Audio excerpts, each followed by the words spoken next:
Chapter 1. The Divine Investment System, fusing the chaotic divine body from the start.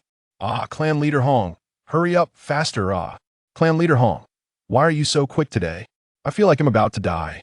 Clan Leader Hong, let's go again. Within the brothel of Tianyang City, the atmosphere was lush with springtime allure. Smack, you little vixen. Once I return from annihilating the Qin family, I shall cherish you properly. Tianyang City, at the rear mountains of the Qin family. Cough. It hurts so much. Have I crossed over? As Qin Xian opened his eyes, he was met with the sight of his garments stained with dark blood, and a searing pain surged through his body, causing him to moan in agony. Buzz.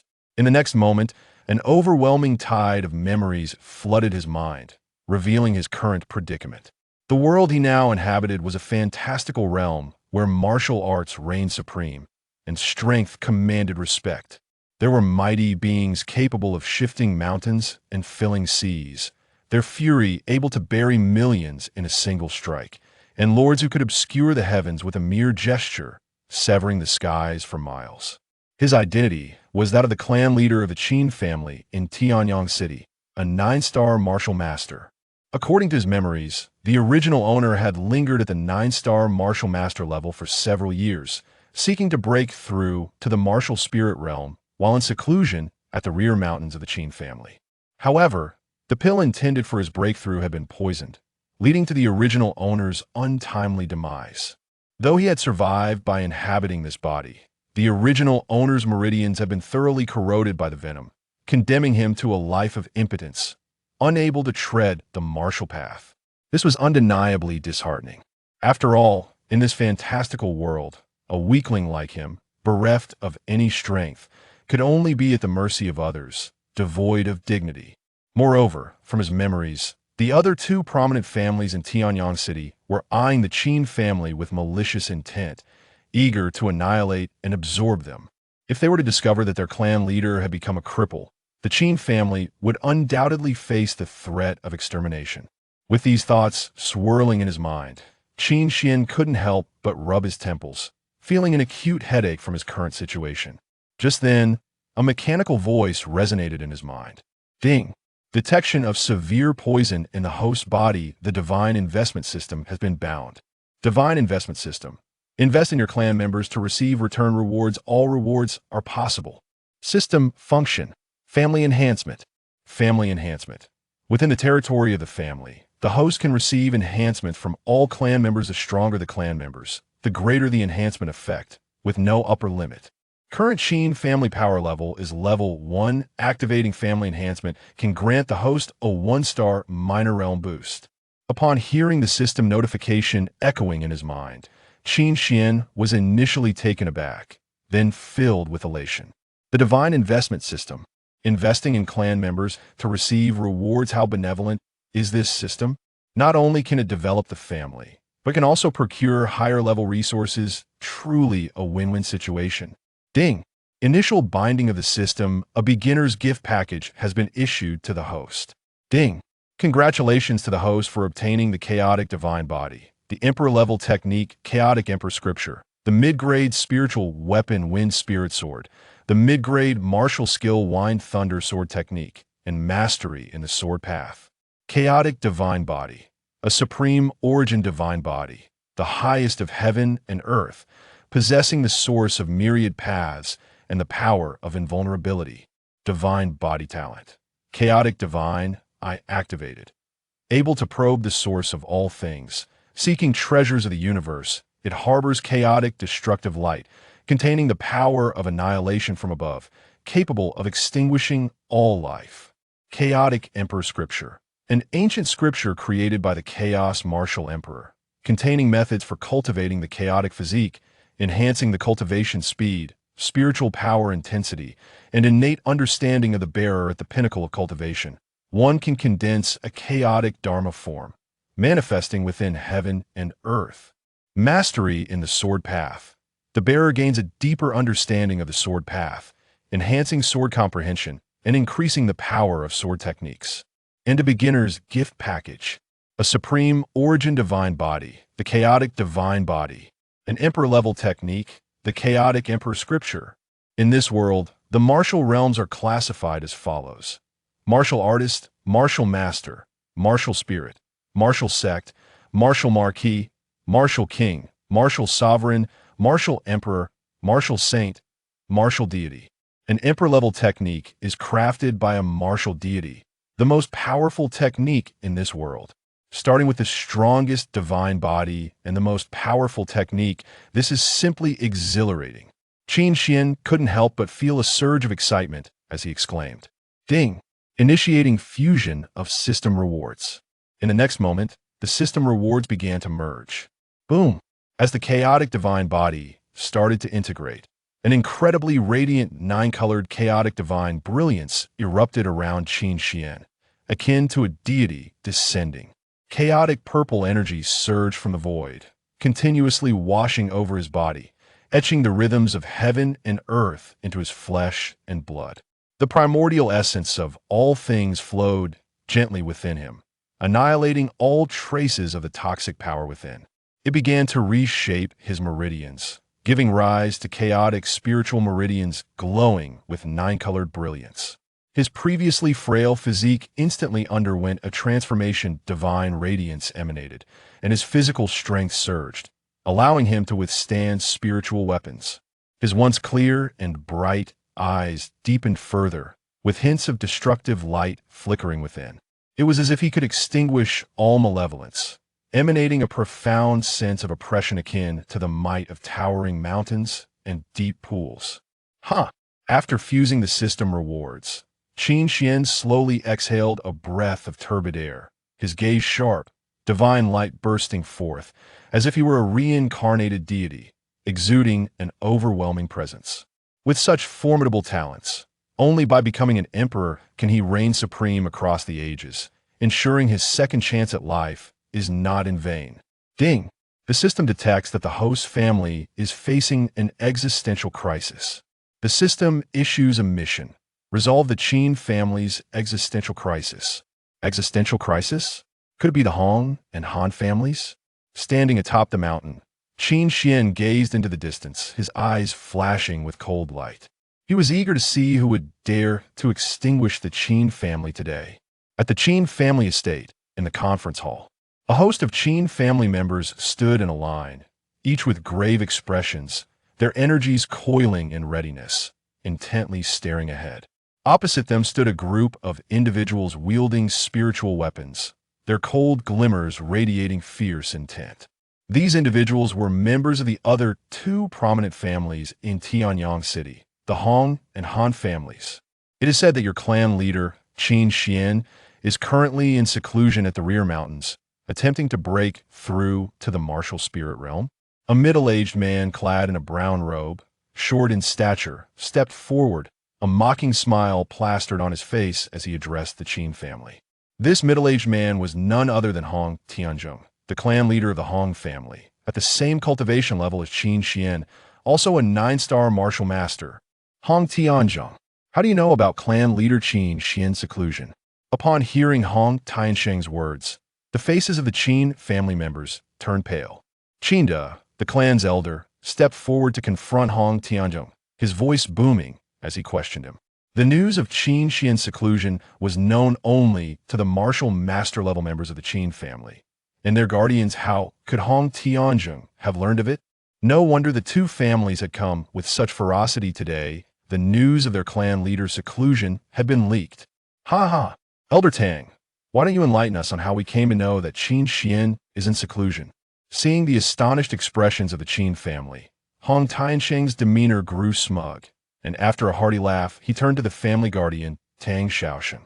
Clan leader Hong, I have followed your orders and sprinkled the poisonous pulse powder on the pill that Qin Xian intends to use for his breakthrough. After today, clan leader Qin Xian will either perish in the rear mountains or have his meridians shattered, becoming a cripple. As Hong Tianzhong spoke, Tang Xiaosheng swiftly moved to stand before him, bowing respectfully. Tang Xiaosheng, how dare you betray the clan leader, betraying the Qin family? We have treated you so while the clan leader invested countless resources and effort into nurturing you. Despite this, you not only leaked the clan leader's seclusion, but also poisoned him, you have even a shred of conscience left? Upon witnessing Tang Xiaosheng's betrayal and his confession about poisoning Qin Xian, the Qin family members were filled with both fury and panic, glaring at Tang Xiaosheng with burning hatred, wishing to slay him on the spot. Among them, a sturdy youth clad in simple clothes, with a masculine visage and fiery red eyes, stepped forward, glaring at Tang Xiaosheng as he shouted in anger. This youth was named Qin Longxiang, the most talented martial prodigy of the younger generation in the Qin family, boasting the highest cultivation level. Chapter 2. The Death of the Jade Dragon for the Lord, the blue celestial talent of Qin Longxiang. Conscience. What value does conscience hold in terms of resources? What the Han clan leader can offer me is something your Qin family could never provide. Moreover, the resources you Qin family grant me are merely a means to facilitate my swift ascension in realms, thus enabling me to better protect the Qin family. Correct? Why feign righteousness? Upon hearing Qin Longxiang's furious rebuke, Tang Xiaosheng turned around, his gaze cold as he spoke. You? Qin Longxiang, upon hearing this, felt an even greater surge of anger within. It is worth noting that Tang Xiaosheng was initially just a lowly warrior at the Tianyang City Escort Agency. Often subjected to bullying, devoid of any dignity, It was their clan leader, Qin Xian, who with keen insight, recruited Tang Xiaosheng into the Qin family and provided him with significant training. This enabled his talents to flourish, ultimately culminating in his achievement of the 6-star martial artist rank, making him one of the most formidable within the Qin family. Yet, this Tang Xiaosheng, instead of showing gratitude, chose to betray and backstab, directly allying with the Hong family to undermine the Qin family, truly deserving of death 1,000 times over. Longxiang, reasoning with such base and despicable individuals is futile. It is merely a waste of breath. The elder of the Qin family, Qinda, placed a hand on the furious Qin Longxiang, his voice icy as he spoke. Those beneath the level of swine and dogs are still superior to the dead.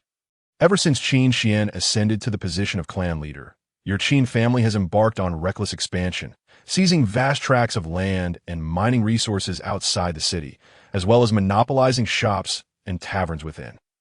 Now that Qin Xian is dead, I wonder who in your Qin family can withstand the might of my Zhenjin spirit blade. Upon hearing Qinda's words, Hong Tianjing replied with extreme malice.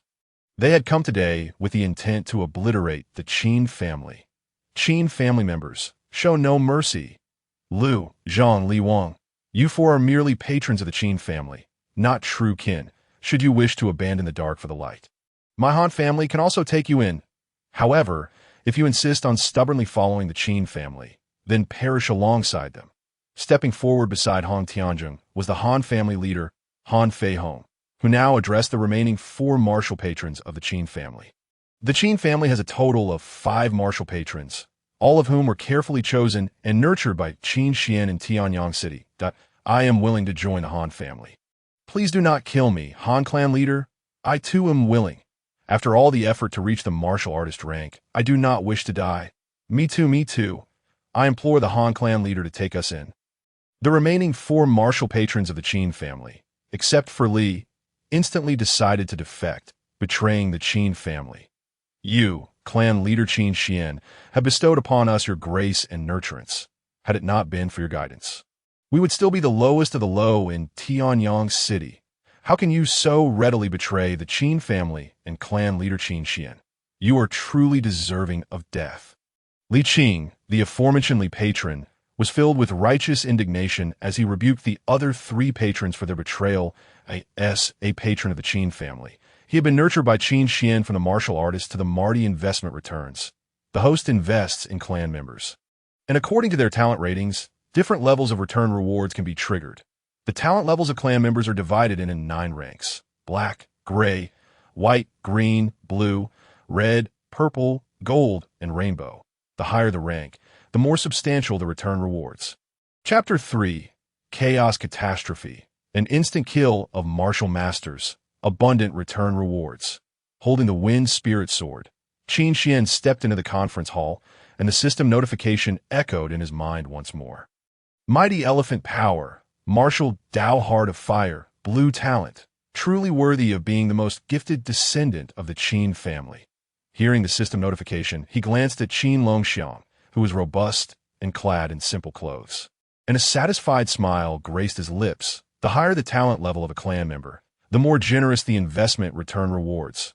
Once the threats from the Hong and Han families were dealt with, he would see just how bountiful the rewards for investing in this blue talent descendant, Qin Longxiang, would be. The clan leader, it's the clan leader. The clan leader is not dead.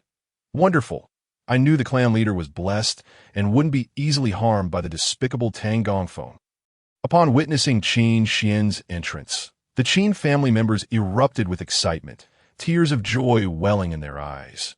Qin Xian's appearance was like a dazzling ray of light piercing through endless darkness, dispelling the fear and despair that had engulfed their hearts. Impossible. I saw you take that poison pill to the back mountain for a breakthrough. How could you possibly be unscathed? Unlike the jubilant Qin family members, Tang Xiaosheng, upon seeing Qin Xian approach with his sword, howled in horror. He had clearly poisoned that pill and watched Qin Xian take it to the back mountain for a breakthrough. Moreover, the dark poisonous blood staining Qin Xian's chest indicated that he must have consumed the poison pill. How could he still unleash such powerful spiritual energy? Apart from Tang Xiaosheng, the expressions of the other three traitorous, enshrined members of the Qin family were equally grim. Foolish Tang Xiaosheng, unable to even poison properly. What shall we do now? I initially thought it was the Hong and Han families who poisoned him, but it turned out to be you. Tang Xiaosheng, you have truly given this clan leader a grand surprise. Qin Xian's gaze was sharp, his voice frigid, filled with a murderous intent, as he directed his words at Tang Xiaosheng. The moment he spoke, it felt as though the temperature in the entire conference hall plummeted to zero, causing everyone to shiver as if trapped in an icy cavern. Qin Xian inherited all the memories of his predecessor, and he naturally knew how much effort he had invested in cultivating these enshrined members of the Qin family. Yet now, he had been backstabbed by them and even poisoned to death. It was truly tragic. In both this life and the last, he despised those who repaid kindness with enmity, like Tang Xiaosheng. How could his murderous intent not surge? Qin Xian, do not think that just because you repelled this clan leader with a sneak attack, you can boast here. Today, this clan leader and Brother Fei Hong are here to annihilate your Qin family. Tang Gongfeng declared, his voice unwavering, "Do not worry. Even if you did not poison him to death, today, Brother Fei Hong and I shall slay him." On the other side of the hall, as the dust settled, Hong Tanzheng emerged with a spiritual weapon long knife, glaring fiercely at Qin Xian. Now is the time to act. Regardless of whether Qin Xian was dead or alive, they must settle the score with the Qin family today. Enough. Upon hearing Hong Tianjing's incessant prattle, Qin Xian's voice turned cold, and he pondered for a moment. Boom! As soon as he finished speaking, two terrifying chaotic rays of light erupted from his eyes. They pierced through the heavens and the earth like two golden-purple rainbows, containing devastating waves of spiritual energy that shot through the air at lightning speed, directly targeting Hong Tianjing. In the next moment, a deafening roar echoed as those two terrifying chaotic rays of light pierced through Hong Tianjing's head and chest, causing two pillars of blood to erupt and stain the hall's beams in a horrifying spectacle. A 9-star martial master, obliterated with a single glance. Such was the might of the supreme origin divine body. The chaotic divine body. How is this possible? Brother Hong is a 9-star martial master. How could he fall so easily? Have you already broken through to the martial spirit realm? All members of the Hong and Han families were rendered pale, their spirits shaken upon witnessing Qin Xian's instant annihilation of Hong Tianjing. Especially Han Fei Hong, the patriarch of the Han family, who, like Hong Tianjing, was a 9-star martial master, one of the most powerful in Tianyang City. Even when Qin Xian had rushed in with his sword earlier, he felt only apprehension, not fear. However, upon seeing Hong Tianjing's gruesome demise at Qin Xian's hands, bloodied and broken, an overwhelming dread surged within him. He and Hong Tianjing were equals in strength. If Qin Xian could eliminate Hong Tianjing with a mere glance, could he not do the same to him? Do you wish to know what realm this clan leader currently occupies? Then go ask King Yama in the 9 Nether Yellow Springs. Qin Xian's expression remained indifferent as he returned the scornful remarks made by Hong Tianzhong to Han Fei Hong. Whoosh, as his words fell. He hurled the wind spirit sword, piercing through the void like a green rainbow, infused with the sharpest sword intent. In an instant, it traversed 100 meters, striking directly into Han Fei Hong's chest. Bang! The immense force carried by the wind spirit sword drove Han Fei Hong's body into the wall after being pierced. Blood gushing forth from his chest as his internal organs were utterly obliterated, leaving no trace of life. With a single glance and a single sword, two formidable 9-star martial masters who had roamed Tianyang City for decades met their demise within the Qin family's conference hall. So powerful, the clan leader must have broken through to the martial spirit realm, becoming a martial spirit powerhouse on par with the city lord. Excellent, with the clan leader here who would dare to provoke our Qin family again. Witnessing Qin Xian's overwhelming strength as he effortlessly dispatched both Hong Tianzhong and Han Fei Hong, the Qin family members were filled with exhilaration, their hearts ablaze with excitement. They believed their clan leader, Qin Xian, had undoubtedly ascended to the martial spirit realm, granting him such formidable power. As for the remaining members of the Hong and Han families, along with Tang Xiaosheng and the other 3 traitorous enshrined members, their hearts trembled in fear, their faces pale as they realized the gravity of their situation. Clan leader Qin Xian, we were wrong. We were blinded and foolishly swayed by those 2 despicable old fools, Hong Tianzhong and Han Fei Hong. We were ignorant. Please spare our lives. Over the years, we have served the Qin family diligently.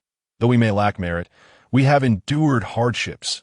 We implore you, grant us a chance for survival.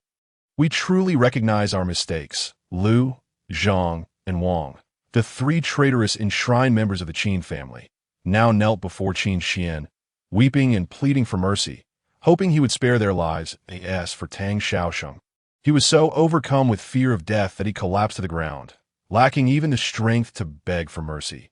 How laughable! Over all these years, even if this clan leader raised 4 wolf cubs, they would not turn around and bite the Qin family during its most difficult times. Yet you, who are even lower than beasts, what use is your life now? You do not regret your actions. You only fear for your lives. Faced with the pleas of the 3 enshrined members, Qin Xian's eyes reflected a profound disdain as he spoke in an icy tone. I end both this life and the next. He detested those who, like these enshrined members, bit the hand that fed them, repaying kindness with malice. Beings lower than beasts, confronted with such despicable individuals, the only fitting end for them was to send their souls to the Yellow Springs. The best resolution for the efforts he had expended over the years. Die. Bang, bang, bang, bang. Qin Xian flicked his fingers, unleashing 4 9-colored rays of spiritual energy that shot forth from his fingertips, like divine bolts seeking vengeance. They pierced through the foreheads of the 4 traitorous enshrined members, leaving behind gaping wounds as they collapsed to the ground, blood gushing forth. Members of the Qin family, heed my command. Within this conference hall, all non-Qin family members shall be executed without mercy. After slaying the 4 enshrined members, Qin Xian waved his sleeve, akin to an emperor wielding dominion over life and death, issuing orders to the Qin family members. Yes, yes, the Qin family members responded, their spirits ignited as they brandished their spiritual weapons and charged towards the remaining members of the Hong and Han families. Long before Qin Xian's arrival, they had been simmering with pent-up anger and resentment.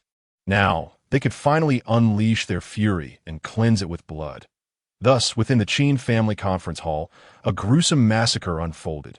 With Qin Xian's presence, the remaining members of the Hong and Han families could stir not a single wave. In the span of but a few moments, the cries for mercy and curses ceased entirely. Blood flowed slowly across the bluestone floor, and the hall was strewn with countless corpses. The Qin family members, bathing in the blood of their enemies, gazed fervently at their clan leader, their eyes shining with admiration and reverence, devoid of fatigue.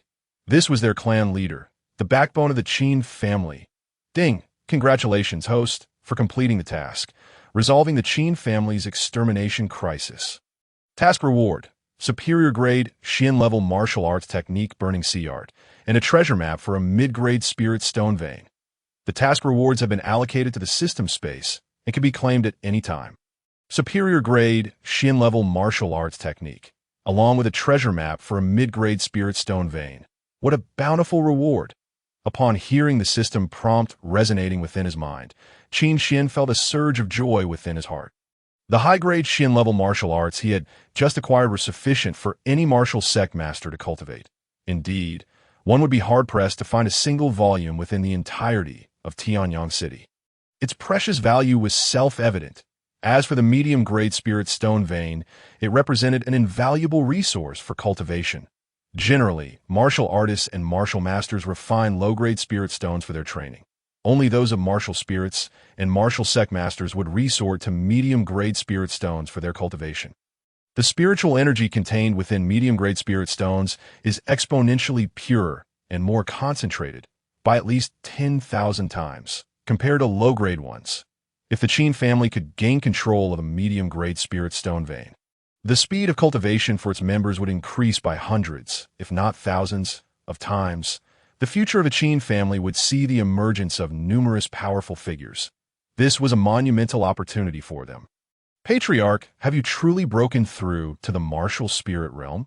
Qin Longxiang, a robust figure clad in simple attire, rushed excitedly to Qin Xian, his eyes alight with anticipation. Qin Longxiang's training had always been guided by Qin Xian. And in a sense, Qin Xian was not only his elder, but also his mentor, fostering a deep sense of affection and admiration within him.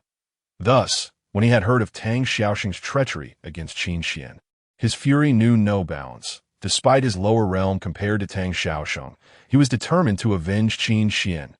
Martial spirit realm, you say? Upon seeing Qin Longxiang approach, Qin Xian chuckled lightly in response. His ability to easily dispatch Hong Tianzheng and Han Fei Hong was primarily due to the formidable power of the chaotic divine body, as he still remained a 9-star martial master. Nevertheless, one must not forget the augmentation provided by his entire clan.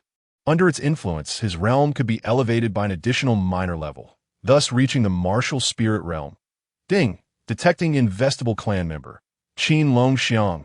Investable items. Second-grade body refining pill, high-grade Xian-level martial art Feng Haiju, and low-grade Xian-level martial skill Jin Gang Quan. Fearless in the face of formidable foes, possessing a courageous and resolute heart. Longxiang, your performance has not gone unnoticed. It brings me immense satisfaction. With a grand gesture, Qin Xian produced a small jade vial exuding a blood-red aura, alongside 2 skill manuals radiating with spiritual brilliance, both adorned with golden inscriptions reading Feng Hai Junjin Gang Quan. After retrieving these rewards, he handed them directly to Qin Longxiang, smiling as he did so. Ding! Investment successful. Congratulations, host. The investable clan member possesses blue aptitude. The invested item is the second-grade body refining pill, and the return reward is a third-grade blood refining pill. Congratulations, host. The investable clan member possesses blue aptitude. The invested item is the high-grade Xian-level martial art Feng Haiju, and the return reward is a low-grade Earth-level martial art Dragon Blood Heavenly Flame Ju. Congratulations. Host, the investable clan member possesses blue aptitude. The invested item is the low-grade Xian-level martial skill Jin Gang Quan, and the return reward is a high-grade Xian-level martial art Jiao Long Quan. Note: returned rewards cannot be reinvested. Chapter 4. Clear Rewards and Punishments. The Celestial Ancient Sword and the Destruction of 2 Great Families. The third-grade Blood Refining Pill. The low-grade Earth-level Martial Art Dragon Blood Heavenly Flame Ju. The high-grade Xian-level Martial Art Jiao Long Quan. Upon hearing the system's return rewards, Qin Xian's eyes brightened. He was astonished at the bountifulness of the rewards. The third-grade blood refining pill was worth 1,000 times more than the body refining pill. It could deeply refine the vital essence within a martial artist, enhancing their physical strength and vitality to an extraordinary degree, so much so that even those of the martial spirit realm would experience significant improvement. The low-grade, earth-level martial art was a powerful technique that was priceless and rare, not only within Tianyang City, But even across the jurisdiction of the Qiyang Prefecture, one might struggle to find even a handful of such techniques. The value of martial arts of this caliber would incite fierce competition among martial marquis for possession, revealing their immense worth. As for the final Jiao Long Quan, although it could not compare to Earth-level techniques, its high-grade, Xin-level status placed it among the most esteemed treasures within the 100 cities of Qiyang Prefecture. The inability to reinvest returned rewards was indeed a source of regret. Upon hearing the system's final notification, Qin Xian expressed disappointment. If only the returned rewards were eligible for reinvestment, he would not hesitate to use a high-grade Xian-level martial art to invest in an imperial-level martial art. The compounding benefits were simply too alluring, yet the cold system notification ultimately dispelled such thoughts. It seemed prudent to invest wisely. Wait, Patriarch, this is a high-grade Xian-level martial art? Upon seeing the grade of the Feng Hai Ju that Qin Xian had bestowed upon him, Qin Longxiang's pupils constricted, his eyes wide with disbelief. The martial art awarded to him by the Patriarch was indeed of the high-grade Xian level. A mere martial artist had the privilege to cultivate a technique that even some martial spirit masters would never encounter in their lifetimes. Was this not an extravagant fortune?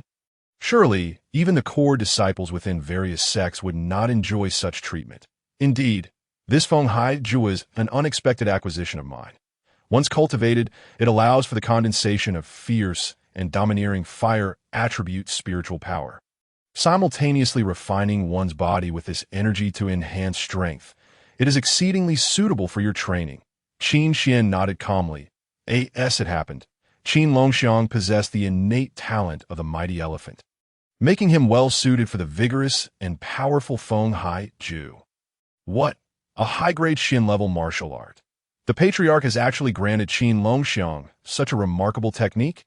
Heaven above, such a precious martial art, and the Patriarch so casually bestows it upon Qin Longxiang. How magnificent! The body-refining Pil and Jinggang Quan were already part of the Qin family's collection, so they did not astonish the clan members. However, upon hearing of the Feng Hai Ju, their shock and envy were palpable. The high-grade Xian-level martial art, a treasure they could barely dream of, had been so effortlessly awarded by Qin Xian to Qin Longxiang. How could they not be awed and envious? Rest assured, everyone, from this day forth, any member of the Qin family who achieves merit will be rewarded. Regardless of whether you are the direct line, collateral line, branch, or even a non-blood-related elder, all will be treated equally. Merit shall be rewarded. Qin Xian addressed the gathered clan members with a solemn expression, his voice resonating with clarity and strength. Clear rewards and punishments are fundamental and paramount in managing a family. Only through well-defined rewards and penalties can a sense of belonging and cohesion be fostered among the clan members. With these words, Qin Xian stepped forward, moving toward the assembled members of the Qin family. Ding, congratulations, host. Encounter clan member with green aptitude rating. Li Qing, realm, 6-star martial master, comprehension, 6 stars, talent. Intermediate sword Dao talent. Intermediate sword Dao talent. When cultivating sword techniques and martial arts, the speed of training surpasses that of ordinary individuals, with enhanced focus. Ding, congratulations, host. Encounter clan member with white aptitude rating. Qinda, realm, 8-star martial master. Comprehension, 5 stars, talent. Aging wisdom. Aging wisdom. Lacking inherent talent, relying solely on prolonged training time, age, and accumulated experience to achieve the current realm. As he approached the clan members, 2 system notifications echoed in his mind once more. One was for the esteemed elder of the Qin family, Qinda, and the other for the elderly Qing. Qinda, as the elder, had managed the family affairs diligently during Qin Xian's seclusion, leading the Qin family in a valiant defense against the assault of 2 great families.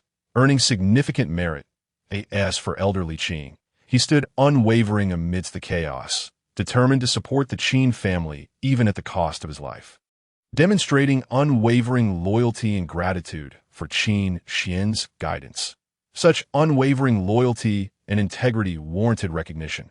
Failing to reward him would not only chill the hearts of the clan members, but also weigh heavily on Qin Xian's conscience. Even the system acknowledged Li Qing as a true member of the Qin family, despite his lack of blood ties to it. This was an official recognition. Ding! Detecting investable clan member. Li Qing. Investable items. Medium-grade Xian-level spiritual weapon Feng Ling Jian, and medium-grade Xian-level martial skill Feng Lei Jian Fa. Ding! Detecting investable clan member. Qinda. Investable item. Second-grade Sui Dan. As anticipated, after the system's aptitude ratings, further notifications rang out, indicating the two investable individuals. Uncle Da, during my absence, your steady leadership and calmness in the face of danger were invaluable for guiding our clan members against formidable foes. Furthermore, while I was in seclusion, your management of the Qin family affairs was indispensable. You are a true pillar of our clan, Qin Xian declared, producing the highest grade Sui Dan from the family's collection and presenting it to Qinda, adding a reassuring pat on his shoulder. This precious pill can solidify one's martial foundation, enhance comprehension, and unlock martial potential. That IT is a legacy left by our ancestors that I hope you can advance further and soon enter the martial spirit realm. By familial hierarchy, Qinda was technically Qin Xian's second uncle, which is why he referred to him as Uncle Da. This is far too precious. You should keep it for yourself, patriarch. I have grown old, unworthy of consuming such precious elixirs. Upon hearing these words, Qin Da's eyes inevitably became moist, and in a hoarse voice he replied, he never expected the clan leader to hold him in such high regard, affirming his years of dedication to the Qin family. It was all worthwhile. Yet he was painfully aware of his frailty. Consuming such a rare cleansing elixir would be a waste. IT would be far better suited for Qin Xian. Rewards must be given for merit, as I have just proclaimed. Moreover, it is merely a bottle of cleansing elixir. After today, the Qin family shall surely rise and soar, and elixirs of such caliber will be abundant in the future. Qin Xian forcefully pressed the cleansing elixir into Qin Da's hands, speaking with resolute conviction. With the system at his disposal, he was determined to lead the Qin family to become the strongest clan in this realm. A mere bottle of cleansing elixir was but a trifle. Splendid. Qinda felt a surge of emotions as he accepted the cleansing elixir, his voice trembling with excitement. Ding! Investment successful. Congratulations, host. Your investment in a clan member with green aptitude and the item of a second-tier cleansing elixir has yielded a return reward of a third-tier pure spirit elixir. A third-tier pure spirit elixir.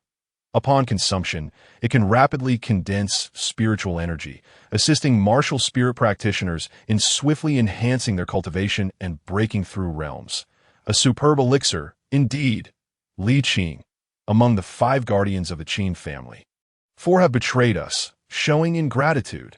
Only you have shown gratitude, standing firm with the Qin family during our perilous times, willing to share both life and death with us. Thankfully, your loyalty proves that my earlier decision to cultivate the guardians of the Qin family was not entirely misguided. At least one has truly become a member of the Qin family under my guidance, willing to share in our honor and disgrace, life and death. I have stated before, merit must be rewarded. Since you are willing to entrust your life to the Qin family, we shall certainly not treat you unjustly.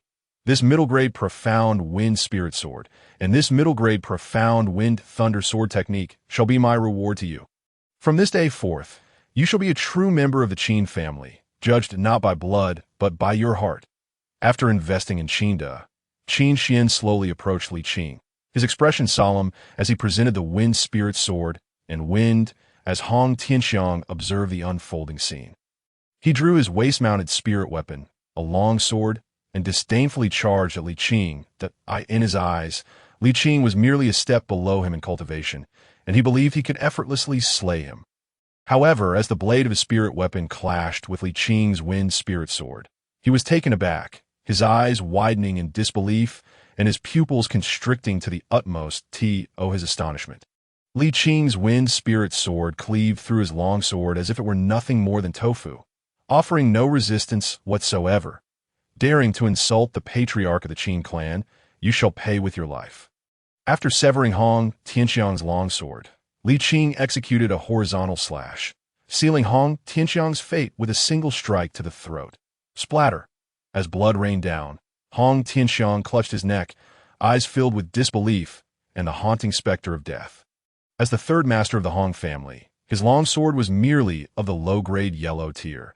How could a mere acolyte of the Qin family possess a profound grade weapon? He refused to accept it. Heaven help me! A profound grade weapon! How could someone so lowly as a Qin family acolyte wield such power? Is the Qin family truly this audacious? Is it too late to join the Qin family as an acolyte? If only I could acquire a profound grade weapon, I would gladly endure any hardship. The crowd of martial artists and residents from the city who had aligned with the Qin family gasped in astonishment upon witnessing Li Qin wielding a profound grade weapon, their eyes wide with envy. Today, the Hong family shall be annihilated. Kill. Witnessing Li Qin seal Hong Tianxiang's throat with a single stroke, Qin Xian nodded in satisfaction, his gaze turning cold as he waved his hand. Leading the Qin family members to storm into the Hong estate, in an instant, the air was filled with the cries of battle.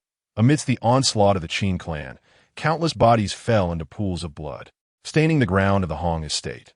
With Qin Xian at the helm, accompanied by the might of Li Qin wielding a profound grade weapon, the immense strength of Qin Longxiang, the cunning of Qin De, and the fervor of the Qin family members, the Hong family, numbering in the hundreds, could not withstand even a quarter of an hour before being utterly slaughtered, adhering to the principle of uprooting the threat. Not only were the Hong family members eradicated, but even their eggs were smashed and their worms cut in half. It was only when there were no living creatures left within the Hong estate that Qin Xian led his blood-soaked clan members out, marching towards the Han family next. This time, with familiarity, Qin Xian and the Qin family members swiftly reduced the time taken to cleanse the Han family, leaving no trace behind. Thus, within Tianyang City, only the Qin family stood as the sole ruling clan, with no other family able to contend. Ding! Congratulations, host, on completing the task. The annihilation of the Hong and Han families, establishing the Qin family as the unrivaled dominant clan in Tianyang City. Task rewards. Yellow tier low-grade martial art burning art upgradable.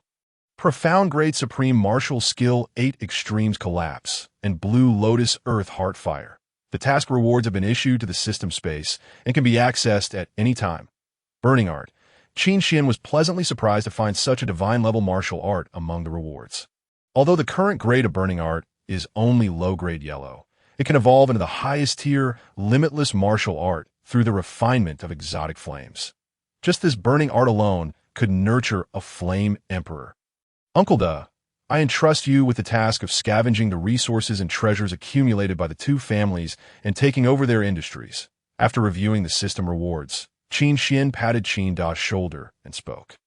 The Hong and Han families must have amassed a wealth of treasures over the years. Once Qin Da brings them back to the Qin family, it will significantly enhance the clan's foundation and provide ample resources for the cultivation of its members. After this battle, he must return to the Qin family and focus on his own advancement. After all, with so many high-grade pills and martial skills awarded by the system, he had yet to digest them. All right, Patriarch, you lead them back to the Qin estate. I will handle the follow-up matters with a few people. Once I have organized the resources and treasures accumulated by the Hong and Han families, I will move them to the Qin estate's treasury, and then you can retrieve them. Qin Da's aged face was filled with excitement, akin to a newly wealthy individual counting his fortune as he addressed Qin Xian. Good. Qin Xian nodded in response, then set off with the Qin family members, making their way back to the Qin estate. Trusting Uncle Da to handle matters, he felt at ease. Thus, amidst the astonished gazes of the city's residents lining the streets, Qin Xian and the Qin family members swiftly returned to the gates of the Qin estate. However, just as he was about to enter the gates with the clan members, a disheveled youth clad in tattered garments, bloodstains marring his chest and appearing as gaunt as a bamboo pole, staggered toward the Qin estate's entrance from a street corner.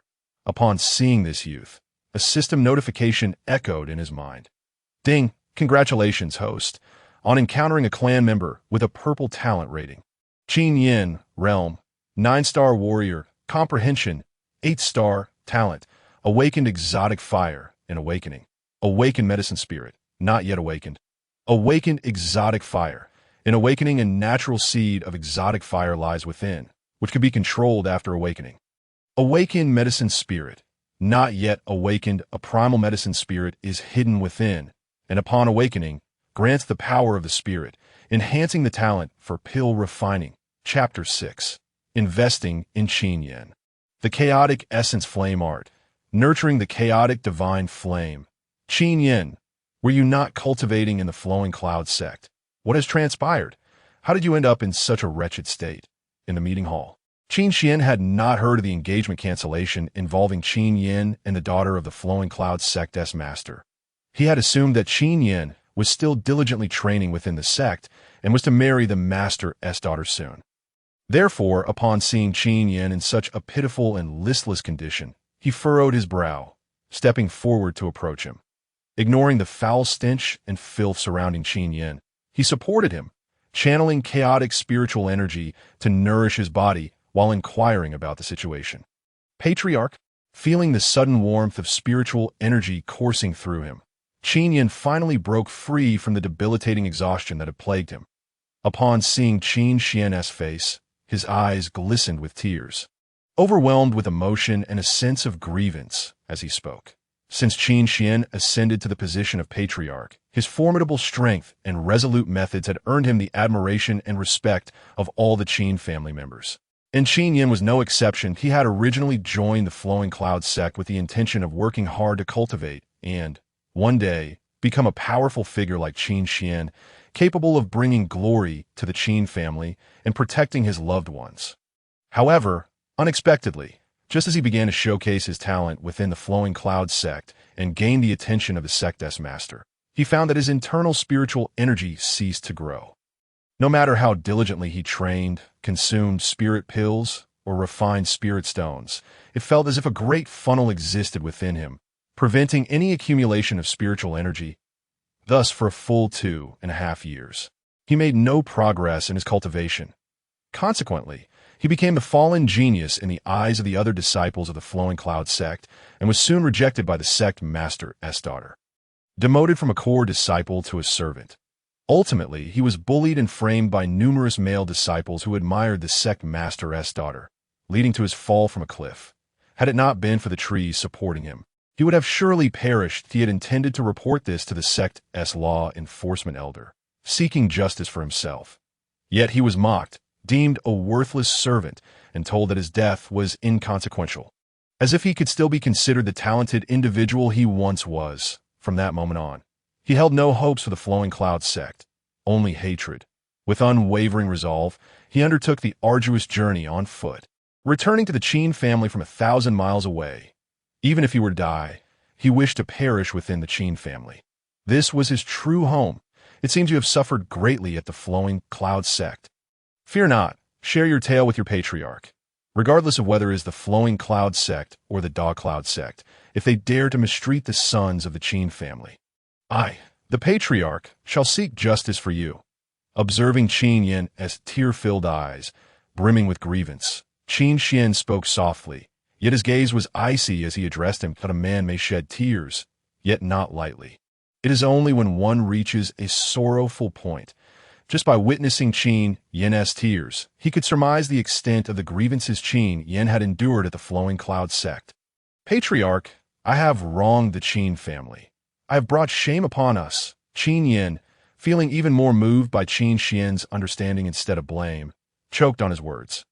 What? The law enforcement elder of the Flowing Cloud sect is so lacking in discernment and disregards justice. Such a person is worthy of the title of law enforcement elder. Furthermore, how dare those disciples of the Flowing Cloud sect oppress you and even attempt to take your life, truly believing you are without support? I see the Flowing Cloud sect is riddled with hypocrisy, with a master who is duplicitous, elders who are unworthy of their positions, and disciples who are malicious and envious. The entire sect is a den of corruption, and its downfall cannot be far off.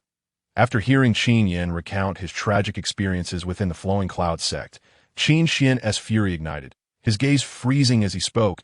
He could hardly believe the immense injustices Qin Yin had faced, nearly losing his life and his chance to return to the Qin family.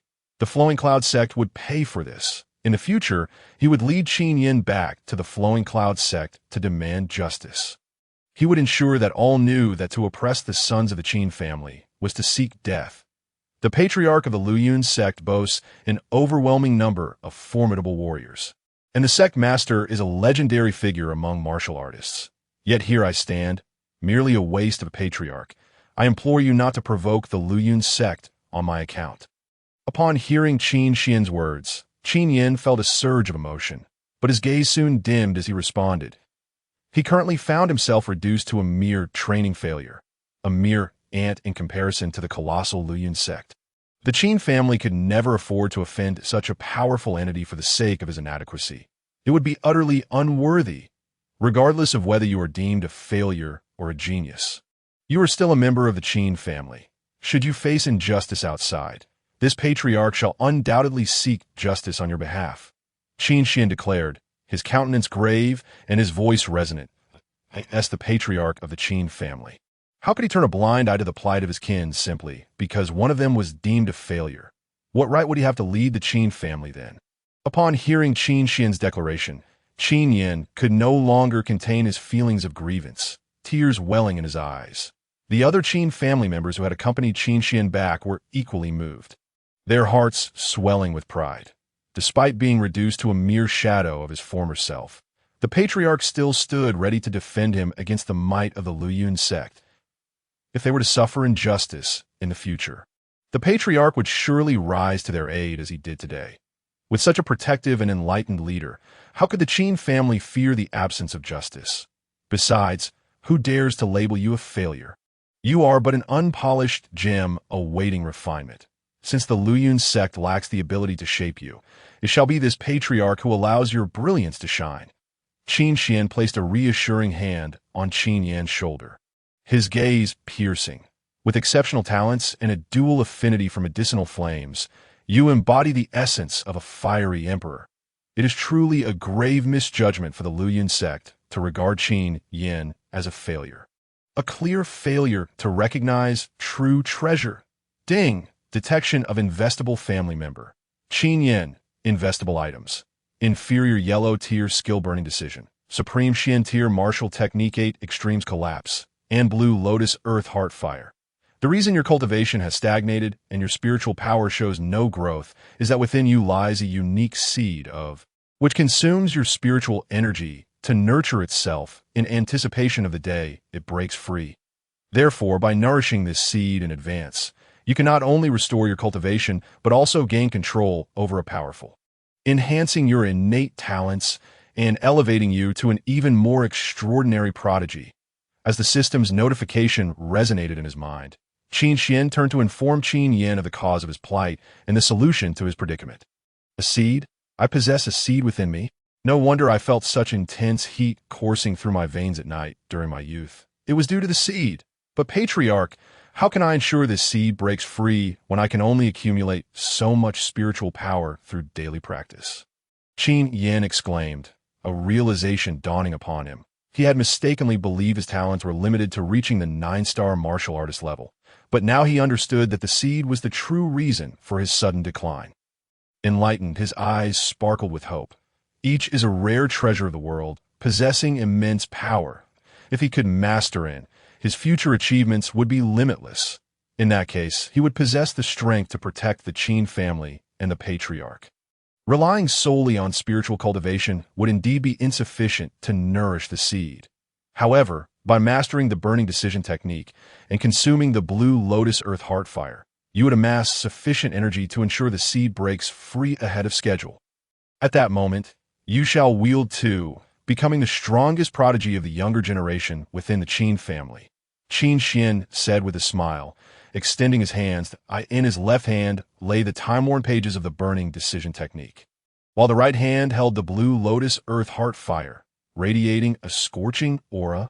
Patriarch, you possess a celestial. Qin Yin gasped upon seeing the blue Lotus earth heart fire in Qin Xian's hand.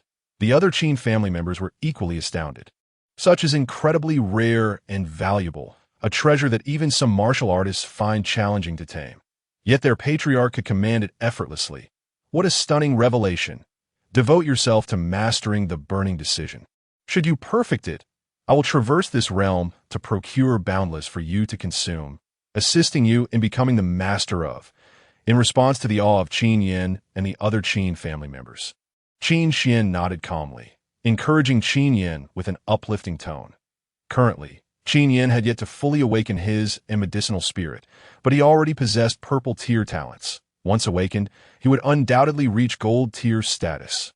With proper nurturing, he could be shaped into the fiery emperor of this realm. Thank you, Patriarch. I shall dedicate myself to training and will not disappoint your expectations. When the time comes that I possess the ability, I will surely safeguard the Qin family's legacy for generations. Moved and excited by Qin Xian's encouragement, Qin Yin deeply bowed and proclaimed with fervor, "Excellent." Qin Xian replied with satisfaction, promptly entrusting the burning decision in blue Lotus Earth Heart Fire to Qin Yin. Ding! Investment successful. Congratulations, host. Investment in family member with purple tier talent and items. Inferior yellow tier skill burning decision. Returns reward. Inferior earth tier skill chaotic flame technique. Upgradable. Congratulations, host. Investment in family member with purple tier talent and items. Supreme Xian tier martial technique 8 extremes collapse. Returns reward. Inferior earth tier martial technique Taixu step. Congratulations, host. Investment in family member with purple tier talent and items. Blue Lotus Earth Heart Fire. Returns reward. 9 Dragon Thunder Fire. Chaotic Flame Technique. Upgradable. Only cultivators possessing the Chaotic Divine Body may practice it. After cultivation, they can upgrade the technique's tier by consuming all fire attribute spiritual objects, pills, and even spirit stones to nurture the Chaotic Divine Flame. Chaotic Divine Flame. The supreme chaotic divine fire birthed from primordial chaos, capable of suppressing all flames in the world and incinerating all things with its formidable power. Chapter 7. The Distribution of Rewards. Long live the Patriarch. To nurture the chaotic divine flame. What a remarkable chaotic flame technique. Upon hearing the system prompt, Qin Xian's eyes sparkled with excitement. The chaotic flame technique allows one to cultivate the supreme chaotic divine flame by consuming all fire attribute spiritual objects. It is simply extraordinary. Unlike the burning decision, which requires the consumption of to upgrade, the chaotic flame technique can upgrade using any fire attribute object, including pills and spirit stones. Moreover, the chaotic divine flame nurtured through this technique surpasses all, possessing the power to dominate all flames. Such power is akin to that of a deity. Once he fully nurtures the chaotic divine flame, even legendary martial emperors would find themselves incinerated. In addition, he received an inferior earth tier martial technique and a rare 9 Dragon Thunderfire as rewards, both incredibly valuable. Train diligently. I hope that the next time I see you, the within you has broken free. Qin Xian encouraged, patting Qin Yin on the shoulder before returning to his own quarters. Once back in his room, Qin Xian sifted through the system space and retrieved all the techniques and martial arts he wished to cultivate. Ding! Detection of imperial tier technique chaotic emperor scripture. Do you wish to cultivate? Ding! Detection of inferior earth tier technique chaotic flame technique. Upgradable. Do you wish to cultivate? Ding! Detection of inferior earth tier martial technique Taixu step. Do you wish to cultivate? Ding! Detection of supreme Xian tier martial technique shattering sky sword technique. Do you wish to cultivate? Ding! Detection of superior Xian tier martial technique dragon fist. Do you wish to cultivate? As he summoned each technique, a series of system prompts echoed in his mind. Commence cultivation. Qin Xian declared without hesitation upon hearing the system's notifications. As his words fell, a torrent of information and martial insights surged into his mind, allowing him to cultivate all 5 techniques to perfection. With a resounding boom, as the 5 techniques reached their pinnacle, the chaotic spiritual energy within him surged with newfound might, as if imbued with earth-shattering power capable of obliterating any formidable foe. His mind grew clearer, his understanding of martial arts deepened significantly, and his comprehension soared to unprecedented heights. Within his dantian, a purple golden chaotic divine flame emerged, suspended and blazing fiercely, containing the power to burn the very heavens. His eyes sharpened, and he became intimately familiar with the essence of the shattering sky, sword technique, Taixu step, and dragon fist. Once unleashed, they could unleash their full might.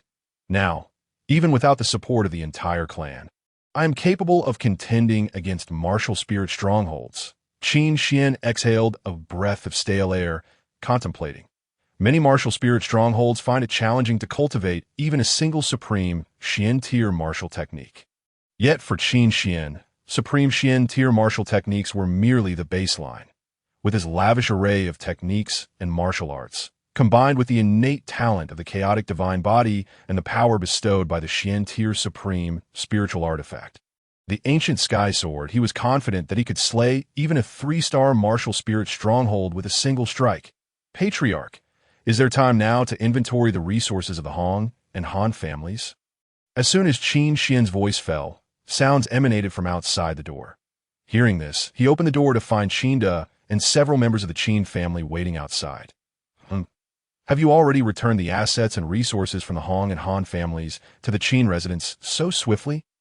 He remarked with a hint of surprise upon seeing Qin Di. It had been less than a quarter of an hour since he returned to the Qin manor, yet Qin and the others had managed to transport all the resources back so quickly. How could it be possible? Patriarch, you have been cultivating in your room for 3 days, Qin replied, equally astonished, after we moved the resources from the Hong and Han families back to the Qin residence. We learned that you were in your room, cultivating, so we waited outside for half a day. It was only just now, upon hearing your voice, that we dared to address you. Qin Da's words left him even more astonished. They had spent a full 2.5 days organizing and transporting the resources before completely clearing out the Hong and Han families. They had thought that taking 2.5 days was already quite slow. Yet the Patriarch was praising them for their swiftness. How considerate of him! Now I see. 3 days have indeed passed. Upon hearing Qin Da's explanation, Qin Xian finally understood. While cultivating in his room using the system, he had felt as if no time had passed, but in reality, 3 days had elapsed. Truly, time flies when one is engrossed in cultivation. As for the resources from the Hong and Han families, there is no need for me to count them. You may directly transport all the cultivation resources to the conference hall and summon all the family members who participated in the battle 3 days ago. Qin Xian declared with grand enthusiasm. Today, the Qin family shall award merits. With a wave of his hand, he spoke with resounding confidence. He had no intention of hoarding the resources obtained from the Hong and Han families. Rather, he wished to distribute them entirely to the members of the Qin family. The system's criteria for investing in family members revolves solely around their cultivation talent and contributions to the family. During the extermination of the Hong and Han families, many family members had exhibited outstanding performance, bravely engaging in battle. Therefore, he anticipated that numerous deserving individuals would emerge during the merit awards. When he rewarded these resources to the members of the Qin family, he would undoubtedly receive even greater returns. Moreover, the stronger the members of the Qin family grew, the higher the family's standing would become, thereby elevating the realm he could achieve with the collective support of the clan. Merit awards? Are you truly serious about distributing all cultivation resources at once, Patriarch? Will you not reserve some for yourself? Qin queried, astonished by Qin Xian's words that, of course, I shall distribute them all. The children of the Qin family faced the resistance of the Hong and Han families without fear, fighting valiantly. This is what they rightfully deserve, Qin Xian replied, patting Qin Da's shoulder with a solemn expression and a firm voice. Long live the Patriarch! Long live the Qin family! Hearing Qin Xian's declaration, Qin Da and the other family members waiting outside were deeply moved.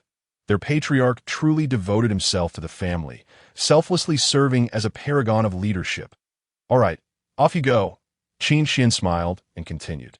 Yes, Qin Da nodded earnestly. He then led several members of the Qin family to summon all the participants to the conference hall. Subsequently, he took a team to the storage room to transport all the seized cultivation resources. In the conference hall, Qin Xian stood beneath the high hall adorned with the Qin character plaque, dressed in white, his hands clasped behind his back. The hall was filled with members of the Qin family, their gazes fixed on Qin Xian and the numerous boxes of cultivation resources laid out on the floor, their eyes brimming with anticipation and excitement. They had heard on their way that the Patriarch intended to award merits today and would distribute all the resources seized from the Hong and Han families. Upon hearing this news, they, like Qin Da, were overwhelmed with emotion and joy, their admiration for Qin Xian deepening. They felt incredibly fortunate to have a selfless and protective Patriarch, as I, the Patriarch, have previously stated. Any member of the Qin family who performs meritorious deeds whether of direct lineage, collateral branches, or even those in service, shall be duly rewarded. During the battle 3 days ago that led to the annihilation of the Hong and Han families, each of you fought valiantly, contributing significantly to the Qin family's dominance in Tianyang City. Therefore, today, every member present in this conference hall shall receive a reward. All the resources you have seized will belong to you.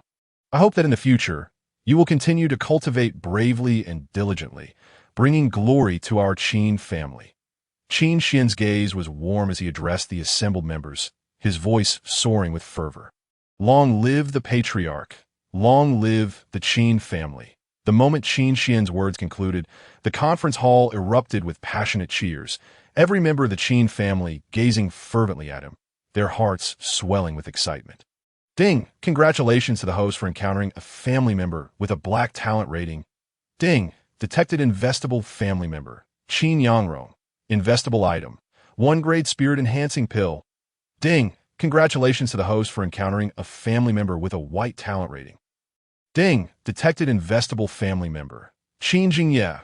Investable item. Superior yellow grade technique. Spirit snake sword record. Ding! Congratulations to the host for encountering a family member with a gray talent rating. Ding! Detected investable family member. Qin Chungrun. Investable item. 10 inferior spirit stones. As the system prompts echoed in his mind, Qin Xian stepped into the crowd to begin distributing rewards and making investments. Ding! Investment successful. Congratulations to the host. The invested family member possesses black talent. Invested item is a 1 grade spirit enhancing pill, and the return reward is a 1 grade body strengthening pill. Ding! Investment successful. Congratulations to the host. The invested family member possesses white talent. Invested item is the superior yellow grade technique. Spirit snake sword record, and the return reward is the elite yellow grade technique. Phantom sword technique. Ding! Investment successful. Congratulations to the host.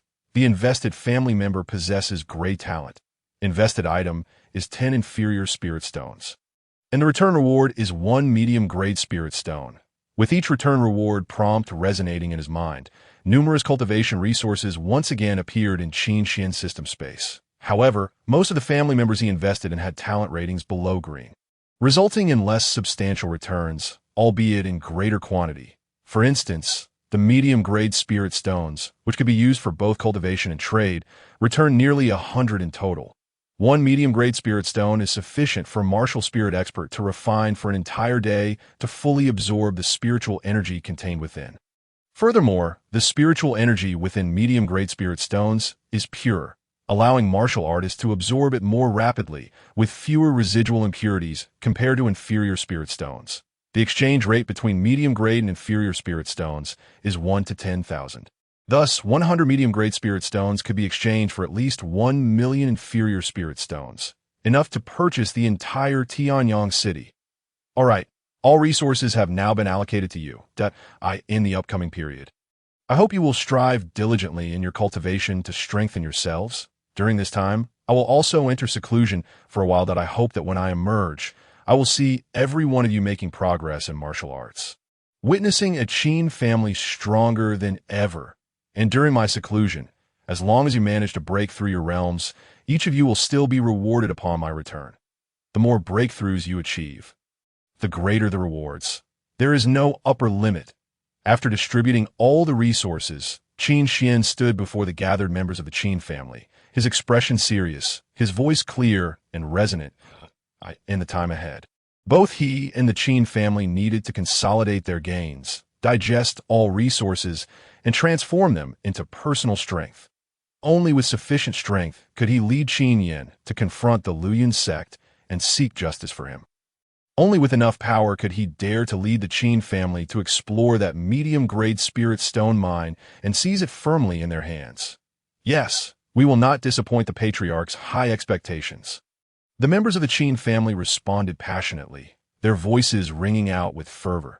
They could almost envision the prosperous and flourishing Qin family rising steadily in the future.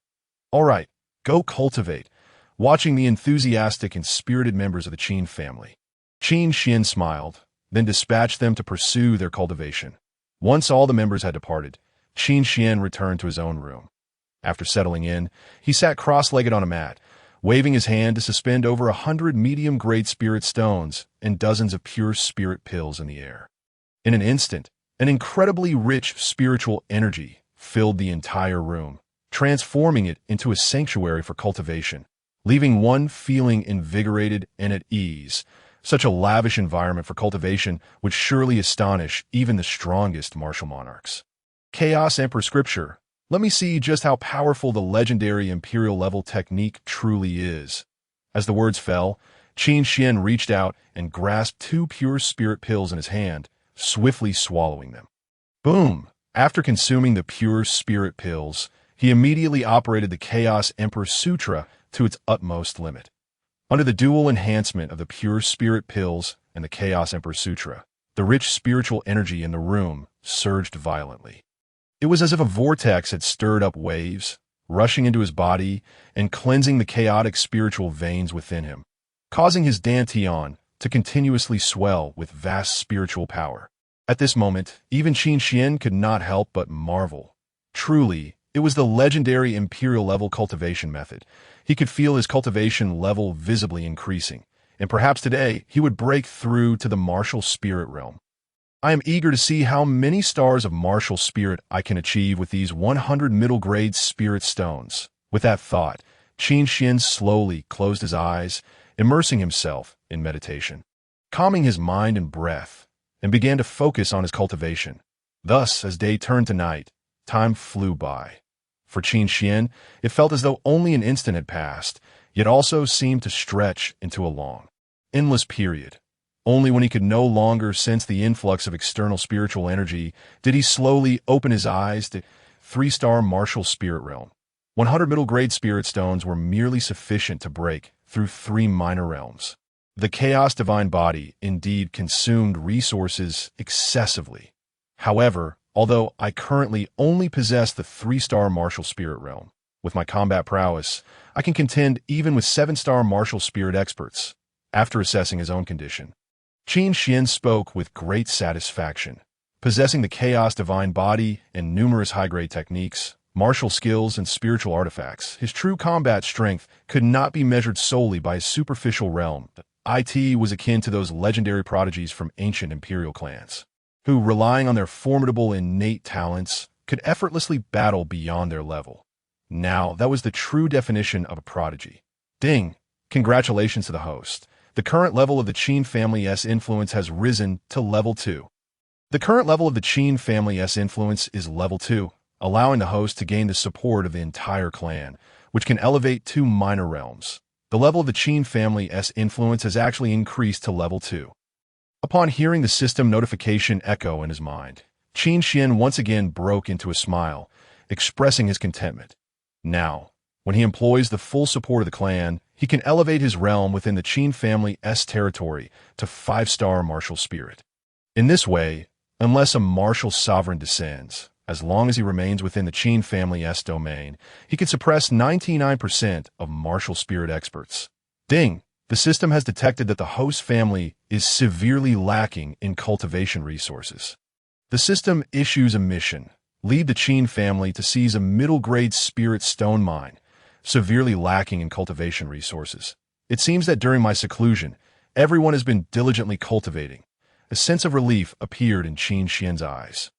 Before entering seclusion, he had distributed all the resources obtained from the Hong and Han families to the Qin family members. Yet now the system indicates that the Qin family is severely lacking in cultivation resources. This suggests that during this period, the Qin family members must have been cultivating day and night, working exceptionally hard to refine all those resources in such a short time. They have certainly not disappointed his encouragement before his retreat.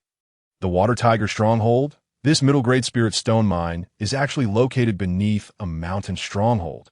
I wonder what the cultivation levels of the bandits in the Water Tiger Stronghold are.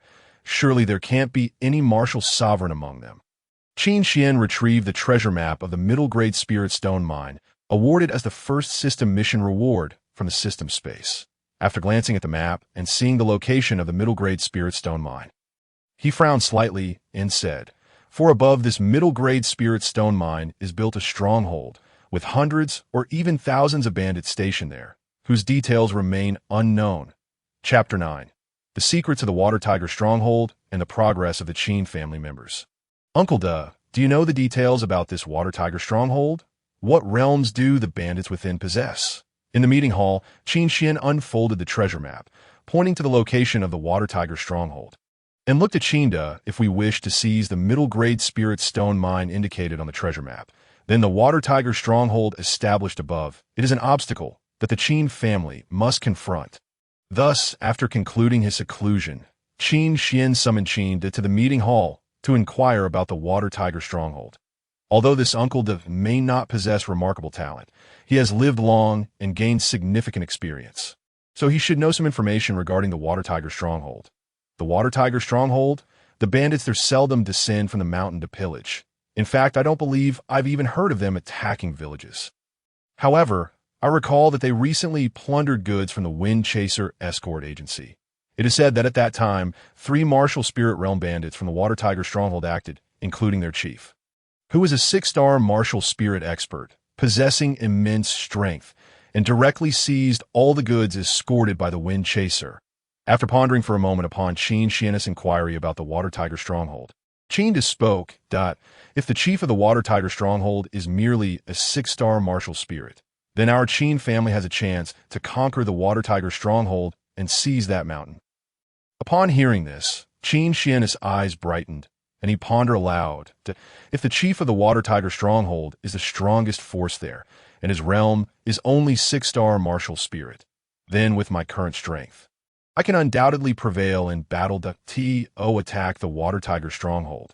Are you intending to use the pretext of eradicating bandits to train our troops? Hearing Qin Xian's intention to lead the Qin family members to attack the Water Tiger Stronghold, Qinda was taken aback, asking in astonishment. The overall strength of the Water Tiger Stronghold is undoubtedly the strongest in the vicinity, even if the clan leader wishes to train the troops.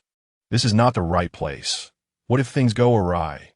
If I want to train the Qin family members, I could simply take them to the battlefield against the Great Li dynasty. Wouldn't that be more effective? Qin Xian responded with a smile, countering Qinda's concerns. Not training. Then why does the clan leader intend to lead the Qin family to attack the Water Tiger Stronghold? Qinda inquired, increasingly perplexed. Other than training, he could think of no other reason for Qin Xian's desire to attack the Water Tiger Stronghold. Here, beneath the Water Tiger Stronghold, lies an untouched middle-grade spirit stone mine. Tell me, should I lead the Qin family to attack the Water Tiger Stronghold? Upon seeing Qinda's confusion, Qin Xian pointed once more the location of the Water Tiger Stronghold on the treasure map and asked, "Bang! Attack! The Water Tiger Stronghold must be attacked. Clan leader, wait! I will gather everyone right now. And at your command, we shall follow you to attack the Water Tiger Stronghold." The mere mention of the middle-grade spirit stone mine ignited a fiery passion in Qinda's eyes. He slammed the table, speaking with immense excitement. That is an entire middle-grade spirit stone mine. If we could excavate all the spirit stones within, the Qin family would prosper. A city like Tianyang City, along with its residents, could be purchased 100 times over. In that case, the Qin family members would no longer worry about cultivation resources. With just one middle-grade spirit stone mine, the Qin family could rise rapidly. Even the formidable Luyun sect, which had once been regarded as a colossal entity by the Qin family, could eventually be surpassed if given enough time. This is a monumental opportunity that could establish a foundation for the Qin family for generations to come. As soon as Qin finished speaking, he dashed out of the meeting hall at lightning speed, promptly gathering all the Qin family members and informing them of their upcoming plans. What? A middle-grade spirit stone mine. The clan leader has discovered a middle-grade spirit stone mine. The clan leader is incredible. We will follow the clan leader to eradicate the bandits. Wherever the clan leader points, that is where we shall go. Upon hearing the news of the middle-grade spirit stone mine, the Qin family members like Qinda were filled with excitement and fervently shouted in unison. Although they had yet to seize the mine, they were already envisioning a future filled with the luxury of using middle-grade spirit stones for cultivation. Since you are all aware now, I shall not waste further words. The sole purpose of our journey to the Water Tiger stronghold is to gain complete control over that middle-grade spirit stone mine. Regardless of how many bandits are within the Water Tiger stronghold, anyone daring to obstruct the Qin family's path shall be dealt with. This battle will also serve as a test of whether you have diligently cultivated during this time. After this battle, rewards will still be distributed according to merit, alongside any rewards for breakthroughs in your realms. This clan leader will grant them all, observing the fervent assembly of the Qin clan members within the conference hall. Qin Xian, clad in white garments, stood tall before the crowd, his gaze sharp and his voice resonant. He could distinctly sense that during his period of seclusion, every member of the Qin family had made remarkable progress in their martial arts endeavors. The seasoned Qinda had ascended from an 8-star martial master to a 9-star martial master, now but a step away from the martial spirit realm. The valiant and loyal Li Qing had elevated from a 6-star martial master to an 8-star martial master, breaking through 2 minor realms. The power-laden Qin Longxiang had also triumphed over 3 minor realms, advancing from a 6-star warrior to a 9-star warrior, tantalizingly close to the martial master realm. Other members of the Qin clan had similarly surpassed 1 or even 2 minor realms, significantly amplifying the collective strength of the clan. Meanwhile, the dual fire prodigy, Qin Yin, akin to an emperor of flames, remained in seclusion as the seed of his had yet to sprout, requiring more time. However, based on Qin Xian's estimations, it was likely that the within Qin Yin would emerge in just a few days. Chapter 10. Assault on Water Tiger Stronghold. The enchanting chieftain Su Bingwei, vowing to follow the clan leader to the death. Long live the clan leader. Long live the Qin family. Upon hearing these words, the Qin clan members were invigorated, their spirits soaring as they anticipated the opportunity to prove themselves once more. Each of them yearned to surpass their previous achievements to garner the praise and rewards from their esteemed leader. Qin Xian, much like soldiers eager for glory and honor. Onward, seeing the fervor of the Qin clan members, Qin Xian felt a wave of satisfaction wash over him. He then gestured grandly, leading the assembled Qin clan members out of the Qin residence and toward the Water Tiger stronghold. The stronghold was not far from the Qin family. Within half an hour, they arrived at the gates of the Water Tiger stronghold. Surveying the scene, he noted the steep hills flanking either side, lush with trees, and between them stood a gate forged from fine iron. Flanked by watchtowers, a small contingent of bandits patrolled the entrance. "Who are you? Why have you come in such force to our Water Tiger stronghold? Are you perhaps reinforcements sent by the Windwalker escort to retaliate against us?" The bandits, upon spotting Qin Xian and the elite members of the Qin clan, drew their weapons and glared menacingly. "We are the Qin family from Tianyang City. We have come to eradicate the bandit menace here. If you wish to spare your lives, surrender your weapons, and we shall grant you mercy." Qin stepped forward from the crowd, addressing the bandits with a commanding voice. "What nonsense is this Qin family?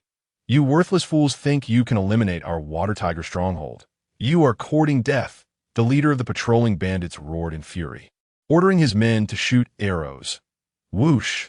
In an instant, dozens of arrows, empowered by spiritual energy, soared towards them from the watchtowers. Upon witnessing this, the elite members of the Qin clan surged with spiritual energy, drawing their spiritual weapons to intercept the incoming projectiles. Annihilate! At that moment, 2 beams of chaotic, celestial light, brimming with destructive energy, erupted forth that in an instant. The barrage of arrows was obliterated into ashes. The watchtowers were pierced through by the chaotic light, followed by a tremendous explosion that sent them crashing down, taking the archers with them. Without further ado, kill! After dismantling the watchtowers with the chaotic light, Qin Xian stepped forward, his gaze piercing and his voice icy. "These bandits are ruthless criminals. Slay them without hesitation. Vajra fist, break. Thunderstorm sword technique, kill." With Qin Xian's command, the elite members of the Qin clan charged towards the bandits of the Water Tiger stronghold. Qin Longxiang and Li Qing led the charge. The former unleashed a punch that resembled an enraged Vajra, the overwhelming force propelling several bandit warriors away, shattering their insides. The latter swung his sword with incredible speed, the blade imbued with the might of wind and thunder, catching the bandit leader off guard before severing him in two. Enemy attack.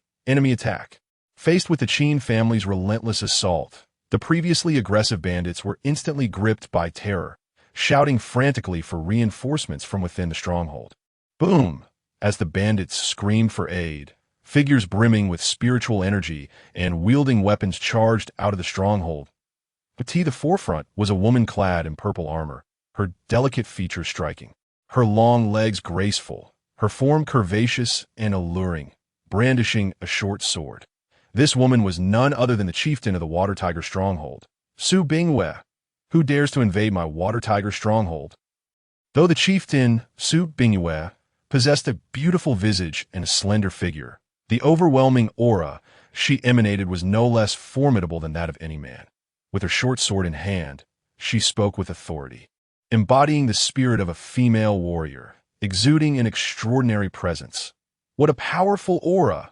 To have such a formidable bandit in Water Tiger stronghold, and a woman at that, it is truly remarkable. Li Qing and Qin Longxiang, charging at the forefront, were momentarily taken aback by Su Bingyue's enchanting appearance, astonished that the chieftain was a stunning woman. However, they soon felt the immense pressure radiating from her, making them feel as if a mountain were weighing upon their chests, rendering them breathless and their hearts racing. This is merely a small stronghold, a gathering place for bandits, and you dare to speak of invasion. Dragon Fist. Boom. In response to Su Bingyue's overwhelming presence, Qin Xian, clad in white, leaped forward, raising his right fist, enveloped in golden spiritual energy that it was as if a dragon coiled around his arm. And with a powerful punch, he unleashed a formidable force. He cared not whether the chieftain was male or female. Anyone who dared obstruct his quest to excavate this mid-grade spirit stone vein would face his wrath, be they an immortal or a mere mortal. Feeling the immense power emanating from Qin Xian's punch, Su Bingyue's beautiful face registered a grave expression. Before her stood this man in white, seemingly just a 3-star martial spirit, yet his punch exuded a strength that posed a genuine threat. What kind of identity could this person possess? Could he be a prodigy from the county city? Water cold sword. In the next instant, the golden fist, infused with spiritual energy, hurtled towards her. Su Bingyue did not dare to be complacent. She brandished her short sword, radiating cold light, and executed a horizontal slash across her ample chest, instantly summoning a chilling blue sword wave, emanating a deadly aura. Boom! In an instant, the golden dragon silhouette collided with the icy blue sword wave, creating a tremendous surge of spiritual energy that rippled outward, uprooting trees in its wake. That a swordsman must be relentless in their pursuit of slaughter, not deliver half-hearted strikes like yours. Break. Perceiving Su Bingyue's power, Qin Xian remained composed, unleashing an even more formidable force with his punch, his voice cold and resolute. The dragon fist he practiced was a top-tier technique of a Xian level, complemented by the chaotic spiritual energy from his Chaos Divine Body and his unparalleled physical strength, rendering this punch exceptionally devastating. In contrast, Su Bingyue wielded the water-cold sword, a technique of the lower Xian level, and her mastery of it was only at a major completion stage, not yet perfect. Despite her 3 minor realm advantage, she could not withstand this punch. Bang! As Qin Xian had anticipated, when he unleashed his full power, Su Bingyue's icy blue sword wave disintegrated into nothingness. The impact sent her hurtling backward, her slender form crashing against the cliffs, shattering the rocks, and raising a cloud of dust. The clan leader is incredible, overcoming realms to defeat a 6-star martial spirit with a single punch. He must possess the bearing of an emperor. How could this be? The chieftain is a 6-star martial spirit, 3 minor realms above him. How could she possibly be defeated?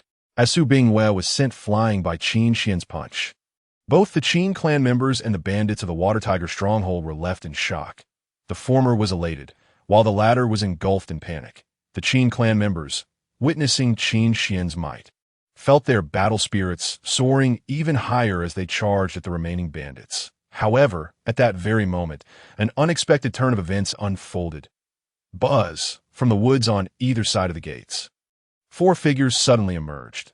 The foremost figure was another woman, possessing a beautiful visage, long legs, an alluring figure, and clad in blue armor, her dark hair tied back. She bore the same rank as Su Bingwe, also a 6-star martial spirit. Yet her aura was more sinister and sharp. If Su Bingwe's presence resembled that of a valiant female general, this woman appeared as a cold and elegant assassin. She wielded a dark short dagger, her graceful form darting through the air, leaving behind fleeting shadows as she swiftly approached Qin Xian. Chapter 11. The second chieftain Su Bingyao. The past revealed? Excellent. The second chieftain Su Bingyao has made her move. The martial arts cultivated by the second chief are exceptionally formidable, with a velocity that is astonishingly swift, capable of slaying this individual in the blink of an eye. Upon witnessing Su Bingyao leading the remaining 3 formidable warriors of the Water Tiger Gang charging forth from the forest, the bandits of the Water Tiger Gang erupted in fervent exclamations of excitement. The Shadow Dagger. Su Bingyao moved with an incredible swiftness, resembling a graceful deer leaping through the woods, her lithe figure remarkably agile. Swiftly closing the distance to Qin Xian in an instant, she slightly bent her body, her bosom swelling with fullness, and the dark-hued dagger in her hand flashed like a bolt of black lightning, piercing through the air with unparalleled ferocity, aimed directly at Qin Xian's chest. Upon witnessing this scene, the members of the Qin family were thrown into a state of panic and dread. Su Bingyao's speed was simply too rapid, akin to a suddenly pouncing female leopard, leaving them utterly bewildered and unable to react. You are swift, but not swift enough. Taiji step. However, as the target locked onto by Su Bingyao, Qin Xian spoke with an air of calm indifference. Among the martial arts he had cultivated, the Taiji step stood as the pinnacle of the low-grade earth techniques. It was a grave error for Su Bingyao to rely solely on speed to secure victory. In the next moment, he stepped forward as if the very yin and yang of the universe were flowing in tandem, his footwork imbued with profound mystery. His form spun like the wheel of Taiji, twisting with even greater speed to evade Su Bingyao's lethal thrust. Moreover, centered around him, a formidable yin-yang Taiji energy field unfurled, enveloping Su Bingyao, whose originally blinding speed suddenly dulled, as if time had slowed to a crawl. Upon witnessing this, astonishment flickered in Su Bingyao's expressive eyes. What level of martial arts is this? How could it possess such arcane power? Bang! Just as Su Bingyao was taken aback, Qin Xian, standing firm in the yin-yang Taiji stance, unleashed a kick that sent her slender, delicate frame soaring through the air. She landed amidst the rubble, where Su Bingwe had previously crashed down the cliff, leaving the 2 enchanting chieftains lying side by side among the debris. Observing this, the 3 martial spirit warriors who had followed Su Bingyao into battle stood frozen in place. The flickering hope that had ignited in the eyes of the many bandits of the Water Tiger Gang was swiftly extinguished, plunging them into despair. Their strongest chieftain and second chief had been effortlessly subdued by that man in white. Who on earth are you? A prodigy from the Shiman family? Or perhaps someone sent by the Fengxing escort agency seeking vengeance against us? Su Bingwe and Su Bingyao reclined in the rubble, the former's delicate lips oozing crimson blood, her ample chest heaving as her internal energy surged tumultuously. Yet her beautiful eyes still conveyed an icy demeanor as she directed a cold inquiry towards Qin Xian. We are members of the Qin family from Tianyang City, and we have no connection to the forces you mentioned. Dressed in white, Qin Xian approached Su Bingwe and Su Bingyao with measured steps. Speaking with nonchalance, I have never even heard of this Shiman family. As for the Fengxing escort agency, I have only heard it mentioned by Uncle De. They were merely the unfortunate victims of the Water Tiger Gang's plunder. To act without taking responsibility, what kind of hero is that? If you're not someone sent by the Shiman family or the Fengxing escort agency, then why have you led them to attack my Water Tiger Gang? Moreover, with your prodigious talent and unparalleled martial arts, which are unattainable for ordinary individuals, who would believe you are merely the chieftain of a small town? Upon hearing this, a look of disdain crossed Su Bingwe's exquisite face as she coldly retorted. It was as if she had already discerned Qin Xian's identity, fully convinced that he was a prodigious warrior dispatched by the 2 factions she had mentioned. You bandits have taken to the mountains, plundering the populace. Why Qin family seeks to act on behalf of the heavens, to eradicate the bandit scourge for the sake of the common people. What could be wrong with that? Qin Xian smiled lightly at her words and responded once more.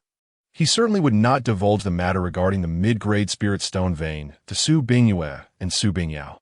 Thus, he could only assert this rationale. Humph, how shameless.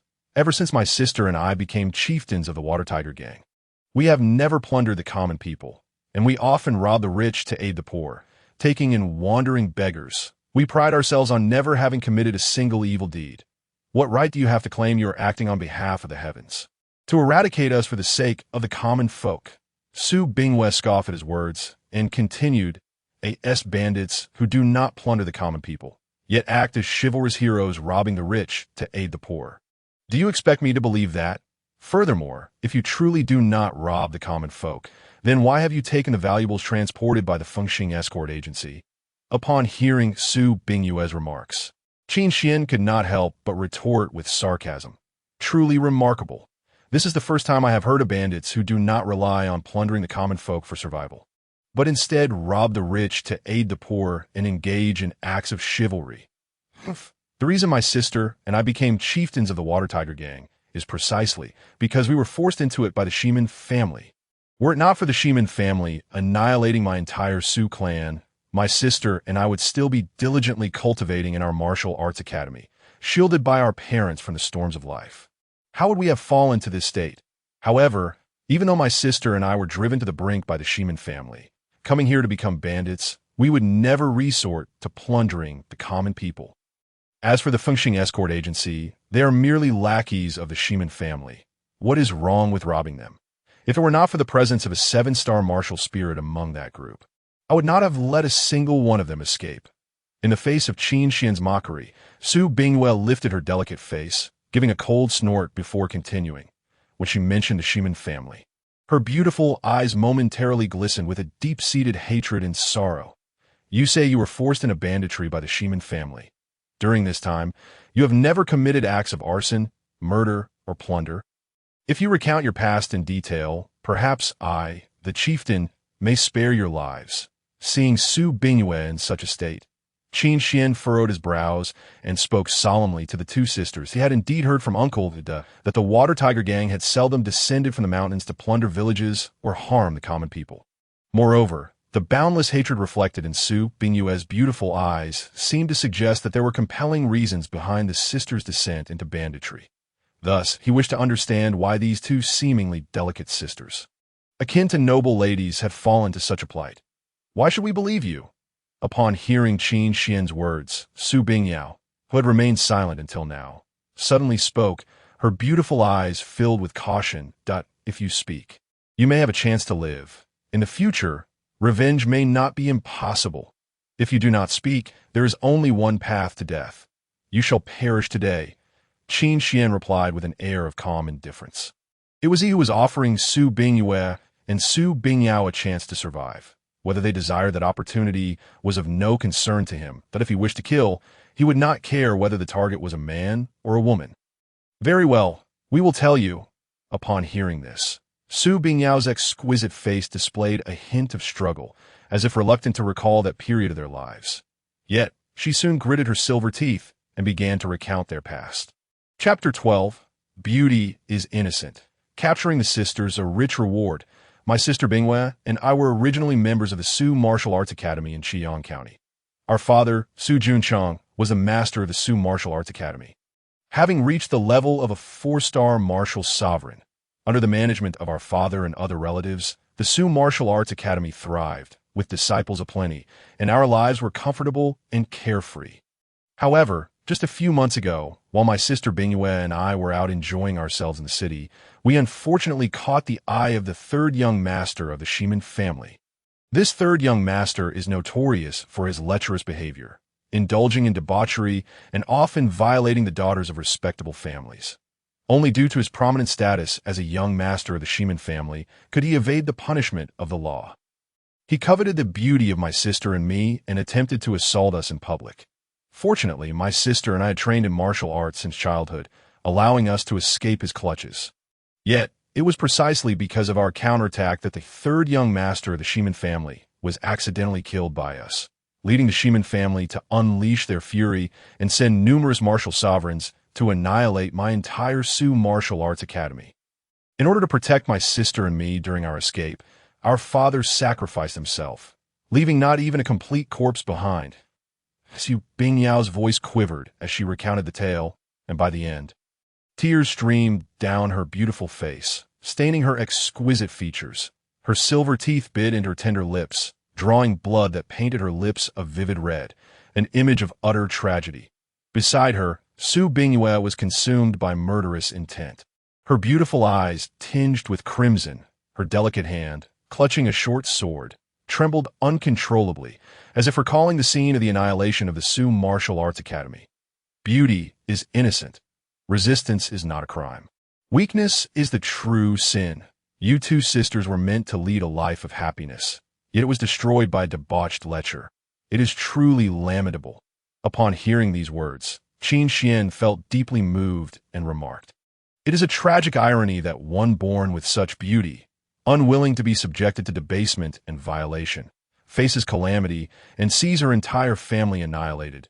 Such a harrowing past, though I have not lived it myself, fills my heart with indignation just from hearing your accounts." Moreover, the sisters Su Bingyue and Su Bingyao, bearing the weight of such an overwhelming blood feud, maintain their purity of character, refusing to turn to darkness, and have never stooped to plunder the common folk in their quest for vengeance. This alone is ample justification for their continued existence.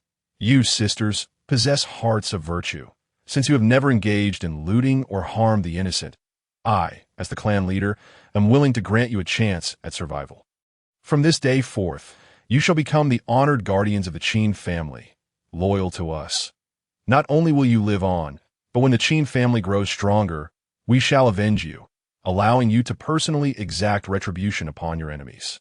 Are you willing to accept this? Stepping forward, Qin Xian addressed Su Bingyue and Su Bingyao directly, his voice resonant and clear. The sisters, endowed with both virtuous hearts and formidable strength, stood beneath him, their abilities only slightly inferior to his own. Accepting them as protectors of the Qin family would undoubtedly benefit its future prosperity. Should we pledge our allegiance to the Qin family, you will truly seek vengeance on our behalf. Upon hearing Qin Xian's words, the eyes of Su Bingyue and Su Bingyao sparkled with renewed hope. Although the Qin family currently seemed feeble compared to the Shiman clan, the sisters had first-hand experience of Qin Xian's extraordinary prowess. Even at the level, he could overpower them with ease, possessing numerous advanced techniques and martial skills, making him an exceptional talent. Such a remarkable individual, despite his current cultivation level, would surely ascend to greatness in the future. Akin to a dragon emerging from the depths of a pond when confronted with stormy skies. At that time, perhaps the blood feud that consumed their Su family might indeed be avenged. I'm the clan leader. My words hold weight. Qin Xian continued. If you serve the Qin family, I shall regard you as family. That it is my nature to protect my kin, and your grievances shall become my own. How can they go unavenged? With a smile, Qin Xian spoke with solemnity. As long as Su Bingyue and Su Bingyao pledged their loyalty to the Qin family, the clan would take upon itself the burden of their blood feud. Excellent. We trust clan leader Qin. Su Bingyue proclaimed. I, Su Bingyue, hereby swear a blood oath to the heavens. From this day forth, I shall serve the Qin family faithfully. Should I betray this vow, may the heavens punish me. I, Su Bingyao, likewise swear a blood oath to the heavens. From this day forth, I shall serve the Qin family loyally. Should I betray my promise, may the heavens exact their vengeance upon me. Seeing the gravity in Qin Xian's demeanor and their own heartfelt vows, Su Bingyue and Su Bingyao felt their eyes moisten with emotion, choosing to place their trust in him and dedicate their loyalty to the Qin family. They gazed at Qin Xian, their resolve unwavering, as they established their blood oath to signify their allegiance. Ding! Congratulations, host, for encountering clan members with blue talent ratings. Su Bingyue. Realm, 6-star martial spirit. Comprehension, 6-star talent. Water spirit body. Water spirit body. A water attribute spirit body, naturally attuned to water elemental energy, enhancing cultivation speed and refining spirit energy, thereby increasing the potency of water-based martial techniques. Ding! Congratulations, host, for encountering clan members with blue talent ratings. Su Bingyao, Realm, 6-star Martial Spirit, Comprehension, 7-star Talent, Mastery of Assassination, Shadow Spirit Eyes, a form of spirit eyes that grant night vision, tracking, and pinpointing abilities, allowing one to perceive speed as if it were slow when fully mastered. After the sisters swore their blood oaths, Qin Xian's mind resonated with the system notification, confirming Su Bingyue and Su Bingyao's sincere loyalty to the Qin family, which had been recognized by the system. Splendid! Today, not only does my Qin family gain control of a mid-grade spirit stone mine, but we also welcome 2 martial spirit guardians. Truly a double blessing. Qin Xian's handsome face broke into a bright smile. Clearly pleased. Having acquired 2 blue talent-level guardians, our expedition to the Water Tiger Mountain has indeed yielded great rewards. A mid-grade spirit stone mine.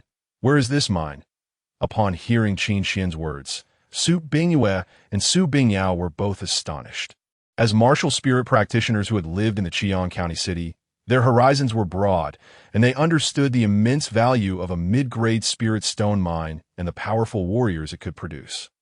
The mid-grade spirit stone mine is right here, with a commanding presence. Qin Xian wielded the ancient Tian Song sword, his sword intent surging around him. Stepping forward, he struck down fiercely at the cliffs flanking the mountain pass. Boom! In the next instant, a colossal and radiant sword light erupted, enveloped in a fierce sword chi capable of shaking the heavens, cleaving the hard cliffs apart for a distance of 1,000 meters. As if a vertical tunnel had been carved through the mountain with a single stroke. With a resounding crack, dazzling beams of pure white light burst forth from the fissures created by the sword strike. Simultaneously, rich and concentrated spiritual energy surged forth, enveloping the area. The members of the Qin family felt invigorated, their eyes gleaming as they greedily inhaled the pure spiritual energy that filled the air, rejuvenating their spirits. Ding! Congratulations, host, for completing the task, leading the Qin family to seize a mid-grade spirit stone mine. Task rewards: 2 bottles of 3rd-rank pure spirit pills, 1 supreme martial technique, blue water sword technique, 1 supreme cultivation method, wine phantom shadow killing technique, 50 sets of yellow rank supreme standard armor, 500 sets of yellow rank mid-grade standard armor, and a spirit beast mount. Kanglan Spirit Tiger, 6-star martial spirit realm. Upon hearing the system's notification of task completion and rewards, Qin Xian's eyes brightened with excitement. 2 bottles of 3rd-rank pure spirit pills, 1 supreme martial technique, and 1 supreme cultivation method, 50 sets of yellow rank supreme standard armor, 500 sets of yellow rank mid-grade standard armor, and a spirit beast mount, the Kanglan Spirit Tiger, at the 6-star martial spirit realm. The rewards from this task were indeed bountiful. Roar! Just as the system notification faded from Qin Xian's mind, a fearsome roar echoed through the nearby mountains, shaking the very earth. Suddenly, a massive blue and white striped tiger emerged from the forest, its powerful frame crashing through ancient trees, creating a cacophony of sound. This was the Kanglan Tiger King. Why had it suddenly ventured from its territory to this place? Upon seeing the Kanglan Spirit Tiger, Su Bingyue's beautiful eyes turned serious as she questioned, "Does the clan leader have prior encounters with this Kanglan Tiger King?" "I have not fought it, but like you, it has come to pledge allegiance to the Qin family," Qin Xian replied, raising his hand calmly as he faced the approaching Kanglan Tiger King. "It seeks you out?" "Clan leader, have you fought this Kanglan Tiger King before?" Su Bingyue asked, her expression tinged with disbelief. "I have not engaged in battle with it. However, it, like you, has come to join the Qin family," Qin Xian reiterated. His back turned to the others, his hand raised towards the sky. "The Kanglan Tiger King wishes to join the Qin family. How can this be possible?" Su Bingyue exclaimed in astonishment, her eyes wide with incredulity. The Kanglan Tiger King, ruler of the beasts in this mountain range, was known for its fierce independence. How could it possibly submit to humans? Yet before she could finish her thought, she witnessed a scene that left her utterly speechless. As the Kanglan Tiger King charged forth from the forest, it abruptly slowed its pace just before colliding with Qin Xian. Then, with a joyful wag of its tail, it lowered its massive head, affectionately nudging Qin Xian's palm as if it were a playful kitten seeking its master's affection. How is this possible? At that moment, both Su Bingyue and Su Bingyao stared in disbelief, their eyes wide. The Kanglan Tiger King, a formidable beast that dominated the mountain range, was now displaying such subservience to a human. This was utterly absurd. Could it be that Qin Xian had once delivered a crushing defeat to it? Perhaps only this explanation could account for such a spectacle. Clan leader Qin, you truly are an extraordinary talent. Indeed, who would have imagined that even the Kanglan Tiger King, the ruler of beasts, would willingly submit to clan leader Qin? At this moment, Su Bingyue and Su Bingyao were utterly captivated by Qin Xian, their hearts swelling with admiration. The realm of a 3-star martial spirit not only allowed him to overpower the two of them, who were 6-star martial spirits, but also to command the respect of a 7-star martial spirit, the Kanglan Tiger King. Such astonishing feats, who could hear of them without feeling a sense of shock? Ding! Detected investable clan member, Su Bingyue. Investable items. 3rd grade pure spirit pill, Xiantier Supreme Martial Technique, by Shui, Sword Technique. Ding! Detected investable clan member, Su Bingyao. Investable items. 3rd grade pure spirit pill, Xiantier Supreme Method, Feng, Xianing Sha Ju. Simultaneously, the system notification echoed in Qin Xian's mind. Since you two have become my Qin family's honored guests and are willing to pledge a blood oath of eternal loyalty to my house, as the patriarch of the Qin family, I shall regard you as true kin and will not be stingy with my generosity. These 2 bottles of pure spirit pills and these 2 martial techniques shall serve as a token of my esteem for your arrival. From now on, the Qin family shall be your home. Qin Xian patted the massive head of the Kanglan Tiger King, prompting it to lie down submissively. He then turned around, retrieving the 2 bottles of pure spirit pills, the Bai Shui Sword Technique and the Feng Xianing Sha Ju from the system space, presenting them to Su Bingyue and Su Bingyao. This is a Xiantier Supreme Martial Technique and 2 bottles of 3rd grade pure spirit pills. Patriarch, this is too precious. We cannot accept. At that moment, when Su Bingyue and Su Bingyao beheld the items Qin Xian offered, they were overwhelmed with astonishment, their chests heaving with emotion. The Xiantier Supreme Method and martial techniques were treasures that even the martial grandmasters in Qiyang County found difficult to possess. Their immense power was such that any martial spirit or martial grandmaster capable of mastering them to a high level could fight beyond their rank and be hailed as prodigies. Additionally, the 2 bottles of 3rd grade pure spirit pills were exceedingly rare. Even their father, a martial grandmaster and the owner of their martial arts academy, bought them one by one. Never would he bestow an entire bottle, as Qin Xian had done. Had they not known Qin Xian's honorable character, which stood in stark contrast to the lecherous demeanor of the 3rd young master of the Ximen family, they might have thought he was making such generous gestures to pursue them. These are merely 2 modest martial techniques and 2 bottles of pills, so please accept them. If you feel indebted, contribute more to the Qin family in the future to repay your gratitude through action. Qin Xian waved his hand and spoke directly. The items he gifted were not something he would take back. Thank you, Patriarch. I, Su Bingyue, will surely remember your kindness and will not hesitate to face any peril for the sake of the Qin family. I, Su Bingyao, feel the same. As Su Bingyue and Su Bingyao gazed at the martial techniques and pills in their hands, they were deeply moved. Apart from their family, Qin Xian was the first to offer them such precious gifts. At that moment, the image of Qin Xian in their hearts grew even more majestic and heroic.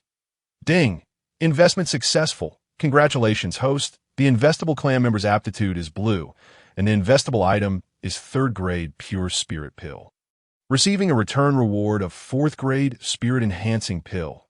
Congratulations, host. The investable clan member's aptitude is blue, and the investable item is Xiantier Supreme Martial Technique, by Shui Sword Technique, receiving a return reward of Earth Tier Mid-Grade Martial Technique. Xiaoyao Sword Technique. Ding! Investment successful. Congratulations, host. The investable clan member's aptitude is blue, and the investable item is 3rd grade pure spirit pill, receiving a return reward of 4th grade spirit enhancing pill. Congratulations, host. The investable clan member's aptitude is blue. An investable item is Xiantier Supreme Method, Feng Xianing Sha Ju, receiving a return reward of Earth Tier Low-Grade Spirit Weapon, Tiansha Blood Sword, Chapter 14. Forming the Wei Qin Army, Wei Qin Black Armor. Regret to the core. The already substantial task rewards became even more lavish and precious after the investments. This is the allure of investment returns. Initially, 2 bottles of 3rd-grade pure spirit pills after investment. Return 2 bottles of 4th-grade spirit-enhancing pills. The effects of spirit-enhancing pills and pure spirit pills are quite similar, both aiding martial artists in rapidly consolidating their spiritual energy and facilitating breakthroughs in their cultivation realms. However, the spirit-enhancing pill is a 4th-grade pill, and its potent effects are sufficient to assist martial grandmasters in their training, being vastly superior to the pure spirit pill's efficacy by thousands, even tens of thousands of times. Should Qin Xian consume the spirit-enhancing pill for his cultivation, his speed of advancement would reach its zenith. Furthermore, he acquired an Earth-tier mid-grade martial technique, Xiaoyao sword technique, and an Earth-tier low-grade spirit weapon, Tian Sha blood sword. The Earth-tier mid-grade martial technique, when unleashed, would be sought after even by martial generals due to its overwhelming destructive power, as long as Qin Xian masters the Xiaoyao sword technique to perfection. Even 8-star martial spirit experts would be compelled to avoid its edge, unwilling to confront it head-on. However, the Earth-tier martial techniques demand significant consumption of spiritual energy.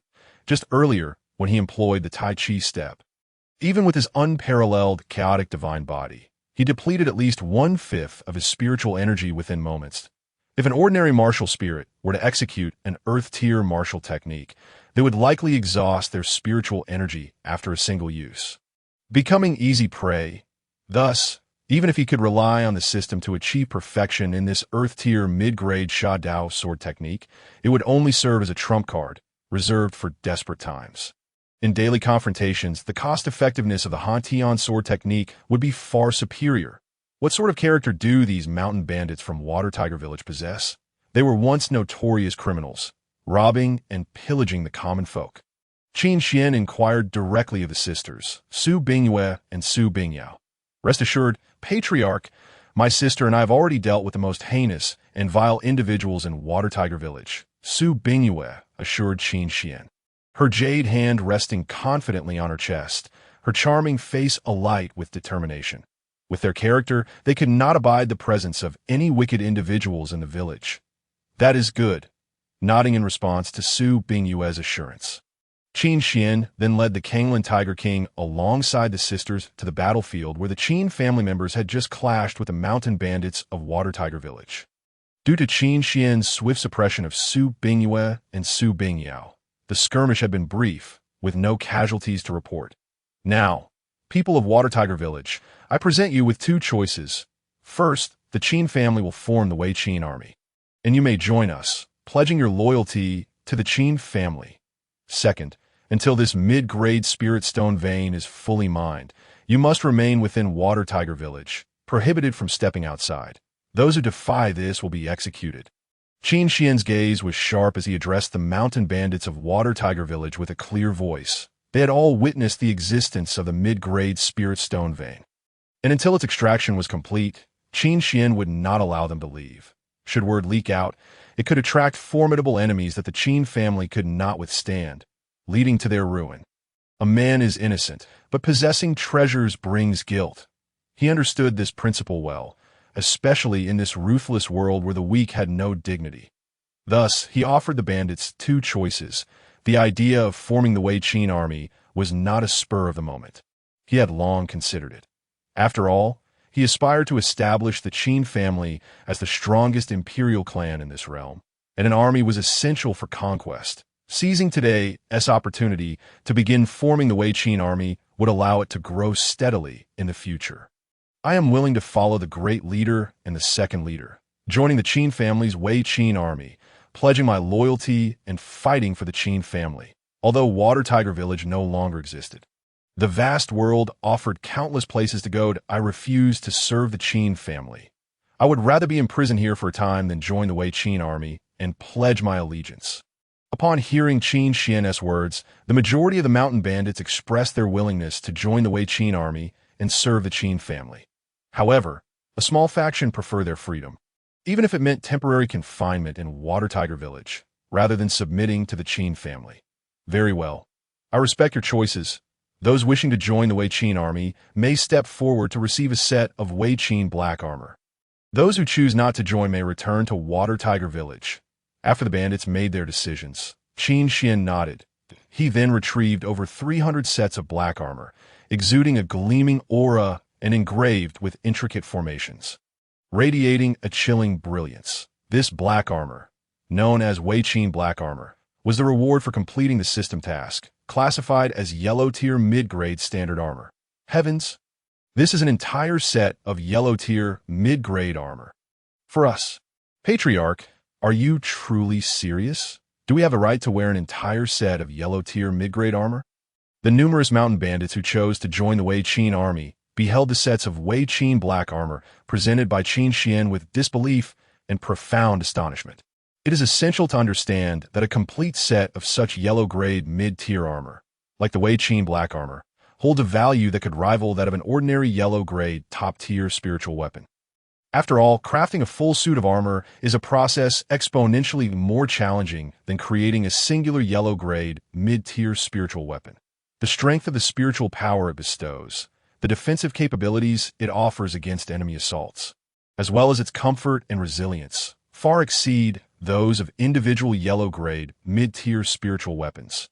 For instance, the mountain bandits, who possess the realm of warriors, could don this Wei Qin black armor and withstand all assault from their peers. Even against the strikes of a martial master, they could endure 1 or 2 blows without succumbing to instant death. This is the formidable power of a complete set of yellow-grade mid-tier armor. It is merely a suit of armor, since you are willing to pledge your loyalty to the Qin family and fight for them across the lands. This armor is your rightful reward. Furthermore, as long as you achieve military merit in the future, even greater rewards will await you, Qin Xian stated, waving his hand and addressing the mountain bandits who had joined the Wei Qin army with a casual demeanor. Thank you, esteemed clan leader. We shall remain eternally loyal to the Qin family and are willing to fight for them against our foes. The mountain bandits who had joined the Wei Qin army now had reddened eyes, kneeling on the ground and gazing at Qin Xian with immense gratitude and excitement. They had previously suffered hardships and had been forced into banditry. Now, not only were they incorporated into the Qin family as regular troops, but they also received such precious armor in their hearts. They felt the same gratitude and excitement that the sisters Su Bingyue and Su Bingyao had expressed earlier. Qin clan leader, we too wish to join the Wei Qin army. Yes, clan leader Qin, it was our oversight that caused us to miss this opportunity that we hope you can grant us another chance. The mountain bandits who had not chosen to join the Wei Qin army rushed forward, their eyes gleaming with envy and regret. They quickly knelt before Qin Xian, pleading for another opportunity to join the Wei Qin army. I could see this moment. They no longer yearned for freedom. They simply wished to don the Wei Qin black armor. Chapter 15. Opportunities are fleeting. A sudden visitor. Opportunities are fleeting. This clan leader has already given you a choice. Since you have chosen according to your true desires, do not harbor regrets. Qin Xian's expression remained indifferent as he faced the kneeling bandits' imploring pleas, his voice devoid of softness. After his words fell, he strode forward, stepping over the remorseful bandits, and approached Qin directly. The Kanglan Tiger King, Su Bingyue, and Su Bingyao followed behind Qin Xian, resembling a pet and 2 guardians. Upon seeing the imposing Kanglan Tiger King and the strikingly beautiful Su Bingyue and Su Bingyao, Qin was momentarily taken aback. That it was astonishing that a 7-star martial spirit Tiger King and 2 6-star martial spirit leaders had been so effortlessly subdued by the clan leader. Uncle Da, the mid-tier spiritual stone vein is right before us. The subsequent mining shall be entrusted to you. Ensure it is extracted as swiftly as possible to avoid prolonged delays, Qin Xian instructed. After reserving the necessary quantity of mid-tier spiritual stones for daily cultivation, he commanded that the rest be escorted back to the Qin family by Su Bingyue and Su Bingyao leading the Wei Qin army. Additionally, seal off information regarding this location. The news of the mid-tier spiritual stone vein must not spread. Those bandits who have not joined the Wei Qin army must be closely monitored, should any dare to step out of the stronghold before the extraction is complete. Show no mercy. Qin Xian placed a hand on Qin Da's shoulder and solemnly reminded him. Yes, Rest assured, clan leader, I will not fail your trust, Chinda replied earnestly, nodding vigorously. Good. Now go about your tasks. Qin Xian nodded in approval, then grasped the Tian Sha bloodsword and made his way toward the cliff passage leading to the mid-tier spiritual stone vein he had previously cut open. Upon traversing the vertical cliff passage, he entered the heart of the mid-tier spiritual stone vein. His gaze swept around, and he was greeted by the sight of colossal mid-tier spiritual stones shimmering with a soft white light, illuminating his eyes. The rich spiritual energy enveloped him like a wave, causing his pores to naturally open, greedily absorbing the abundant and pure spiritual energy.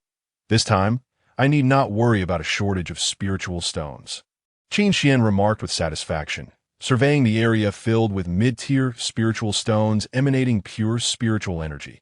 With his mid-tier spiritual stone vein at his disposal, he no longer had to fret over a lack of resources for cultivation. He could focus entirely on elevating his realm. With this thought in mind, he sat cross-legged atop a massive mid-tier spiritual stone, conjuring a spirit elevation pill in his hand and consuming it. This fourth-grade pill's efficacy surpassed that of a pure spiritual pill by 1,000-fold, promising to significantly accelerate his cultivation speed. After ingesting the spirit elevation pill, he began to circulate the Chaos Emperor scripture. And in an instant, a 9-color vortex of spiritual power materialized above his head, voraciously devouring the pure spiritual energy from the surrounding mid-tier spiritual stones.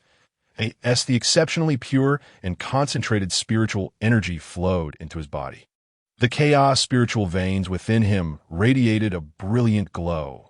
The chaos spiritual power within his dantian visibly surged, solidifying and becoming increasingly vast and potent. Thus, with the supply from the entire mid-tier spiritual stone vein, Qin Xian embarked on a frenzied ascent, rapidly enhancing his cultivation. Meanwhile, the Qin family members outside were diligently extracting the mid-tier spiritual stone vein.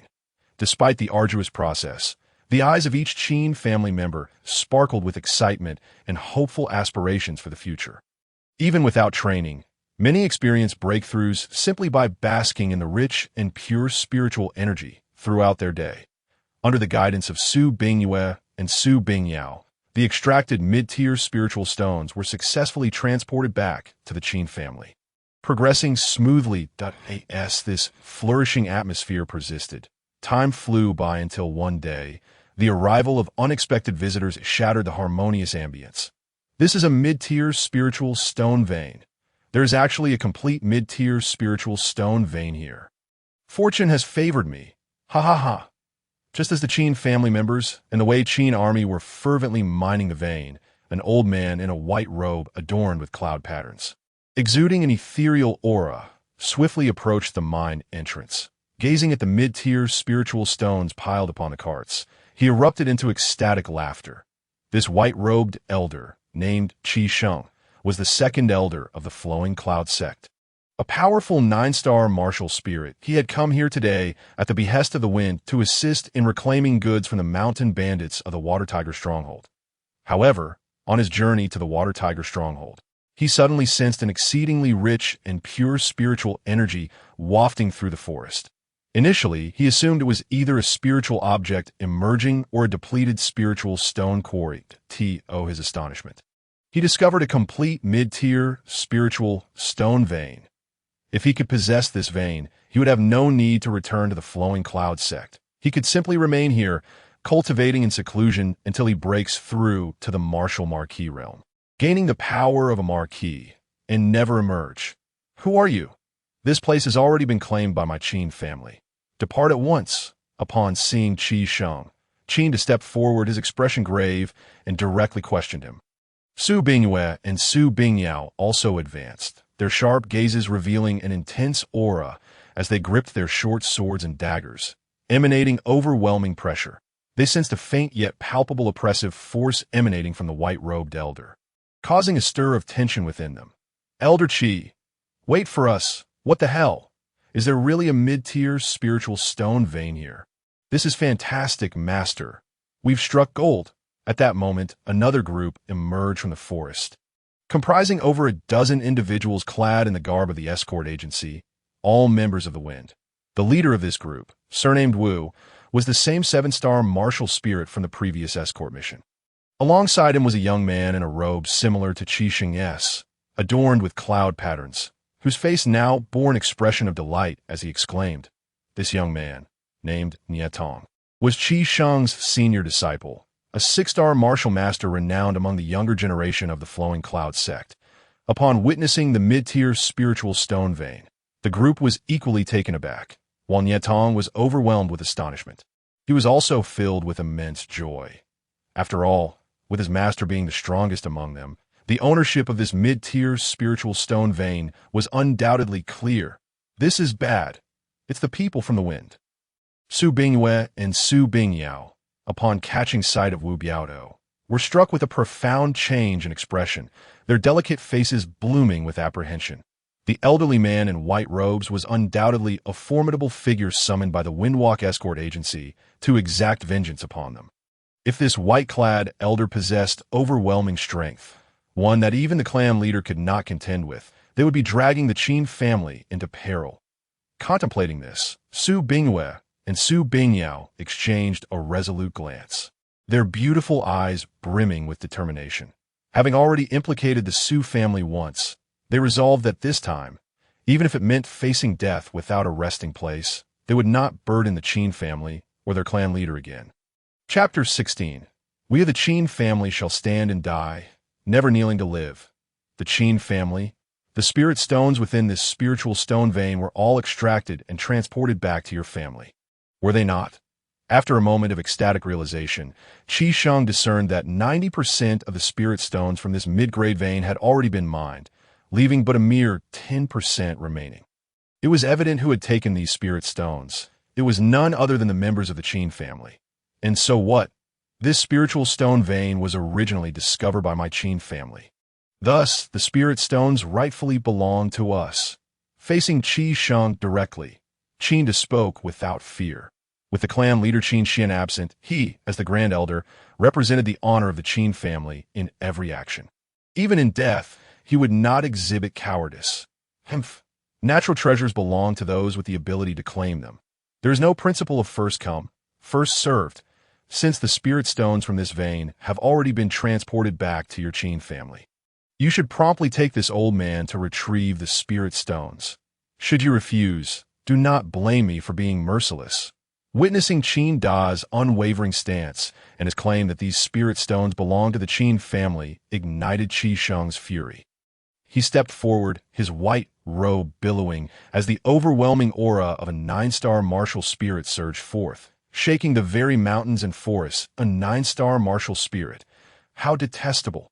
The Windwalk Escort Agency managed to summon a 9-star martial spirit for revenge. As Qi Sheng's formidable presence erupted, Su Bingyue and Su Bingyao quickly positioned themselves before Qin Da, bracing against Qi Sheng's oppressive might. Instantly, the gravity of the situation settled heavily upon them, and they spoke with grave seriousness. Were it merely an 8-star martial spirit, the sisters would have fought with all their might.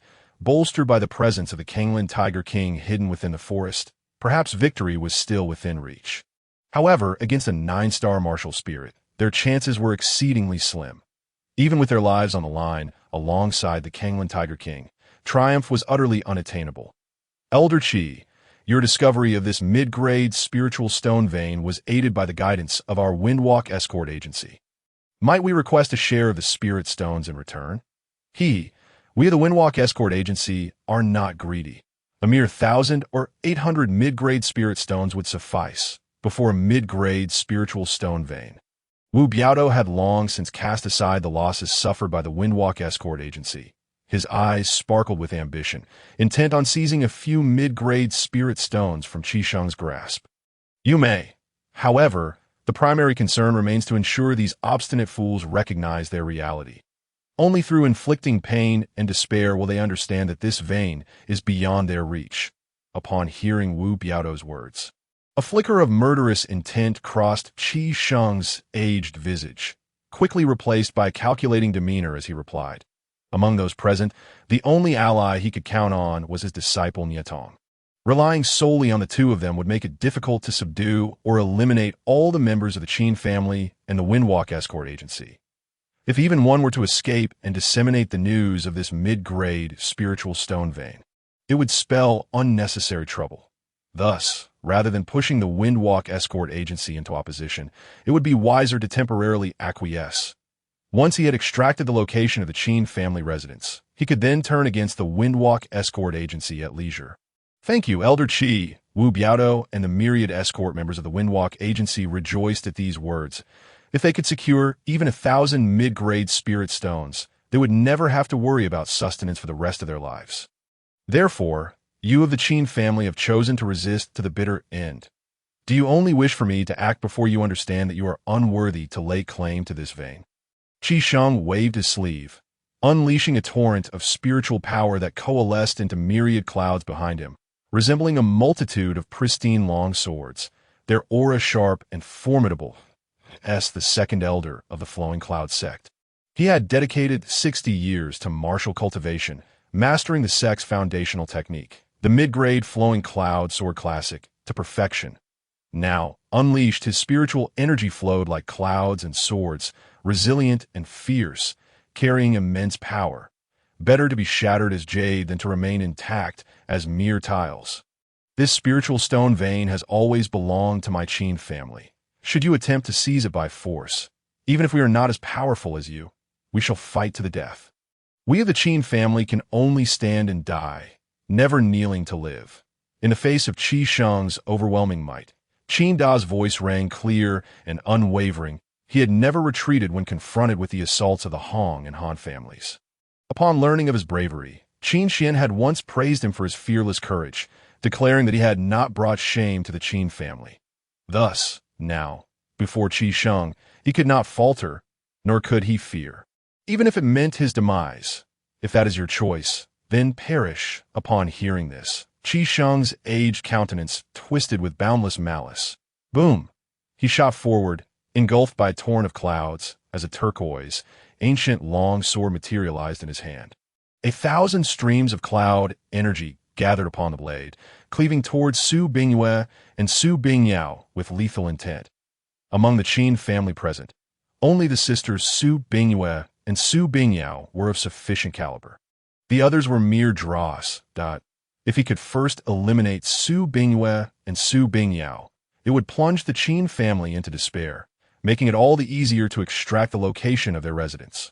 The Azure water sword technique, the wind shadow killing arts. Faced with Qi Sheng's onslaught, Su Bingyue and Su Bingyao dared not delay, unleashing their most powerful martial techniques. First, Su Bingyue stepped forth, her inner spiritual force surging as she wielded her short sword, slashing through the air to create a ripple of azure water that reverberated outward with the power to shatter mountains and stones.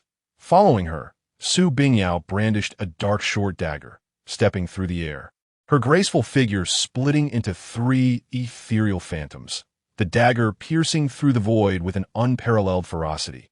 During their training period, both sisters had made tremendous progress in the martial techniques bestowed upon them by Qin Xian, resulting in a significant enhancement of their combat prowess. However, with a deafening roar, both Su Bingyue, wielding her short sword, and the agile, fierce Su Bingyao found their soft armors shredded by the vast, razor-sharp clouds, piercing their delicate skin and spilling crimson blood.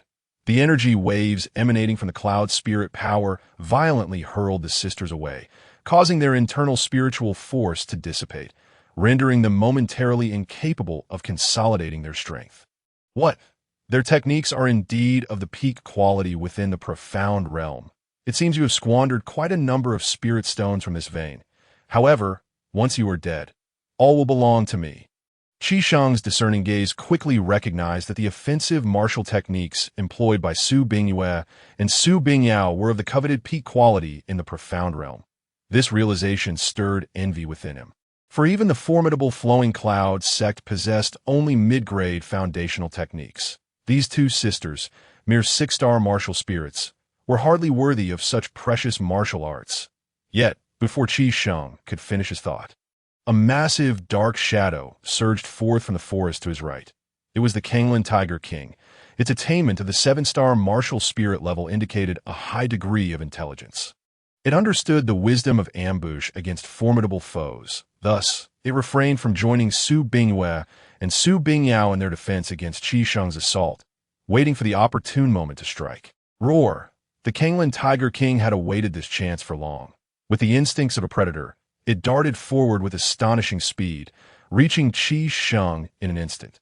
Then, it opened its immense maw, revealing long, sharp fangs that glimmered with a cold light, resembling two blades capable of shredding anything in their path. Chapter 17.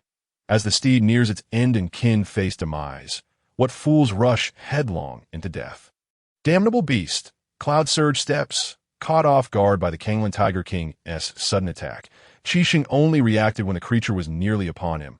He swiftly executed his most potent movement technique, summoning clouds beneath his feet, swirling like tempestuous winds, allowing him to narrowly evade the tiger's lethal bite. However, while his vital points remained untouched, the entirety of his right arm was severely grazed by the tiger's massive, sharp fangs, leaving a deep gash that bled profusely, exposing bone. Horizontal cloud, sword technique, kill. Feeling the intense pain radiating from his right arm, Qi Sheng's eyes blazed with crimson fury. He wielded his sword with his left hand, channeling half of his spiritual power into the blade, and struck fiercely at the Kanglan Tiger King. Whoosh! A howl erupted. This sword possesses an immensely formidable power. Even the mighty Kanglan Tiger King, with its ferocious, beastly form, was still cleaved open by the piercing sword aura, leaving behind a gruesome gash several meters long, a sight most horrifying. Had it not been for the sturdy tiger bones that intervened, its heart would have been nearly pierced by the sword's energy, leading to an instant demise. Today, you all shall perish here. Qi Sheng's eyes blazed crimson, his left hand gripping the sword, while his right arm bled profusely, staining his aged visage a deep scarlet, rendering him exceedingly menacing. At this moment, his mind was engulfed by fury and pain, and his foremost desire was to slay all members of the Qin family along with this beast, making them experience the utmost agony. Li Qin, quickly, rushed to the cave on the other side of the cliff to awaken the clan leader. Ensure he escapes this place at once. Upon witnessing this, Qin hurriedly instructed Li Qin to rouse the meditating Qin Xian, wishing to facilitate his escape. After all, before entering seclusion, Qin Xian had only reached the realm of a 3-star martial spirit. Even if he had made some progress during this time and ascended to a 4-star martial spirit, he would undoubtedly be no match for Qi Sheng. The disparity between a 4-star martial spirit and a 9-star martial spirit encompasses 5 minor realms. He understood that while Qin Xian was indeed powerful, such a vast difference made it exceedingly difficult for him to contend with Qi Sheng. Thus, the best outcome would be for Qin Xian to escape, and in the future, when his cultivation had matured, he could avenge them and restore the Qin family. Yes, in this dire moment, Li Qin discerned the gravity of the situation. While he yearned to remain and fight alongside everyone until death, the life of clan leader Qin Xian was paramount. He could not act impulsively. With that, as his words fell, Li Qin utilized the cover of the trees at the cliff's edge to hasten towards the cave where Qin Xian was in seclusion. Meanwhile, within the cave on the opposite side of the cliff, Qin Xian was abruptly alerted by the system's notification sound. Ding! The system has detected that the host's mount is on the verge of death, and the Qin family members are facing a life and death crisis. The system issues a mission: rescue the Qin family members and mount, and eradicate the invading enemy. Xiaoyao is in peril. Uncle Da and the others are also facing a life-threatening crisis. Buzzing as the system's notification echoed in his mind, Qin Xian, seated upon the spirit stone, suddenly opened his eyes, a chaotic spiritual power erupting around him, and an overwhelming killing intent surged upwards as he spoke coldly. Who dares to invade the Qin family? Could it be that news of our mining spirit stone vein has leaked? Humph! No matter who it is, anyone bold enough to assault the Qin family and harm my kin shall face my wrath.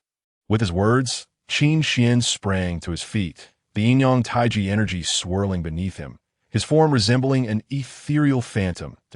In an instant, he burst forth from the cave, racing towards the opposite cliff where the Qin family members were mining.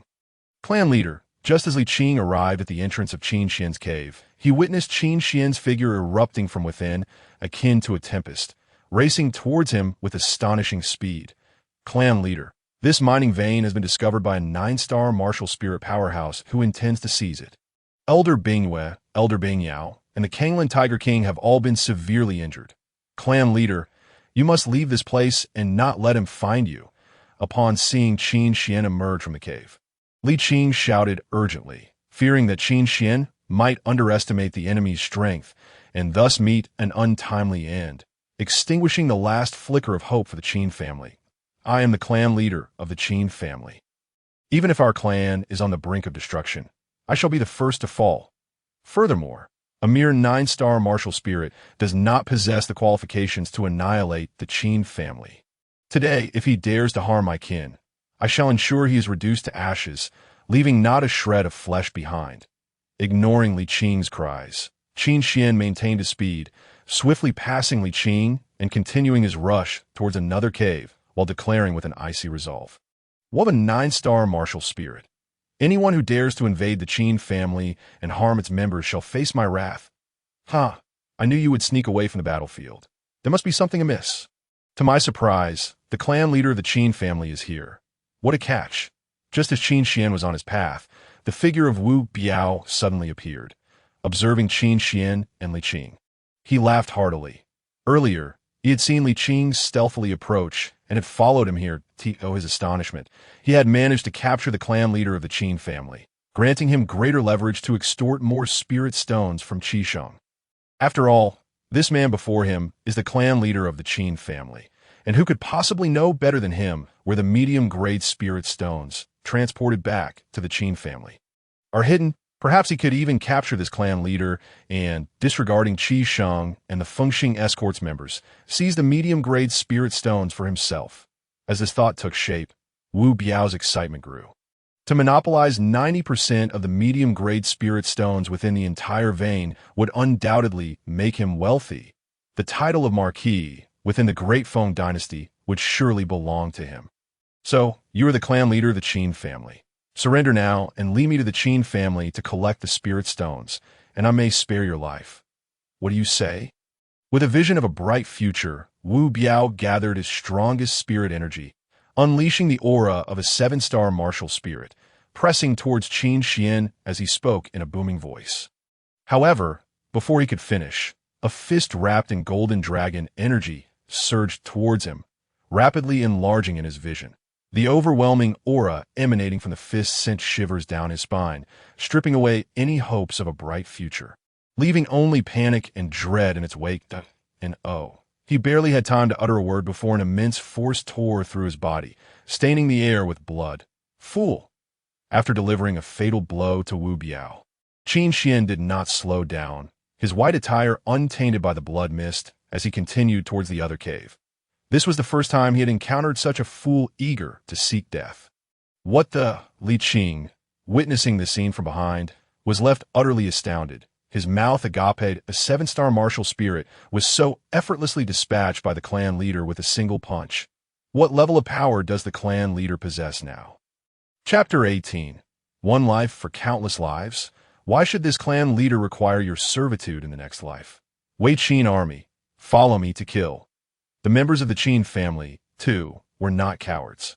They charged forth, following the injuries sustained by the sisters Su Bingyue and Su Bingyao, along with the Kanglan Tiger King. Hundreds of soldiers from the Wei Qin army clad in black armor and Qin family members wielding spiritual weapons gathered with resolute gazes, advancing towards Qisheng. Leading them were 3 other martial spirit bandits from the Water Tiger stronghold, who had been the first to respond to Qin Xian's call to join the Wei Qin army. As martial spirit warriors, they were well aware of the significance of Qin Xian, a 3-star martial spirit, overpowering the beautiful leaders Su Bingyue and Su Bingyao, and managing to subdue the Kanglan Tiger King. Naturally, they were eager to follow such an extraordinary talent. After joining the Wei Qin army, their superior cultivation level naturally positioned them as 3 of the leaders within the Wei Qin army.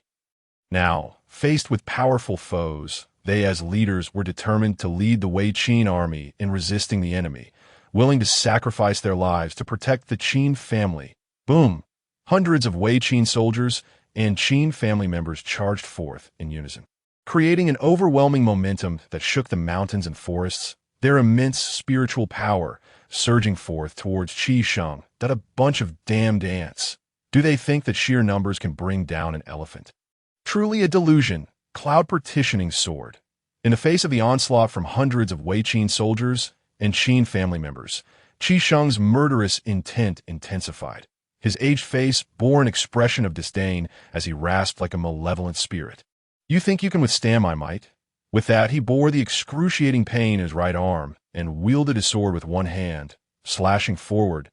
In an instant, millions of clouds converged into a gigantic sword light, imbued with overwhelming power, resembling a vast and heavy ocean wave, crashing forth. Puff, puff, puff.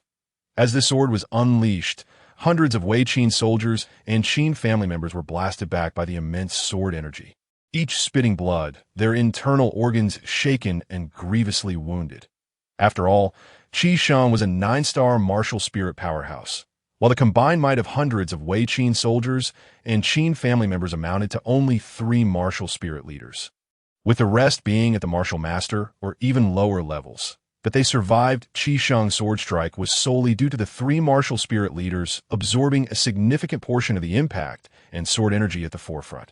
Coupled with the defensive capabilities of the black-armored Wei Qin soldiers and the protective spiritual artifacts worn by the Qin family members, they had narrowly escaped death. That I have said it before. You shall all die here today. Not a single one shall survive. After suppressing hundreds of Wei Qin soldiers and Qin family members with a single sword strike, Qi Sheng, sword in hand, approached the Qin family members with a sinister glint in his aged eyes. Ever since he transcended to the 9-star martial spirit and ascended to the elder position within the Luyun sect, he had never suffered such a significant loss or sustained such severe injuries. Today, if he did not annihilate all the Qin family members, his heart would not find solace. To harm them, you must first step over my corpse. Su Bingyue, brandishing her short sword, rose resolutely, her beautiful face stained with blood, her eyes filled with unwavering determination as she spoke. Cough, cough, I'm here too. Su Bingyao also rose to her feet, gripping the dark short dagger tightly in her hand. A chilling expression adorned her stunning face as she swallowed the blood that surged in her throat and spoke. The last time, the Su family was completely annihilated, and she and her sister could only watch helplessly as their father and loved ones met a tragic fate, fleeing the county town to survive. This time, however, they would not escape. Even if death awaited them, they would be the first to perish. To step over your corpses? I shall ensure that you die a most wretched death. Upon hearing this, Qi Sheng's eyes burned crimson, and he lunged forward with a violent surge, thrusting his sword with immense speed towards Su Bingyue and Su Bingyao. Boom! As the sword struck, an endless cloud of energy coalesced at its tip, unleashing a formidable force capable of tearing the delicate bodies of the 2 sisters apart. Beauty is not a crime, nor is resistance. Thank you, clan leader Qin Xian, for your understanding. If we are destined to meet again in the next life, we would gladly serve you as maidens for eternity. Facing this lethal strike, Su Bingyue and Su Bingyao gripped their weapons, channeling every ounce of their remaining spiritual power to unleash their strongest capabilities. Prepared to fight Qi Sheng to the death. Just before their final stand, tears fell from their beautiful eyes, a stark contrast to their usual demeanor, as they murmured softly. The reason they so readily chose to join the Qin family was not only because Qin Xian promised to help them seek vengeance, but also because of his words. Beauty is not a crime, nor is resistance. After the Su family's demise, the people of Qiang County labeled the sisters as harbingers of disaster, blaming them for the calamity that befell their clan.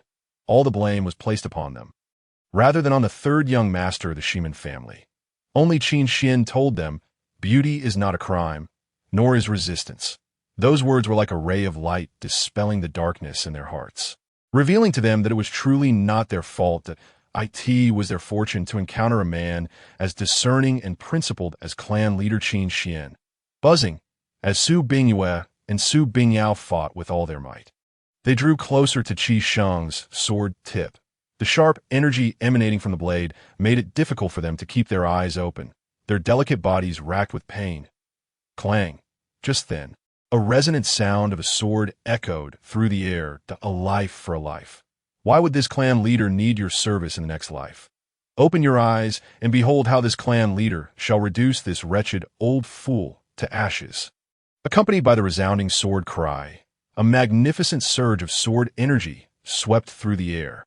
The fierce blade of light shattered the endless clouds before Su Bingyue and Su Bingyao, obliterating them completely. As the clouds dissipated, Qin Xian, clad in white and exuding a regal presence, appeared beside Su Bingyue and Su Bingyao, wielding the celestial murder blood sword. Clan leader Qin Xian, the Windwalk escort agency seeks vengeance against us. It is all our fault for dragging you and the Qin family into this. Upon seeing Qin Xian arrive, having obliterated Qi Shang's deadly assault with a single stroke, Su Bingyue and Su Bingyao's eyes reddened with grievance. Their spiritual power entirely depleted, causing them to falter and nearly collapse to the ground. The clan leader has stated that from the moment you two became the honored ones of the Qin family, you are true members of the Qin clan. How can it be said that you are a burden? Fear not. As long as this clan leader is here, you shall come in no harm. The guilty ones are them. With that, Qin Xian plunged the celestial murder blood sword into the ground and, with one arm around each of the sisters, supported their fragile forms.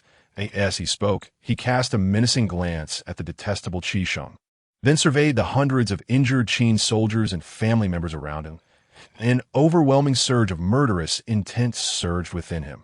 To slay his steed, injure his kin, and seize his resources, this wretched old fool is truly beyond redemption. He would ensure that this detestable old man regretted ever stepping foot in this world. Chapter 19. The Might of the Chaos Divine Flame. The Devil Incarnate, Qin Xian. Clan leader, you are the leader of the Qin family? A mere six-star martial spirit dares to speak so arrogantly. You are courting death. Since you, the clan leader, have arrived, let us die together with your kin. Upon hearing Qin Xian's words, Qi Shang's expression grew more ferocious. His spiritual energy reaching its peak, radiating a terrifying aura that shook the surroundings, he sensed Qin Xian's realm and regarded him with disdain as a six-star martial spirit, like Su Bingyue and Su Bingyao, was merely fodder for him. Their presence was simply an additional trophy. Six-star martial spirit? Clan leader, you have actually broken through to the six-star martial spirit realm? Excellent. With the clan leader here, we shall surely dismantle this detestable old fool. Unlike Qi Shang, the Qin family members were overjoyed and exhilarated to learn that Qin Xian had achieved the six-star martial spirit realm. They knew that even when Qin Xian was at the three-star level, he could easily overpower the six-star sisters, and even the seven-star martial spirit, the Kanglan Tiger King, had bowed to him. With such formidable combat prowess, Qin Xian's breakthrough to six-star martial spirit meant he could dominate the martial realm. Unparalleled and invincible. Against you, old dog, six-star martial spirit is more than sufficient. Qin Xian first seated Su Bingyue and Su Bingyao on the ground, then withdrew the celestial murder blood sword from the earth. He stepped forward, his figure shooting forth like a cannonball, chaos energy swirling around him, radiating brilliance as if a celestial being had descended, exuding immense power. He possessed the supreme Chaos Divine Body, practiced the Chaos Emperor Sutra, and wielded earth-grade martial techniques. If he could not slay even a 9-star martial spirit, he would have no reason to live. Sitting on the ground, Su Bingyue and Su Bingyao gazed at Qin Xian's back, feeling an overwhelming sense of security and tranquility. Arrogance, cloud-surge steps, cloud-rending sword. Witnessing Qin Xian daring to charge at him first, Qi Shang bellowed in anger, then raised his sword with his left hand. Surrounded by swirling clouds, emanating an immense aura. This time, he aimed to resolve the battle at lightning speed. Intending to slay this exceedingly arrogant clan leader of the Qin family, he unleashed 2 martial techniques. Expending a significant portion of his spiritual energy, the mist rising beneath his feet, his speed increasing several-fold.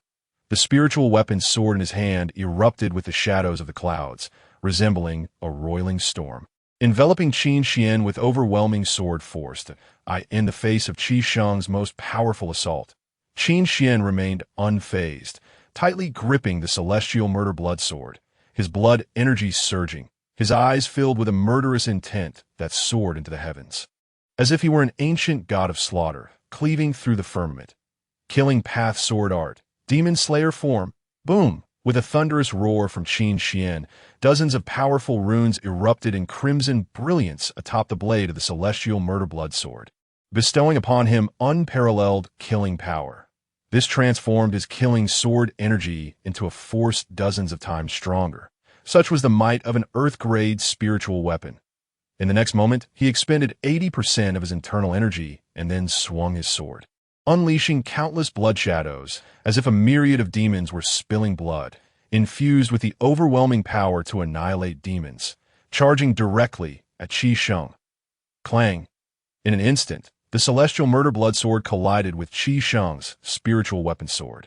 The two potent sword energies intertwining, creating a tempest of sword energy that swept through the surroundings.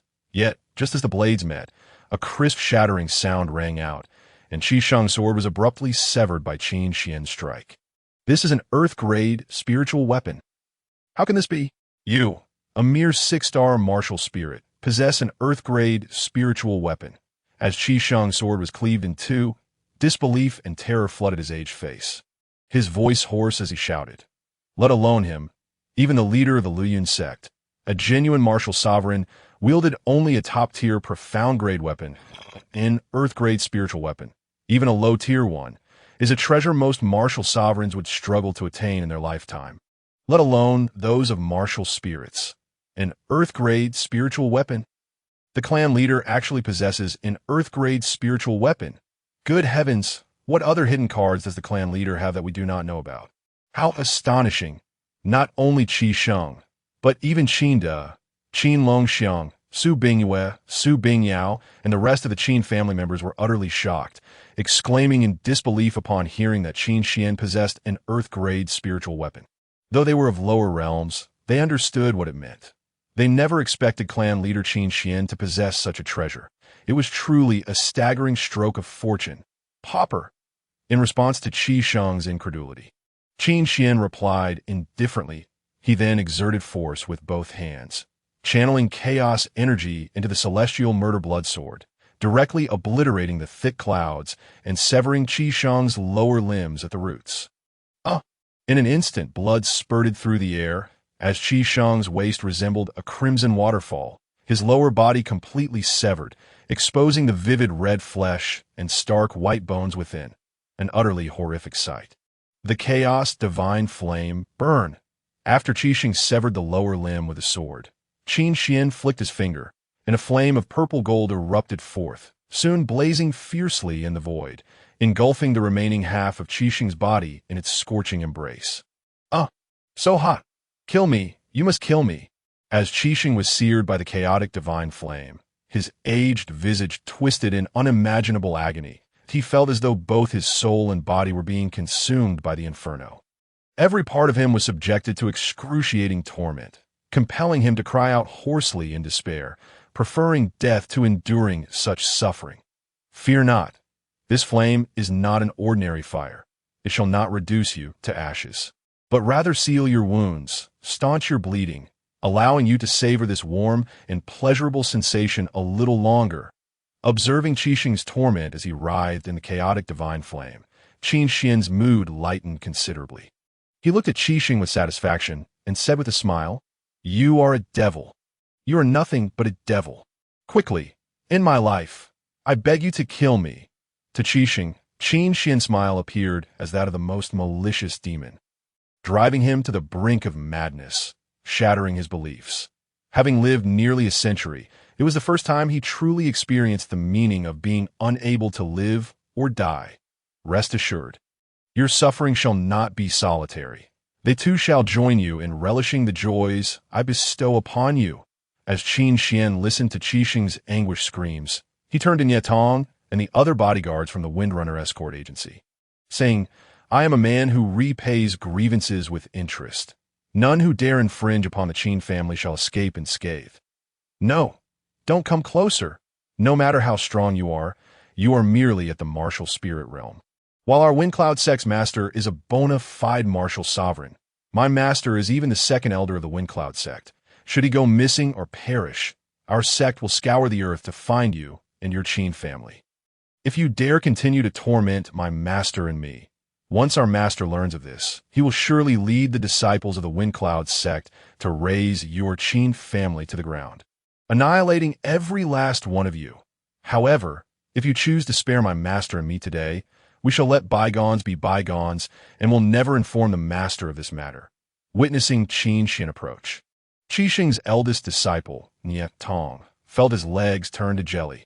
Yet in a bid to survive, he suppressed his fear and shouted at Qin Xian. He invoked the name of the Windcloud Sect's master, hoping to intimidate Qin Xian into sparing him and his master. After all, the master of the Windcloud Sect was a terrifying martial sovereign, and their sect was undoubtedly the overlord in this region, that he could not believe that Qin Xian would remain fearless upon hearing this. Chapter 20. Turn to ashes, abundant rewards, spirit-breaking pills. So you are indeed elders and disciples of the Windcloud Sect. Upon hearing Nietong's words, Qin Xian frowned slightly and said directly, another mention of the Windcloud Sect. Such a detestable faction. Indeed, I am a core disciple of the Windcloud Sect, and my master is the second elder. You should release us at once, and we shall let this matter rest. Otherwise, prepare for your Qin family to be obliterated by my Windcloud Sect. Seeing Qin Xian frown, Nietong mistakenly assumed it was due to fear of the Windcloud Sect. Thus, he straightened his posture, emboldened, and declared robustly, who in the 1,000 miles surrounding the Windcloud Sect has not heard of its renown? Who does not fear or respect the Windcloud Sect to annihilate my Qin family? It seems you and your master are both pleasure-seeking individuals. With that, as his words fell, Qin Xian snapped his fingers once more, unleashing another surge of chaotic divine flame that enveloped Nietong, igniting his flesh in searing agony. How dare you? Are you not afraid that my Windcloud Sect will annihilate your entire Qin family? In that moment, Nietong experienced the same extreme pain as his master, letting out a scream even more harrowing than Qi Xing's. The vigor of youth made his cries resonate louder than those of the elderly. The Windcloud Sect, you say? Even if your so-called master does not come seeking me, I shall lead Qin Yin to your Windcloud Sect in the future. I will ensure that all of you within the Windcloud Sect understand who the true waste is. As he gazed upon Nietong, engulfed in the chaotic divine flame and suffering unspeakably, Qin Xian's eyes gleamed like blades, sharp and piercing, his voice icy as he declared, the disciples of the Windcloud Sect have humiliated Qin Yin, nearly costing him his life. I have not forgotten that debt. It seemed fitting that both Qi Xing and Nietong were from the Windcloud Sect, allowing him to collect some interest first at AS for the principal debt. He would settle that when he personally confronted the Windcloud Sect with Qin Yin. Oh, now you wish to flee. Is it not a tad too late? Taixu step. The bodyguard of the Windrunner escort agency scattered in all directions the moment Nietong was consumed by the chaotic divine flame. Witnessing this, Qin Xian snorted coldly, then executed the Taixu yin-yang stance. Leaping forth in an instant to position himself above the fleeing bodyguards, he stepped into the void, unleashing a Taixu yin-yang field beneath him, enveloping all the Windrunner bodyguards within, causing their movements to slow, as if time itself had decelerated. Another Earth-tier martial technique. Realizing the formidable power of the Taixu step, the bodyguards were filled with despair. They had never anticipated that the patriarch of the Qin family possessed not only an Earth-tier sword technique, but also an Earth-tier movement technique. Under such circumstances, how could mere martial masters and martial spirits hope to escape Qin Xian? Dragon Fist. Upon reaching the heads of the Windrunner bodyguards with the Taixu step, Qin Xian unleashed a punch, instantly summoning a torrent of dragon energy that erupted from his fist in the void. It coalesced into a massive golden fist shadow, radiating with the power of a dragon, imbued with a cataclysmic aura, crashing down from the heavens. With a thunderous roar, the earth trembled, trees shook, and the overwhelming force of the punch swept across the land, sending all the Windrunner bodyguards sprawling to the ground, their bones shattered, blood spilling from their mouths. Burn! After landing, Qin Xian waved his hand, sending forth dozens of chaotic divine flames that enveloped all the Windrunner bodyguards, scorching their very beings. In an instant, The air echoed with their harrowing cries, a symphony of anguish that was almost melodious. Thus, under Qin Xian's control, the brilliant chaotic divine flames burned for nearly a quarter of an hour before finally extinguishing. The once proud Qixing, Nie Tong, and all the bodyguards of the Windrunner escort agency were reduced to ash after enduring the ultimate torment. With a gust of mountain wind, they were swept away, utterly obliterated from existence. This was the fate that awaited those who dared to harm the kin of the Qin family. Ding! Congratulations, host, for completing the mission. Rescue the Qin family members and mounts. Annihilate the invading foes. Mission rewards: Spirit-breaking pills, 10, 5 sets of low-grade Xian-tier standard armor, 5 mid-grade Xian-tier martial techniques, a top-grade Xian-tier spiritual artifact, Earth Spirit Armor, Martial Dao Insight, selectable, Mastery of Formations, 4th rank.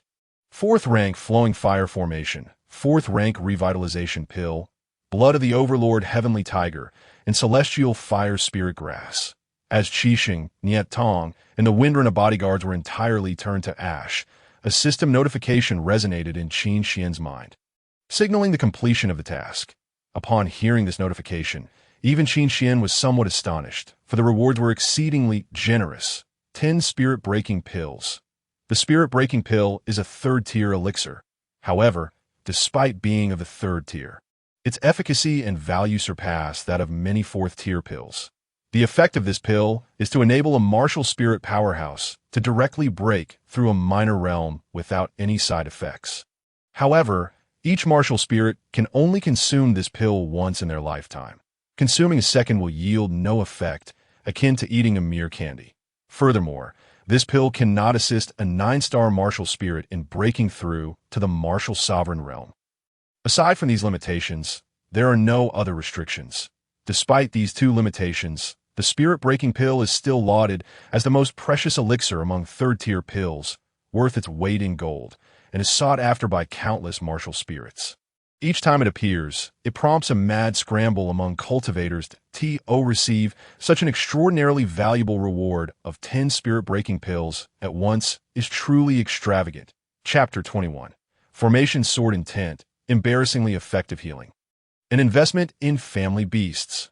In addition to the spirit-breaking pills, the other rewards are equally precious. 0.5 sets of low-grade Xian-tier standard armor are worth exponentially more than the 500 sets of mid-grade Huang-tier standard armor and 50 sets of top-grade Huang-tier standard armor combined. The 3 martial spirit commanders of the Wei Qin army would be invincible against any opponent not exceeding the 5-star martial spirit realm when clad in this low-grade Xian-tier standard armor.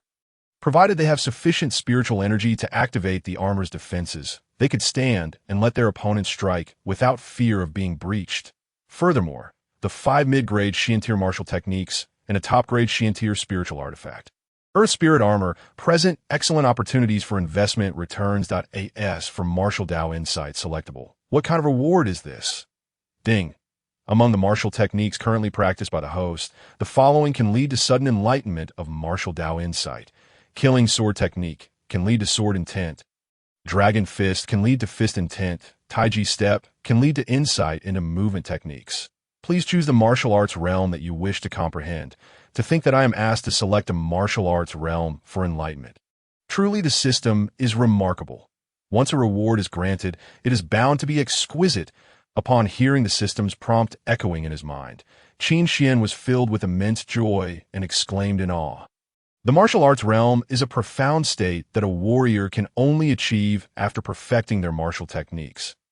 As long as a warrior can comprehend this realm, they can summon it at will during future battles to enhance their own abilities, thereby gaining formidable combat power. The martial arts realm is not something that just any genius can comprehend. To possess a martial arts realm signifies that one's understanding is of the utmost caliber, allowing them to cultivate martial techniques and skills at a pace unmatched by ordinary individuals. Furthermore, possessing a martial arts realm greatly amplifies their combat capabilities, enabling any genius who holds such a realm to fight beyond their level. Currently, Qin Xian already possessed the supreme chaotic god body, endowing him with power far exceeding that of ordinary beings. If he were to grasp the martial arts realm, his strength would reach an unparalleled peak, perhaps even embodying the legendary pinnacle of combat prowess. I choose sword intent. After a moment of contemplation, Qin Xian spoke up. He inherently possessed an aptitude for swordsmanship, and his aggressive nature inclined him towards a domineering path of slaying to validate his way. Thus, he opted for sword intent, the martial arts realm that epitomizes lethality and the most formidable killing power. Ding! Congratulations to the host for comprehending sword intent. Buzz, buzz, buzz, as the system's notification resonated once more. Qin Xian's aura abruptly transformed in his deep-set eyes. It seemed as though a sword's radiance had emerged, sharp and imposing, as if his gaze could cleave through the vast heavens, making him appear as a sword deity incarnate. Simultaneously, his presence instantaneously became fiercely intimidating, akin to a drawn blade, wielding the piercing energy to penetrate all, capable of vanquishing even ancient deities with a single stroke. After comprehending sword intent, even if faced with a martial sovereign, I could still cleave through them with a single strike. Qin Xian's gaze was sharp, exuding utmost confidence as he mused. Before grasping sword intent, he could already suppress a 9-star martial spirit like Qi Sheng, remaining invincible within the martial spirit realm. Now that he has comprehended sword intent, his combat power has surged to this unparalleled zenith. Even a martial sovereign could contest with him. Such is the might of sword intent. Ding! Congratulations to the host. The talent of array mastery, 4th grade, has been fully integrated. Just as Qin Xian finished comprehending sword intent, a wave of intricate and profound information surged into his mind, nearly overwhelming his soul to the point of fainting. Fortunately, his soul had been nurtured by chaotic energy, making it several hundred times more robust than that of an ordinary person, allowing him to digest this complex and profound information and insights entirely. 4th grade array mastery encompasses all techniques and understandings related to the arrangement of 4th grade formations, each insight pertaining to every formation being of the complete level, without a trace of flaw or deficiency. So, does this mean I have now become a 4th grade array master? After assimilating the influx of intricate information, Qin Xian marveled in astonishment. Truly, the system is extravagant, disregarding reason entirely, and directly cramming all knowledge of 4th grade formation techniques and insights into his mind, instantly elevating him to the rank of a 4th grade array master. It is well known that the power of 4th grade formations is sufficient to annihilate martial sovereigns. Moreover, the status of a 4th grade array master is far more esteemed than that of a martial sovereign. After all, every 4th grade array master not only possesses combat strength at the martial sovereign level, but can also deploy and manipulate numerous powerful 4th grade formations. Various formations such as killing arrays, illusion arrays, and trapping arrays can have an impact in combat and warfare that far surpasses that of ordinary martial sovereigns. Once the spiritual stone veins in this area are fully mined, I can take Qin Yin to the Luoyuan sect to seek justice. Now, having comprehended sword intent and become a 4th grade array master, Qin Xian feels that attacking the Luoyuan sect would be a mere trifle with his current strength. He had previously promised to avenge Qin Yin, and it is time to fulfill that promise. Ding! The system detects the host's protective emotions. The system issues a quest. Help Qin Yin eliminate all disciples of the Luoyuan sect who have bullied and harmed him, and seek justice for Qin Yin. How considerate! Hearing the timely system notification, Qin Xian expressed his satisfaction. This time, not only can I assist Qin Yin in seeking justice and venting my anger, but I can also earn reward from the system. It is truly a win-win situation. Next time, if you encounter a crisis, remember to seek me out first instead of recklessly trying to show off. Qin Xian approached the sisters Su Bingyue and Su Bingyao, who were leaning against the rocks, and while retrieving 2 3rd-grade medicinal pills, snow skin pills, from the system space to feed them, he placed his hand gently over their wounds, channeling chaotic spiritual energy. These snow skin pills not only facilitate the healing of injuries but also ensure that scars fade completely, restoring the skin to its pristine condition, making them a holy remedy for female warriors. After all, female warriors are more concerned with their appearance and skin, and coupled with his chaotic spiritual energy, soothing the violent spiritual energy within their wounds, it would hasten their recovery significantly. I understand. Upon hearing his words, Su Bingyue and Su Bingyao's delicate faces flushed, and they softly murmured that of course, Their blush was not due to Qin Xian's words, but rather his touch. After Qi Shang's sword strike, which had cleaved through the air, they bore numerous wounds on their delicate bodies, with even several marks visible on their bosoms, bloodstains tainting their torn armor, revealing glimpses of pure white skin. Though Qin Xian did not grasp them firmly, his hand gliding over their bodies still made them feel a strange sensation akin to an electric current coursing through them, causing their faces to redden and their bodies to tremble slightly. All right, you can now channel your spiritual energy to heal the remaining wounds. There will be no scars left behind. After soothing the violent spiritual energy from Su Bingyue and Su Bingyao's wounds, Qin Xian gently patted their shoulders and then stood up, heading towards the Kanglan Tiger King. He left the two sisters blushing at the spot, focusing on circulating their spiritual energy to mend their injuries. After all, before they became outlaws, they were still young maidens. Little tiger, come let me see your wounds.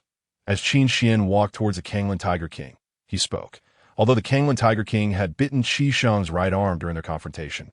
It had also suffered a massive, grotesque wound from Qi Shang's sword, which was exceedingly fearsome. Compared to the injuries of Su Bingyue and Su Bingyao, the Kanglan Tiger King's wounds were even more severe, as the sisters' injuries were relatively shallow, while the Kanglan Tiger King's wound was deep enough to expose bone. Ding! Congratulations to the host for encountering a clan beast with a red talent rating. Kanglan Spirit Tiger, Little Tiger, Realm, 7-star Martial Spirit, Intelligence, 6-star Physical Body, 8-star Talent. Kanglan Spirit Tiger Bloodline can evolve. Tiger King's Pressure, Tiger Roar in the Mountains. Clan Beast, such a concept exists. Upon hearing the system's notification, Qin Xian's expression brightened. He had merely intended to help the Kanglan Tiger King heal its wounds, but unexpectedly triggered the function to invest in clan beasts. This is splendid. The scope of clan membership has become even broader. It no longer concerns mere bloodlines, but encompasses various races as well. Ding! Detected investable clan beast. Kanglan Spirit Tiger, Little Tiger. Investable items. 4th grade revitalizing pill, Batian Holy Tiger Blood. Chapter 22. Investment returns tenfold. The cohesion of the Wei Qin army. Investable clan members. Roar. Upon hearing Qin Xian's call, the Kanglan Tiger King, dragging its blood-soaked massive body, trembled slightly as it approached Qin Xian. It lay down on the ground, its head lowered, licking Qin Xian's robe, letting out a low roar filled with grievance and pain, appearing even more pitiful than the sisters Su Bingyue and Su Bingyao. I know you're in pain. Here, take this revitalizing pill, and the wound will stop hurting. Seeing the Kanglan Tiger King in such a state of distress, Qin Xian felt a pang of sympathy. He retrieved the revitalizing pill from the system space and directly placed it into the Kanglan Tiger King's gaping maw. This revitalizing pill is the most effective and rapid-acting healing pill among all medicinal pills. The 4th grade revitalizing pill is powerful enough to heal the injuries of martial sovereigns, and its efficacy is extraordinary, enabling the Kanglan Tiger King to recover swiftly and alleviate its suffering. 4 pill stripes. Is that the 4th grade revitalizing pill? My heavens, the clan leader actually fed a 4th grade revitalizing pill to that spirit beast. Who cares if it's a spirit beast? That's your tiger brother. If it weren't for your tiger brother, we wouldn't have made it to the clan leader in time. Can you not learn to be grateful? Exactly. As expected of the clan leader, even though tiger brother is just a spirit beast, the clan leader treats him equally, truly touching. The clan leader's righteousness, witnessing Qin Xian feed the precious 4th grade revitalizing pill to the Kanglan Spirit Tiger. The members of the Qin family were utterly astounded. Such a precious medicinal pill is often used to save lives. Who would feed it to a spirit beast? However, they soon realized that since the clan leader was so generous to a spirit beast that had been injured while protecting the Qin family, he would undoubtedly treat them, the members of the Qin family, even better. If they were injured while safeguarding the Qin family, the clan leader would surely produce even more precious healing elixirs to treat them. Upon this realization, an overwhelming sense of profound emotion surged within their hearts. Truly, the patriarch of the Qin family was unparalleled in his fierce loyalty and kindness toward his kin. Roar. Once the Kanglan Tiger King consumed the revitalization pill, a vigorous and potent medicinal energy surged within its body, coursing through its powerful frame and gathering at the grievous wound inflicted by Qisheng's sword at in but a few breaths. The massive, gaping wound ceased its bleeding, with flesh rapidly regenerating and intertwining to form new tissue. Howl! The once pained low growl of the Kanglen Tiger King transformed into a gratifying roar, its large, fierce eyes squinting in sheer comfort. The efficacy of the fourth-grade revitalization pill was indeed formidable. Observing the swift recovery of the Kanglen Tiger King's injuries, Qin Xian nodded in satisfaction and proclaimed, "You have been wounded in the defense of the Qin family. This revitalization pill shall serve as compensation from your patriarch. As for rewards, I shall not be stingy. This drop of the heavenly tiger's blood shall be your reward." In the next moment, with a sweeping gesture, Qin Xian produced a drop of blood, crimson like the dawn, exuding a subtle aura of pressure, brimming with overwhelming vitality, and suspended it in the air. Roar! Upon the appearance of this drop of heavenly tiger's blood, the Kanglen Tiger King's eyes widened in astonishment.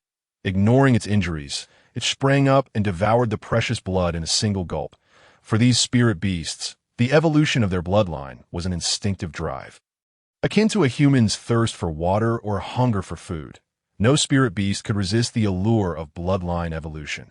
The optimal method for such evolution was to consume the blood of a creature with a superior lineage. Hence, the Kanglen Tiger King could not help but devour the heavenly tiger's blood uncontrollably. After consuming this blood, the Kanglen tiger's fur shimmered with a reddish glow, and its bloodline began to undergo a silent evolution. Given sufficient time, it would give rise to a powerful bloodline uniquely its own. Ding! Investment successful. Congratulations to the host. The investment in the family beast's aptitude yielded a return of 10 fourth-grade revitalization pills. Congratulations to the host. The investment in the family beast's aptitude yielded a return of the heavenly tiger's skull. 10 fourth-grade revitalization pills, a tenfold return, splendid indeed. Moreover, a skull of the heavenly tiger, though the Kanglen Tiger King may not utilize it. Qin Xian could employ it as a focal point for a formation, complemented by other materials, to establish a fourth-grade killing formation capable of vanquishing a martial sect expert, the Heavenly Tiger Annihilation Formation. At that moment, he would possess 2 fourth-grade killing formations, the Heavenly Tiger Annihilation Formation and the Flowing Fire Formation, sufficient to make the Lord of the Flowing Clouds weep. After investing in the Kanglen Tiger King, Qin Xian turned his gaze towards Su Bingyue, Su Bingyao, Qin De, Qin Longxiang, Li Qing, and the myriad of Qin family members along with the Wei Qin soldiers. Excellent. In the face of the pressure from a 9-star martial spirit, with death looming before you, you still dared to draw your blades. To protect the Qin family, you fear neither life nor death, willing to fight to the bitter end. After this battle, the name of the Wei Qin army shall be truly earned. In my eyes, you have all truly become members of the Qin family, akin to the offerings of Bingyue, Bingyao, and Li, regardless of bloodline, judged solely by your hearts.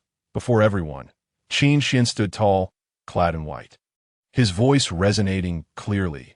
In this battle, no soldier of the Wei Qin army feared the fight. All moved forward with disregard for death. This display is sufficient to prove your loyalty to the Qin family, allowing me to regard you as true members of the Qin family. As members of the Wei Qin army, it is our duty to protect the Qin family, and no matter how formidable the enemy, we shall not falter and we shall die without regret. The 3 martial spirit leaders of the Wei Qin army, Lu Junyi, Huarong, and Shi Jin, knelt on one knee before Qin Xian, their voices booming. Upon hearing Qin Xian's words, they were overwhelmed with emotion. This patriarch, Qin Xian, recognized their sacrifices and fearless bravery. That alone was worth it. Die without regret. Die without regret. Hundreds of Wei Qin soldiers followed suit, kneeling on one knee, their voices resonating with conviction in that moment. The cohesion of the Wei Qin army reached unprecedented heights, their loyalty to the Qin family reaching its zenith. Ding! Detecting investable family members. Lu Junyi. Investable items: Spirit-Breaking Pill, Low-Grade Xian Tier Standard Armor, Mid-Grade Xian Tier Martial Technique, Qilin Blade Technique. Ding! Detecting investable family members. Huarong, investable items, spirit-breaking pill, low-grade Xian tier standard armor, mid-grade Xian tier martial technique, wide-eye archery technique. Ding, detecting investable family members, Shijin. Investable items, spirit-breaking pill, low-grade Xian tier standard armor, mid-grade Xian tier martial technique, 9-powder dragon fist. Chapter 23. Once again bestowing rewards, elevating the Qin family's power hierarchy. Die without regret, indeed, as members of the Wei Qin army. Such unwavering courage is expected. I, your patriarch, have proclaimed that merit shall be rewarded. This battle could not have been sustained without the efforts of the Wei Qin army. Furthermore, my kin of the Qin family also did not bring shame upon me.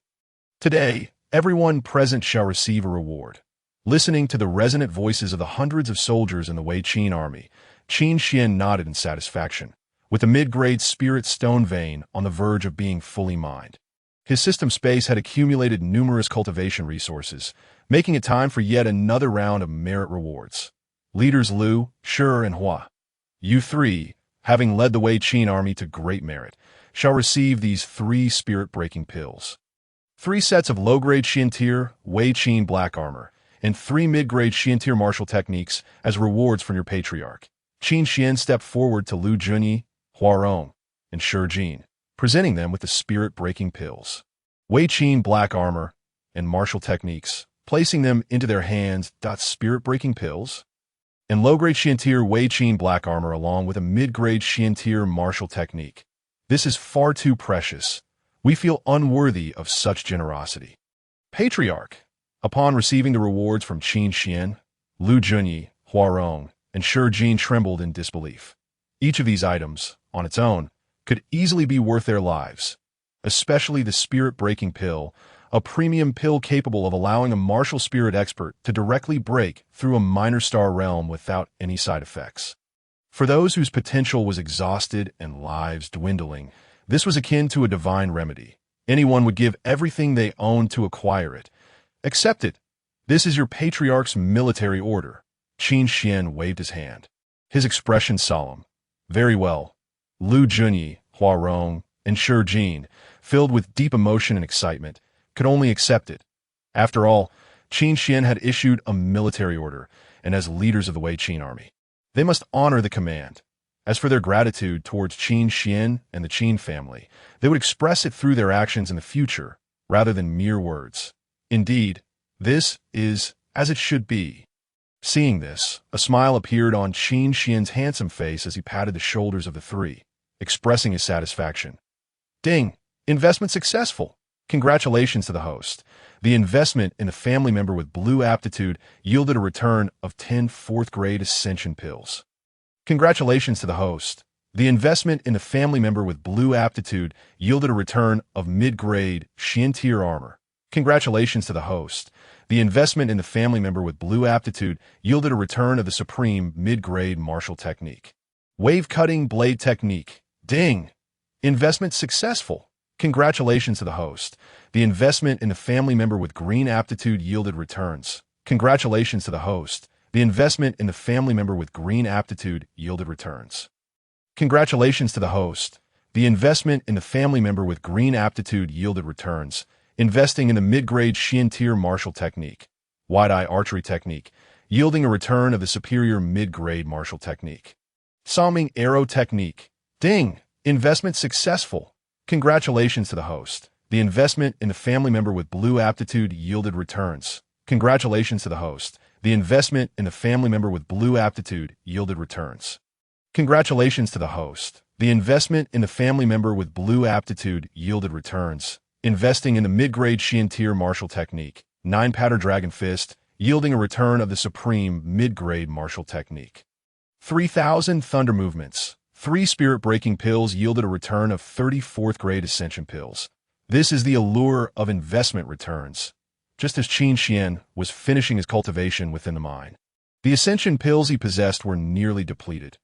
Now, the 30 returned Ascension pills would suffice for him to continue his practice for a while longer, and no need to rush. Your rewards shall not be skimped upon either. After investing in the 3 martial spirit leaders, Qin Xian slowly approached the soldiers of the Wei Qin army and the numerous members of the Qin family. with a grand wave of his hand.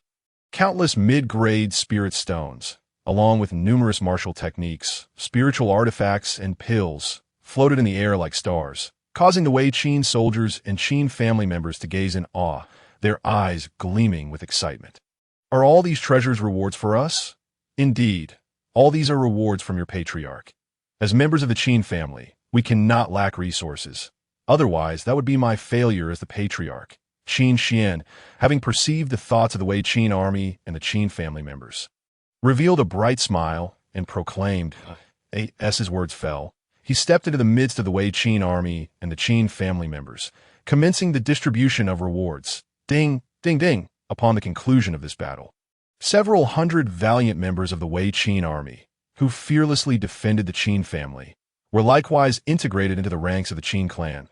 As Qin Xian continually dispensed rewards, the system notification echoed like a gentle patter of rain.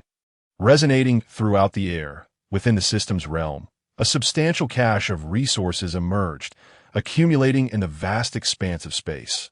However, the soldiers of the Wei Qin army predominantly possessed abilities classified as black, white, or gray, and the rewards returned to them were not particularly precious, primarily notable for their sheer volume. The value of these returned rewards equated to 5 times the resources Qin Xian had initially distributed. These returned rewards could not be reinvested. Thus, Qin Xian allocated them to the Qin clan members who had already received an investment as a token of gratitude. Ding! Congratulations, host! The current power level of the Qin family has been elevated to level 3. With this advancement, the entire clan support can now bestow upon the host a trifecta of minor realms. Once Qin Xian had distributed all the rewards, the Qin family's power level rose accordingly. Now, within the Qin family's dominion, Qin Xian could invoke the full support of the clan, significantly elevating his minor realm by 3 tiers, a truly formidable enhancement. How much longer will it take to completely mine the remaining medium-grade spirit stones in this vein? After distributing the rewards, Qin Xian inquired of Qin De, who had overseen the mining operations as the esteemed elder. Patriarch, during the past month, we have extracted over 90% of this medium-grade spirit stone vein. Presently, only a scant amount remains. I estimate that in 2 or 3 days, we shall have completely excavated it. Qin De replied robustly, "Excellent. I shall remain here to assist in the mining of this spirit stone vein. And once it has been fully extracted, we shall return home together."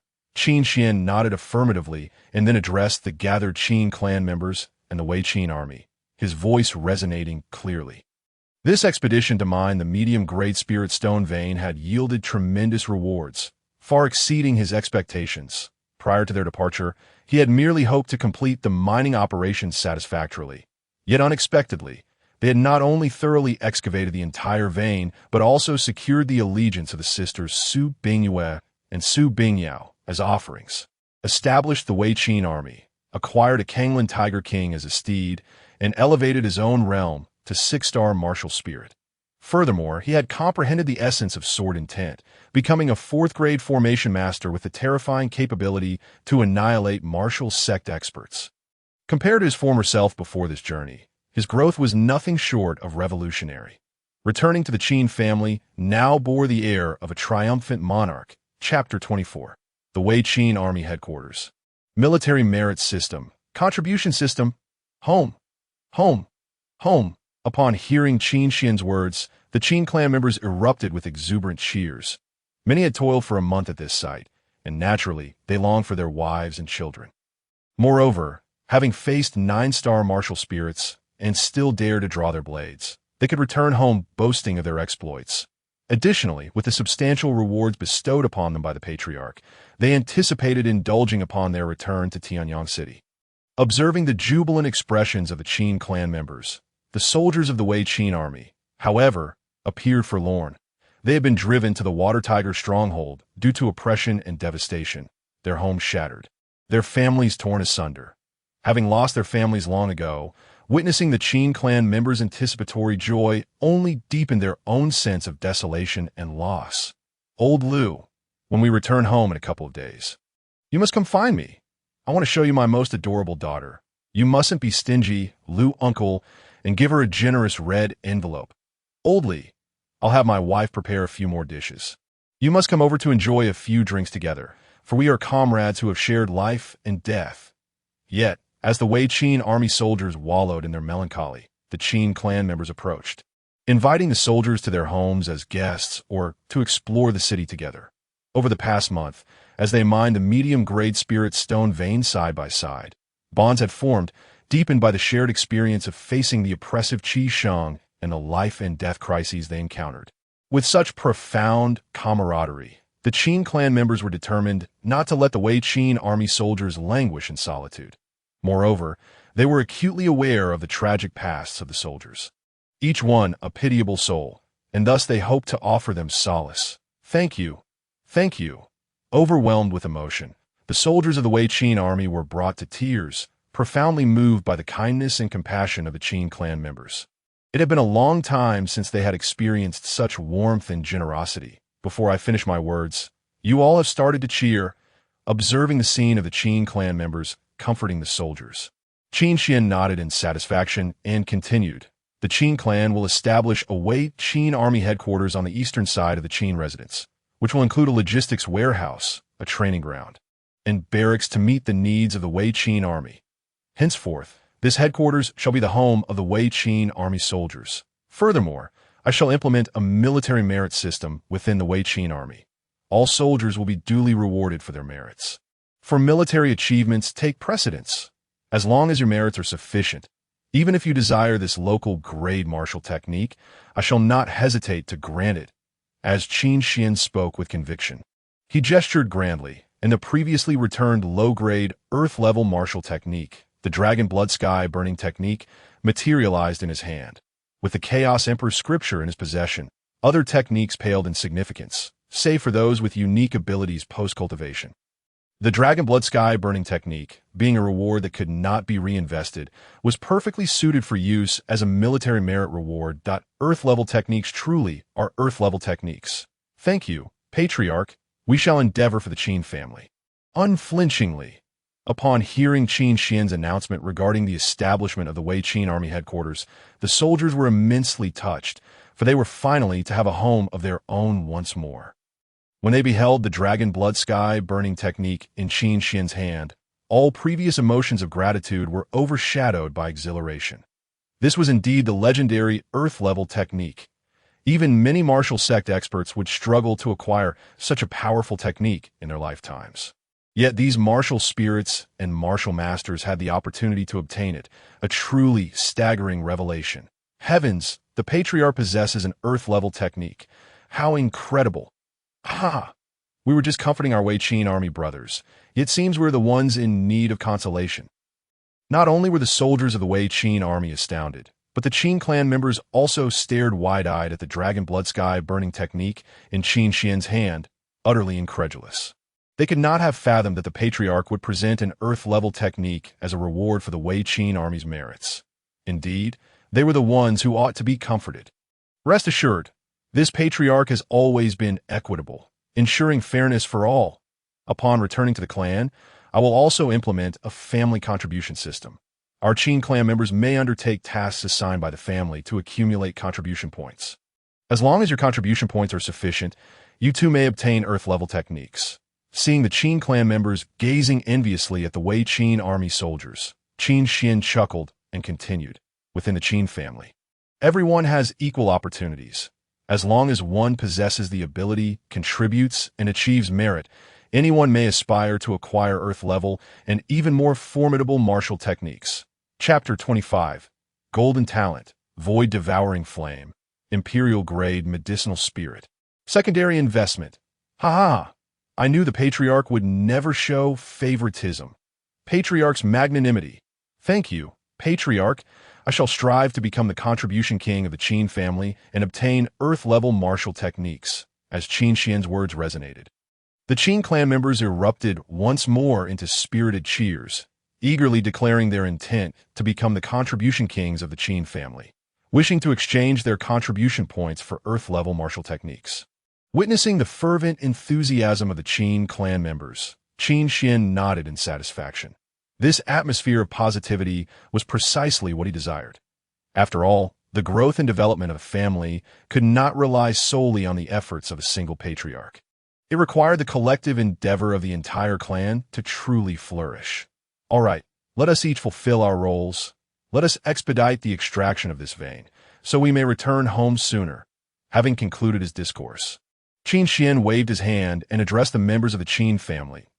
As his words fell, the Qin family and the Wei Qin army became industriously engaged once more. Qin Xian, accompanied by the Kanglan Tiger King, joined the labor of mining the veins. With the presence of these two formidable peak miners, the pace of extraction significantly accelerated. Furthermore, the sisters Su Bingyue and Su Bingyao, having fully recovered from their injuries, also participated, working alongside Qin Xian in the excavation. Originally, the remaining spirit stones would have required nearly 3 days for complete extraction. However, with the addition of Qin Xian and his companions, the task was accomplished in under 2 days. Subsequently, Qin Xian led the members of the Qin family and the Wei Qin army, driving a convoy of horse-drawn carts laden with medium-grade spirit stones, leaving behind an empty mine as they made their way back to the Qin residence. Look, the patriarch has returned. The patrolling members of the Qin family outside the gates of the mansion, upon witnessing Qin Xian's return, were filled with exuberance, spreading the news of the patriarch's arrival throughout the clan. As a result, all the men, women, and children who remained at the residence emerged joyfully to greet Qin Xian and his entourage. Among the throng of well-wishers was a young boy clad in a dark robe, whose countenance brightened with excitement upon spotting Qin Xian. Patriarch, the strange fire and medicine spirit within me have finally awakened. This boy was none other than Qin Yan, who dashed towards Qin Xian, his expression brimming with exhilaration, akin to a child eager for parental approval after excelling in an examination. Ding! Congratulations, host! You have encountered a clan member with a golden talent rating. Qin Yan, realm, 6-star martial master. Comprehension, 8-star, talent. Void, devouring flame. Azure, Lotus, earth fire. Ancient medicine spirit, emperor rank. At that moment, as Qin Yan approached, a system notification resonated within Qin Xian's mind. Void, devouring flame. I never expected this strange fire within you to be the void, devouring flame. No wonder it has been consuming your spiritual energy, taking so long to break free. Upon hearing the system notification, Qin Xian could not help but exclaim, the void, devouring flame, ranked second on the strange fire list, was formless and intangible, yet possessed the terrifying power to devour heaven and earth. Coupled with the burning art, it could continuously absorb strange fire, and once it grew stronger, it might even devour martial emperors one day. It was no surprise that Qin Yan's spiritual energy had been completely consumed, leaving him stagnant in his cultivation.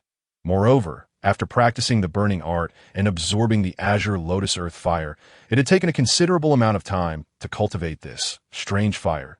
Patriarch, how did you know that this strange fire within me is little void? Upon hearing Qin Xian reveal the existence of the void, devouring flame, Qin Yan was astounded. He recalled that this was the first time he had mentioned little void to the patriarch. While astonished, Qin Yan spread his palm, revealing a flickering silver flame that danced and surged within his hand. Although the void, devouring flame was originally formless, Qin Yan had manipulated it to manifest a tangible flame so that Qin Xian could perceive its presence. Buzz, buzz, buzz.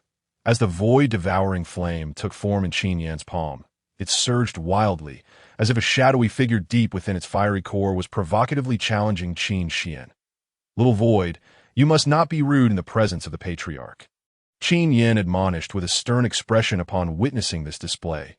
The void, devouring flame, being the second-ranked, strange fire, was born of nature, and although it was still in its infancy, it had developed a measure of sentience. Its prideful nature meant that, apart from its master Qin Yan, it would likely not submit even to a martial saint or martial emperor. Thus, it expressed its defiance towards Qin Xian. I apologize, patriarch.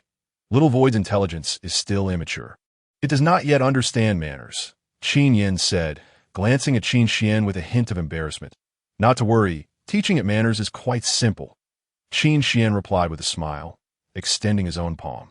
A radiant purple-golden chaotic divine flame ignited fiercely within his hand, instantly raising the temperature of the surrounding air and emanating an overwhelming aura of divine fire. Buzz, buzz, buzz. Upon the emergence of the chaotic divine flame, the void-devouring flame in Qin Yan's palm quivered as if encountering a natural enemy, flickering wildly as if trembling in fear, exuding waves of intense trepidation. Seeing this, Qin Yan was utterly astonished. The void-devouring flame had once boasted to him that it was the mightiest, strange fire in existence, declaring that all flames before it would be reduced to mere fuel, compelled to submit. Yet today, upon encountering the flame in the Patriarch's hand, it seemed as if the void-devouring flame had become the very fuel, the one bowing in submission. How about that? Is it now more polite? Qin Xian asked with a smile, gazing at the trembling void-devouring flame. And no matter how powerful the void-devouring flame was, it was merely an strange fire, nurtured by this realm. However, the chaotic divine flame in his hand was derived from the primordial chaos. A supreme divine fire, which once it grew stronger, could incinerate this entire realm, let alone a mere void, devouring flame. Patriarch, you are truly remarkable, Qin Yan exclaimed, his admiration for Qin Xian evident, as expected of the Patriarch. Even this proud little void must behave itself before you. Ding! Congratulations, host. It has been detected that your invested clan member Qin Yan's talent rating has been upgraded from purple to gold, and a second investment is now possible.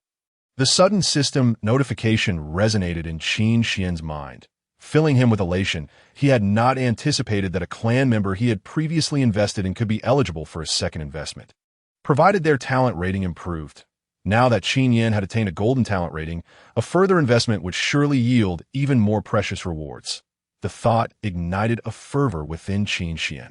Ding! Detected investable clan member. Qin Yan. Investable items: 9 Dragon Thunderfire, 100 medium-grade Spirit Stones, 3rd-grade Pure Spirit Pills, Xian Rank Top-Tier Martial Technique 3000 Thunder Movements, Xian Rank Top-Tier Spiritual Weapon Earth Spirit Armor, Basic Alchemy Fire Control Technique, and Heavenly Fire Spirit Grass. Chapter 26. Exciting Golden Returns, Flame of Life. Mastery in Alchemy. Truly worthy of a clan member with golden talent, the initial investment required is immensely substantial. Qin Xian marveled internally upon hearing the system prompts.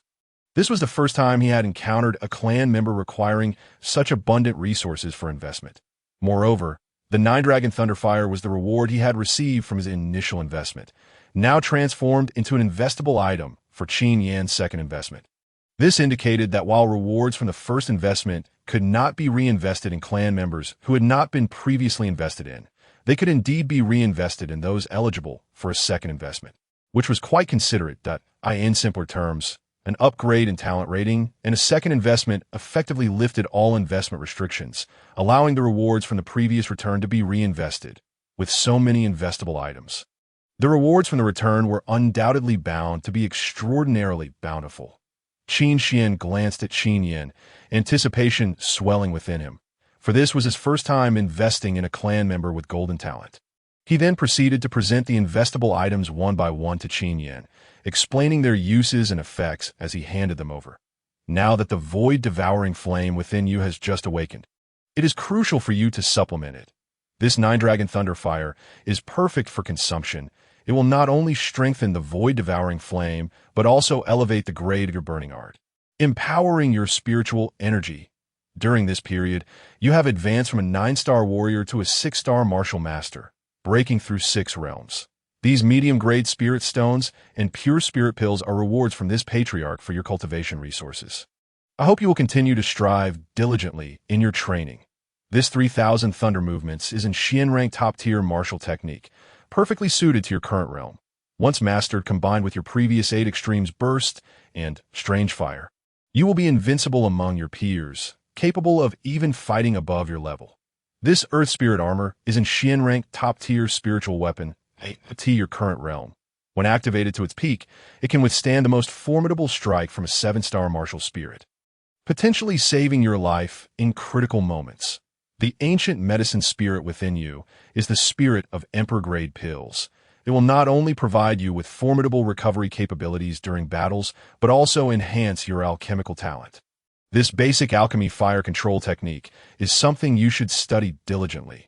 It will allow you to touch the threshold of a first-grade alchemist. This heavenly fire spirit grass is a third-grade herb of the fire attribute. Consuming it will enhance your strange fire, spiritual energy, bolstering your combat prowess. As Qin Xian continued to hand over the investable items to Qin Yan, he expressed his hopes for the young boy, the only clan member with golden talent, wishing to cultivate him into a figure of unparalleled prowess, a flame emperor that would not betray the investments he had made. Patriarch, these items are far too precious. Qin Yan exclaimed, astonished as he gazed at the array of treasures handed to him by Qin Xian. The 9-dragon thunder fire, medium-grade spirit stones, and pure spirit pills. Xian-rank top-tier martial techniques, and Xian-rank top-tier spiritual weapons. Despite having once spent time in the Luyun sect and considered a person of experience, he was still profoundly shaken upon encountering these extraordinary items, even within the confines of the Luyun sect. These treasures would warrant the personal intervention of the sect master, a formidable martial sovereign, fiercely contending for them. Yet here they were, casually bestowed upon him by the clan leader as if they were mere trifles. How extravagantly audacious. The clan leader's stature in his eyes grew ever more imposing and unfathomable, evoking a deep sense of reverence. As he observed Qin Xian meticulously placing these immensely valuable resources into his hands while offering detailed instructions, an overwhelming wave of gratitude surged within him. Aside from his parents, the clan leader was the third individual who had shown him such kindness and concern. In this lifetime, he was determined to ascend to the pinnacle of martial arts, to repay the clan leader and the Qin family for their generosity. Take what you need and cultivate diligently. In the future, when you have the capability, contribute generously to the Qin family, Qin Xian remarked, patting Qin Yan's shoulder with a smile. The achievement of nurturing a figure like the Flame Emperor would indeed bring him immense satisfaction. Rest assured, clan leader, I will not disappoint your expectations, Qin Yan replied, his expression resolute. With such kindness from the clan leader, he could not allow himself to be negligent in his training. His conscience would not permit it. Ding! Investment successful. Congratulations, host. The talent of the clan member is golden. The invested item is the 9 Dragons Thunderfire, and the return reward is the Flame of Beings. Congratulations, host. The talent of the clan member is golden. The invested item is 100 mid-grade spirit stones, and the return reward is 100 high-grade spirit stones. Congratulations, host. The talent of the clan member is golden. The invested item is a 3rd-grade pure spirit pill, and the return reward is a 5th-grade heavenly spirit pill. Congratulations, host. The talent of the clan member is golden. The invested item is a top-tier martial skill, the 3000 Thunder Movement, and the return reward is a mid-tier Earth-grade martial skill, the Heavenly Thunder Body. Congratulations, host. The talent of the clan member is golden. The invested item is a top-tier spiritual weapon, the Earth Spirit Armor, and the return reward is a mid-tier Earth-grade spiritual weapon, the Ancient Heavenly Mountain Armor. Congratulations, host. The talent of the clan member is golden. The invested item is the foundational fire control technique for alchemy, and the return reward is Alchemical Mastery, 4th grade. Congratulations, host. The talent of the clan member is golden. The invested item is a Heavenly Fire Spiritual Herb, 3rd grade, and the return reward is the 10,000 Flame Lotus, 4th grade. As Qin Yan accepted the investments, a series of delightful system notifications resonated in Qin Xian's mind. The Flame of Beings ranked 5th on the 100 high-grade spirit stones, 5th-grade heavenly spirit pill, mid-tier Earth-grade body tempering martial skill, heavenly thunder body, mid-tier Earth-grade spiritual weapon, ancient heavenly mountain armor. Additionally, 4th-grade alchemical mastery and 4th-grade fire attribute herb. Gazing at the array of return rewards manifesting in the system space, even Qin Xian felt a surge of excitement. Such bountiful and precious return rewards truly lived up to the golden legend. The golden talent bestows such extraordinary returns. If he could elevate Qin Yan's talent to the rainbow level and then proceed with a 3rd investment, the rewards would be exhilarating. A glimmer of anticipation crossed Qin Xian's face as he pondered. It is essential to note that Qin Yan was not yet at his pinnacle state. as long as he could continue to find for Qin Yin to devour. One day, Qin Yin would surely ascend to the rainbow level of talent, allowing for a third investment. At that time, he too would receive the most bountiful and precious returns of the rainbow level, an exhilarating thought indeed. Chapter 27. Does the host wish to merge the alchemical mastery, 4th grade, talent? Very well. Now return to your training. However, this time, you may only cultivate for 10 days. I want you to elevate your combat prowess to its utmost peak within this time. Qin Xian turned to Qin Yin and continued. Only 10 days for cultivation? Why? Clan leader. Qin Yin asked, bewildered by the time constraint imposed by Qin Xian. Because in 10 days, I shall lead you to the Luyun sect to reclaim your honor. Those disciples who have harmed and humiliated you, along with the law enforcement elder who treated you unjustly and mocked you, I will ensure you confront them one by one. Qin Xian's gaze was sharp, his voice icy as he spoke, that he had long held the intention to reclaim justice for Qin Yin, now that the Qin family had risen, and he possessed the strength to challenge the Luyun sect. It was time to act as the clan leader. He would never stand idly by while any member of the Qin family suffered injustice, whether it was minor grievances or deep-seated vendettas.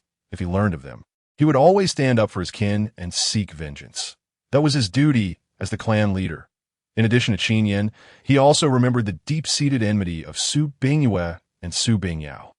Once his strength was sufficient and the time ripe, he would help the sisters avenge their grievances, ensuring their enemies face the consequences of their actions. To the Luyun sect for justice, clan leader. Qin Yin murmured, his eyes glistening with unshed tears that a man may shed tears, but only when the sorrow strikes deep. Memories of being cast aside as a servant after his engagement was annulled, of enduring the scorn and humiliation from his peers, and of the law enforcement elder's unjust treatment, all flooded back to him. The coldness from his former fiancée, and the disdain from his fellow disciples left him with an overwhelming sense of injustice and suffering. The contrast between those memories and the warmth he received upon returning to the Qin family from Qin Xian and his relatives was stark. His days in the Luyun sect felt akin to a hellish existence, filled with despair and torment. Now, hearing of Qin Xian's resolve to confront the Luyun sect for his sake only deepened his feelings of gratitude and sorrow, reminiscent of a child whose parents came to defend him against injustice. However, clan leader, the master of the Luyun sect is a genuine martial sovereign. Should we provoke his wrath, the Qin family may face dire consequences. After the initial wave of emotion, Qin Yin quickly turned to Qin Xian, expressing his concerns. Having spent time in the Luyun sect, he understood the formidable foundation and strength of that martial sect. Even without considering the overwhelming power of the sect master, the combined might of the elders and disciples was enough to obliterate the Qin family. Thus, Qin Yin feared that in seeking retribution for his grievances, Qin Xian might inadvertently invite disaster upon the Qin family. What of the martial sovereign? Those who dare to insult a member of the Qin family. Even if he is a martial sovereign, I will ensure he meets his end should he dare to strike, Qin Xian declared, his voice resolute. Moreover, during this time, you have been in seclusion, unaware of the remarkable transformation the Qin family has undergone. The Qin family is no longer the easy target it once was. The Luyun sect, previously regarded as a colossus, is now insignificant before us. Today's Qin family is more than capable of shielding all its members from the storm. Qin Xian smiled at Qin Yan's concerns, then with a grand gesture, emanated an aura of unparalleled confidence. His words ringing with conviction, in this lifetime, I shall lead the Qin family from obscurity to the pinnacle of this world. Let alone a martial sovereign. Even if the legendary martial emperor were to descend, he would have to bow before the Qin family. That is my ambition. Clan leader. Very well. Return to your training swiftly. Though the time is limited to just 10 days, I wish to witness your progress. Do not let down my hopes for your growth. Upon hearing Qin Xian's directive, Qin Yin wished to voice more. But Qin Xian interrupted him with a wave, urging him to focus on his cultivation. Qin Xian understood Qin Yin's fears of attracting calamity upon the Qin family, yet he was resolute in avenging the injustices Qin Yin had endured. If even the clan leader did not protect his kin, who would stand up for them? I understand. Rest assured, clan leader, I will not fail to meet your expectations. with determination gleaming in his eyes. Qin Yin replied, and without further ado, he took the resources bestowed upon him by Qin Xian and rushed back to his chamber to cultivate. In these 10 days, I must break through 2 small levels to maximize the value of the Breaking Spirit Pill. Let us see if the 5th grade Heavenly Spirit Pill and high-grade Spirit Stones possess the legendary potency. Taking the Breaking Spirit Pill can assist martial spirit practitioners in directly overcoming a minor boundary at the 1-star level. However, it cannot facilitate a direct transition from a 9-star martial spirit to the martial ancestor realm. Therefore, to maximize the value of the Breaking Spirit Pill, it should ideally be consumed at the 8-star martial spirit stage to achieve a swift breakthrough to the 9-star level. Currently, Qin Xian is merely at the 6-star martial spirit stage, still 2 minor levels away from breaking through to the 8-star realm, which presents a considerable challenge given the mere 10 days at his disposal. Fortunately, this time, the investment in Qin Yin has yielded a reward from the system: 100 high-grade Spirit Stones and a 5th grade Heavenly Spirit Pill. The 5th grade Heavenly Spirit Pill, akin to the 4th grade Spirit Elevation Pill, serves as an auxiliary for cultivation, enhancing the speed of training and improving the efficiency of spirit energy absorption.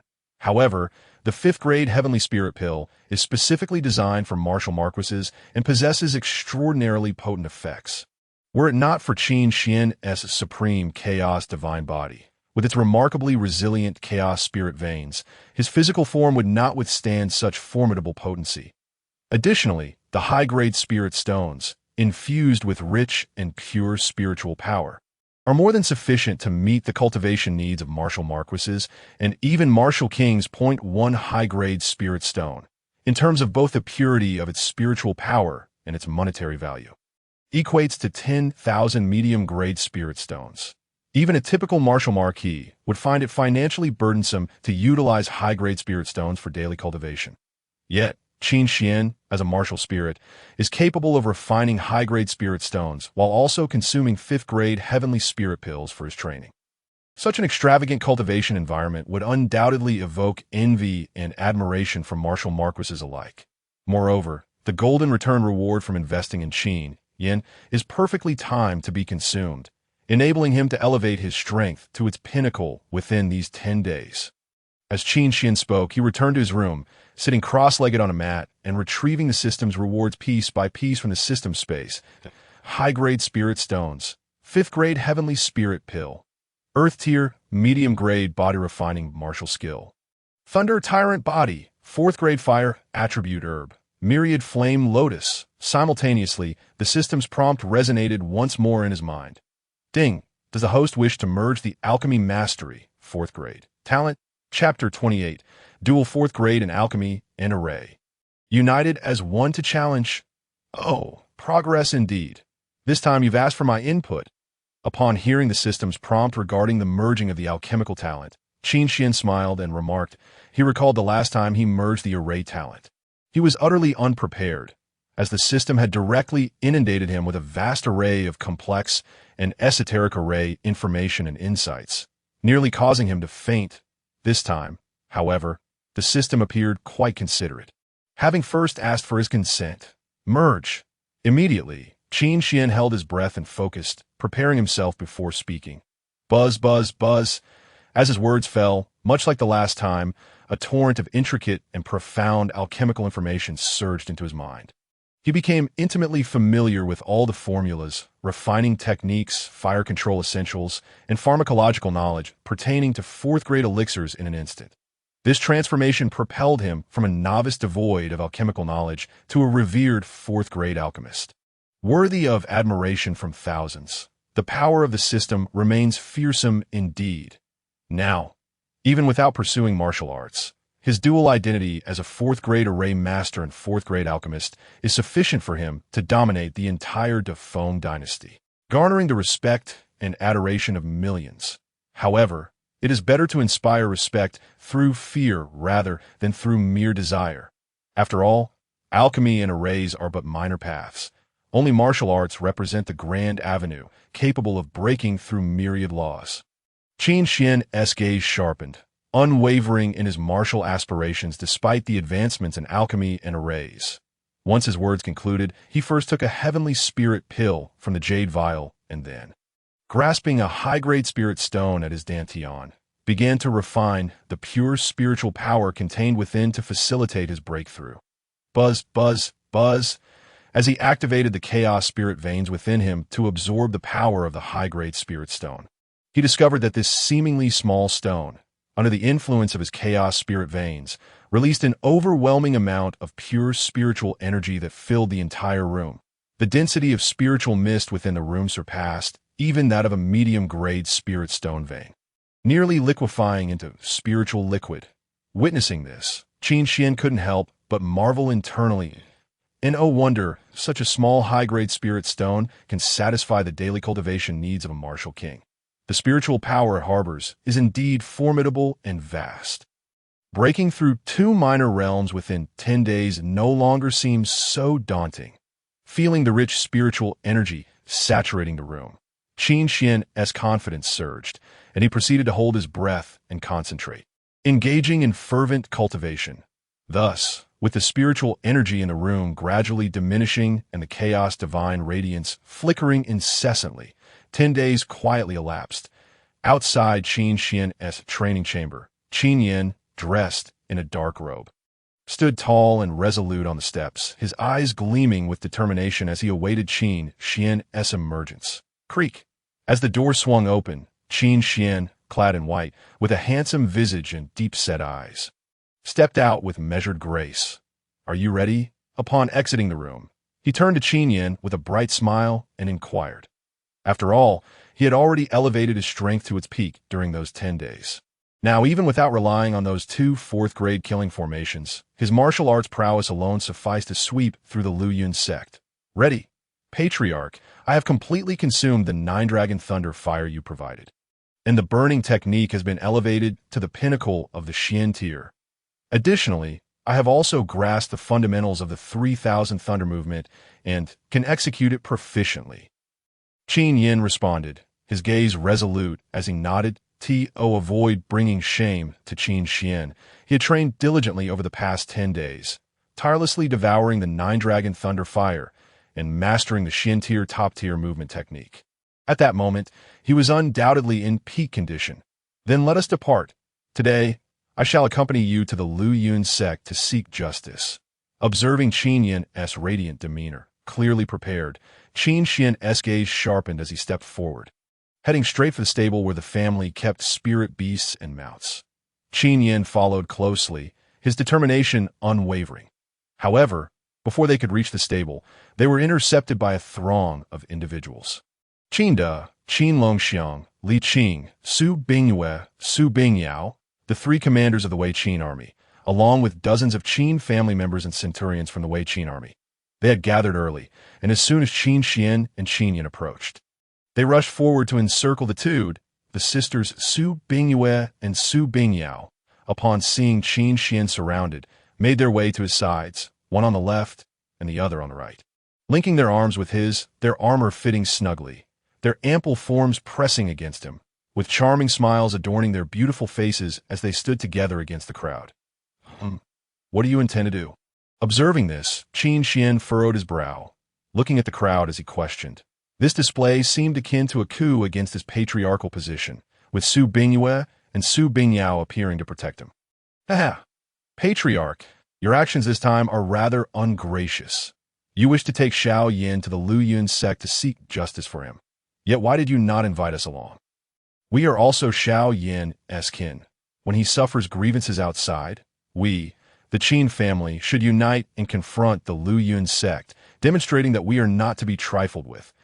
Noticing Qin Xian's furrowed brow, the crowd appeared somewhat apprehensive.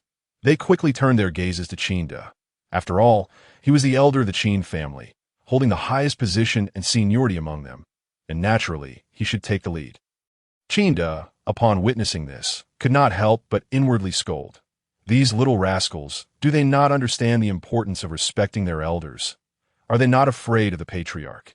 Moreover, Su Bingyue and Su Bingyao, why are they standing beside the patriarch?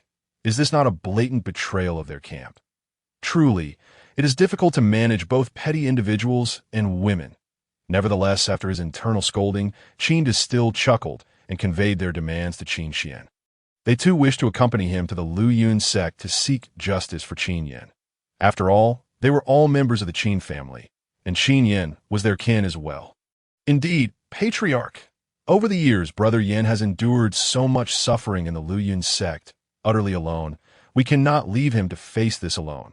This time, we must go together, making it clear to the Lu Yun sect that they will pay a price for daring to bully Brother Yin. And let him know that we will always stand behind him, supporting him.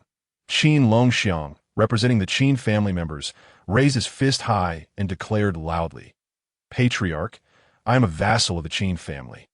And now that young Master Yin has been humiliated as a vassal, I must go to the Lu Yun sect to avenge him. The humiliation of the Master's son equates to the humiliation of us vassals. How can we not respond to this battle?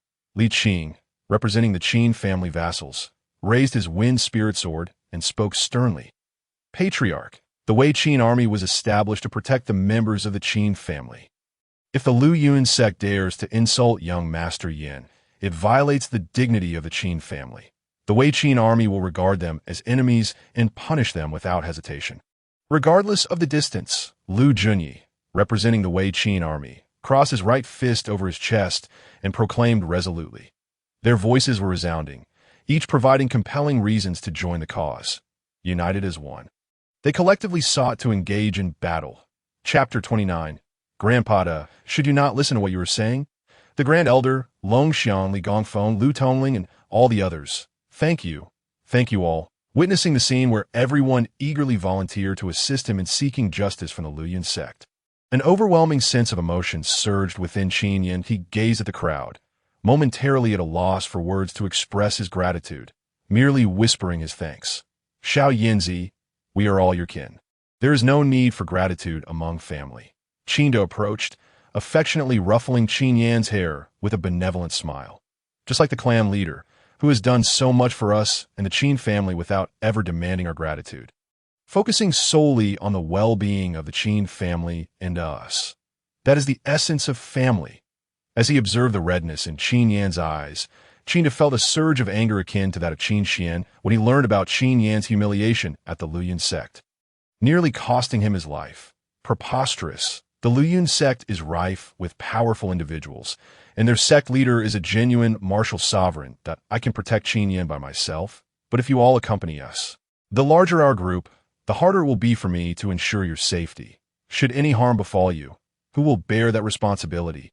Is it worth risking your lives for a moment of recklessness? This warm scene did not include Qin Xian, who coldly reprimanded the crowd. His serious demeanor instilled fear among them as he scanned their faces. Speak. I ask you, is it worth it? In that moment, the crowd lowered their heads, daunted by Qin Xian's imposing presence. Only Su Bingyue and Su Bingyao, the sisters, stood firm, their beautiful faces radiating trust in him. They believed that a clan leader who would defend them and declare that beauty is innocent could not possibly be such a rigid individual. At the same time, a defiant voice rang out that it is worth it. Clan leader, even if it means dying in battle, I am willing to accompany you to the Lu Yun sect to seek justice for Brother Yin. This is not a matter of pride. It is about standing up for family. Though a moment of recklessness leading to death is indeed not worth it, standing up for family. What of that? Qin Longxiang clenched his fists, gazing resolutely at Qin Xian. This was his true sentiment. He did not perceive standing up for Qin Yan as mere bravado. He simply wished to seek justice for his brother. Indeed, Longxiang speaks true. We are all members of the Qin family. We are family. In the ears of the crowd, Qin Longxiang's voice resonated like a clarion call, awakening them to their shared conviction, their eyes bright with determination. Among family, there is no question of worth. Everything we do is worthwhile. Do you all feel the same? Are you willing to go, even if it means death? Qin Xian maintained his serious demeanor, looking sternly at the crowd. Yes, even if it means death. We will go, they affirmed with unwavering resolve. Please, clan leader, allow us to accompany you. This time, none of them bowed their heads. Instead, they stood tall, resolute in their decision, though they feared Qin Xian's authority. Their love for Qin Yan was unwavering. Excellent. I am very pleased with your response. Your willingness to stand together proves that you are worthy of being part of the Qin family, and it justifies the resources I have previously bestowed upon you. Just as they were ready to press Qin Xian for a decision, he suddenly shed his earlier sternness, revealing a gratifying smile. Realizing that the clan leader had been testing them, the crowd breathed a collective sigh of relief. Su Bingyue and Su Bingyao exchanged glances filled with delight. Indeed, their trust had not been misplaced. Long Xiang, you have performed admirably. Upon our return from the Luyun sect, I shall bestow upon you a special reward. And your conduct has also pleased me immensely. Once we have avenged Qin Yin, it shall be time for you to receive your rewards as well. As the crowd relaxed, Qin Xian's smile widened. Wonderful. Thank you, clan leader. Long live the clan leader. Damn the Luyun sect, we are coming. The crowd erupted in exhilaration, thrilled at the prospect of fighting alongside their clan leader for Qin Yin. Uncle the Qin family requires someone to hold the fort. This individual must possess both prestige and strength. I believe you are the best candidate. I hope you will safeguard the Qin family and await our triumphant return. Amidst the excitement, Qin Xian approached Qin De, placing a hand on his shoulder and speaking earnestly. While the Qin family currently faced no external threats, it was essential to have someone in charge, not only to prevent unforeseen circumstances, but also for the daily management of the family. After all, the Qin family had numerous enterprises within Tianyang City that required oversight. Clearly, Qin De was the most suitable choice. Clan leader, you can't leave me behind just because of my age, Qin De protested, his face falling as he lamented. The Qin family is thriving, and the operations are running smoothly. Even if I were absent for a few days, nothing would happen. Upon hearing Qin Xian's words, Qin Da's expression turned disheartened. He had hoped to accompany the group to the Luyun sect and relive the thrill of his youth. Why had the clan leader suddenly decided to keep him behind? Was he to become a lonely old man? Since it is necessary for someone to remain, if Uncle De wishes to go, he can find someone to take his place. Qin Xian chuckled and glanced at the crowd. I forgot my sword in my room. I must return to retrieve it. Wait, I haven't donned my black armor yet. I need to go back and put it on. Blast! I rushed out so quickly that I forgot to wear my undergarments. I must take my leave. At his words, the crowd scattered like startled birds, hastily fleeing the scene, fearing that Qin De would detain them and prevent them from joining the clan leader in the battle at the Luyun sect. Within mere moments, only Qin Xian, Su Bingyue, Su Bingyao, Qin Yin, and Qin De remained by the stable. However, Su Bingyue and Su Bingyao shot Qin De warning glances, resolute in their intention to stay by Qin Xian's side rather than remain behind. If it weren't for my initiative to raise this issue, how could these unworthy descendants have their wish to accompany you to the Luyun sect? Feeling the sisters' threatening gazes and witnessing the others fleeing, Qin De was both exasperated and resigned, his beard trembling with indignation. Then it shall be a challenge for Uncle De to guard the Qin family, as Qin De railed against the unruly descendants. Qin Xian couldn't help but chuckle at the situation. With his words, he prepared to lead Qin Yin and the sisters to the stable to select their spiritual steeds. Clan leader, please wait. At that moment, Qin De, left behind, suddenly called out to them. What is it, Uncle De? Qin Xian and the others turned back to inquire. Xiaoyao, why don't you stay behind to guard the Qin family while Grandpa De assists you in seeking justice? Qin De grinned at Qin Yin, his expression playful. Qin Yin was taken aback, bewildered by the suggestion. Grandpa De, are you sure you want to consider what you were saying? Chapter 30. Go. Even if the heavens should fall, this clan leader will support you. Luyun sect. The towering peak of Luyun stood amidst the sea of clouds, shrouded in mist, with intricately carved pavilions and numerous disciples of the Luyun sect traversing its paths. Engaged in lively conversation at the summit, there was a vast martial arts arena, spanning at least 8 football fields in size, filled with disciples of the Luyun sect. They sat in meditation, listening intently to the voice emanating from the high platform ahead. Before the gathered disciples stood a towering platform, upon which sat an elderly figure clad in black and white robes, his hooked nose and narrow pupils marking him as a formidable presence. This was Wei Kuei, the law elder of the Luyun sect. As the law elder, Wei Kuei was exceptionally powerful, ranking alongside the second elder, Qi Sheng, whom Qin Xian had burned to death in a mine. both being 9-star martial spirits and among the strongest elders of the Luyun sect. Today marked Wei Kuei's monthly martial arts lecture, where he would sit atop the platform to impart his martial insights to the many disciples below, aiding their pursuit of martial mastery. The journey of martial cultivation is also a journey of life. Talent is not the sole determining factor. Possessing unyielding willpower and the ability to discern right from wrong can elevate one's martial realm.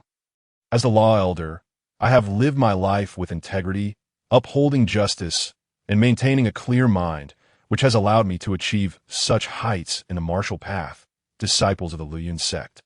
If you aspire to make remarkable advances in the martial path, you must cultivate a resolute heart, much like myself, and forge ahead with unwavering courage. Wei Kuei, seated upon the elevated platform, spoke with a solemn expression and a resounding voice. Addressing the multitude of disciples below, that he seemed indeed to embody the essence of fairness, upholding justice with impartiality, treating all individuals equally, and enforcing the law with integrity as the esteemed Law Elder. Truly, he is the most just Law Elder within our Luyun sect, and his words resonate as a decade's worth of martial wisdom.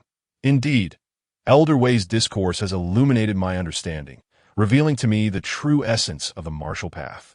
As the disciples of the Luyun sect absorbed Wei Kuei's words, expressions of enlightenment spread across their faces, and they began to extol his virtues to their fellow brothers and sisters. It remains uncertain whether their epiphany about the martial truth is genuine or if they merely flatter Elder Wei out of fear of his authority. Such promising students, witnessing the multitude of Luyun sect disciples grasping newfound understanding and praising him, a satisfied smile graced Wei Kuei's aged visage, radiating a profound sense of accomplishment. Humph! A life of integrity and lawful enforcement? I see you as nothing more than a hypocritical old rogue who panders to the powerful, shifts with the winds, and embodies a complete lack of fairness. Yet, amidst the chorus of praise for Wei Kuei, a cold, mocking voice suddenly pierced through the martial arena, standing out sharply among the accolades. Presumptuous! Who dares to defame Elder Wei? As the Law Elder, he has always been just and upright. What nonsense are you spouting? Upon hearing this chilling laughter, the disciples within the martial arena quickly sought the source of the voice, stepping forth as defenders of Elder Wei's honor, voicing their indignation. The Law Elder panders to the talented while the disciples flatter him, merely to curry favor. I fear the Luyun sect is shrouded in corruption, and its demise cannot be far off. In the face of the disciples' fury, the voice did not tremble. Instead, it grew sharper, igniting the anger of all present as they turned to locate its origin. There at the rear of the martial arena stood a striking figure clad in white, riding a majestic blue and white tiger, slowly approaching them. Before the tiger, a young man dressed in dark robes, stained with droplets of blood, and possessing a resolute gaze, also advanced toward them with an icy demeanor. Qin, you are not dead. Among the crowd of Luyun sect disciples, several male disciples gasped in astonishment at the sight of Qin. They were the very ones who had bullied and harmed him, causing him to plummet from the cliff, nearly to his demise. After Qin's fall, they had assumed him dead, unaware of his subsequent quest for justice from Wei Kuei or his arduous return to the Qin family. Thus, they were utterly astonished that the Qin who had once fallen from the cliff had survived. Qin, the one discarded by Sister Lan? Wasn't he relegated to a menial disciple at the foot of the mountain? Indeed, ever since that waste was cast aside, he was demoted by the sect leader to a mere servant. How could he possibly appear here? And who is the person riding that colossal tiger beside him? How dare he insult our Luyun sect? Does he seek death? Upon realizing that the young man in dark robes was none other than their fallen genius, Qin, the disciples could not help but deride him as a waste. When Qin was once a genius, they were not even worthy to glimpse his form. Yet, they would boast of having seen his valor, referring to him as Brother Qin, claiming he and Sister Lan were a match made in heaven. Now, after his fall from grace, they spoke of him with scorn and disdain, labeling him a waste, as if he were unworthy even to carry their shoes. Are those the very ones who tormented you? The few disciples who first exclaimed Qin Yan's name in disbelief, Qin Xian, swiftly recognized them, and turned to Qin Yin in inquiry. Indeed, it is them. Confronted once more by those who had tormented him, Qin Yan's fists clenched tightly, his heart ablaze with fury, his eyes gleaming with murderous intent. He would never forget their faces. Had it not been for his fortuitous survival, he would have perished at their hands long ago. Today, he would finally exact vengeance for this blood debt. Very well. Since they're all here, it simplifies matters. Go forth, seek your own justice in your own way. Let these sycophants behold who the true waste is. Fear not, for even if you were to pierce the heavens and cause the skies to collapse, I, your clan leader, shall stand behind you. I shall support you. Unleash your fury. Seated atop the back of the Kanglan Tiger King, Qin Xian spoke with piercing eyes and a clear voice. With him present, Qin Yin no longer needed to hold back. He could unleash his wrath. A true genius shall eventually shine with resplendent brilliance. Chapter 31. For the dogs unneeded, I wonder if the lotus of Buddha's fury can bloom today. Clan leader, I understand. With you here, I shall no longer be lost to despair. Today, I will make them pay. Zhang Pingyun, Li Fanwan, Lu Qingyu, Wang Yuanquan, are you ready to meet your demise? Qin Yin first bowed to Qin Xian before turning to the disciples who had once humiliated him. An overwhelming aura erupted around him, with strands of thunderous flames and lotus flames swirling and burning, resembling a fire deity descending upon the earth, exuding an imposing might. Boom! As his words fell, Qin Yan's form shot forth like a cannonball, charging directly at those disciples. Despite having fought his way from the foot of the mountain, his internal energy significantly depleted, he showed no signs of fatigue, appearing as invigorated as if he had just begun to battle. A waste dares to challenge Brother Zhang and the others. Let me see what progress you have made during this time to be so audacious. I shall join you. Waste Qin Yin, after I slay you. I will dispatch your clan leader as well, allowing you to relive the might of the Luyun sect. Indeed, this is the Luyun sect. You from the Qin family are truly brazen. How dare a mere clan leader threaten to cause a ruckus here? They seek death. The disciples who had harmed Qin Yan were all core disciples of the Luyun sect. Given Qin Yan's previous genius status, only core disciples could even approach him. Thus, many disciples beneath the core level eagerly volunteered to confront Qin Yan. Today, with Qin Yan and his clan leader so brazenly insulting Elder Wei Kuei and the Luyun sect, should they manage to slay him, they would undoubtedly earn Elder Wei Kuei's favor, paving the way for their future endeavors within the sect, and cementing a reputation as loyal disciples. Die. Qin Yan. As several inner and outer disciples charged at Qin Yan, they unleashed their strongest techniques, aiming to deliver a fatal blow. 8 extremities collapse. Observing this, Qin Yan remained unfazed. His hands clenched into fists, energy swirling around his fists as he twisted his waist, launching a powerful strike. Rumble! In the next moment, a torrential surge of energy erupted, unleashing a powerful force that reverberated outward. It scattered the energy of the inner and outer disciples completely, and the momentum continued unabated as it struck forcefully against their chests. The explosive force shattered their internal organs, and they coughed up blood, mingled with fragments of their insides, instantly meeting their demise. 6-star Martial Master. Qin Yan's cultivation level has actually ascended to 6-star Martial Master. How is this possible? Just 3 months ago when I last saw him, he was merely a 9-star martial artist. How could he have advanced to 6-star Martial Master so swiftly? Achieving such a rapid breakthrough in just 3 months is unfathomable, even for him before he was cast aside. As the aura of Qin Yan's 6-star Martial Master fully revealed itself to the onlookers, all the disciples of the Luyun sect within the martial arena gasped in utter astonishment. Even Wei Kuei, seated atop the platform, displayed a glint of surprise in his eyes. Achieving a 6-star breakthrough in just 3 months is something even the sect leader, a formidable martial sovereign, could not have accomplished in his youth. What on earth has Qin Yan experienced during his time away from the family? What are you all so astonished about? Even if his breakthrough speed is remarkable, he is still merely a 6-star Martial Master. Among the gathered disciples, those above the 6-star Martial Master level number in the hundreds, if not more, what does Qin Yan amount to? Zhang Pingyun, the leader among those who had previously harmed Qin Yin, scoffed at him, then declared loudly, "What are you all so surprised about?" Hearing Zhang Pingyun's words, the disciples of the Luyun sect returned to their senses. Indeed, a six-star martial master is not particularly noteworthy within the Luyun sect. Their astonishment was solely at Qin Yan's speed of advancement. This elder has stated that on the martial path, one must advance fearlessly, undeterred by powerful foes. Today, in this martial arena, the audacious, ungrateful little thief Qin Yan has appeared. Qin Yan, a petty thief, once cultivated within our Luyun sect, receiving substantial support from the sect leader. However, he exhibited no ambition, indulging only in frivolity, and over the span of 2 years, his cultivation made no progress whatsoever. Is it not justifiable to demote such a pleasure seeker to a mere servant disciple? Yet, this ungrateful Qin Yin dares to invade the martial arena today, allowing his clan leader to insult our Luyun sect. Such a rebellious scoundrel deserves the death penalty.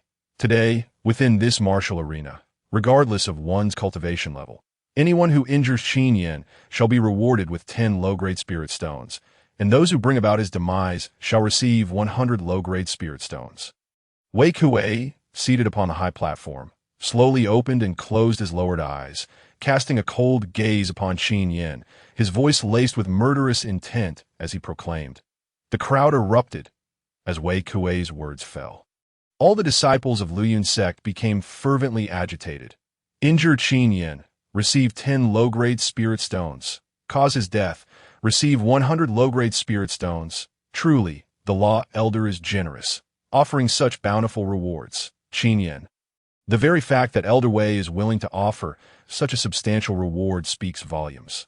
Though you may perish, you shall die with honor. Ha ha! 100 low-grade spirit stones. I shall claim them. Qin Yin, your life is truly worth a fortune. I shall gladly accept it, brother. With a flurry of excited voices resounding, hundreds of disciples surged forth from the martial arena, charging towards Qin Yin, under the lure of heavy rewards. Brave souls emerged. Among these hundreds, even outer disciples of the star martial artist realm could be found, their eyes gleaming with greed, not solely to slay Qin Yin, but to inflict upon him a mere scar. However, behind Qin Yin sat Qin Xian atop the back of the Kanglan Tiger King, observing with amusement as the multitude of Luyun sect disciples, driven by the prospect of low-grade spirit stones, became akin to those invigorated by a fervent elixir. It is worth noting that within the Qin family, all members have already transitioned to cultivating with mid-grade spirit stones that low-grade spirit stones are hardly even fit for their dogs. Yet, these disciples of Luyun sect, upon hearing of low-grade spirit stones as rewards, react as though they have been invigorated by a potent tonic. This scene resembles the disciples of Luyun sect regarding the dog food of the Qin family as a lavish feast, ready to indulge themselves. How could Qin Xian and the Kanglan Tiger King not laugh? With the void devouring flame, the blue lotus earth heart fire, and the 9 dragons thunder fire converging within him, Qin Xian pondered whether the Buddha's wrath fire lotus might bloom today. Glancing at Qin Yan's upright silhouette, he smiled and remarked, "What do hundreds of foes matter, as long as the martial spirit remains? A tricolored fire lotus is sufficient to annihilate the world." Chapter 32. The lotus holds the heart of the Buddha. The thunder holds the wrath of fire. Clan leader, I have succeeded. Qin Yin, die. Who would have thought that this waste of space still holds some value in life? Once I obtain those 100 low-grade spirit stones, I shall ensure that I offer you ample paper offerings in your afterlife. The hundreds of disciples of Luyun's sect marched forth with great momentum. Leading the charge were those core disciples who had previously bullied and harmed Qin Yin. Their eyes glinted with malice, lips curling into cruel smiles as they spoke. To exchange Qin Yan's life for 100 low-grade spirit stones is simply delightful. Not only can we rid ourselves of the person we once envied and despised, but we also gain a reward. Truly a win-win situation. Boom! As the hundreds of disciples surged forth, each began to consolidate their internal spiritual energy, preparing to unleash their most formidable martial techniques to slay Qin Yin and claim the coveted bounty. In the face of such an onslaught, Qin Yan's expression grew grave as his internal energy surged, with lightning flickering beneath his feet. Even with his three distinct flames and a spiritual energy far surpassing that of his peers, he could not withstand the collective assault of hundreds of Luyun's sect disciples. Boom! Qingyun! Die for me! In an instant, the hundreds of disciples were upon him. The core disciples who had previously bullied Qin Yin bore ferocious expressions as they struck out with ruthless intent. 3,000 thunder moves, thunder flash. As the assault from the hundreds of disciples descended upon him, Qin Yin crouched slightly before leaping into the air, his feet bursting forth with lightning, resembling a sudden thunderclap. In an instant, he soared hundreds of meters into the sky, as if a bolt of lightning streaking across the heavens, swift beyond measure. Boom! As Qin Yin executed the 3,000 thunder moves and ascended. The attacks of the hundreds of disciples missed their mark, crashing into the ground ahead and kicking up clouds of dust. When they beheld Qin Yin soaring into the sky, their hearts were filled with astonishment. At the martial artist realm, the maximum leap is merely a few dozen meters. Yet, Qin Yin had leapt hundreds of meters into the air, accompanied by flashes of lightning, an astonishing feat that seemed beyond the realm of a martial artist. What kind of martial technique could he possibly be employing to achieve such might? A top-tier, Shin-level technique. Where did you steal this top-tier, Shin-level technique? At that moment, Wei Kuei on the high platform suddenly stood, his face etched with disbelief. That it is known that the highest level of martial techniques within their Luyun sect only reaches mid-tier Shin level. How could Qin Yin, a mere martial artist from small, obscure family in a remote town, possess a top-tier Shin-level technique? Furthermore, how could he even execute it? The void devouring flame, the blue lotus earth heart fire, the 9 dragons thunder fire. The clan leader once told me that upon gathering myriad flames and merging them, I could ascend to the imperial realm and become the eternal flame emperor. And today, surrounded by foes, I can no longer wait for that day when the myriad flames grace me. I hope you can lend me your strength today. May the 3 flames merge and annihilate our enemies. As the lightning at his feet faded, Qin Yin began his descent from the heavens that moment. His complexion was pale, hands spread before his chest as he summoned forth the 3 distinct flames, resolutely declaring the 3,000 thunder moves is a top-tier Shin-level technique, placing immense strain on the body and consuming internal energy that I have just managed to successfully execute it, leaving me utterly drained. Hence my weakness. Now, with my internal energy expended and hundreds of disciples waiting to slay me for their rewards, in the face of such dire straits, I must resort to an unprecedented gamble. On the path to Luyun sect, the clan leader once told him that the burning art he cultivated is among the strongest techniques in existence. Its most formidable killing move allows him to merge the flames within him, unleashing a devastating power capable of obliterating the heavens and the earth. Should he find himself in a situation of certain death, he may as well attempt it, although the clan leader supports him. Facing these martial artist disciples, none are even martial spirit masters, and he does not wish to rely on the clan leader. Instead, he desires to view this battle as a fight for survival, to cut off all retreat and engage in a life-or-death struggle. Merge for me. In the next moment, Qin Yin brought his hands together, forcing the 3 distinctly colored flames together, unleashing a terrifying wave of fiery energy that seemed on the verge of erupting violently, threatening to reduce him to ashes. With such a steely resolve, today the Buddha's wrath fire lotus shall surely bloom. Seeing Qin Yin in midair, resolutely beginning to merge the flames without seeking his help, Qin Xian could not help but smile with immense satisfaction. With such an unwavering and fearless spirit, today he could allow the Buddha's wrath fire lotus to bloom, and in the future he could gather the myriad flames and ascend to imperial status. What is that? Qin Yin is actually refined, and he has refined 3 flames in total. How is that even possible? The human body can refine 1, and doing so is already a monumental opportunity. Refining an additional 1 would result in immediate annihilation, wouldn't it? How is he managing this? He intends to merge all 3. He truly is insane. I must witness how tragically he meets his end when he is blown to smithereens. In stark contrast to Qin Xian's elation, all present from Luyun sect, including the law elder Wei Kuei, stared wide-eyed, their hearts filled with shock. It is common knowledge that a martial artist can only refine one. Any further attempts would lead to their explosive demise. Even the legendary martial generals and kings could not escape this fate, let alone refine two or more simultaneously. Yet today, the Qin Yin they once deemed a waste, whom they envied and despised, has shattered their preconceived notions, successfully refining three extremely rare and valuable. At this moment, the hearts of all Luyun sect disciples were not only filled with astonishment, but also a burgeoning flame of jealousy. How could Qin Yin, capable of refining three, a substance they regarded as legendary, be deserving of this? As they gazed upon Qin Yan's figure, maledictions filled their hearts, wishing for the flames in his grasp to explode during the merging process, reducing him to nothing but ashes. However, amidst the ceaseless curses, a tricolored fire lotus blossomed in the sky, resembling a divine flame lotus breaking free from the mire, illuminating the world with its brilliance. The lotus embodies the heart of the Buddha, the thunder embodies the wrath of fire, and the void also takes form. This lotus shall be named the Buddha's wrath fire lotus, gazing at the resplendent tricolored fire lotus in his palm. Even as his hands were bloodied and charred, Qin Yin remained radiant, softly uttering, "Clan leader, I have not brought shame upon you, nor upon the Qin family. I have succeeded." Chapter 33.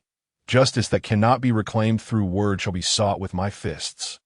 Buddha's wrath fire lotus, go forth, bury all this filth.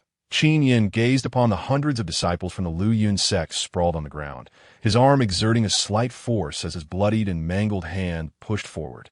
The resplendent Buddha's wrath fire lotus surged forth like a meteor of heavenly fire, streaking across the sky and plummeting towards the throngs of Luyun sect disciples.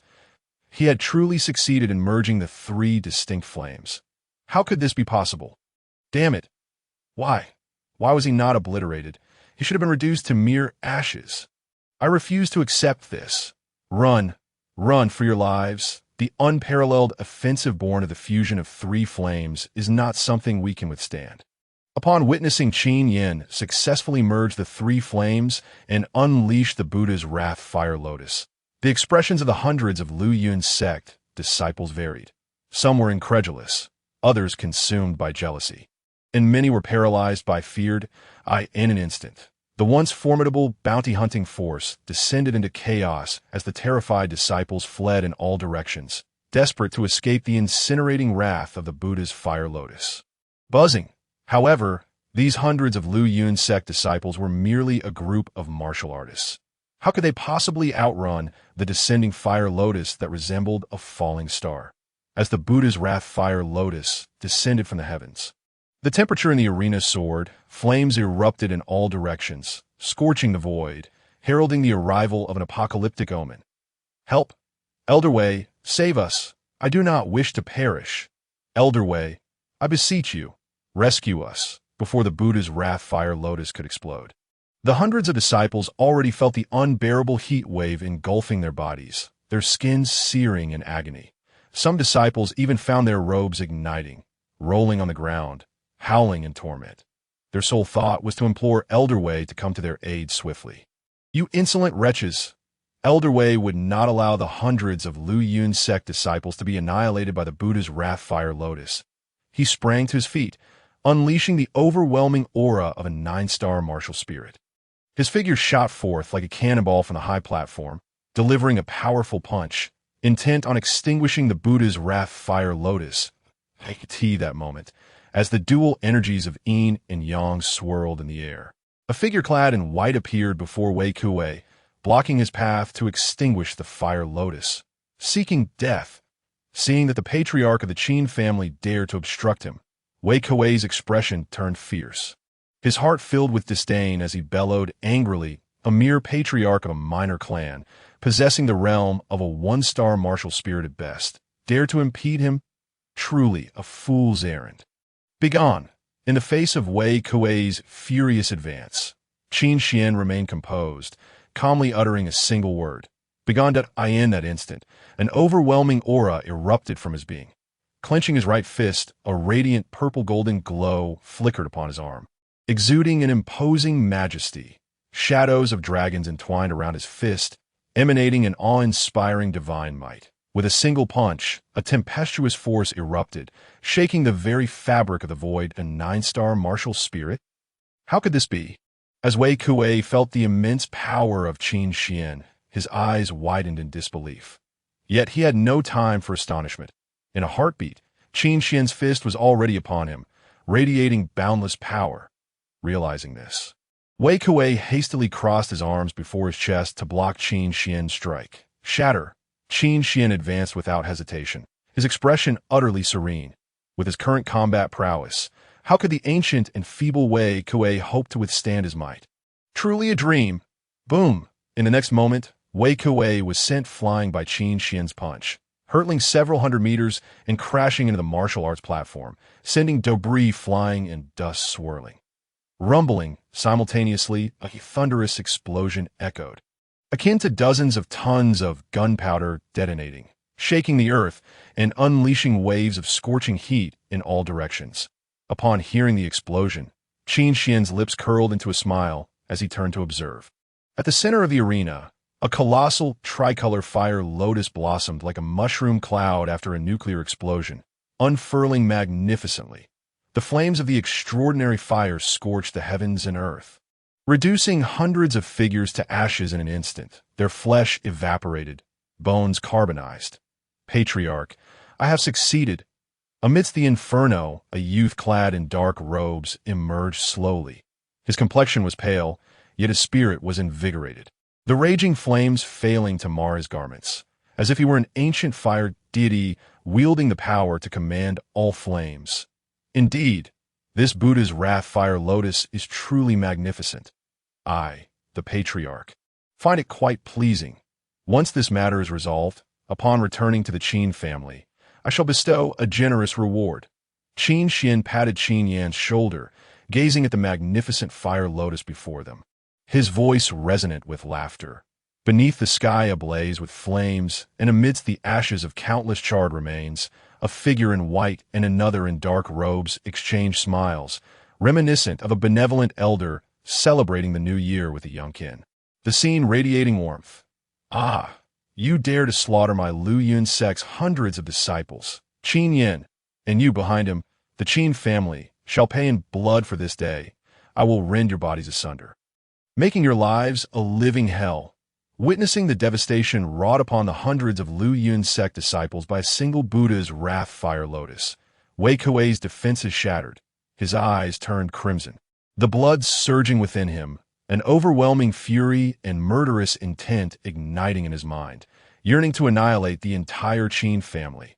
Whoosh! The explosive spectacle of the Buddha's wrath fire lotus and the resounding roar drew the attention of numerous disciples, attendants, and elders from the Lu Yun sect outside the arena. Elder Wei, what transpired here? How could such a violent explosion reverberate throughout? Upon hearing the commotion, over a dozen elders of the Lu Yun sect hastened to the scene, casting inquiring glances at Wei Kuei. Just moments ago, within a martial arts arena, that little thief Qin Yin, accompanied by their patriarch, massacred hundreds of my Lu Yun sect disciples, an act deserving of 1,000 deaths. Wei Kuei's expression turned grotesque as he spoke with a fierce tone in response to the elders' inquiries. What? Qin Yin, that worthless fool rejected by Sister Lan. He dares to harm hundreds of my Lu Yun sect disciples. Truly audacious, the disciples and attendants who rushed to the scene were taken aback by Wei Kuei's words. The dozen or so elders of the Lu Yun sect also wore grim expressions, their eyes filled with malice as they glared at Qin Yin and Qin Xian. Since the establishment of my Lu Yun sect, such a bloodbath has never occurred. Qin Yin and the Qin family shall be eradicated from this world today. The elders of the Lu Yun sect seethed with fury, their voices echoing with authority. Since the founding of the Lu Yun sect, martial artists within a 1,000-mile radius have revered it. Even the officials of minor cities have shown great respect to the disciples. Now, Qin Yin dares to attack the Lu Yun sect alongside their patriarch, slaughtering hundreds of disciples. This is an unparalleled humiliation that must be washed away with blood. HM, are you not curious why Qin Yin would indiscriminately slay hundreds of your Lu Yun sect disciples? Shouldn't you inquire into the reasons behind this, rather than hastily seek to destroy my Qin family. Is it not somewhat tyrannical to do so? Observing the Lu Yun sect elders, who, upon hearing Wei Kuei's one-sided account, were eager to obliterate the Qin family without seeking the truth, Qin Xian furrowed his brow and spoke up. Fellow elders, this man speaks with reason. Qin Yin was once a core disciple, pure of heart, and not one to engage in such indiscriminate slaughter. Surely, there must be hidden reasons behind this. Let us first inquire before we act. After hearing Qin Xian's words, only one elder clad in azure robes among the Lu Yun sect's elders spoke up. Clearly, he too believed that Qin Yin would not act without cause in the slaughter of Lu Yun sect disciples. Tyranny. You are correct. In this realm of 1,000 miles, my Lu Yun sect reigns supreme. What of tyranny? Elder Hai, have you lost your wits? Regardless of Qin Yan's reasons, he should not have harmed my Lu Yun sect disciples. Since the establishment of our sect, such a grievous bloodbath has never occurred. Even if Qin Yin had justification, both he and the Qin family must be eradicated. Only then can the dignity of my Lu Yun sect be upheld. Otherwise, what will stop any random person from challenging our authority? That would be utter chaos. Moreover, Qin Yin is but a worthless fool, and his Qin family is merely a minor clan within a small city. What harm is there in their annihilation? In response to Qin Xian's inquiries and Elder Hai's suggestion, the Grand Elder of the Lu Yun sect spoke with unwavering resolve, casting a disdainful glance at Qin Yin and Qin Xian. These elders of the Lu Yun sect have lived in luxury for decades, wielding authority over thousands, and none have dared to oppose or challenge their dignity. Now, faced with the bloodshed caused by Qin Yin, they show no interest in uncovering the reasons behind it.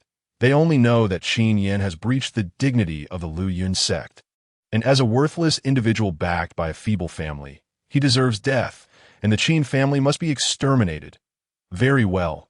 I did not expect that among the numerous elders of the Lu Yun sect, only one possesses the discernment to differentiate right from wrong. Given the circumstances, the patriarch sees no need for further idle chatter with you.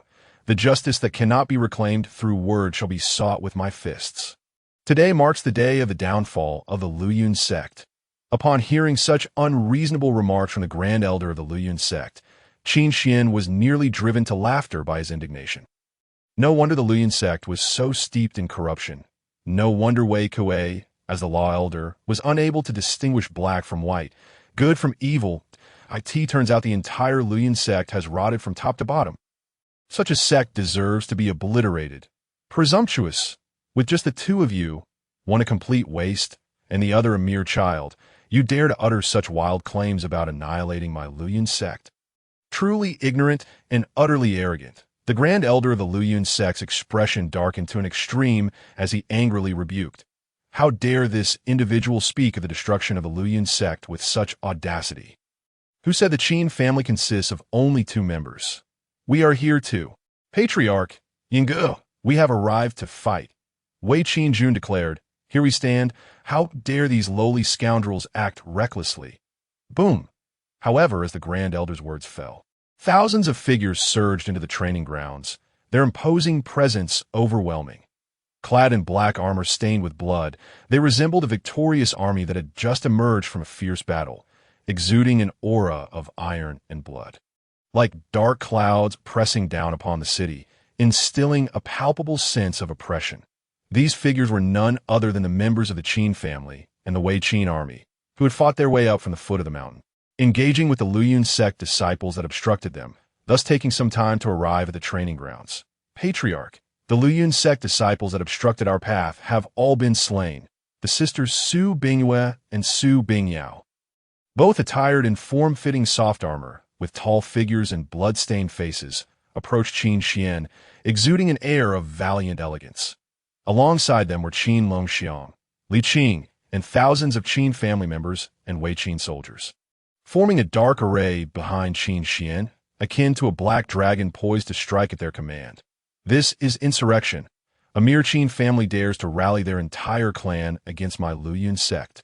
The disciples of the Lu Yun sect listened to orders, with the Grand Elder declaring that all Qin family members in the next moment, accompanied by a piercing shriek of exploding sword energy, An endless torrent of sword chi swept across the heavens and the earth, akin to a tempest of blades, enveloping all the elders of the Luyun sect within its grasp. The immense blood-red sword aura shattered into countless slender sword energies, incessantly slicing through the bodies of these elders, causing their flesh to bleed profusely, their meridians severed, instantly transforming them into blood-soaked figures, suffering severe injuries. Bang, bang, bang.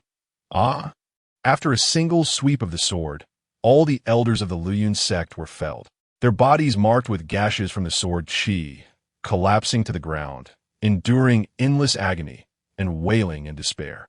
The Kanglan Tiger King selected a particularly plump elder, sinking its jaws into him, chewing relentlessly. The horrifying sound of cracking bones echoing chillingly. The elder Hai, who had spoken for Qin Yan, had refrained from attacking Qin Xian earlier. As the sole survivor among the Luyun sect elders, he now gazed at the elder who had half his body bitten off by the Kanglan Tiger King. A surge of cold dread rising in his heart, his spine chillingly aware. This Qin family merely a humble clan in a remote town. Why do they now exude such terror? You have called my Qin family descendants worthless. Can you now see who the true waste is? Today, I shall reduce you worthless ones to ashes, just as Qi Sheng has met his fate. As Qin Xian landed, he stowed away the celestial killing blood sword into the system space. He then spread his hands wide, igniting the chaotic divine flames that blazed with unparalleled heat, radiating an extreme temperature, the flames dancing ominously, instilling fear. After refining the 4th grade 1 Yin Fire Lotus, he could distinctly feel that the power of the chaotic divine flames had grown significantly stronger than before.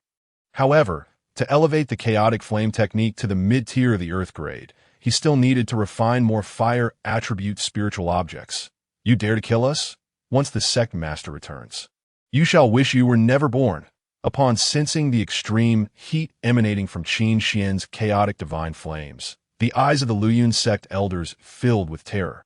The grand elder of the Luyun sect, enduring excruciating pain in his body, hoarsely threatened Qin Xian. This Qin family patriarch, no matter how strong, is merely a martial spirit. Their sect master is a bona fide martial sovereign. Once he returns, he will undoubtedly crush this Qin family patriarch with a single fist. Even if your sect master returns, he can only watch helplessly as you turn to ashes, completely vanishing from this world. Should he dare to intervene, I shall ensure he joins you in the 9 secluded realms. Meeting a grim fate. In the face of the Grand Elder's threats, Qin Xian remained indifferent, unafraid as he spoke. Well, the martial sovereign, anyone who dares to insult the Qin family shall meet their end. Even if they are a martial sovereign, rumble, rumble. Very well. So you are the Qin family patriarch? I shall see how you will send me to the 9 secluded realms, meeting a grim demise. However, just as Qin Xian's words fell, a towering figure came crashing down from the distant horizon, his physique robust, eyes sharp, clad in a white robe that billowed with the wind, exuding a formidable masterly aura. Most astonishingly, he walked upon the air, treading the void without falling, overlooking the mortal realm from the heavens. He was none other than the sect master of the Luyun sect, Lan Tianba. Chapter 35. Dongfang Yunxiang. Yingu, they are merely bullying you. To kill my Luyun sect disciples and injure my elders, you truly possess audacity. My Luyun sect has stood in this region for centuries, and this is the first time we have suffered such a tremendous humiliation.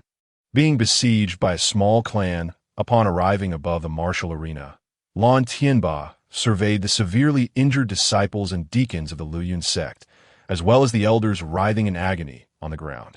An immense fury surged within him, his gaze fierce as he fixed it upon Qin Xian, his voice extremely cold. Qin Yan, was this all you're doing? Qin Yan, is this the waste you referred to as your former fiancé?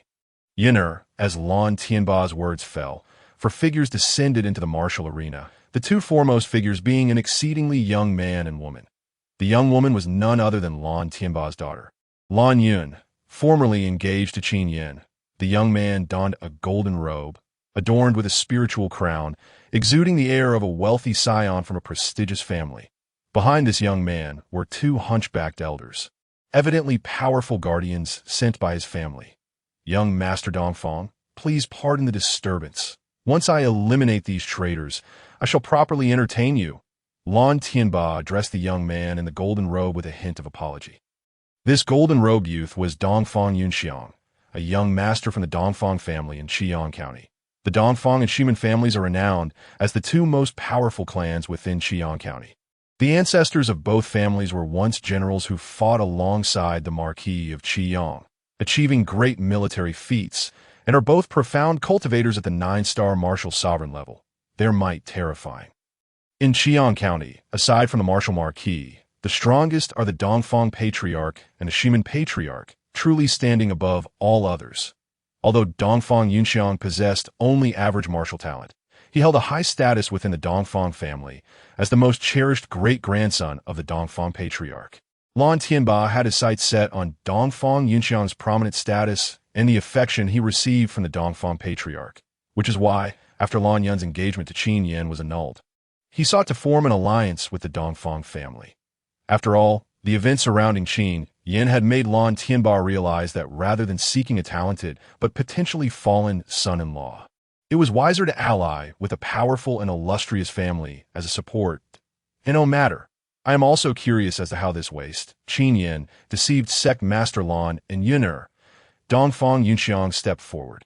Glancing at the figure clad in dark robes, speaking with a mocking tone, he was quite pleased with Lan Yun's voluptuous figure and stunning beauty, having confirmed her allure just days prior, finding her to be exceptional. However, he was displeased by the fact that she had previously been engaged to a cultivation waste. Being a young master of the Dongfang family, he had been accustomed to a life of luxury, never using anything that had belonged to others. While he intended to take Lan Yun as a concubine, and her virtue remained intact, the mere fact that she had a former fiancé, especially one so inept, irked him. Now that he had the opportunity to confront this former waste fiancé of Lan Yun, he found it a fitting outlet for his frustration. I deceived Lan Tianba and Lan Yun. Upon hearing Dongfang Yunxiang's words, Qin Yan, already pale from exhaustion, felt his voice tremble with indignation. From the moment he was chosen by Lan Tianba to be his son-in-law, to the annulment of his engagement to Lan Yun, and being relegated to a mere servant disciple, he had been unable to dictate any events in his life. He felt like a marionette, manipulated by Lan Tianba, cherished when he held value, and discarded like waste when he did not. In the end, to be called a deceiver, accused of tricking Lan Tianba and Lan Yun to become a son-in-law, felt like a stab to his heart. Such humiliation, such slander, was akin to murder in spirit. You speak utter nonsense. It was Lan Tianba who saw the potential in Yin Ge and voluntarily offered him to be his family's son-in-law. How could it possibly be Yin Ge who deceived them? Moreover, after Yin Ji's health deteriorated, Lan Tianba hastily annulled the engagement. Truly shameless. You fool, have become Lan Tianba's son-in-law because he saw some value in you, marrying his daughter off like merchandise, and yet you still take pride in it. You truly deserve the title of fool. Yin Ge, do not listen to this fool's nonsense. He is merely taking advantage of your good nature. As Qin Yan's heart simmered with frustration, Qin Longxiang struck back with a heavy fist. He pointed at Dongfang Yunxiang and Lan Tianba, spitting words in anger, his voice booming with indignation. Having witnessed Qin Yan's tragic experiences over the years, he, as Qin Yan's closest cousin, felt immense sorrow. Now, this absurd Dongfang Yunxiang dared to slander Yin Ge, accusing him of deceiving Lan Tianba and Lan Yun. It was utterly ludicrous. Enough! Who do you think you are to insult young Master Dongfang? Upon being called a fool by Qin Longxiang, Dongfang Yunxiang's countenance darkened to the point of dripping water. His eyes filled with murderous intent. A young master of the Dongfang family, he had never before been subjected to such insults. At that moment, Lan Tianba, resembling a loyal hound defending its master, surged forward upon hearing Qin Longxiang's insults, unleashing the overwhelming aura of a martial sovereign as he aimed a punch at Qin Longxiang. Chapter 36. The Might of the Heavenly Thunder Tyrant Body. Vowing to follow Dongfang Yunxiang, Rumble, Lan Tianba exuded an overwhelming aura, treading upon the void as he approached, surrounded by a swirling tempest of fierce cloud energy. The immense spiritual power emanating from his fists seemed capable of shattering mountains with a single blow. In the face of this formidable martial sovereign's assault, a colossal pressure descended upon the Qin family, causing their hearts to tremble and their spines to bend, leaving them devoid of the will to retaliate. Only Su Bingyue, Su Bingyao, Qin Yin, and Qin Longxiang managed to stand tall, confronting Lan Tianba's might. Yet, even they could merely maintain their posture, for the gap in realms between them and Lan Tianba was insurmountable. The sheer weight of his martial sovereign presence rendered them unable to raise their heads. What manner of being are you, daring to lay hands on my Qin family? Thunder Tyrant Body, activate, Dragon Fist.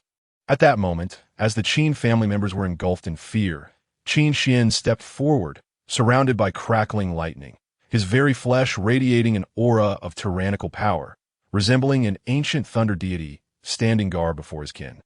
His stature was imposing, shielding the Qin family from the oppressive force, allowing them to gaze upon his back with renewed hope.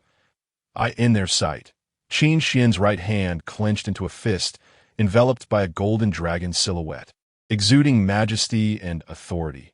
Lightning surged along his arm, intertwining with the dragon image, culminating in an even more formidable presence. That a mere martial spirit dares obstruct this sovereign's path, such audacity is tantamount to seeking death. Seeing Qin Xian, a mere martial spirit, daringly challenge him, Lan Tianba's expression turned contemptuous, his fist twisting as the clouds quaked, intending to reduce Qin Xian to mere pulp. Today, not only will I block your path, but I shall also take your worthless life. Qin Xian's gaze turned frigid, his waist twisting as the dragon's silhouette and lightning fused within his fist, releasing a powerful and overwhelming strike. Boom! In the next instant, Qin Xian's fist collided violently with Lan Tianba's, unleashing a tempest of energy that surged across the expanse. The previously disdainful Lan Tianba felt a stark change in his countenance upon sensing the terrifying force unleashed from Qin Xian's fist. He realized that the figure before him was no mere martial spirit, but rather an ancient beast of chaos, possessing the might to obliterate all in its path. Break. Qin Xian remained unfazed, his voice cold as he intoned. The Thunder Tyrant Body, a mid-grade, earth-level body refinement technique, bestowed upon him the resilience of an ancient thunder beast upon its completion. Not only was his physique nearly indestructible, but it also bore the might of thunder, capable of unleashing unparalleled power with each strike. Furthermore, he possessed the Chaos Divine Body, granting him an innate strength far beyond ordinary mortals. Now, paired with the enhancements of the Thunder Tyrant Body, his sheer physical might alone was sufficient to crush Lan Tianba. A first-star martial sovereign, rumbling as Qin Xian's voice resonated, boundless lightning erupted from his fist, akin to a storm of thunder, accompanied by the soaring dragon silhouette, a fusion of the world's most formidable and tyrannical powers, capable of annihilating any obstacle in its path.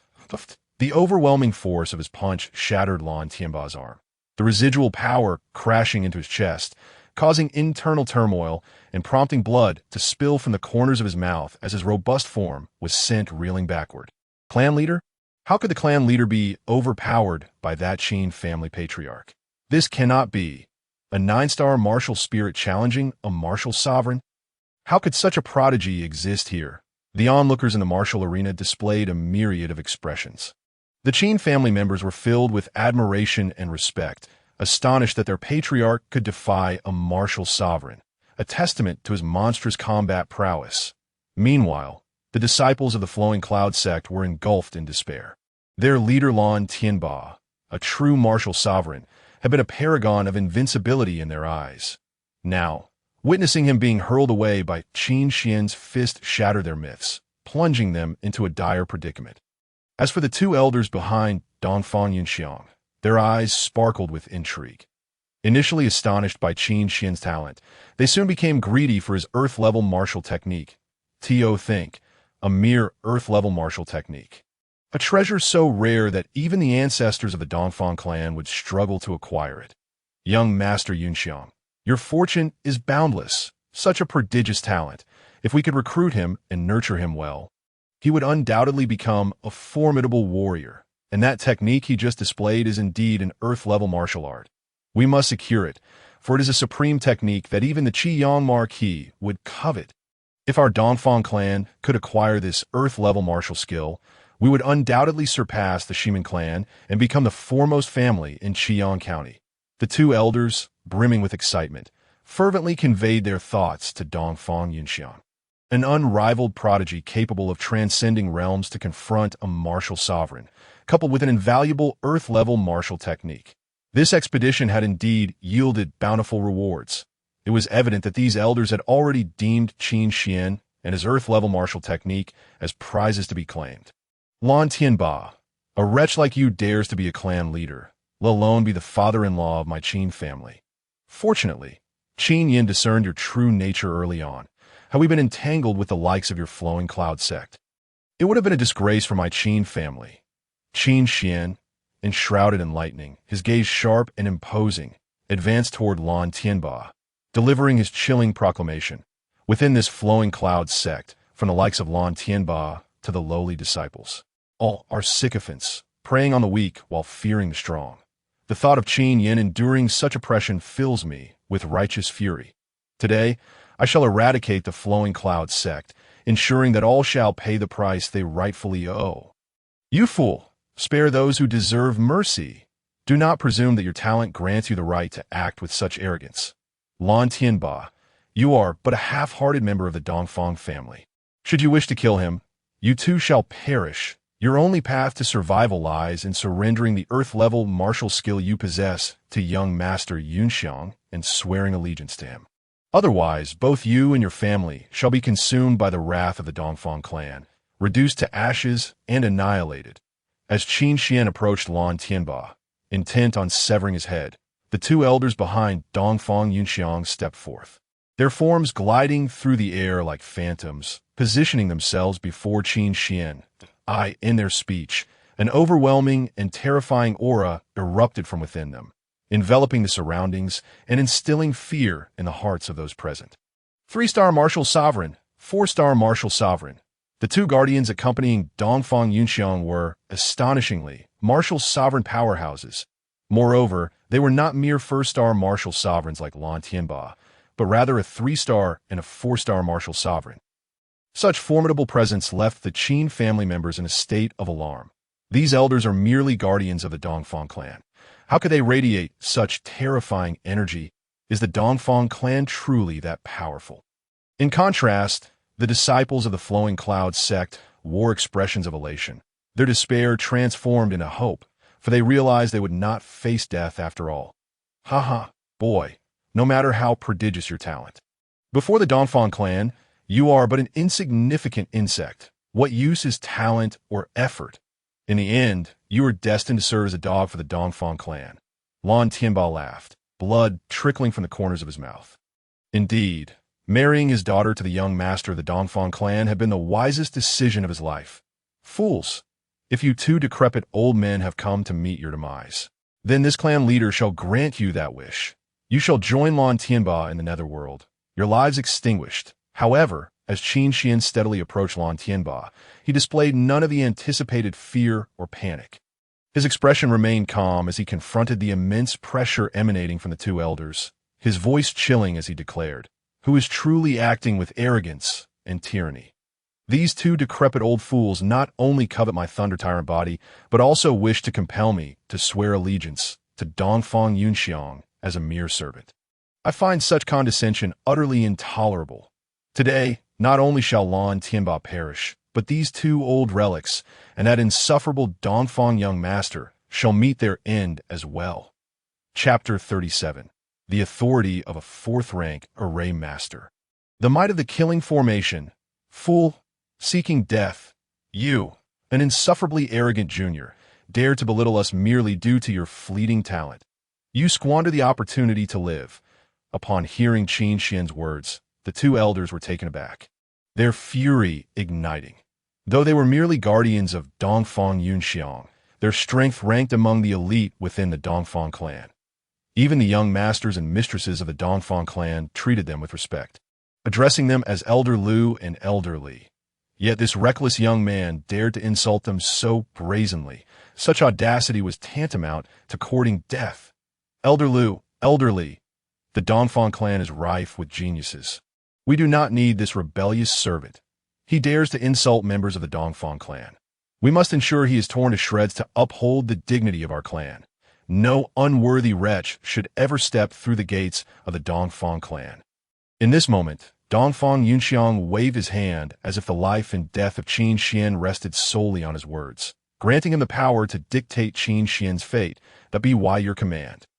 Both Elder Lu and Elder Li, upon hearing this, cast their piercing gazes at Qin Xian. Boom!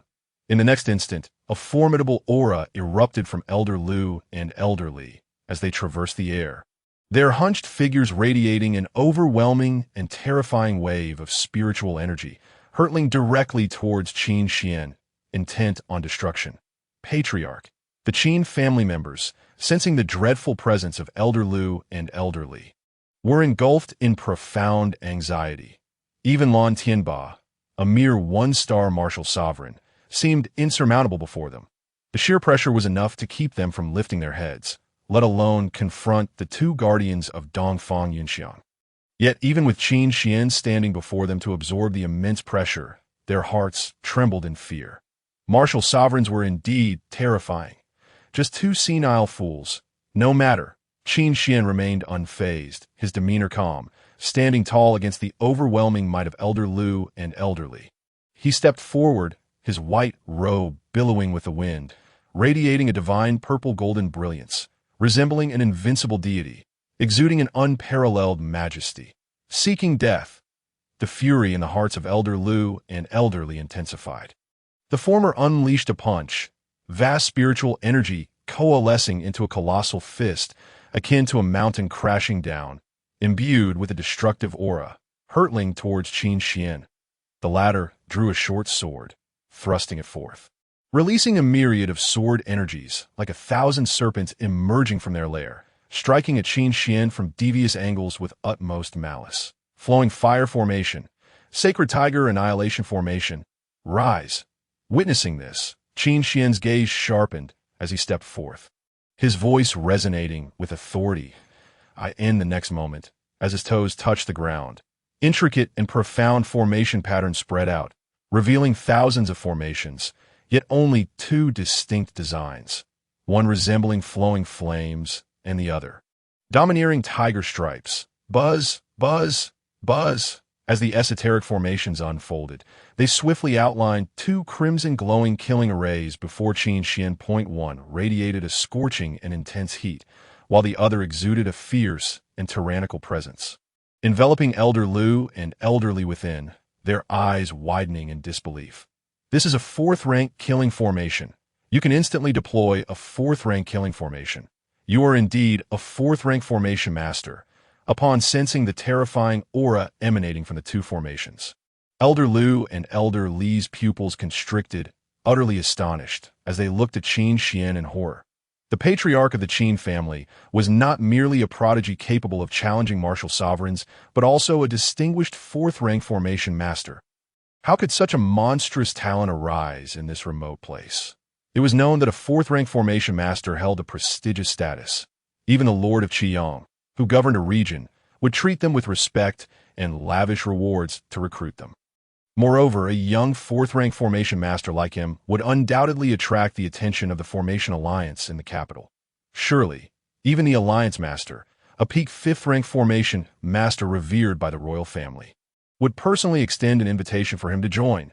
Flowing fire, incinerate, sacred tiger, annihilate. Qin Xian paid no heed to the shock of Elder Li and Elder Lu. He formed hand seals, manipulating the two fourth-rank killing formations, intent on burying them entirely within. Boom! With Qin Xian's command, thousands of flames coalesced in the flowing fire formation, resembling the skies raining down inferno, wielding apocalyptic might as they descended upon Elder Li. In the sacred tiger annihilation formation, boundless spiritual energy surged forth, materializing a colossal sacred tiger phantom, its terrifying aura rivaling that of a 5-star martial sovereign as it clawed down upon Elder Lu, unleashing overwhelming force. Master Formation Master, I beg you, spare us, Master Formation Master. We harbor no deep-seated enmity. You may slay Lan Tianba, and Lan Yun at will. Just let us go, and our Dongfang family shall recommend you to join the Qiyang Marquis household. With the Marquis protection, both you and your family shall flourish, and you may even have the opportunity to ascend to a 5th-rank Formation Master. Please spare us.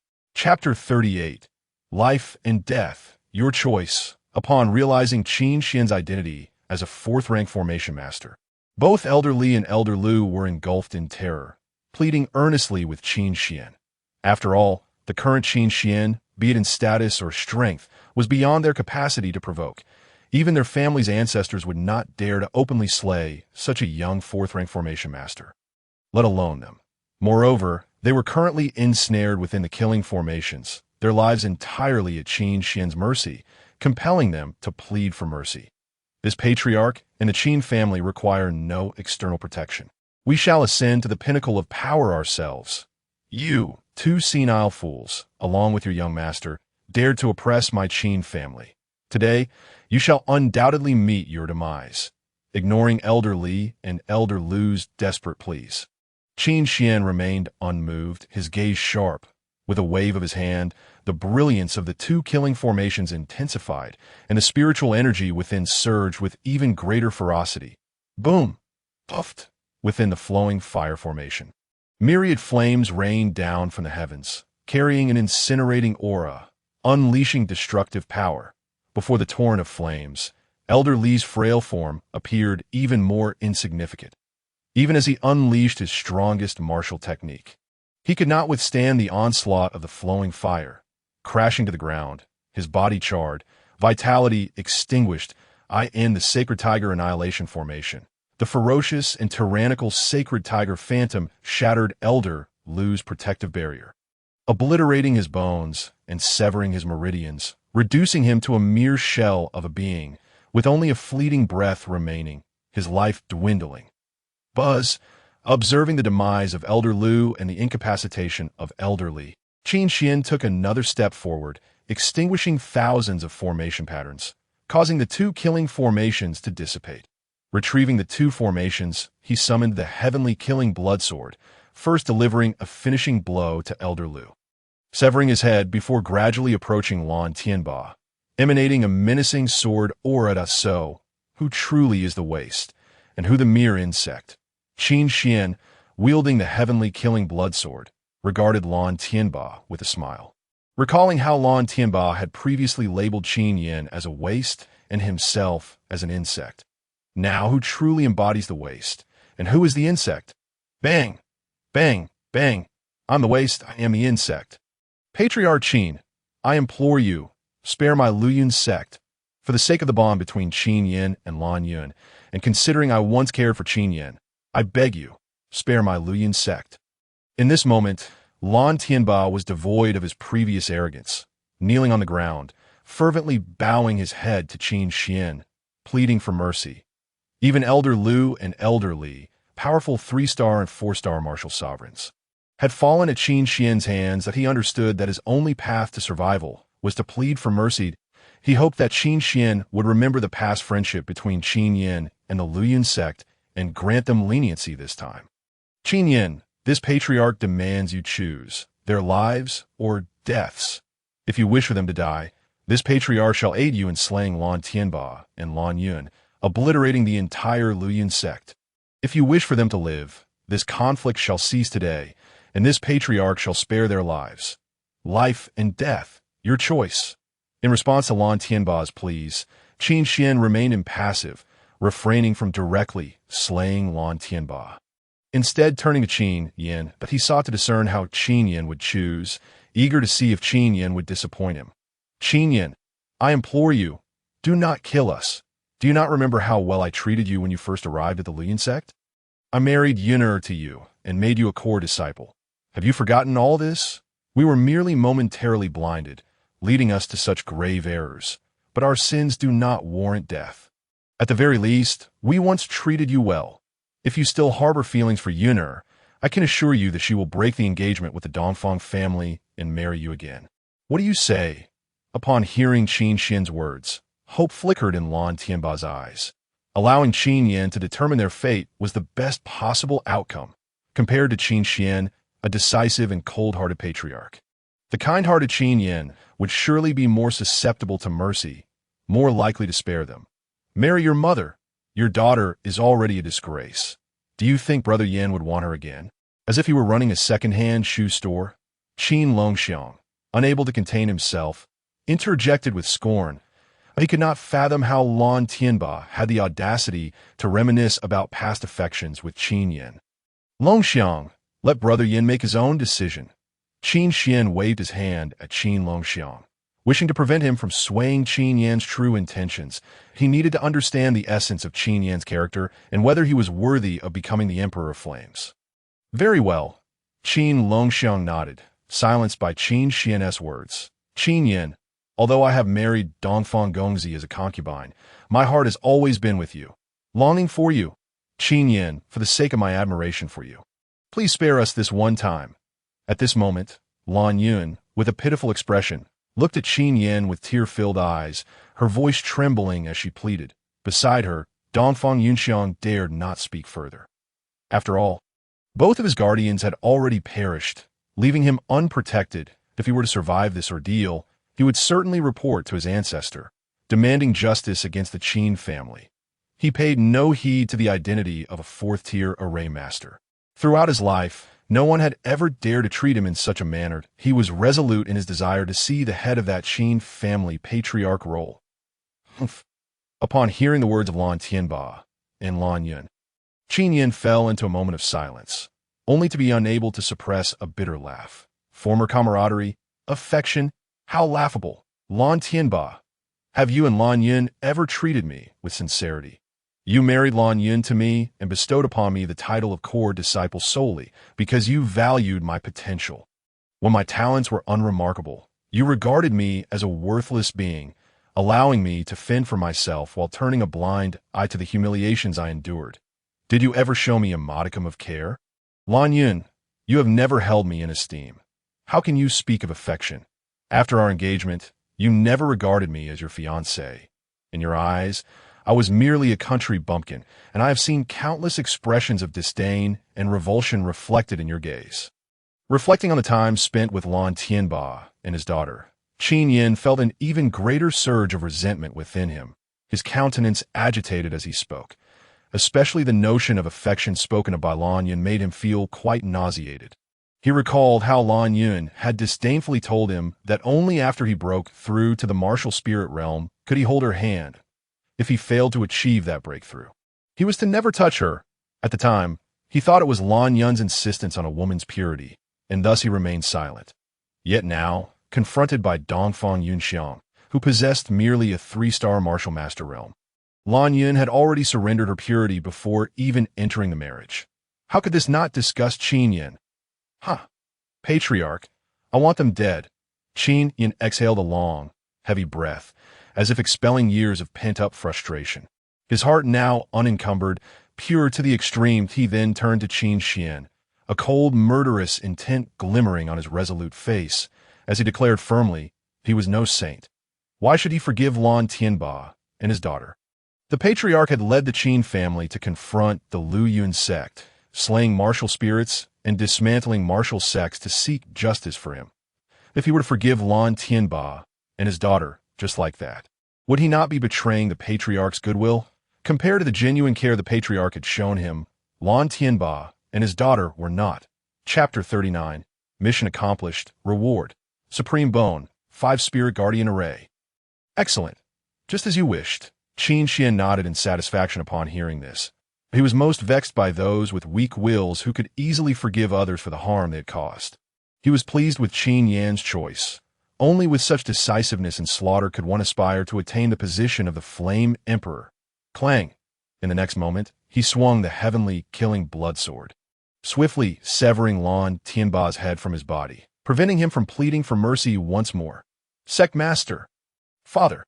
Witnessing Lan Tianba's execution at the hands of Qin Xian, the disciples and elders of Lu Yun sect, along with Lan Yun, shrieked in anguish, their eyes filled with rage.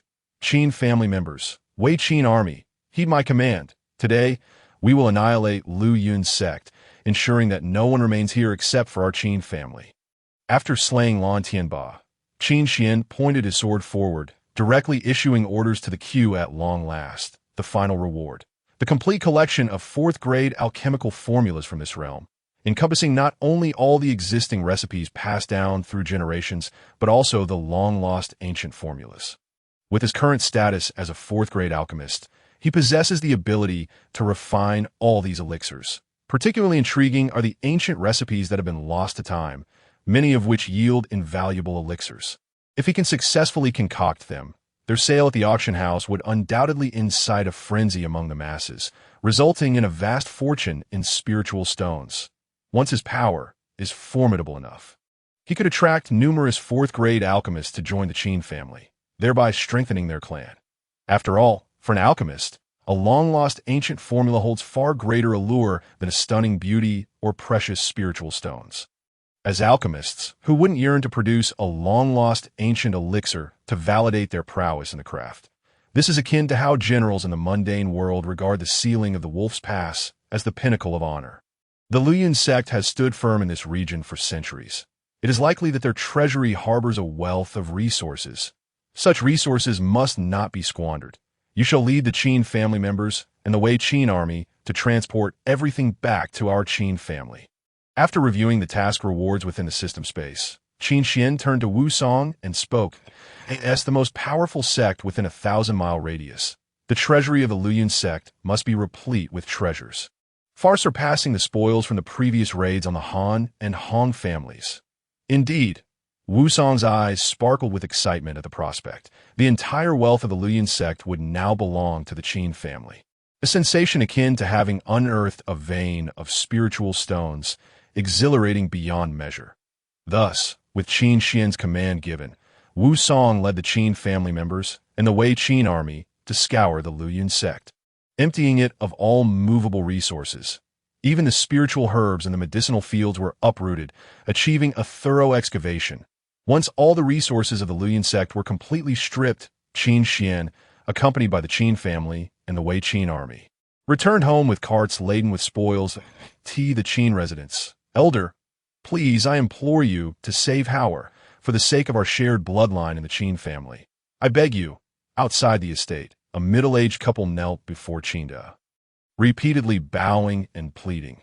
The husband cradled a youth clad in black, whose chest was a gruesome mess of blood and flesh, pale and unconscious from pain and excessive blood loss. "Oh dear, please rise. I have already sent someone to the Luyun sect to find the clan leader. What need have I for your life? We are all of the Qin family.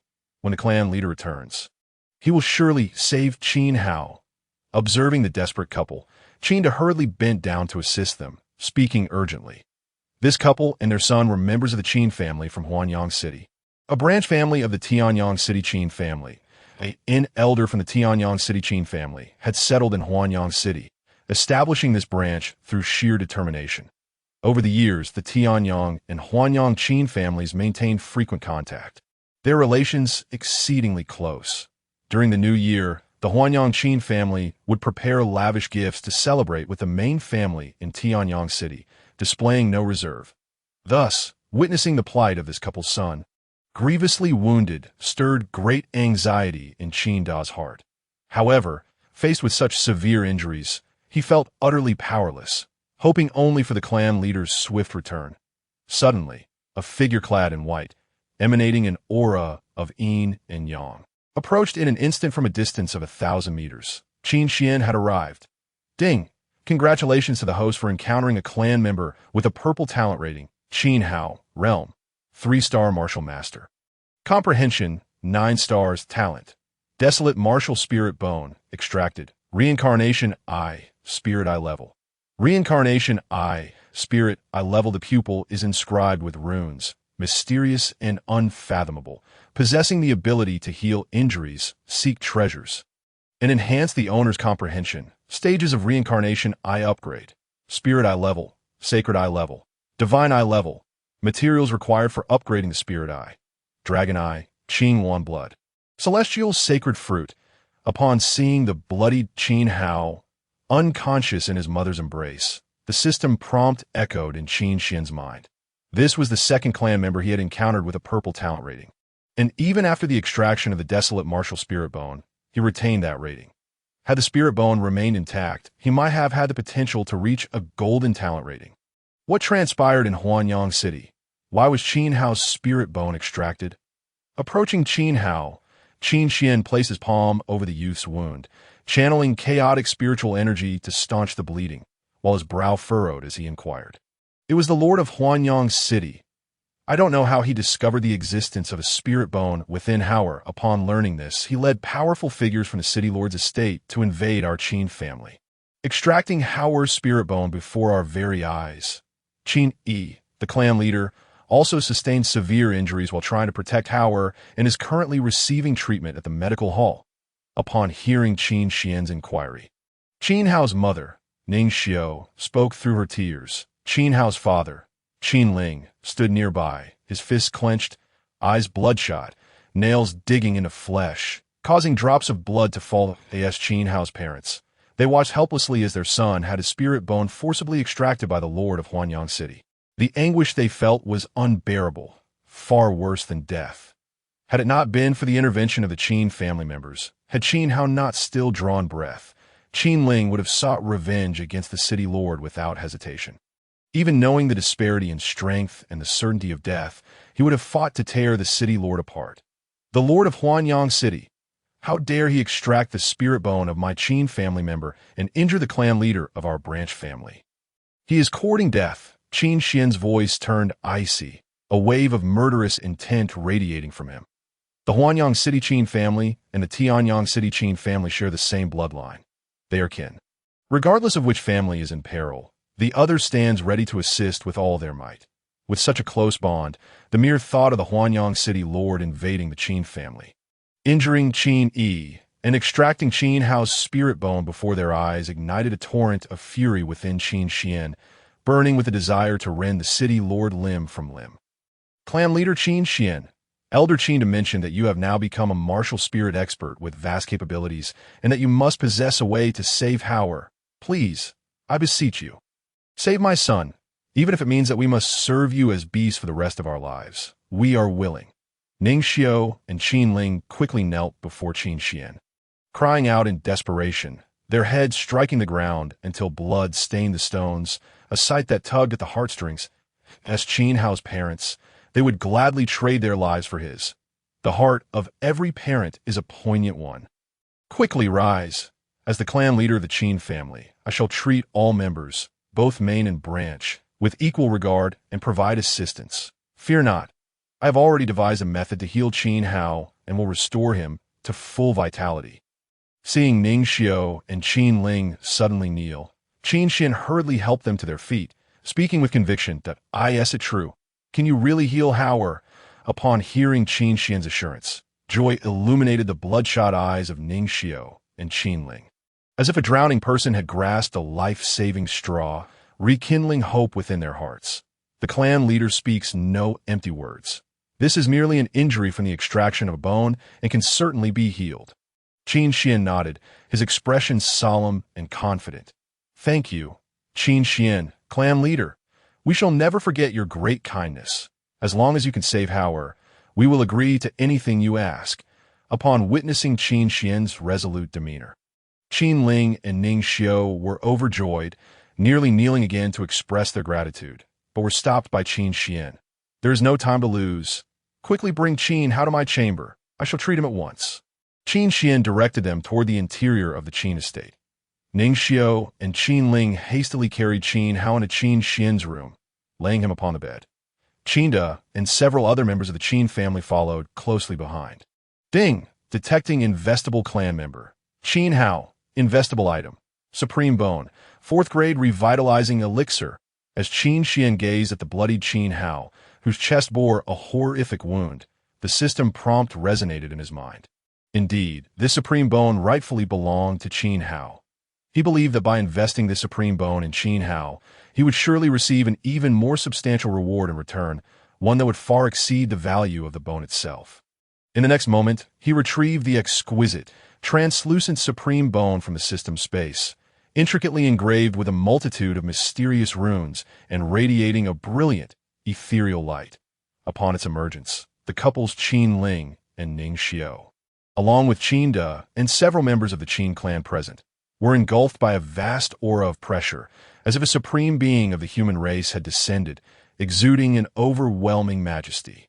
As they felt this tremendous pressure, their gazes turned toward the supreme bone in Qin Xian's hands, astonishment evident in their eyes. Such a diminutive fragment could emanate such terrifying force. What manner of bone is this? Could it possibly be a spirit bone? Moreover, Qin Ling and Ning Xiao, amidst their astonishment, were flooded with boundless gratitude and admiration. When Qin Hao's primal martial spirit bone was unearthed, they had been present and had sensed its essence. Yet it did not possess such a formidable oppressive presence.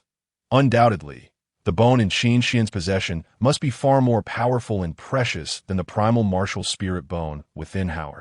That such a powerful and precious spirit bone was willingly offered by clan leader Qin Xian for Hao's healing was unexpected. How could they not feel gratitude and admiration for someone with such benevolent character and noble intentions? After presenting the supreme bone, Qin Xian gathered chaotic spiritual energy in both hands and directly embedded the supreme bone into Qin Hao's flesh, commencing the process of bone integration. During this procedure, a gentle spiritual energy within Qin Hao assisted Qin Xian, healing and revitalizing him. Surely the power of his Zhongtong. Thus, with the aid of the Zhongtong power, within a mere quarter of an hour, Qin Xian successfully integrated the supreme bone into Qin Hao's body, filling the void of his spirit bone and halting the decline of his vitality. Following the integration, he administered a resurrection pill to Qin Hao. This fourth-grade pill possessed formidable, life-restoring properties. A single pill was sufficient to heal Qin Hao, a martial artist, from his injuries. All is well. I have successfully integrated a supreme bone, far superior to the previous spirit bone, into Qin Hao. He is now out of danger. Once his injuries have healed somewhat, he shall awaken. At that time, his innate talent will surely surpass what it was before, a silver lining from this misfortune. You need not worry any longer. After the treatment, Qin Xian rose from the bed and addressed Qin Ling and Ning Xiao. The supreme bone was undoubtedly far more powerful than the primal martial spirit bone that had previously resided within Qin Hao. When he awakens, it is certain that his talent rating will ascend to the golden level, akin to Qin Yin. This truly represents a fortuitous turn of events for Qin Hao. Thank you, clan leader Qin Xian. My wife and I, along with Hao, shall repay you well in the future. We would gladly serve you as laborers to express our gratitude. Hearing this, Qin Ling and Ning Xiao were overwhelmed with emotion, tears of joy streaming down their faces as they gazed fervently at Qin Xian. They regarded Qin Hao, their only son, as their very life. Had it not been for Qin Xian's intervention, they would undoubtedly have lost the will to live. Thus, Qin Xian's actions today saved their entire family of 3, and they felt it was their duty to repay him. As the head of the main family, how could clan leader Qin Xian turn a blind eye to the plight of his branch family? You need not bear any psychological burdens. Should you wish to repay me, simply contribute more to the Qin family. Qin Xian waved his hand dismissively, his demeanor calm as he continued, in a couple of days. After I lead a group to flatten the Lord's Manor in Huangyang City, you shall return to the main family. Otherwise, the members of the Huangyang Qin family will only drift further away from our Tianyang Qin family in the martial path. And it is unsafe out there. With a wave of his hand, he spoke with an air of indifference, as if healing Qin Hao was merely a trivial matter. As for flattening the Lord Manor in Huangyang City and relocating the Huangyang Qin family back to the main family. These are thoughts he had entertained while attending to Qin Hao. The Lord of Huangyang City dared to harm a member of the Qin family and plunder Qin Hao's spirit bone. He would undoubtedly face dire consequences, no further discussion needed. Moreover, the members of the Huangyang Qin family were all blood relatives of the main family, sharing close ties that be why bringing them back to the main family. Qin Xian could allocate resources to nurture them, thereby expanding the Qin family's influence and elevating their standing in the future. There would be even more clan members worthy of investment. What's not to gain? Ding! Investment successful. Congratulations, host. Investment in clan members' talent level. Purple. Investment item. Supreme Bone, Returned Reward, Chaos Divine Bone. Congratulations, host. Investment in clan members' talent level. Purple. Investment item. 4th grade Resurrection Pill. Returned Reward. 5th grade Revitalization Pill. 10 pieces. As Qin Xian's words faded, the system's notification of the returned rewards resonated in his mind. The Chaos Divine Bone. The 5th grade Revitalization Pill. The Chaos Divine Bone is one of the most potent divine bones, containing chaotic divine power that can amplify a martial artist's physical strength by 10,000-fold. Upon fusion, it allows the execution of the ultimate divine technique, 10,000 dragons suppressing prison fist. In the system space, an ancient, substantial bone, resembling jade yet akin to bone, engraved with archaic divine patterns and radiating a golden-purple divine brilliance, appeared. Indeed, the Chaos Divine Bone returned as a reward. Observing this Chaos Divine Bone, Qin Xian felt a surge of excitement. Not only does this bone contain chaotic divine power, enhancing a martial artist's physical prowess tremendously, but also bestows the formidable divine technique, 10,000 dragons suppressing prison fist. Given his already formidable physique due to the Chaos Divine Body, combined with his mid-grade earthly body refinement martial art, Thunder Tyrant Body, he could confront martial sovereigns of the martial spirit realm using sheer physical force, without reliance on spiritual energy. Once he fuses with his Chaos Divine Bone and gains the chaotic divine power, he could likely obliterate a 4-star martial sovereign, such as Lu Lao, with a single punch. Without needing to invoke any formations, such a Chaos Divine Bone could elevate his combat capability exponentially, filling him with elation. Furthermore, the 10 5th grade Revitalization Pills, renowned for their healing properties, could even mend the injuries of martial marquises.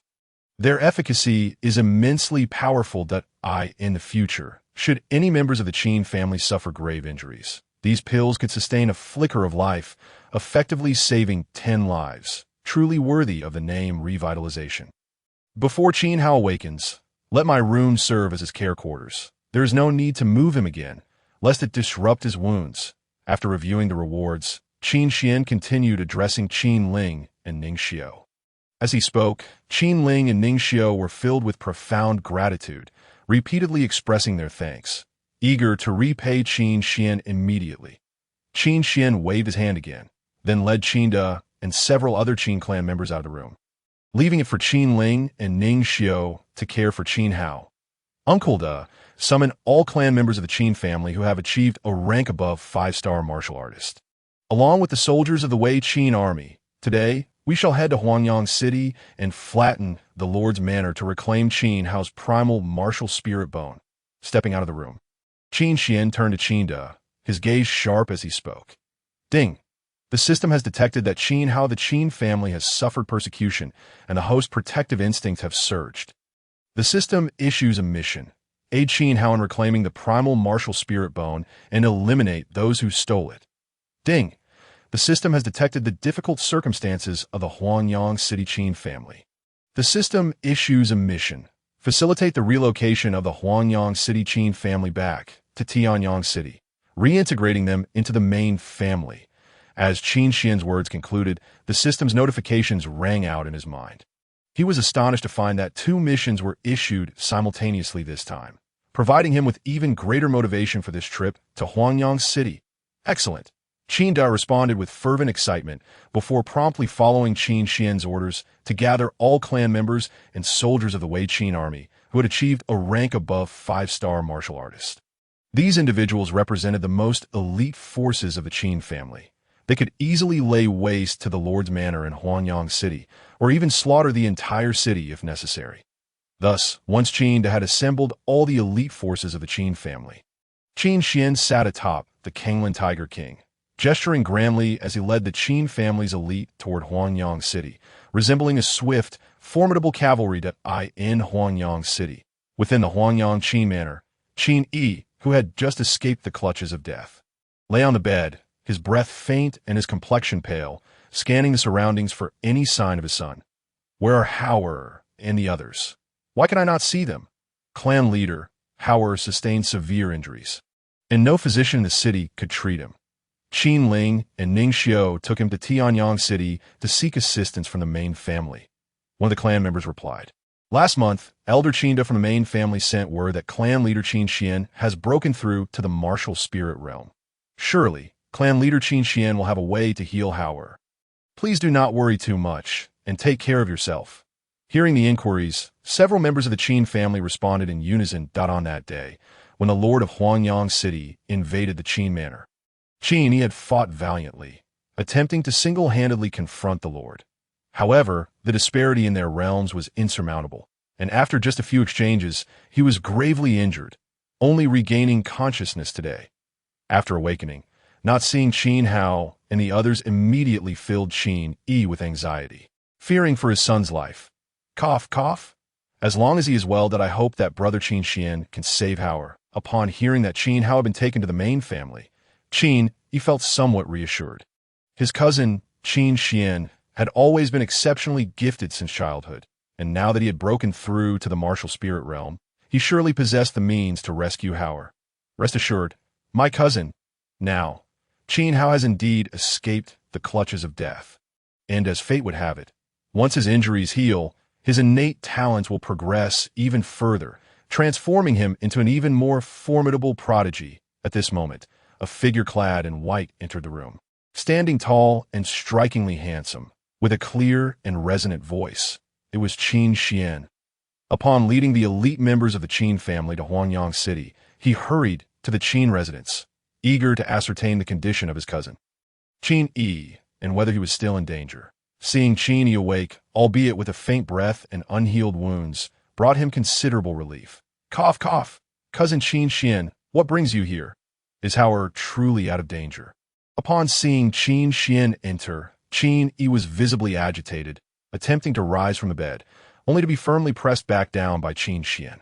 Rest assured, I have healed Qin Hao's injuries. He is currently recuperating in Tianyang City and will awaken shortly. First, take this revitalizing pill to mend your own wounds. As Qin Xian held Qin Yi down, he produced a revitalizing pill, promptly placing it in Qin Yi's mouth. After swallowing the pill, a warm current surged through Qin Yi's body, initiating the repair of his meridians and nourishing his flesh and blood, visibly restoring color to his complexion. What? The revitalizing pill? Is this the legendary 4th grade elixir? Qin Yi exclaimed, realization dawning upon him. Cousin Qin Xian, how could you waste such a precious pill on me? It could save a life at a critical moment. Realizing the potency coursing through him, Qin Yi lamented, this is indeed a legendary 4th grade elixir. Just one is enough to purchase the entire Huangyang Qin family. To think I consumed it so carelessly, it feels like such a waste. In that moment, he wished he could reach into his stomach and return the precious 4th grade revitalizing pill to Qin Xian. Chapter 43. Qinda pretends, we are all Qin family members. Oh my, a 4th grade elixir, ISNT that the supreme pill said to cure even martial sovereigns. The members of the Huangyang Qin family exclaimed in shock upon hearing that Qin Xian had directly fed a 4th grade elixir to Qin Yi for his recovery. One revitalizing pill was enough to be considered a family treasure for the Huangyang Qin family. Not only Qin Yi, but even they themselves wished they could reach into Qin Yi's stomach to retrieve the revitalizing pill. Ha ha ha! Qin Yi, it's merely a 4th grade elixir. To cousin Qin Xian, it's nothing at all. They noted that just days prior, Qin Xian had led the Qin family members an army to annihilate the Luoyuan sect, slaying even martial sovereigns by his hand. Thus, what was a mere 4th grade elixir to him? At that moment, Qinda, along with Su Bingyue and Su Bingyao, arrived, entering the room. As he stepped in, Qinda's booming laughter filled the air. He hadn't attended the previous Luoyuan sect incident, but now it was finally his turn to bask in glory. A 4th grade elixir? That's nothing. Annihilating the Luoyuan sect? Slaying martial sovereigns? Elder Qinda, are you speaking the truth? Upon hearing Qinda's words, all the members of the Huangyang Qin family widened their eyes in disbelief, as if a nuclear bomb had detonated in their minds, nearly overwhelming them with shock that a 4th grade elixir is nothing. Annihilating the Luoyuan sect, slaying martial sovereigns. Each statement is a language they understand, yet it leaves them incredulous. The Luoyuan sect is their sacred ground of martial arts. Even Qin Yi had once said that once Qin Hao's realm improved, he would send him to the Luoyuan sect for training. Yet now they heard that their revered Luoyuan sect had been wiped out by cousin Qin Xian. Surely this must be the ramblings of an old fool, right? But it was true. Cousin Qin Xian is now a 9-star martial spirit, possessing unmatched strength in his realm, able to challenge martial sovereigns. The sect leader of Luoyuan, Lan Tianba, was beheaded by Qin Xian with a single strike. Furthermore, Qin Xian is also a 4th-grade formation master, having annihilated 2 powerful martial sovereign foes with a 4th-grade killing formation. Though Qin hadn't attended the Luoyuan sect incident, he had learned of Qin Xian's heroic deeds from Li Qing and others on his way to Huangyang City, with his head held high. His old face animated with fervor, he recounted Qin Xian's valor as if he himself had slain Lan Tianba and destroyed the 2 martial sovereigns. Witnessing this scene, Qin Xian couldn't help but recall an old saying from his previous life, while others were celebrating a wedding. He was the one performing on stage. However, the members of the Huangyang Qin family, upon hearing Qin Da's account, were left utterly astonished, their eyes glazed over in disbelief. Is this truly not a dream or a myth? At this moment, Qin Yi forgot his own injuries and turned to Qin Xian, seeking confirmation. The elder's words are not false. The Luoyuan sect has indeed been annihilated. However, it is nothing to be overly excited about. Looking into Qin Yi's eager gaze, Qin Xian replied with a calm demeanor, "It's merely the destruction of a Luoyuan sect. What is so thrilling about it? Damn, cousin Qin Xian, you're amazing." Upon Qin Xian's confirmation, Qin Yi straightened up, exclaiming in astonishment. Several members of the Huangyang Qin family were so shocked they nearly collapsed to the ground. Enough, I've said it's not worth mentioning. This time, I brought them here primarily to help you and Qin Hao take revenge. I intend to lead them to flatten the City Lord's mansion, slay the Huangyang City Lord, and reclaim Qin Hao's arid martial spirit bone. I am unsure how well you've recovered.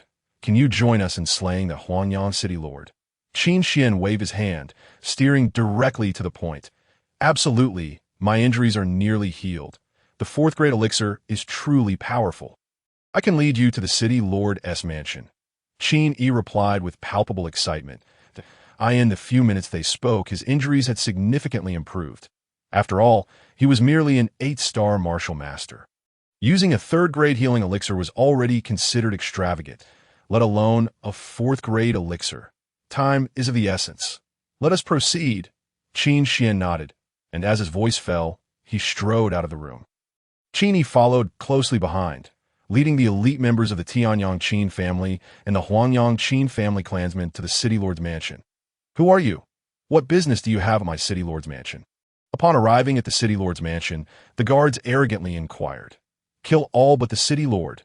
Qin Xian replied indifferently, unwilling to waste words, and waved his hand, issuing orders to the elite members of the Tianyang Qin family and the Wei Qin army. Yes, at Qin Xian's command, Su Bingwei and Su Bingyao took the lead, charging into the City Lord's mansion like 2 ethereal and fierce warrior goddesses. The remaining elite members of the Qin family and the Wei Qin soldiers followed suit. Storming the City Lord's mansion. Within the Huangyang City Lord mansion, aside from the City Lord Shui Jian, who was at the martial spirit realm, the rest were merely martial masters, utterly powerless against Su Bingwei and Su Bingyao. They led the elite members of the Qin family like tigers among sheep, slaughtering their way through, eliminating nearly everyone in the City Lord's mansion within a mere 15 minutes. Clan leader. This is the Huangyang City Lord. Shui Jian, Su Bingwei, poised and valiant with a short sword in hand, brought the captured Shui Jian before Qin Xian, stating, "Hand over the arid martial spirit bone, and I can grant you a swift end." Seated in the grand chair, Qin Xian's gaze was sharp as he fixed his eyes on Shui Jian, his voice icy. He had just utilized the chaotic divine eye to thoroughly search the entire City Lord's mansion, but had still failed to find the whereabouts of the arid martial spirit bone. Although Qin Hao now possessed the supreme bone, the arid martial spirit bone was his innate spirit bone, most compatible with him, making it the best fit for his cultivation in the future, once his cultivation reached sufficient heights. He could potentially integrate the arid martial spirit bone into his being, enhancing his combat power and innate talent. Moreover, the task assigned by the system required him to retrieve Qin Hao's arid martial spirit bone. Therefore, he must locate the arid martial spirit bone to complete the mission. Who are you? Qini. Why are you assisting Qini? Well, I can offer you. Qini can too, and I can offer you even more. Cui Jian, now bewildered and terrified, exclaimed. Moments ago, he had been reveling in the possession of the reward bestowed upon him by President Lan, a mid-grade spirit weapon of the mysterious tier. Yet, the next moment, he was met with a cacophony of battle cries from within the mansion, as he prepared to wield the mid-grade spirit weapon to showcase his might against the invaders. He was swiftly brought down to the ground by Su Bingyue's powerful kick. Dragged in front of Qin Xian, that he could not comprehend why such powerful martial spirit warriors had invaded his mansion and slaughtered everyone within it. It was only upon seeing Qin Yi standing behind Qin Xian that he realized it was all orchestrated by Qin Yi. However, he remained baffled as to how the impoverished Qin family could afford to hire such formidable 7-star martial spirit warriors like Su Bingyue and Su Bingyao. Who are we? We naturally belong to the Qin family. Chapter 44. The whereabouts of the desolate martial spirit bone have turned into a pool of blood. How dare you harm the branch family leader of the Qin clan and extract the spiritual bone of our descendants? This is a crime punishable by death, with no chance of redemption. If you reveal the whereabouts of the desolate martial spirit bone now, I, the clan leader, may grant you a swift death. Otherwise, you will soon understand the meaning of a fate worse than death. Observing the terror-stricken expression of Cui Jian, Qin Xian summoned a flicker of purple-gold flames at his fingertips, his brow furrowing slightly as he spoke in a detached tone, despite employing the chaotic divine eyes to search. He had yet to uncover the presence of the desolate martial spirit bone within the city lord's mansion. This indicated that the spiritual bone, previously taken from Qin Hao, was undoubtedly not within the mansion but had already been transported elsewhere. The situation was becoming increasingly complicated. The branch family leader, you are from the main Qin family of Tianyang City? Impossible. The strength of the main Qin family in Tianyang City is on par with that of the Qin family of Huanyang. There isn't a single martial spirit within the clan, so how could so many strong individuals suddenly appear? You must be deceiving me. I refuse to believe it, upon hearing Qin Xian's words. Cui Jian initially felt fear, but then, with a look of disbelief, he shouted loudly that, I know you have come for the desolate martial spirit bone, but now I am the only one who knows its location. If you kill me today, you shall never find that bone. However, if you spare me, I will lead you to it. Cui Jian seemed to have firmly convinced himself that Qin Xian and his companions were merely seeking the desolate martial spirit bone. Hence their deceit about being members of the Tianyang Qin family. He lifted his chin defiantly, threateningly saying, I despise being threatened in this life. Truly, one has not shed tears until seeing the coffin. Zhua, Shu. Seeing Cui Jian threaten him so brazenly, an icy chill and murderous intent erupted from the depths of Qin Xian's eyes. In the next moment, he flicked his fingers, sending the blazing chaotic divine flame towards Cui Jian. Hiss, hiss, hiss. In an instant, the cluster of chaotic divine flame erupted into roaring fire. Enveloping Cui Jian entirely, he instantly let out a blood-curdling scream, as if both his soul and body were being scorched. Suffering torment and pain beyond imagination. It hurts. Kill me. If you have the ability, just kill me. Cui Jian's face twisted in agony, resembling a hellish demon as he screamed in despair. Like Qi Sheng, who had been scorched by the chaotic divine flame in the mine, he begged Qin Xian to end his life swiftly. For under the scorching of the chaotic divine flame, they felt the utmost pain and suffering in the world, yearning only for a quick death and liberation, not even contemplating the thought of living. This is the terrifying power of the chaotic divine flame. A fate worse than death is no mere phrase. Reveal the whereabouts of the desolate martial spirit bone, and I shall grant you a quick death. Observing Cui Jian, who was engulfed in the chaotic divine flame, screaming in agony, his features contorted in despair, Qin Xian maintained a calm demeanor, his expression unchanged. Resembling a deity who held the power of life and death, still coldly inquiring. I'll tell you. I'll tell you everything. The desolate martial spirit bone is right here. No one can withstand the scorching of the chaotic divine flame. And Shui Jian was no exception. However, just as he was about to disclose the whereabouts of the desolate martial spirit bone, his body suddenly emitted a thick black smoke from his pores. And then, pieces of his flesh seemed to dissolve abruptly, turning into a pool of blood, dead beyond recovery. Witnessing this, Qin Xian hurriedly retracted the chaotic divine flame. What is happening? Why did he suddenly melt into a puddle of blood? After withdrawing the chaotic divine flame, Qin Xian gazed at the blood pooling slowly on the stone floor, his brow furrowed in contemplation. The chaotic divine flame is under my control. It should not suddenly reduce a person to blood. Shui Jian melting into a pool of blood must have some other reason. Moreover, it is too coincidental that he was on the verge of revealing the whereabouts of the desolate martial spirit bone when he dissolved into blood. This clan leader, it seems to be a curse from some sinister technique. Su Bingyao approached the pool of blood where Shui Jian had dissolved, her brows knitting together. After a moment of thought, her beautiful eyes revealed a grave expression as she turned to Qin Xian and said that a curse from a sinister technique. Have you encountered anyone before that melted into blood like him? Seeing Su Bingyao seem to know something, Qin Xian directly inquired, in this world, there exists both righteousness and malevolence. Practitioners of dark arts are not to pursue power, they resort to any means, committing heinous acts. And the sinister techniques they cultivate are harmful to the heavens, relying on the suffering of others, bloodthirsty and life-stealing to enhance themselves. Some dark practitioners possess twisted and dark hearts. Perhaps their childhoods were not tragic, but rather happy. Yet they still harbor sinister thoughts, deriving pleasure from killing and tormenting others, purely fulfilling their perverse desires through slaughter and debauchery, deserving of death.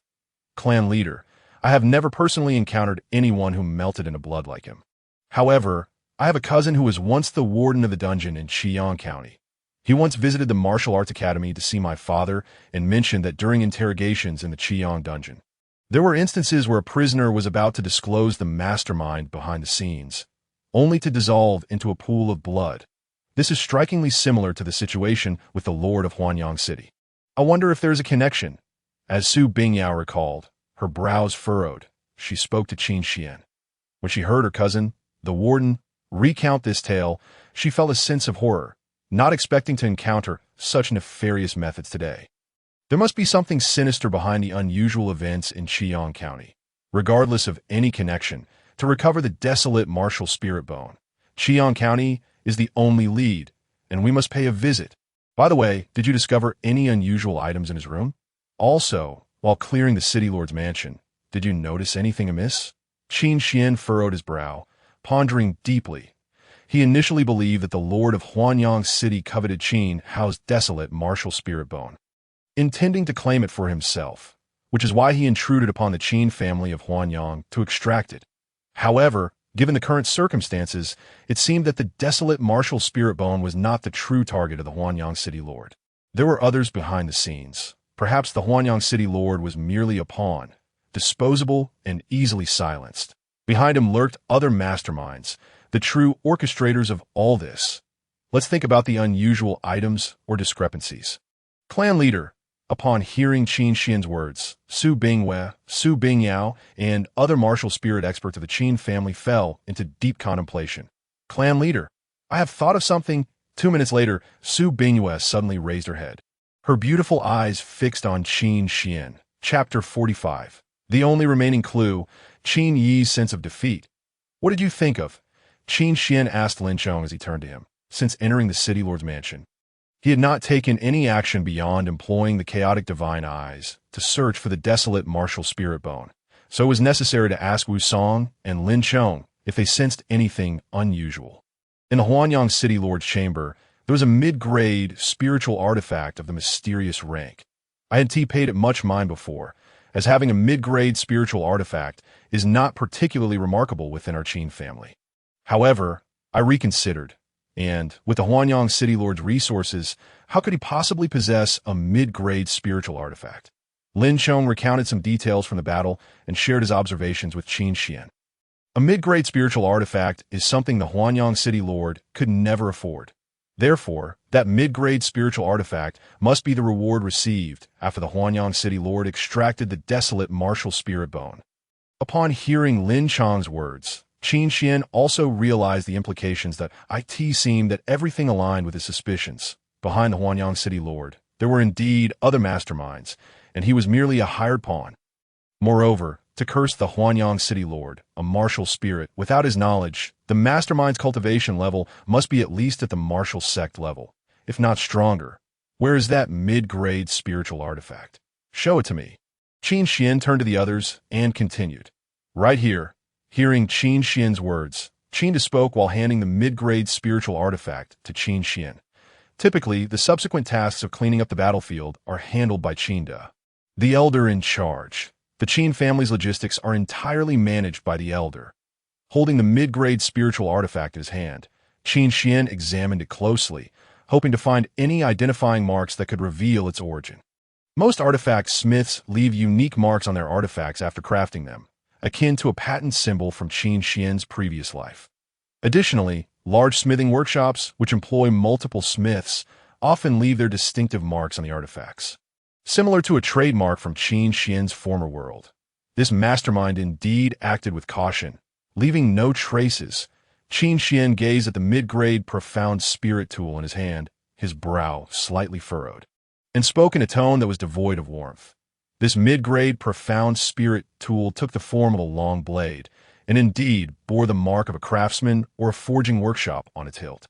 However, it had been ground down by the unseen hand behind the scenes, rendering the original shape of the mark nearly unrecognizable, revealing only faint traces of where it appears that in order to unearth the identity of that shadowy figure and seek the whereabouts of a journey to Qiang County is imperative. Qin Xian's gaze grew solemn as he mused aloud. The obliteration of the mark on this mid-grade profound spirit tool has severed this lead.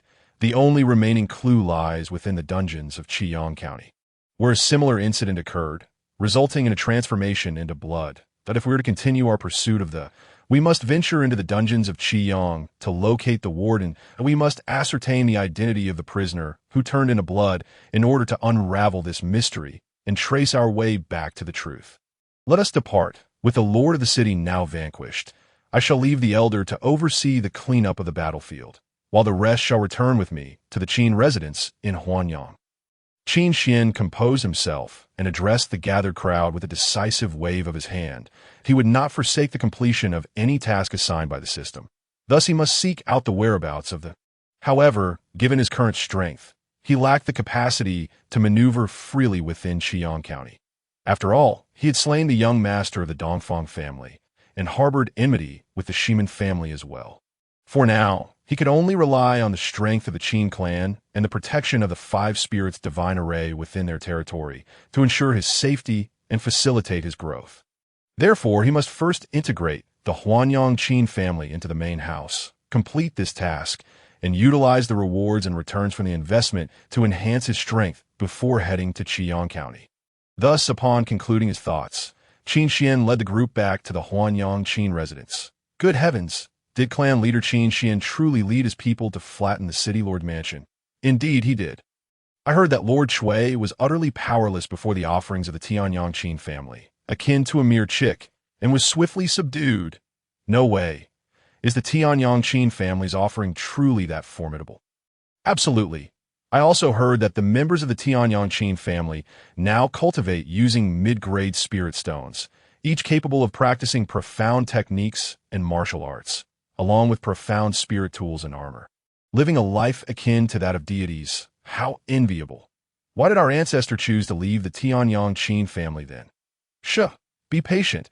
I've also heard that clan leader Qin Xian has intentions to consolidate the two families, allowing us to move back to Tianyang City. Oh my goodness, that would be utterly delightful. I'm going to pack my things right now. You better not be deceiving me. The members of the Huanyang Qin family. Upon witnessing Qin Xian's victorious return after flattening the city lord's mansion, were filled with excitement and fervor, especially as some had heard of the splendid lives the Tianyang Qin family now enjoyed, as well as Qin Xian's mention of their potential return to Tianyang City. This only intensified their exhilaration, as if they were on the brink of soaring to greatness and leading prosperous lives. Qin Yi, my cousin, regarding what I previously mentioned about having all the members of the Huanyang Qin family return to the main house, eliminating the distinctions between branches, and establishing a singular Qin family. What are your thoughts? Observing the throngs of relatives gathered within the Huanyang Qin residence, Qin Xian turned to Qin Yi with a smile and inquired, "Alas, why must you ask me, cousin? Just look at these eager youngsters. They can hardly wait to gather their belongings and move back to the main house. The main house has numerous powerhouses and abundant resources. If we return to the main house, our daily lives and martial cultivation will undoubtedly surpass anything we could achieve in Huanyang City by 100-fold or more." Qin Yi replied with a wry smile. He wasn't deaf. He could clearly hear the discussions among the gathered relatives. Yet he bore no psychological burden, for the division of the main house had always been a unified entity. Their ancestor had moved out with the hope of fostering better development. Now that the main house had risen to prominence, returning to it was indeed the optimal choice. Moreover, the most crucial aspect was that with his cousin in the main house, no one would dare to invade, ensuring their safety. As for me, I lack the ability to fully protect our kin. Even if I were to exert myself, it would be futile. After a moment of contemplation, Qin Yi's expression turned serious as he continued to address Qin Xian. It was evident that the incident involving the city lord's intrusion into the Qin family to seize Qin house had left him deeply affected, filled with self-reproach and a sense of inadequacy. Chapter 46. Mastery of 4th Grade Forging, 4th Grade Spirit Gathering Array, Crimson Flame's Spirit Steed. Do not blame yourself. Calamities abound in this world. Even those who have attained nobility cannot guarantee the eternal safety of their loved ones. Let alone us. Qin Yi, you have done remarkably well. Qin Xian patted Qin Yi on the shoulder, offering words of comfort. The unseen hand behind the theft of them must possess formidable strength. However, they likely refrained from acting personally to conceal their identity and movements. Even if Qin Yi were to triumph over the city lord of Huanyang, he would only attract even more powerful adversaries, making it exceedingly difficult to safeguard the. Given the current situation, it is already a significant blessing that although that has been taken, both Qin Yi and Qin Hao remain unscathed. Furthermore, facing the city lord of Huanyang, Qin Yi displayed the courage to risk his life, sustaining severe injuries. He can hold his head high. Have I truly done well? Thank you, cousin. Upon hearing Qin Xian's words, some of Qin Yi's self-reproach dissipated, and he murmured, "Do not doubt yourself. Go now. Formally notify the relatives about the plans to relocate back to Tianyang City. Let them begin packing today. And once Uncle Da has returned with the resources from the city lord's mansion, we shall set forth together to return home." Seeing Qin Yi's demeanor, Qin Xian's handsome visage broke into a clear smile as he continued. "Very well, cousin Qin Xian. I understand," Qin Yi replied, his gaze gradually firming. "Surely, everyone has heard that the Tianyang main house has now risen to prominence, with powerful members and abundant resources, rivaling the sacred grounds of martial arts. We are, after all, one entity with the main house. Our ancestor chose to settle in Huanyang City for the betterment of the Qin family. If we continue to linger in Huanyang City, not only will our prospects not improve, but our safety will also be compromised. Therefore, I intend to lead everyone back to the main house, where there shall no longer be a division of branches, only the Qin family united as one." With that, he stepped forward to address the members of the Huanyang Qin family with a resonant voice. Wow! As soon as Qin Yi's words echoed, the gathered Qin family members erupted in a chorus of excitement. Their spirits lifted. "Splendid! Once we return to the main house, will I be able to play with my brothers Long Xiang and Qin Yin every day? Good heavens! Will we then also be able to cultivate with mid-grade spirit stones daily? This is too delightful. Finally, we, the Qin family, can truly reunite." Upon hearing the news of their impending return to the main house, the members of the Huanyang Qin family were filled with exhilaration and joy. For the environment of the main house was undeniably splendid. "All right, everyone, quickly gather your belongings, and when Elder Qin returns, we shall head back to the main house." Witnessing the joyous expressions of the Qin family members, Qin Yi felt an undercurrent of excitement within him, and promptly addressed the crowd. "Yes, With that single command from Qin Yi, the Huanyang Qin family members began hastily packing their belongings, eager to return to the main house as soon as possible. Within just 2 hours, they had packed all the family resources and possessions, loading them onto several horse-drawn carts, ready to depart. Not long after, Qin returned with the elite members of the Tianyang Qin family, bringing with them the resources and treasures from the city Lord's mansion. Then, under Qin Xian's guidance, they retraced their steps and made their way back to the Tianyang City Qin residence. Ding! Congratulations to the host for completing the task. Relocating the Huanyang Qin family back to Tianyang City, merging with the main house. Task rewards. Mastery of Forging, 4th grade. 4th grade Spirit Gathering Array. The Supreme Grade Profound Spirit Tool Ice Soul Cold Light Blade. 500 sets of low-grade Profound Armor. 500 Crimson Flame Spirit Steeds. 3rd grade Spirit Beasts. 10 mid-grade Profound Techniques. And 10 mid-grade Profound Martial Arts. Once all the members of the Huanyang Qin family returned to the main house, the sound of the system notification resonated in Qin Xian's mind, signaling the completion of the task. Mastery of Forging, 4th grade. As a 4th grade Forging Master, I will be capable of forging Supreme Grade Profound Spirit Tools. If I become a 4th grade Forging Master, I will be able to decipher the forging techniques of that mid-grade Profound Spirit Tool, enabling me to track down the craftsman and workshop responsible for a creation in Qiang County. This indeed opens up yet another avenue in my search for the whereabouts of the... Upon hearing that the task reward included mastery of forging at the 4th grade, Qin Xian's expression brightened with joy as he contemplated. With the integration of this mastery, he would become a 4th grade forging master, capable not only of crafting supreme grade profound spirit tools, but also of leveraging his newfound prowess to locate the craftsman and workshop that forged the mid-grade profound spirit tool, thereby continuing the pursuit of the... It can be said that this reward for mastery of forging at the 4th grade has come at a most opportune moment. This time, the rewards, aside from the mastery of 4th-tier weapon forging, are primarily intended to enhance the strength of the family. The 4th-tier Spirit Gathering Array is capable of concentrating spiritual energy from a radius of 1,000 miles, further purifying and enriching the natural spiritual energy within the Qin family. Whether for the cultivation of Qin family members, the planting of spiritual herbs, activating formations, or concocting elixirs and forging spiritual artifacts, the effects will become significantly more potent, serving as the most formidable auxiliary formation to bolster the family's foundation. As for the other martial arts techniques and spiritual armors, they can be utilized for investment returns or merit rewards, aimed at enhancing the combat prowess of the Qin family members. Notably, there are also 500 fiery spirit steeds, all of which are 3rd-tier spiritual beasts possessing the endurance and speed of martial spirits. These 500 fiery spirit steeds are sufficient for the Qin family to establish a formidable fiery cavalry, which, when combined with the elite combat forces of the Qin family, could easily trample over 100 cities. After the recent annihilation of the Flowing Cloud sect due to matters concerning Qin Hao, the clan leader had yet to bestow merit rewards before hastily heading to Huanyang City. Coincidentally, today marks the return of the Huanyang branch family to the main family, and the clan leader intends not only to grant merit rewards, but also to present a welcoming gift to the returning members.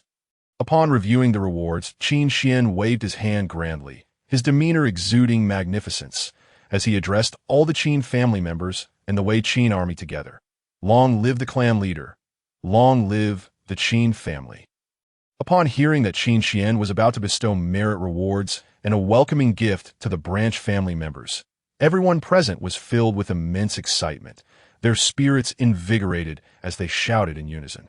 Ding! Congratulations to the host for encountering a family member with green talent rating. Qin E, Realm, 8-star Martial Master, Comprehension, 3 stars, Talent.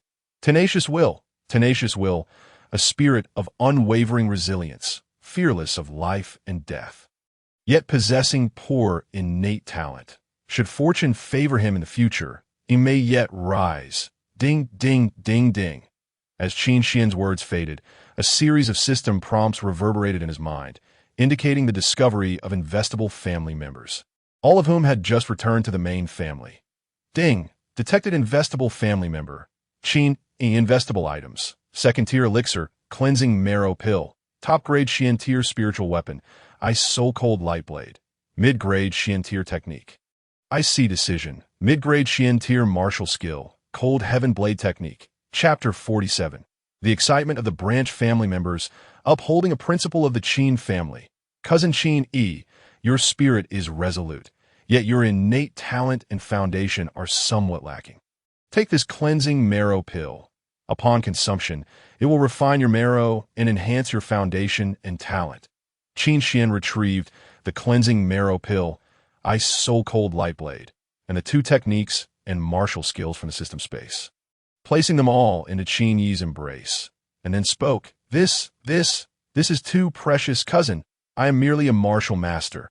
How can I possibly wield such exquisite spiritual weapons and techniques? Seeing the Ice Soul Cold Light Blade, radiating with dazzling spiritual brilliance and emanating a chilling aura, along with the two mid-grade Xian Tier techniques and martial skills, Qin Yi was left awestruck. Coming to his senses, he hurriedly shook his head in protest. Previously, while at the Huanyang Qin residence, he had consumed a fourth-tier revitalization pill and already felt he had squandered resources, feeling indebted to cousin Qin Xian. Now, being gifted so many precious resources, he felt even more unworthy and reluctant to accept. What is precious about this? In our Qin family, these are merely standard provisions for every family member.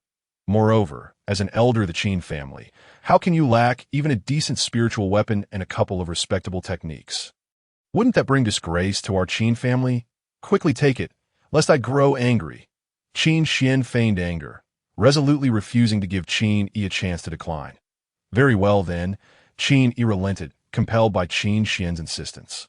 Listening to Qin Xian's words, he was left somewhat bewildered. This truly just standard provision. What kind of heavenly existence do the main family members live in? Ding! Investment successful. Congratulations to the host. Investing in a family member with green talent rating and providing a second-tier cleansing marrow pill has yielded a return reward of a third-tier blood refining pill. Congratulations to the host. Investing in a family member with green talent rating and providing the top-grade Xian Tier Ice Soul Cold Light Blade has yielded a return reward of a low-grade Earth Tier Tianqing Spirit Boots. Congratulations to the host. Investing in a family member with green talent rating and providing the mid-grade Xian Tier IC Decision has yielded a return reward of a superior grade Xian Tier Sea Dragon Breaking Decision. Congratulations to the host. Investing in a family member with green talent rating and providing the superior grade Xian Tier Cold Heaven Blade Technique has yielded a return reward of a superior grade Xian Tier Wind and Snow Spirit Blade Technique. Although Qin Yi's talent rating was merely green, the return rewards were not particularly remarkable. However, obtaining a pair of low-grade Earth Tier Tianqing Spirit Boots, which could enhance a martial artist's speed, was somewhat beneficial for Qin Xian. After all, in terms of speed, he currently possessed only a single Earth-tier martial skill, Taixu Step, which was overly singular and consumed considerable energy. These Tianqing Spirit Boots would indeed compensate for his shortcomings in speed. Ding, ding, ding, ding. After completing the investment in Qin Yi, the remaining branch family members also began to receive system prompts indicating investable items. Rest assured, everyone will receive a welcoming gift. I, the clan leader, shall now distribute them. While Qin Xian invested in Qin Yi, the other branch family members watched eagerly, their eyes glistening with anticipation as they gazed at the spiritual weapons and techniques nestled in Qin Yi's embrace. Now, upon hearing Qin Xian state that it was finally their turn, they were all filled with exhilaration and eager expectation. Thus, amidst the fervent anticipation of the branch family members, Qin Xian stepped into the crowd, beginning to invest in each one and distributing their welcoming gifts. Ding, ding, ding, ding. The sound of return rewards echoed in his mind, but among the branch family, aside from Qin Hao, who possessed the spiritual bone-heavy eye, there were no other outstanding talents. The rewards he received were mostly ordinary cultivation resources, lacking particularly exceptional items. He placed all these rewards into the system space, intending to distribute them later as rewards to the main family members and the Wei Qin army. Wow, the clan leader is incredibly generous with Xian tier spiritual weapons and techniques. Is this the happiness of the main family members? So, they have always lived such a divine existence. Ah, what main and branch families. There is only one Qin family. I uphold the principle of one Qin family. Indeed, There's only one Qin family. We are all members of the Qin family, without distinction. Nevertheless, I must commend clan leader Qin Xian for his brilliance. The branch family members gazed at the welcoming gifts bestowed upon them by Qin Xian, their eyes gleaming with excitement, their spirits soaring as if they had suddenly become wealthy. These precious resources were items they had only heard of, never before seen. Yet, Qin Xian distributed them as if giving away cabbages, an act they found utterly extravagant. Furthermore, on the journey back to the main family, they had heard of Qin Xian's valor in seeking justice for Qin Yin, leading to the obliteration of the Flowing Cloud sect. This only served to heighten their respect and admiration for Qin Xian, for their clan leader was not only impressive, but also fiercely protective of his own. Such a bold and protective clan leader is one whom everyone would naturally adore. The battle against the Flowing Cloud sect, where everyone fought bravely and fearlessly, has not gone unnoticed by the clan leader, who is genuinely pleased. Following the completion of investments for the branch family members who had just returned to the main family, Qin Xian waved his hand, causing hundreds or even thousands of mid-grade spiritual stones to shoot forth from his sleeves. Additionally, numerous martial skills, spiritual weapons, armors, and various elixirs and spiritual items materialized in the IT was as if a dazzling river of treasures sparkled before their eyes, immensely luxurious, stirring the hearts of both the Qin family members and the Wei Qin army. Each round of merit rewards was their favorite segment. Once all the rewarding items were presented, Qin Xian began distributing rewards to the main family members and the Wei Qin army according to the family's contribution system and military merit system. Since the main family members and the Wei Qin army had already been invested in, there were no return rewards. They were simply being rewarded for their efforts. Soon, Qin Xian had distributed rewards to all the Qin family members and the Wei Qin army, leaving only the rewards for Qin Yin and Qin Longxiang to be given. That he approached Qin Yin first, arms outstretched, in his left hand. A ball of radiant azure spiritual flame shimmered with vibrant life force. Representing the 5th-ranked flame on the exotic fire ranking, the Vitality Flame, in his right hand, a faint black flame emanating a sense of destruction swirled, as if it contained a pair of eternally burning wings capable of incinerating the 8 realms and scorching the 9 abysses. This was the 6th-ranked flame on the exotic fire ranking, the Abyssal Destruction Flame. Chapter 48. The Celestial caresses my crown, granting me eternal life. The clan leader is truly a celestial, with the Flowing Cloud sect now obliterated. I trust that the turmoil within your heart has entirely dissipated. From now on, you may devote yourself wholeheartedly to your cultivation, striving solely for the pinnacle of martial arts. These 2 flames I bestow upon you today, with the hope that you shall not disappoint my expectations. Qin Xian placed the Vitality Flame and Abyssal Destruction Flame before Qin Yin in the void, then spoke. The Vitality Flame and Abyssal Destruction Flame are both among the top-ranked exotic flames. Upon witnessing the flames of life and the flames of the 8 desolations, Qin Yin was filled with immense joy. Having already devoured 2 types of extraordinary fire, he was acutely aware of how precious and powerful flames like the flames of life and the flames of the 8 desolations truly were. It was astonishing that the clan leader could gather such invaluable and formidable flames. It seemed almost omnipotent, leaving him utterly astounded. Furthermore, the clan leader so readily bestowed these 2 extraordinary flames upon him, merely to encourage his diligent cultivation, filled him with profound gratitude and even a sense of unworthiness. After all, during this period, the clan leader had rewarded him with martial arts techniques and sought justice on his behalf, while he had little to offer in return, which left him feeling quite embarrassed. Buzzing, just as Qin Yin felt this sense of unworthiness, strands of purple-black flames ignited around him, gradually enveloping the flames of life and the flames of the 8 desolations in the void before him, ultimately consuming both extraordinary fires entirely within his being. This was the doing of the gluttonous void, devouring flame.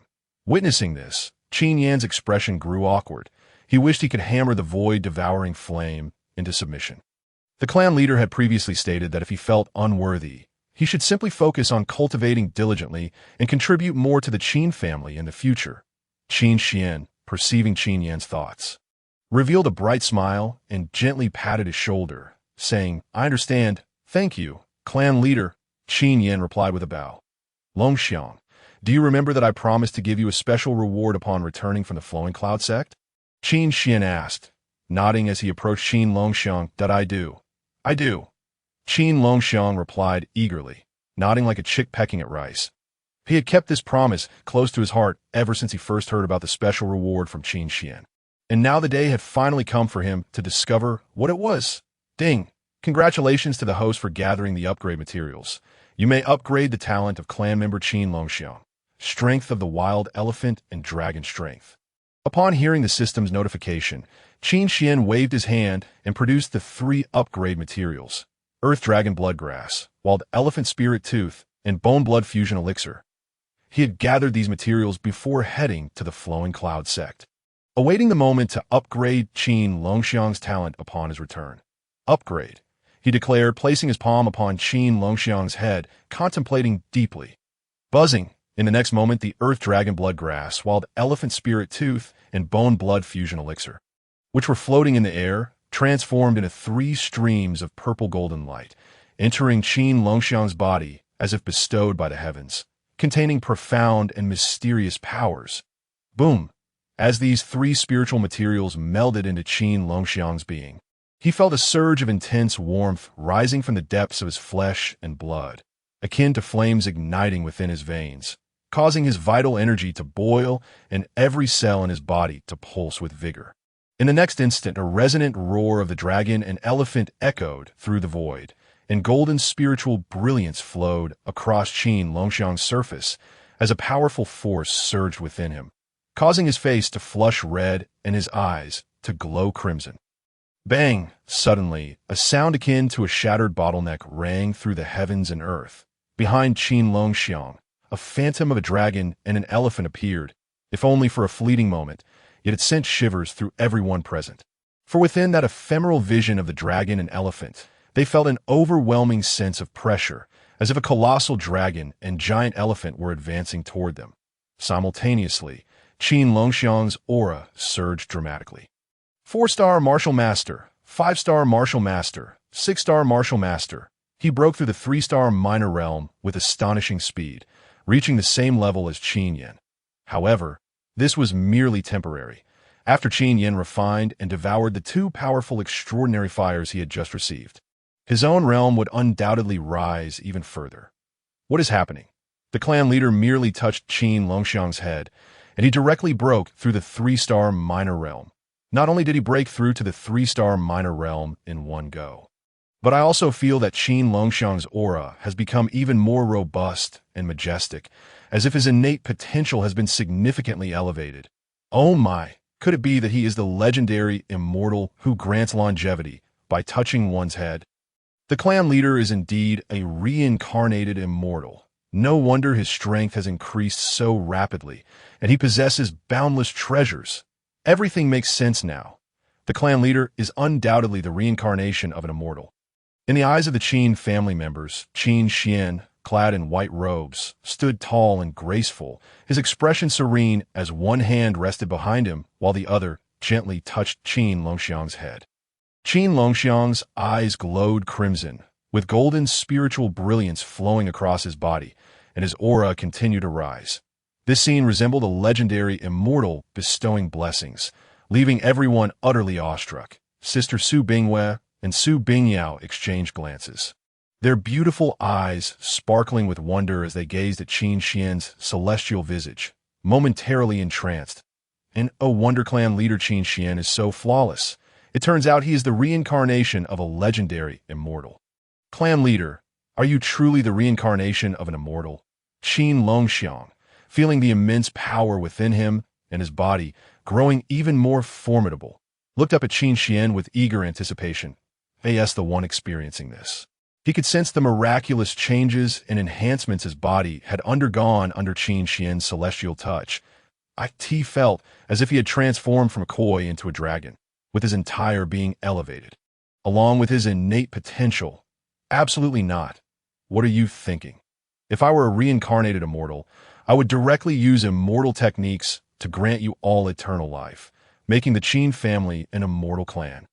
Now, everyone, Focus on your cultivation and work diligently step by step to reach the pinnacle of martial arts and achieve your own greatness.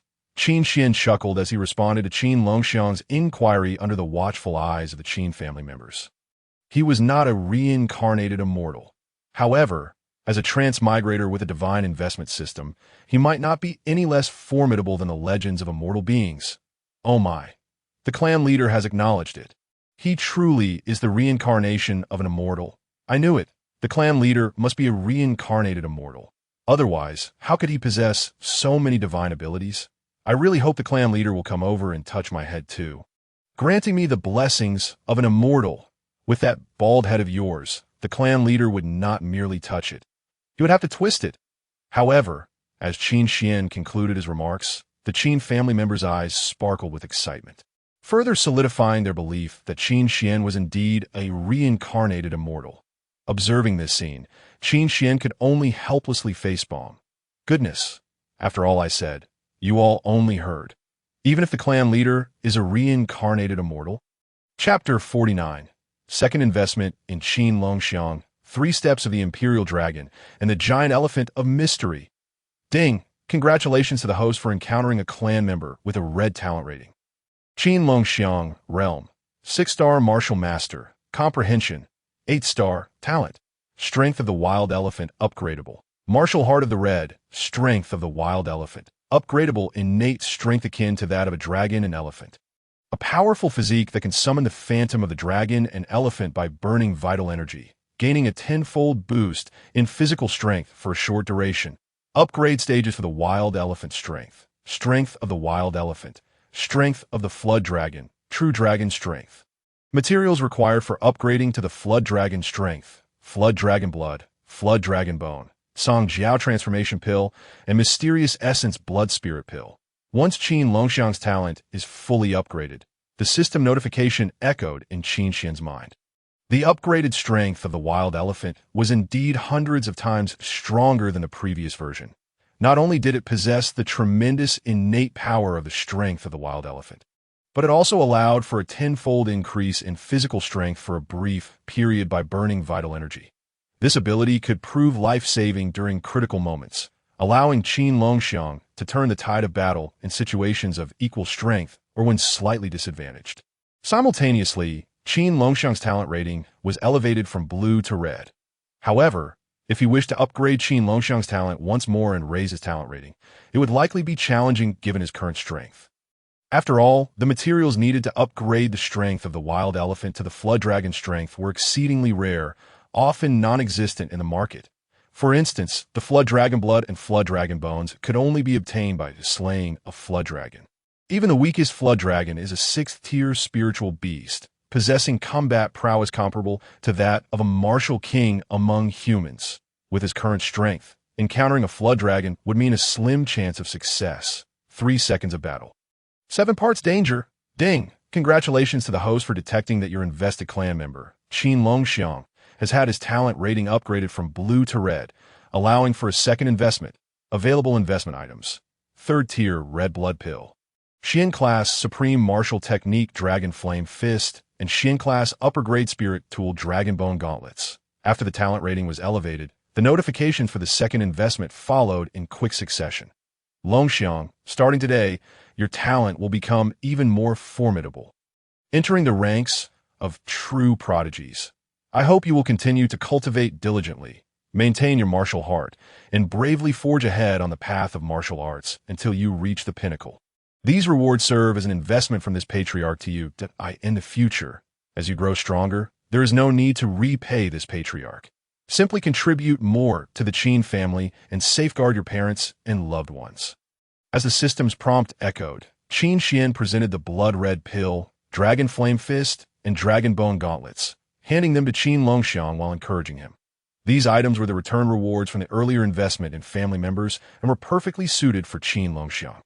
The 3rd-grade Blood Red Pill is the finest elixir for refining one's vitality among 3rd-grade pills, which upon consumption can enhance a martial artist's blood to resemble a crimson rainbow, greatly amplifying their power. The Dragon Flame Fist is one of the strongest fist techniques beneath the Earth tier, and when paired with the Dragon Bone Gauntlets, it could significantly multiply Qin Longxiang's combat prowess. Thank you.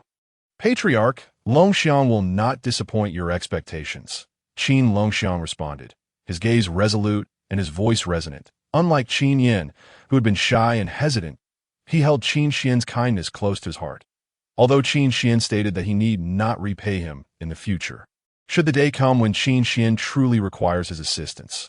Even if it means sacrificing his life, he would do so without hesitation, just as he vowed to contribute to the Qin family and protect his parents and kin. Such noble intentions from the patriarch. Upon hearing Qin Xian's words, the Qin family members were deeply moved, exclaiming in admiration of the patriarch's magnanimity. They could sense that the patriarch truly cared for the Qin family. With no ulterior motives, this was incredibly touching. Ding! Investment successful. Congratulations, host. Investment in a family member with blue talent. Investment item. 3rd grade blood red pill. Return reward. 4th grade blood dominance pill. Congratulations, host. Investment in a family member with blue talent. Investment item. Top tier earth grade martial technique. Dragon flame fist. Return reward. Secret method for enhancing Dragon Clan combat power. Imperial dragons, 3 steps. Congratulations, host. Investment in a family member with blue talent. Investment item. Top tier earth grade spiritual weapon. Dragon bone gauntlets, return reward.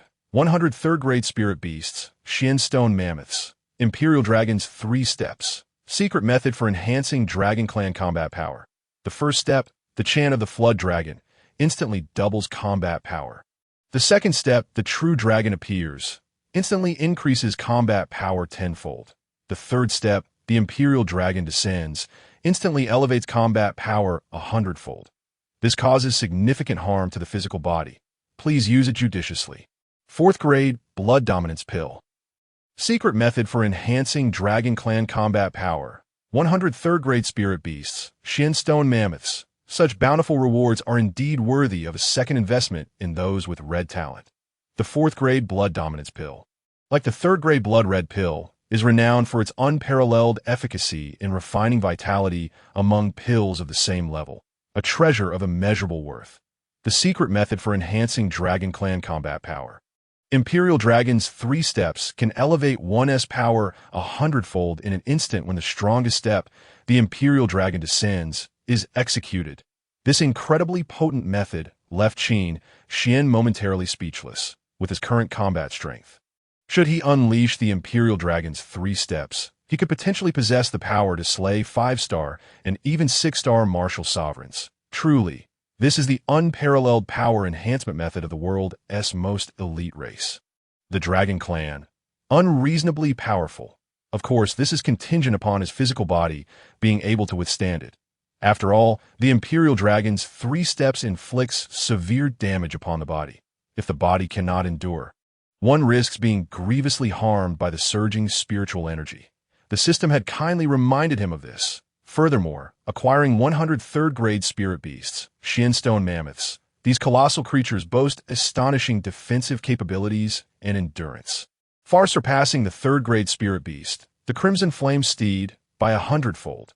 This 100 Shin stone mammoths could easily form a small contingent of heavy cavalry for the Qin family, dominating the battlefield. Chapter 50. Fusion Enhancement, Heir of the Blood Shadow Sect, Shui Tua. With the rewards fully distributed, everyone should return to their cultivation. This patriarch will also enter seclusion for a time, aiming for a breakthrough into the martial sovereign realm. I hope that when I emerge, I will witness a transformation across the entire Qin family. Do not let me down. After all rewards were dispensed, Qin Xian waved his hand and addressed the gathered Qin family members. Today, he had allocated so many cultivation resources, awaiting the diligent efforts of the Qin family members to digest them, thereby enabling a significant leap in the family's overall strength. Simultaneously, he would enter seclusion to break through to the martial sovereign realm and fully assimilate the recent return rewards, elevating his own combat power to its zenith. Rest assured, Patriarch, we will certainly cultivate diligently and live up to your high expectations. Upon hearing Qin Xian's words, the Qin family members straightened their backs, their voices ringing with determination, akin to soldiers pledging their oaths before battle. creating a solemn atmosphere. Excellent. Observing the enthusiasm of the Qin family members, Qin Xian nodded in satisfaction.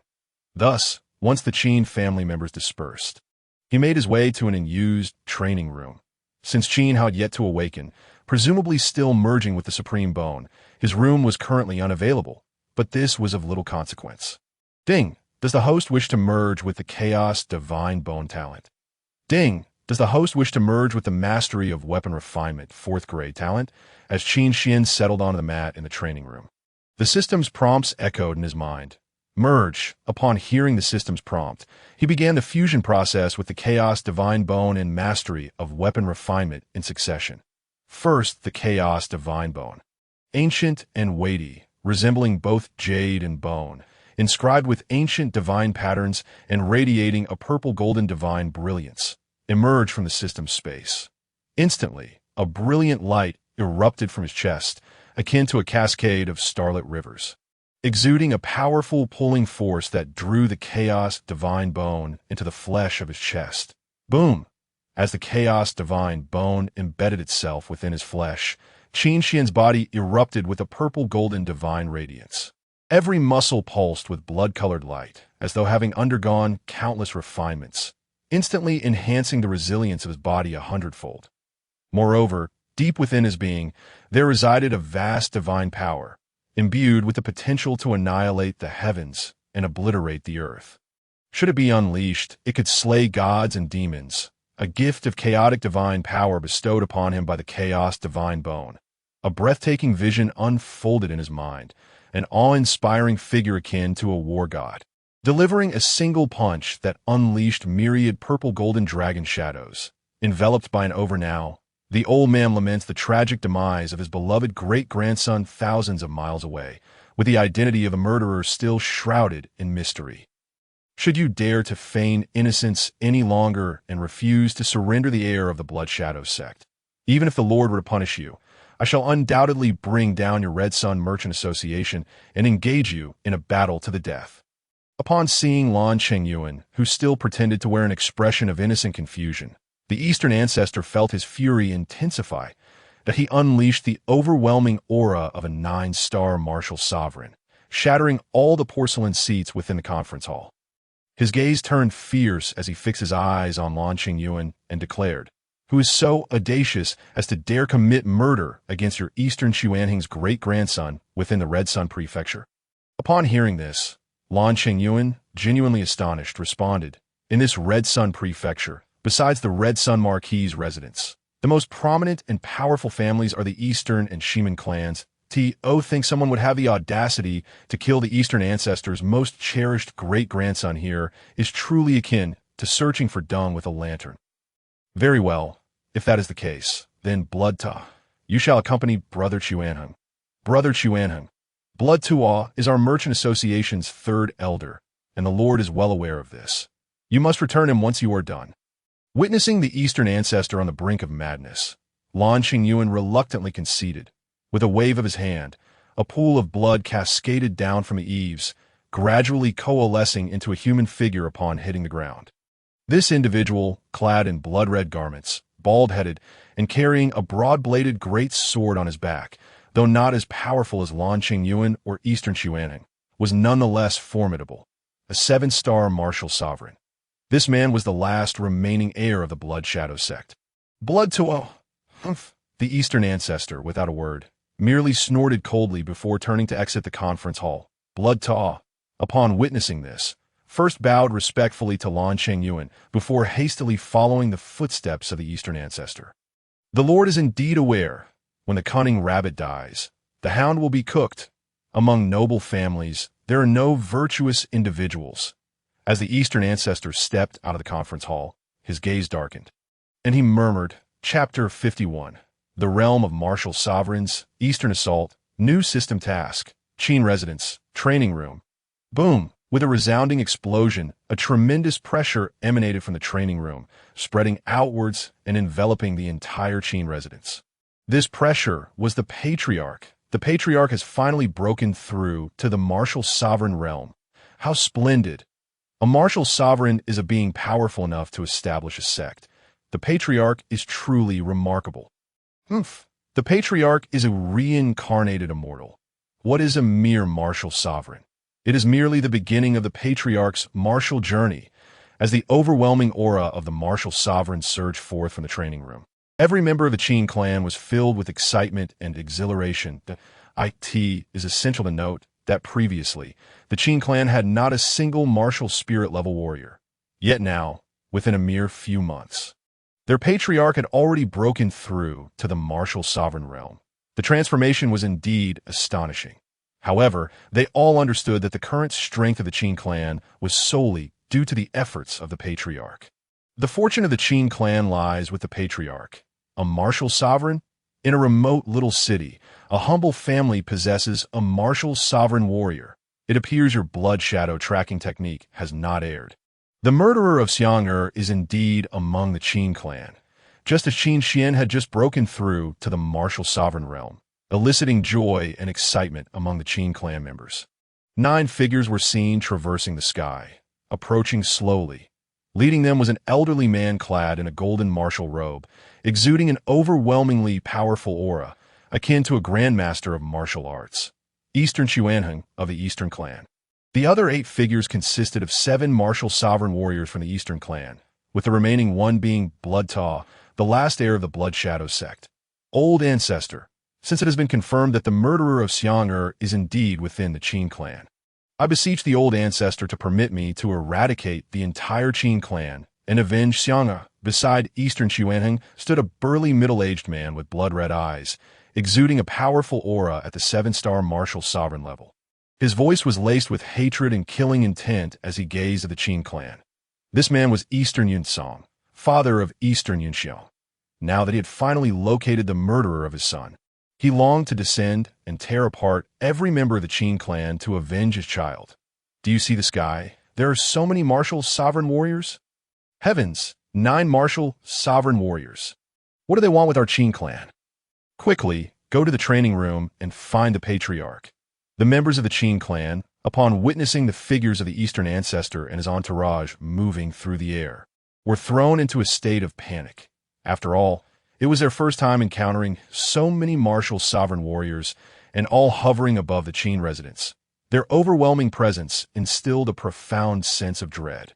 Kill! You all go and eradicate these ants who dare to harm Xiang. Upon hearing this, the Eastern Ancestor was equally filled with killing intent. He gazed at the numerous Qin clan members within the residence. His eyes icy and expression fierce, and with a wave of his hand, he commanded the martial sovereign warriors of the Eastern clan sternly. Kill!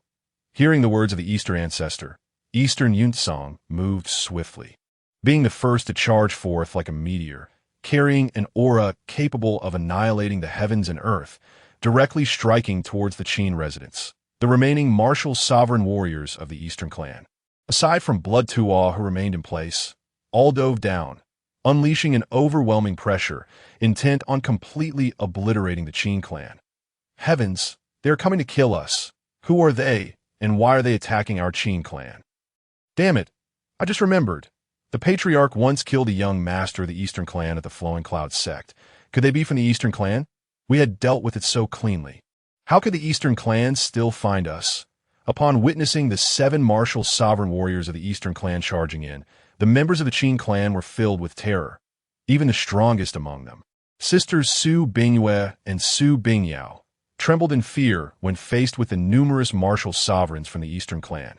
The vast pressure emanating from these martial sovereign warriors was overwhelmingly oppressive, making them feel as though they were confronting divine beings, instilling great fear in their hearts. 5 Spirit Divine Protection Formation. Activate. However, just as the Qin clan members were gripped by horror, a clear voice resonated, enveloping them in a sense of warmth, soothing their fears. Buzz. As this clear voice echoed, dazzling spiritual patterns manifested above the Qin residence, intertwining to form a massive spiritual power shield, enveloping the entire Qin clan. The 7 martial sovereigns of the Eastern clan, upon encountering this sudden appearance of the protective formation, were filled with astonishment. Yet they soon realized that this protective barrier did not unleash any substantial energy to obstruct them. Rather, it allowed them to enter. Nevertheless, they could not conceal their shock, for this was a fourth-rank clan protection formation. A fourth-rank clan protection formation? What on earth is the background of this Qin clan?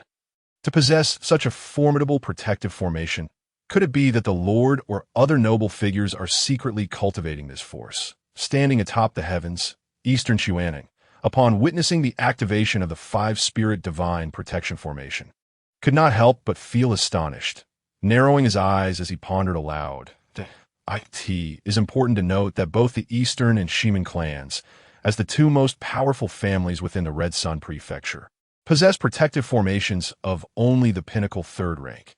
This is because the complexity and difficulty of constructing a protective formation far exceed that of mere killing, trapping, and confounding formations by 100-fold. The protective formation now activated by the Qin clan would necessitate the efforts of dozens of fourth-rank formation masters, tirelessly inscribing formation patterns for a month to be constructed. How could a humble family in a remote little city afford to employ so many proud fourth-rank formation masters? Furthermore, there are not that many fourth-rank formation masters within the entire Red Sun Prefecture. Thus, Eastern Xiaoyang's mind wandered to the connections between their marquis and other noble figures. Only a martial marquis could summon enough fourth-rank formation masters to construct such a powerful fourth-rank clan protection formation. Are you members of the Eastern clan? As the five-spirit divine protection formation activated, a figure clad in white, stepping through the air, stood before the 7 martial sovereigns of the Eastern clan and inquired. He was handsome and tall, resembling an otherworldly immortal wandering through the mortal realm. Qin Xian, who had just broken through to the martial sovereign realm. Ding!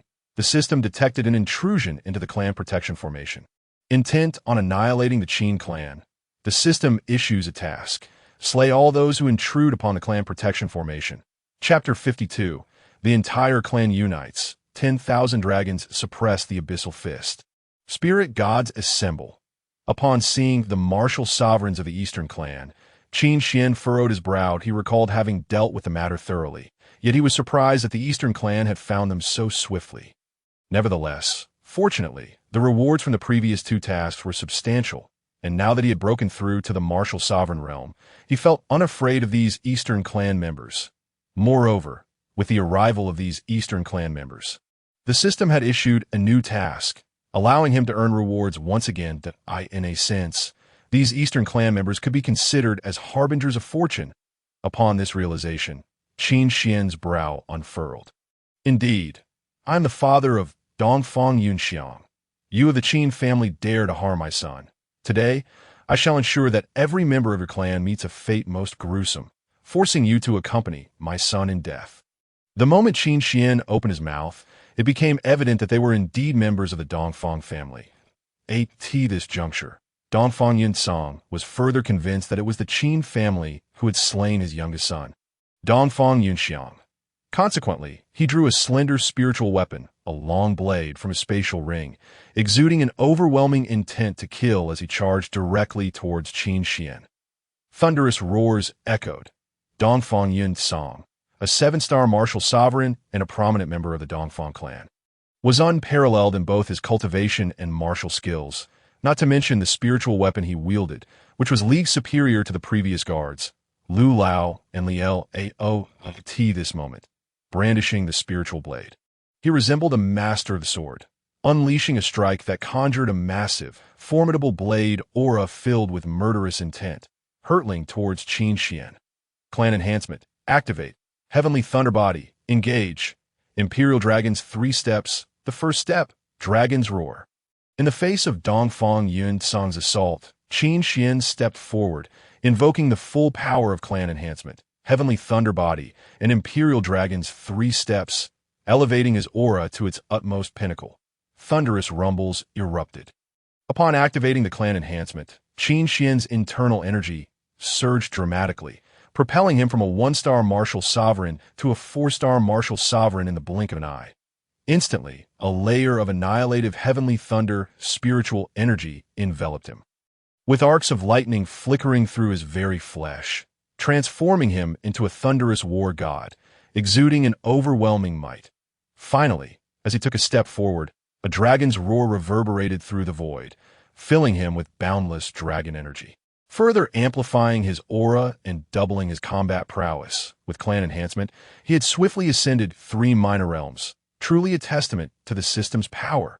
Moreover, with the Heavenly Thunder Body augmentation, I can now unleash the second step of the True Dragon's manifestation, augmenting my strength tenfold. Relishing the immense power of his peak state, Qin Xian couldn't help but smile contentedly. This marked his first time utilizing the clan enhancement, and the exhilarating sensation of ascending 3 minor realms instantaneously without any adverse effects was simply sublime. Furthermore, he discovered a synergistic effect between Heavenly Thunder Body and Imperial Dragon's 3 steps. Each step of the Imperial Dragon's 3 steps inflicted damage upon the body, yet the Heavenly Thunder Body fortified his physical form, rendering it more resilient and capable of offsetting a portion of the bodily harm inflicted by the Imperial Dragon steps present. Based on his estimations, with the Heavenly Thunder Body support, he could sustain the second step of the True Dragon's manifestation for an extended period, amplifying his combat prowess tenfold against adversaries. Humph. Even if you conceal your realm, what of it? Dare to harm my son, and today no one shall save you.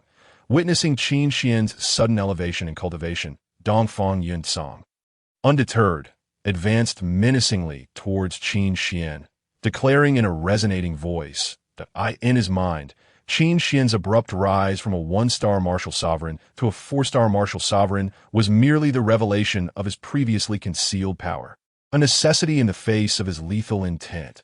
How noisy! Since you yearn for your son so dearly, today, I, the clan leader, shall escort you to meet him. 10,000 dragons suppressing the Abyss Fist. In response to Dongfang Yunsong, Qin Xian's gaze sharpened. Sparing no words, he unleashed his most formidable divine technique, the 10,000 dragons suppressing the Abyss Fist. After all, from the moment he had slain Dongfang Yunxiang, the Qin family had forged an unbreakable vendetta with the Dongfang clan, destined for one side to face utter annihilation. Regarding the Dongfang family, who prided themselves on their strength and held the Qin family in contempt, they would never engage in rational discourse. Therefore, what need was there for idle chatter? The immediate objective was to obliterate the Dongfang clan. Thunderous roars erupted as Qin Xian unleashed his fist. Boundless dragon energy coalesced into myriad golden dragon shadows, radiating with brilliant splendor, entwining around the fist's edge. The shockwave reverberated outward, emanating a power capable of annihilating worlds, akin to a divine fist suppressing the abyss. This 10,000 dragons suppressing the Abyss Fist, derived from the essence of the Chaos Divine Bone, served as an unparalleled divine technique, capable of channeling the dragon energy of heaven and earth while merging blood and spiritual power to unleash its most formidable might. In the future, when Qin Xian's strength burgeoned, a single punch would conjure the extraordinary manifestation of 10,000 dragons suppressing the abyss, possessing the power to vanquish gods and demons alike. Yet even now, though his cultivation was modest, his execution of this technique wielded tremendous force. The surging, overwhelming might of his fist shattered the colossal blade aura that Dongfang Yunsong had unleashed, its residual power unyielding, piercing through the void for 100 meters before striking Dongfang Yunsong's spiritual weapon. The sound of shattering ensued. The formidable, destructive power of the fist obliterated Dongfang Yunsong's spiritual blade, collapsing his chest and forcing forth a spray of blood as he was sent careening backward. What? A 4-star martial sovereign possesses such strength. This youth is indeed a prodigy capable of battling beyond his realm. Yunsong, I shall assist you in vanquishing this foe, and we shall join as well. This youth's talent is monstrous. We must strike together to eliminate him. Upon witnessing the might of Qin Xian's punch, the other 6 martial sovereigns of the Dongfang clan were taken aback. It was important to note that Dongfang Yunsong's cultivation far surpassed that of the Qin clan leader by 3 minor realms. Yet he had still been sent flying by a single punch. The shattering of his spiritual weapon underscored the extraordinary talent and power required to achieve such a feat. Surely, this Qin clan leader, with his 4-star martial sovereign cultivation, possessed combat prowess that could rival an 8-star martial sovereign or even a 9-star martial sovereign. Observing this scene, the other 6 martial sovereigns of the Dongfang family made a swift decision, jointly charging towards Qin Xian with great ferocity. All 6 of these martial sovereigns hail from the main branch of the Dongfang family, boasting formidable cultivation levels, including 3 6-star martial sovereigns, 2 7-star martial sovereigns, and 1 8-star martial sovereign. When the 6 martial sovereigns of the Dongfang clan acted in unison, their combined might was tremendous, unleashing a torrent of spiritual energy in the sky akin to a cataclysmic wave poised to obliterate all living beings. Even in his peak state, Qin Xian could not withstand the ferocious assault of 6 high-ranking martial sovereigns. However, although he could not fend them off, the 5 Spirit Guardian Array, a pinnacle-grade protective formation, still stood strong. Spiritual Guardians, manifest. With a sweeping gesture, Qin Xian summoned 5,000 mid-grade spirit stones, which cascaded through the sky like 5 galaxies inverted against the heavens, landing precisely upon 5 foundational stones of the array. Buzzing and humming. In the next moment, the 5 foundational stones erupted with dazzling 5-colored spiritual radiance. Waves of spiritual energy representing the 5 elemental attributes surged forth, coalescing into 5 colossal, imposing elemental spiritual guardians. Each distinct in hue and grand in stature. One was clad in golden armor, possessing 3 heads and 6 arms, wielding various weapons.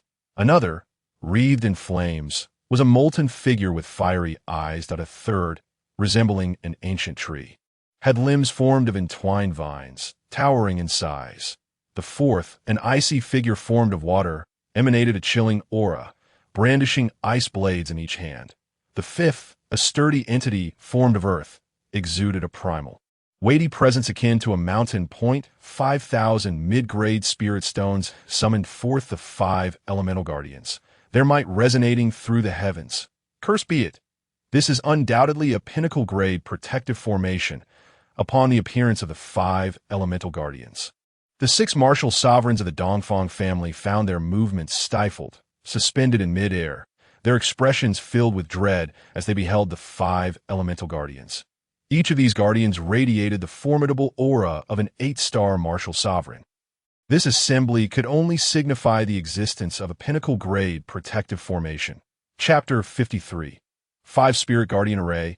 5 gods united. Spiritual guardians vanquish the foes. As the 5 elemental guardians materialized, Qin Xian gestured grandly, resembling a white-clad deity wielding dominion over life and death, directly commanding the 5 elemental guardians to assault the martial sovereigns of the Dongfang clan. Thunderous roars. In an instant, the 5 elemental guardians unleashed their might. The elements surged violently in the void, manifesting myriad weapons of war, with thick vines striking, earth burying the heavens, flames scorching the skies, and ice blades sweeping through with chilling ferocity, exuding annihilative power. Confronted with the onslaught of the 5 elemental guardians, the martial sovereigns of the Dongfang clan hurriedly executed their most potent martial techniques, not to kill, but merely to defend themselves. Yet the assault of the 5 elemental guardians was relentless, reaching their foes in mere breaths. Facing the 5 guardians imbued with the power of 8-star martial sovereigns, the martial sovereigns of the Dongfang clan were swiftly overwhelmed, unable to withstand the elemental guardians' ferocity. At this moment, Dongfang Quan Hung, clad in golden robes, descended like a meteor, enveloped in tremendous might, positioning himself before the martial sovereigns of the Dongfang clan. Dawn-breaking fist, confronted by the 5 elemental spirits, Dongfang Qianheng unleashed a punch, radiating boundless brilliance as if the dawn had broken, erupting with a formidable wave of energy that struck the 5 elemental spirits, forcing them to retreat. As a 9-star martial sovereign, Dongfang Qianheng was once poised to transcend into the martial marquee realm, and his cultivation was at the pinnacle of the martial sovereign domain. His spiritual power was exceptionally robust and domineering. Even when the 5 elemental spirits combined their might, he could still repel them with a single blow. However, the 5 elemental spirits, being manifestations of array power, felt no pain, nor did they fear annihilation. After being knocked back by Dongfang Qianheng, they merely paused briefly before charging forward once more, unleashing a tempest of elemental force to encircle and assail him. Who is truly supporting your Qin family from behind? Why is there a peak-level 4th-grade protective array? Which martial marquee is it? Did your Qin family slay Xiaoyao upon the command of that martial marquee? Dongfang Xuanheng, while unleashing his overwhelming punch, cast a piercing gaze at Qin Xian and demanded in a fierce tone that a peak-level 4th-grade protective array would be exceedingly difficult to establish even with the assistance of a martial marquee, as it required vast resources, connections, and substantial remuneration for the 4th-grade array masters. Based on Dongfang Xuanheng's understanding of his own marquee resources and connections, he feared it would be insufficient to summon so many 4th-grade array masters to construct this peak-level protective array. Thus, it was evident that other martial marquises were backing and controlling the Qin family. Furthermore, this martial marquis likely possessed greater wealth and power than the Qiang marquis. Your great-grandson, spoiled by your Dongfang clan, is utterly arrogant and regards human life as nothing, completely devoid of discernment between right and wrong. Such a scourge must be eliminated by the clan leader, Qin Xian coldly retorted while continuing to manipulate the 5 elemental spirits, urging them to launch even more ferocious assaults. Today he was determined to slay the Dongfang ancestors and these martial sovereigns of the Dongfang clan within the Qin family estate. Once the Dongfang ancestors and these martial sovereigns fell here, he could pursue the whereabouts of the ancestral martial spirit bone without any reservations, thus retrieving it for Qin Hao and completing his system task. Humph, such obstinacy.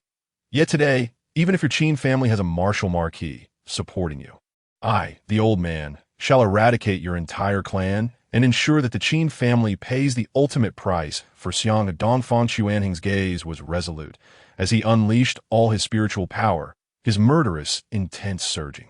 Previously, when he sought to break through to the martial marquis realm, he was thwarted by Lan Qingyuan's schemes. However, he suspected that the Qiang marquis was aware of this, and, for the stability of the Dongfang clan, he had swallowed his anger and willingly opposed the Shimen clan, merely to ensure that the Qiang marquis could be at ease regarding the Dongfang clan. Now, with his beloved great-grandson's tragic death, regardless of who stood behind the Qin family, he would no longer endure. These elemental spirits are controlled by the clan leader of the Qin family. I shall impede these elemental spirits. You must swiftly slay this Qin clan leader. With a grand gesture, Dongfang Xuanheng summoned a top-grade spiritual weapon, a long sword of the mysterious tier, which was the most powerful spiritual weapon within the Dongfang family. Grasping the sword with both hands, he swung it, unleashing a torrent of sword energy that enveloped the 5 elemental spirits, rendering them immobile amidst the fierce and overwhelming sword aura.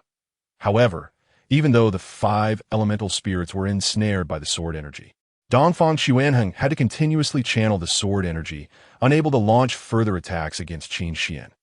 Thus, he turned to the other martial sovereigns of the Dongfang clan, instructing them to eliminate Qin Xian.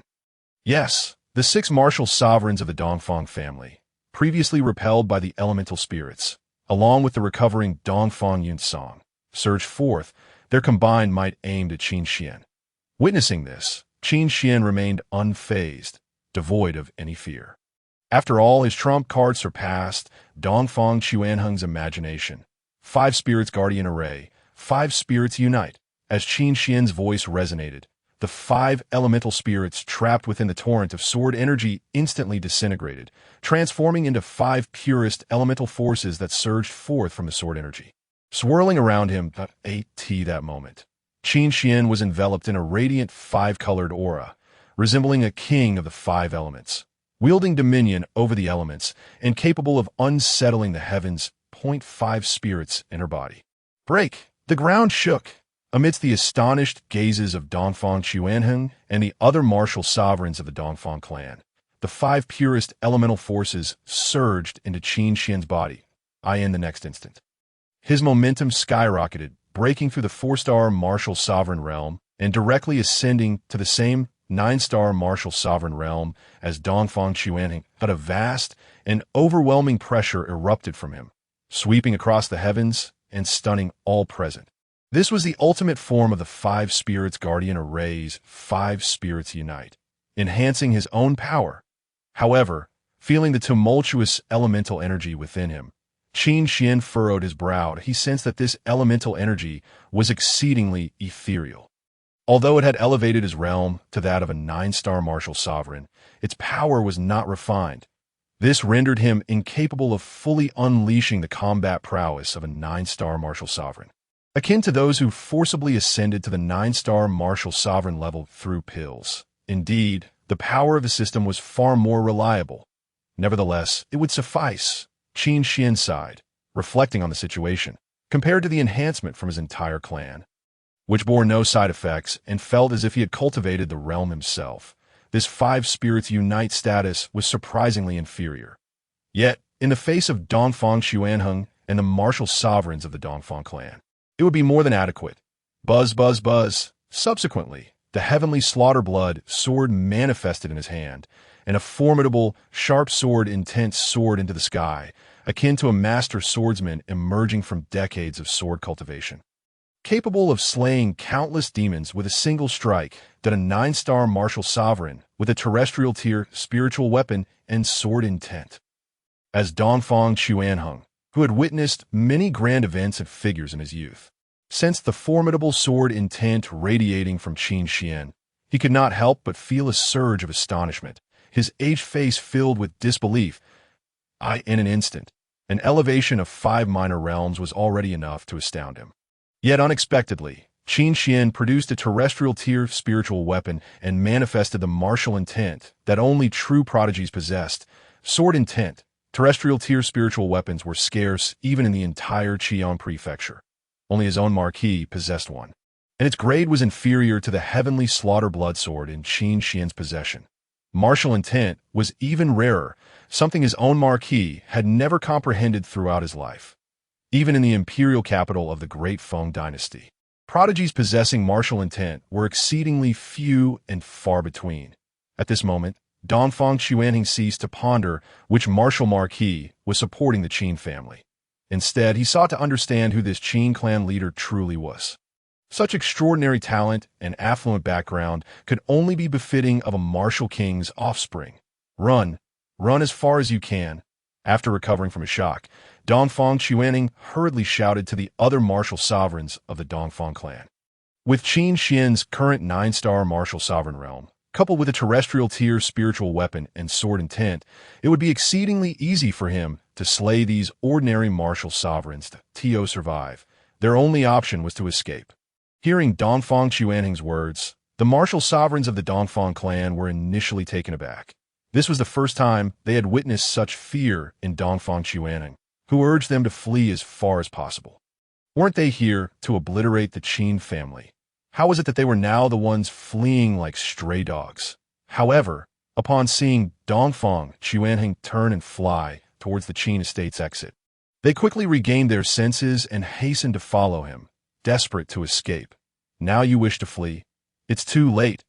Observing this, Qin Xian stepped forward, the heavenly slaughter blood sword held before him, his gaze razor-sharp as he declared, "Killing path sword technique, second form.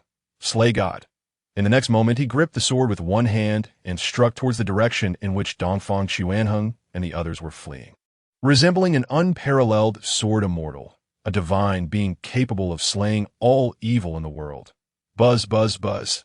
As Qin Xian unleashed a strike, an endless sea of blood-red sword energy surged forth, resembling a crimson river, entwined with supreme sword intent, coalescing into a massive blood-red sword wave that blotted out the sky and surged towards Dongfang Xuanheng and his companions with thunderous momentum.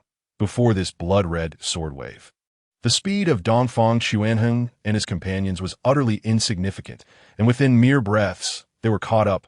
Realizing they could not outrun the blood-red sword wave, Dongfang Xuanheng and the others halted, desperately burning their vital energy in a last-ditch effort. However, against this one strike, their struggles proved futile. The might of sword intent could only be resisted by a martial marquis in attendance. I of the Eastern clan, find my fate has reached its end. Confronted by this indomitable and cataclysmic blood-red sword aura, Dongfang Xuanheng and his companions can only watch as their bodies are obliterated beneath the relentless sword energy. until their consciousness fades and vitality dissipates.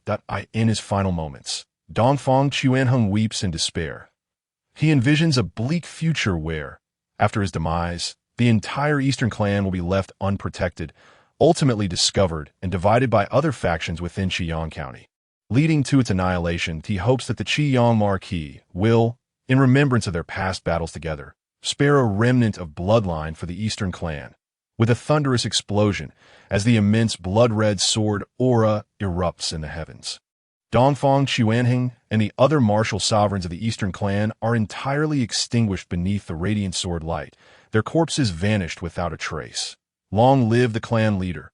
The clan leader is magnificent. To have slain 8 martial sovereigns with a single stroke, none could have anticipated the terrifying prowess of the clan leader's swordsmanship. Nonsense. The clan leader is a peerless prodigy who has comprehended the essence of the sword. Do you understand the essence of the sword? It is a legendary realm that only true paragons can grasp. The clan leader is a reincarnation of an immortal. Is it not natural for him to master the sword's essence? Indeed, witnessing the once mighty Dongfang Chuanheng, who radiated an overwhelming presence, being effortlessly slain by their clan leader, left the members of the Qin family in utter shock, quickly followed by cheers of excitement. Their leader, truly a reincarnation of an immortal, has only just broken through to the martial sovereign realm. It has comprehended the fabled essence of the sword and, with the support of the formation's power, has slain the renowned 9-star martial sovereign Dongfang. The day when they can avenge their grudge against the Shiman clan is surely near. Ding! Congratulations to the host for completing the task, slaying all those who forcefully breached the protective clan formation. Task reward: 4th rank Spirit Talisman Fire Dragon Talisman. Top grade Xiantier Spiritual Artifact Wild Spirit Armor. Top grade Xiantier Technique Golden Rock Wave Technique. Top grade Xiantier Martial Skill Vermilion Bird Force Strikes. And Heavenly Saint Spirit Fruit. The Fire Dragon Talisman, a 4th rank Spirit Talisman, contains formidable fire elemental destructive power. Once activated, it can conjure a blazing fire dragon to vanquish foes, with the might to obliterate 5-star martial sovereigns. The rewards sent by the Eastern clan's wealth bearers are quite commendable. Upon hearing the system's notification of the task rewards, Qin Xian was thoroughly pleased and remarked with a smile. Among these rewards, the collection of top-grade Xiantier spiritual artifacts and techniques did not particularly concern him. After all, given his current extravagant configuration, anything below the Earth tier was unworthy of his attention and would merely serve as rewards for his clansmen.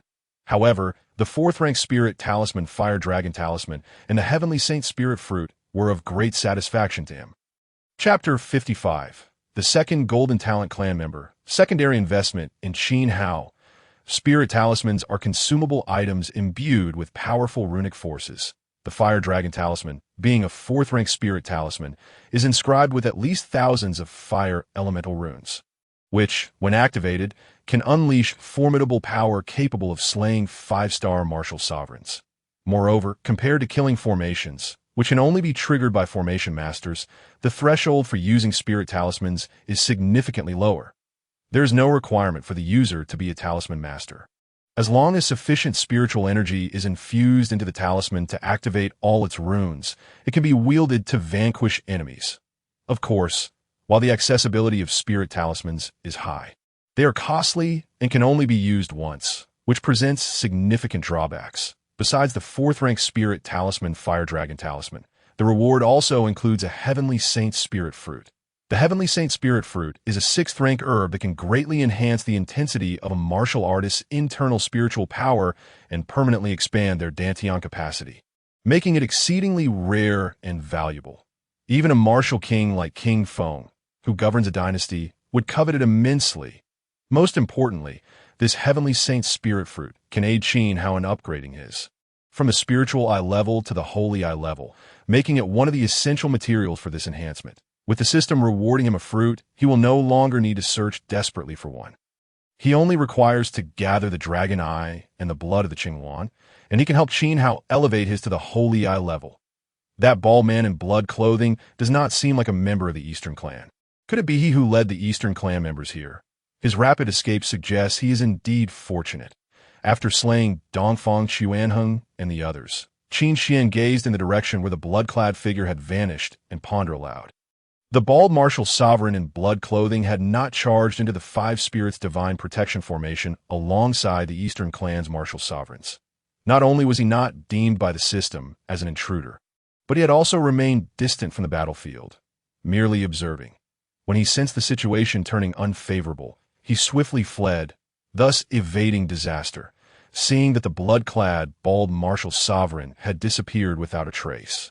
Qin Xian had no intention of pursuing him and prepared to return to his training chamber to continue his cultivation. That moment, a notification from the system resonated in his mind. Ding! Congratulations to the host for encountering a clan member with a golden talent rating. Qin Hao, Realm, 7-star Martial Apprentice, Comprehension, 9-star Talent, Supreme Bone, Spiritual Eye Level. Ding! Congratulations to the host, the clan member you invested in. Qin Yin has had his talent rating upgraded from purple to gold and is now eligible for secondary investment. Upon hearing this system notification, Qin Xian's expression brightened with joy. The upgrade from purple to gold talent indicates that Qin Hao is fully fused with the Supreme Bone. Has Qin Hao awakened? As the system's notification faded from his mind, Qin Xian's figure appeared outside the room. He had allowed Qin Hao to recuperate. He gently knocked on the door and inquired. It is the clan leader. Hao, hurry and come to kneel in gratitude to the clan leader. Upon hearing Qin Xian's voice, Qin Ling and Ning Xiu hurriedly opened the door and called for Qin Hao to express his thanks. Inside the room, a young man clad in black, tall and handsome quickly approached Qin Xian, intending to kneel before him. For Qin Hao, Qin Xian not only saved his life, but also enhanced his martial talent by replacing his bones, making him akin to a reborn parent. Thus, this act of kneeling was entirely justified. No need for such formalities. You are a member of the Qin family. I, as the clan leader, share blood ties with you, and I would never allow you to perish in this world. Seeing this, Qin Xian swiftly extended his hand, a gentle spiritual energy enveloping Qin Hao's knees, preventing him from kneeling. It seems your injuries have fully healed. The benefits of the Supreme Bone Fusion are indeed remarkable. Moreover, you must diligently cultivate the powerful heritage contained within the Supreme Bone. It will undoubtedly aid you in triumphing over adversaries and achieving unparalleled renown in the future. After stopping Qin Hao from kneeling, he cast a glance filled with purple-golden radiance, utilizing the chaotic divine eye to assess Qin Hao's physical condition, smiling contentedly as he spoke. After fusing with the Supreme Bone, Qin Hao would not only gain an exceptionally powerful talent skill, but also experience a significant enhancement in physical strength, with his internal meridians becoming more resilient.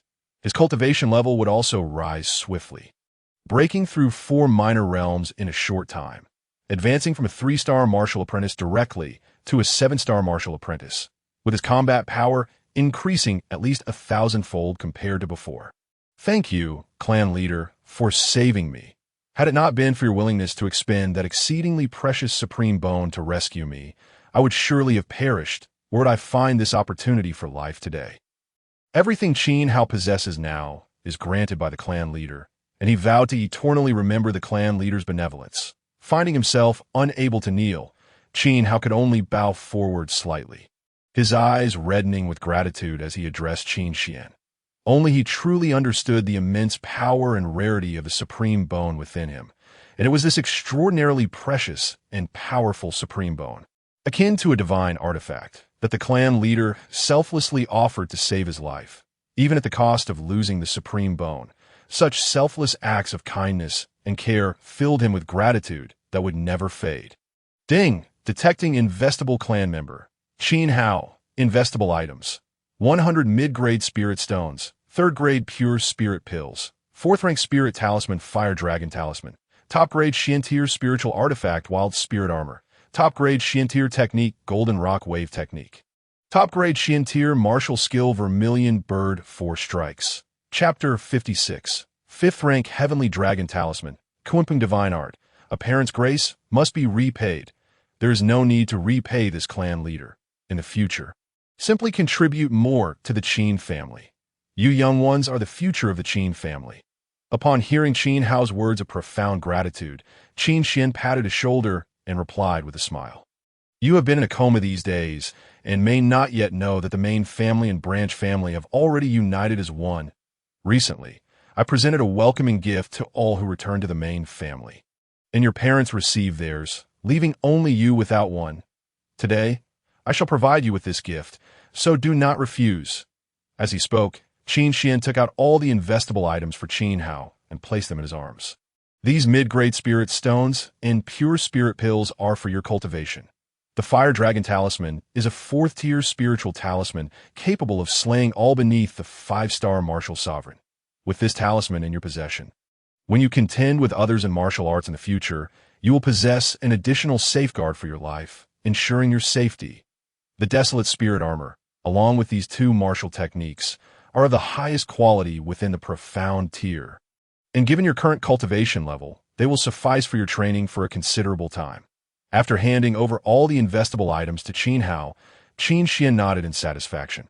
Having invested so many resources, one can only imagine that the forthcoming rewards will be exceptionally bountiful. "This patriarch, is this meeting gift not too extravagant? You have already provided me with bone exchange healing. I am at a loss as to how I can repay you. Now you bestow upon me so many treasures. How can I dare to accept them?" Upon witnessing the precious items being pressed into his embrace by Qin Xian, Qin Hao felt somewhat at a loss. He had anticipated that the meeting gift from Qin Xian would consist of some inferior spiritual stones and 2nd-tier elixirs, which he considered already precious resources. To his astonishment, the least among the gifts was a medium-grade spiritual stone and a 3rd-tier pure spirit elixir. Moreover, there was a 4th-tier spiritual talisman capable of annihilating martial sovereign powerhouses, as well as profound-tier exquisite spiritual artifacts and martial techniques. Legendary treasures that were beyond his reach. This was truly overwhelming, rendering him almost unable to accept. After all, merely surviving and having received a piece of the powerful Supreme Bone was already a tremendous favor from Patriarch Qin Xian. How could he dare to covet these treasures? "The Patriarch has spoken. Do not refuse. Even the Supreme Bone within you is beneath the Patriarch's regard, so how could he care about these items? Quickly accept them. It is the best way to repay the Patriarch."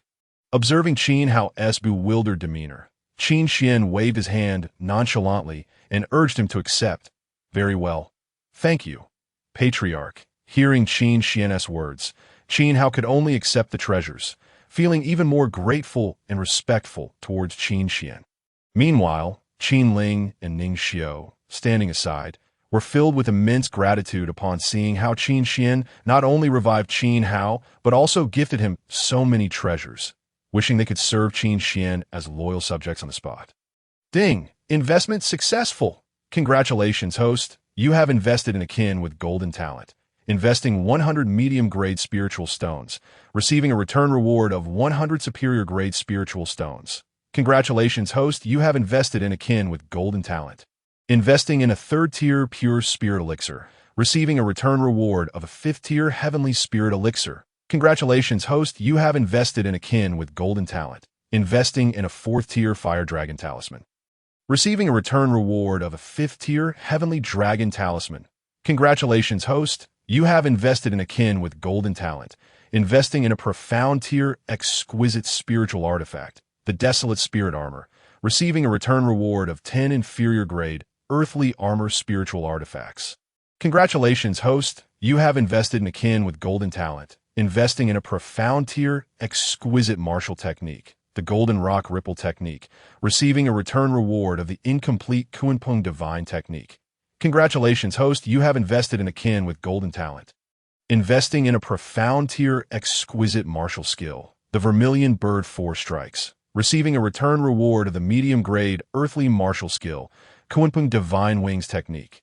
Truly, the return rewards for a kin with golden talent are remarkable, mirroring the rewards received from investing in Qin Yen last time, beginning with 100 superior-grade spiritual stones and a vial of 5th-tier heavenly spirit elixir. Besides these fundamental cultivation resources, the other rewards are exceedingly precious. The 5th-tier Heavenly Dragon Talisman, 10 inferior-grade earthly spiritual armors, the incomplete Kunpeng Divine Technique, the medium-grade earthly martial skill, Kunpeng Divine Wings Technique, the Heavenly Dragon Talisman, a fifth-tier spiritual talisman, imbued with the vast power of the heavenly dragon. Capable of conjuring a manifestation of the heavenly dragon to attack foes, with might sufficient to annihilate 5-star martial lords. The incomplete Kunpeng Divine Technique, a fragmented Kunpeng Divine Technique, containing the speed of the Kunpeng and the 10,000 Divine Feather Transformation Sword Furnace. Both swift techniques and lethal arts. The Kunpeng Divine Wings Technique, a medium-grade, earthly martial skill that, when executed, can conjure the wings of the Kunpeng, integrating offense and defense, instilling terror in the heavens. Possessing the power of celestial calamity, with the fifth-tier heavenly dragon talisman in hand, one could roam fearlessly across an entire prefecture.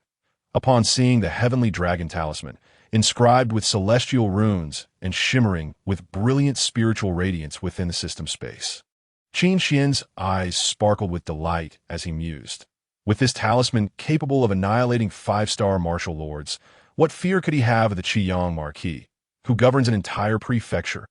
It is said that the Qiyang Marquis' realm lies between 2-star and 3-star martial lords. By activating this heavenly dragon talisman, it would be more than sufficient to obliterate him, rendering the Qiyang prefecture a land without a master. Of course, Qin Xian merely regarded the Qiyang Marquis as a hypothetical adversary. He had only heard of this martial lord's strength, the incomplete Kunpeng Divine Technique, along with the Kunpeng Divine Wings Technique. These two arts complement each other, for without the Kunpeng Divine Wings Technique, even if I could fully cultivate the 10,000 Divine Feather Transformation Sword Furnace within the Kunpeng Divine Technique, I would lack the wings to execute it. Qin Xian continued to ponder. The complete Kunpeng Divine Technique is one of the 10 fiendish techniques, capable of evolving into the forms of Kun and Peng. Mastering the subtleties of Yin and Yang transformations, containing the boundless power of the ocean and the forces of the sun and moon, and harnessing the swift capabilities of the Kunpeng. Although this time the system rewards only the incomplete Kunpeng Divine Technique, which encompasses only the speed of the Kunpeng and the 10,000 Divine Feather Transformation Sword Furnace, is still sufficient for Qin Xian, who is at the martial sovereign level. Once he fully cultivates this incomplete Kunpeng Divine Technique and the Kunpeng Divine Wings Technique, his combat power will soar once more, rendering him invincible among his peers. Very well. Now that you have just awakened, take this opportunity to have a heartfelt conversation with your parents. They have carried you all the way from Huangyang City to save you and have cared for you day and night during your unconsciousness. They're the ones to whom you owe your deepest gratitude. Do not take their devotion for granted simply because they are your parents. After reviewing the rewards, Qin Xian turned to Qin Hao and continued. He did not wish for Qin Hao to focus solely on expressing gratitude towards him while neglecting the sacrifices and love of his parents. After all, for Qin Hao, the ones who cared for him the most were still his parents. The kindness of one's parents is the utmost debt of gratitude to repay. Chapter 57. Chief Auctioneer Lucia must offer her purity to the patriarch of the Qin family. Father, mother, thank you. It is all my fault, causing you so much worry. Upon hearing Qin Xian's words, Qin Hao turned to Qin Ling and Ning Xiao, his eyes instantly welling with tears, expressing both gratitude and guilt. He had not realized the extent of the hardships his parents endured during his unconsciousness. Howard, do not cry. As long as you are safe, your mother and I will endure any hardship. You are our child. We would never abandon you, even if it cost us our lives. Seeing Qin Hao's tear-filled eyes, Qin Ling and Ning Xiao were profoundly moved, speaking with deep emotion. Ning Xiao stepped forward, embracing Qin Hao tightly, wiping away his tears with tenderness. Witnessing this heartwarming scene, Qin Xian smiled, then turned and exited the room, returning to the training chamber to cultivate, no longer wishing to intrude upon their family moment. Within the Crimson Sun Merchant Association, a luxurious hall constructed from gold and jade. What? That the patriarch of the Qin family not only comprehended sword intent at such a young age, but also possesses a terrestrial-grade spiritual artifact, and has slain Dongfang Xuanheng and the others. Upon hearing Xiaoyao's words, Lan Qingyuan rose abruptly, his usually composed demeanor replaced with shock as he exclaimed, "If what Xiaoyao says is true, then the patriarch of the Qin family At such a tender age, has grasped sword intent and wields a terrestrial-grade spiritual artifact capable of slaying formidable 9-star martial sovereigns like Dongfang Qiuanheng. They have truly discovered an extraordinary prodigy, even in the imperial capital of the Great Feng dynasty. Such a gifted genius would be a rarity. Indeed, President, I witnessed it with my own eyes. There is no hint of exaggeration. Xiaoyao nodded, speaking with utmost certainty. It was the first time he had seen their president exhibit such an astonished expression. Evidently, the talent of the Qin family patriarch was indeed exceptional, enough to break through the usual calm demeanor of their typically unflappable president. How splendid! If such a gifted genius could be recruited, it would be a remarkable boon. The Marquis is too suspicious, treating us seasoned veterans with excessive caution to achieve further breakthroughs. Whether in the Great Feng dynasty or to attain Marquis status, external assistance is necessary. Go, summon Xiaoyao and tell her I have matters to discuss with her. After the initial shock, Lan Qingyuan's face lit up with joy as he clapped his hands in approval as the president of the Crimson Sun Merchant Association. He is well versed in the intricacies of commerce and human relations, fully aware of the significance of investment, that a figure like the patriarch of the Qin family is destined for greatness, likely to attain Marquis status in the future. In the early stages, one must cater to his preferences, shield him from adversity, and provide resources and camaraderie. Once he rises, the returns will be immeasurable. Yes, following Lan Qingyuan's instructions, a maid in the hall responded, swiftly exiting the grand chamber. Once the maid left, Xiaoyao bowed respectfully to Lan Qingyuan before also departing the hall. He must avoid an encounter with Miss Xiaoyao, lest it lead to complications. A few minutes later, guided by the maid, a graceful figure slowly entered. This enchanting silhouette belonged to an extraordinarily beautiful woman clad in a purple qipao, her lovely face radiating an exquisite charm. Her stunning visage, coupled with the form-fitting purple dress that accentuated her perfect curves, rendered her both an elegant, mature seductress and a bewitching enchantress, exuding an unparalleled allure. Her figure was voluptuous, with a slender waist and ample bosom that appeared round and full. Reminiscent of surging waves, undeniably enticing. Her waist and hips boasted a golden ratio, with a curvaceous, peach-like posterior that only a true beauty could possess, capable of captivating the hearts of all men in the world. She was none other than Lu Qiuye, the chief auctioneer of the Qiyang Merchants Association. At every grand auction hosted by the Qiyang Merchant Association, her presence was a given point. One could say she was the hallmark of the auction. As soon as she graced the event, everyone knew that precious treasures would surely be unveiled, as anticipated as her breathtaking beauty and fiery figure. President, what do you require of me?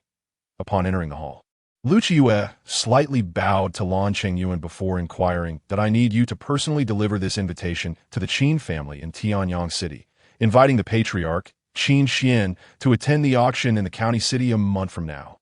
With a wave of his hand, Lan Qingyuan sent forth an invitation inscribed with gilded characters, which flew into Lu Qiuye's grasp. I need to personally deliver the invitation. Upon hearing Lan Qingyuan's words, a look of surprise flickered in Lu Qiuye's alluring eyes. It was known that the only force allowed to receive a personal delivery of an invitation from the Qiyang Merchants Association was the Qiyang Marquis. Even the Shimin and Dongfang families did not hold such privilege, merely sending a maid to deliver it. What sort of status did the patriarch of the Qin family in Tianyang City, Qin Xian, possess to warrant such treatment, enabling him to receive an invitation delivered personally by Lan? Indeed, not only must you deliver the invitation in person, but after the auction, you are also to offer your own chastity to the Qin family patriarch. Qin Xian, you do remember I mentioned I would find you a fated gentleman, don't you? The patriarch of the Qin family, Qin Xian, is the destined gentleman I have sought for you. I do not care what means you employ. You must bind him to your side. I have faith in your allure. Lan Qingyuan smiled, his gaze becoming profound as he spoke earnestly. He had nurtured Lu Qiuye for a full 16 years. It was time to reap the rewards. Upon hearing this, Lu Qiuye felt her heart tremble, and the brightness in her eyes dimmed instantly. Yet she gritted her teeth and replied, even if what I must deliver is my most vital virtue. Very well, Off you go. Seeing Lu Qiu acquiesce, Lan Qingyuan nodded in satisfaction and waved his hand. Heroes often falter before the beauty s allure. That Qin family patriarch must possess a spirit-grade artifact. And surely his resources and wealth are not lacking. But how could any red-blooded man resist the allure of a woman like Lu Qiu, endowed with the profound and tempting charm of a true seductress? Lu Qiu, upon hearing these words, turned and exited the hall. Her already rosy, soft lips were now stained crimson with blood, resembling a blossoming plum blossom in the mountains, utterly captivating. What fated gentleman, but merely a valuable investment in your eyes. Lu Qiu wiped the blood from her bitten lip with her delicate, pale hand, offering a sorrowful smile. She resembled a tragic beauty, adrift in a chaotic world, treated as spoils of war easily exchanged. Evoking sympathy.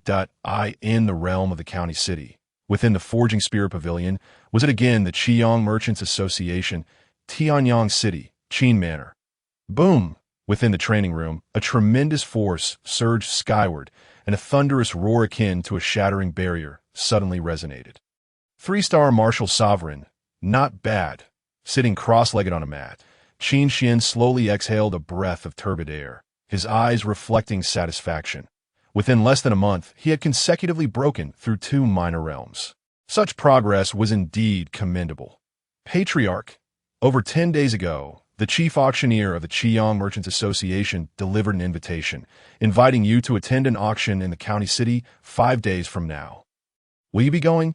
As Qin Xian had just broken through, the voice of Su Bingyao came from outside, evidently having been waiting there for quite some time. The Qiyang Merchants Association invites me to their auction? And the invitation was delivered personally by the chief auctioneer.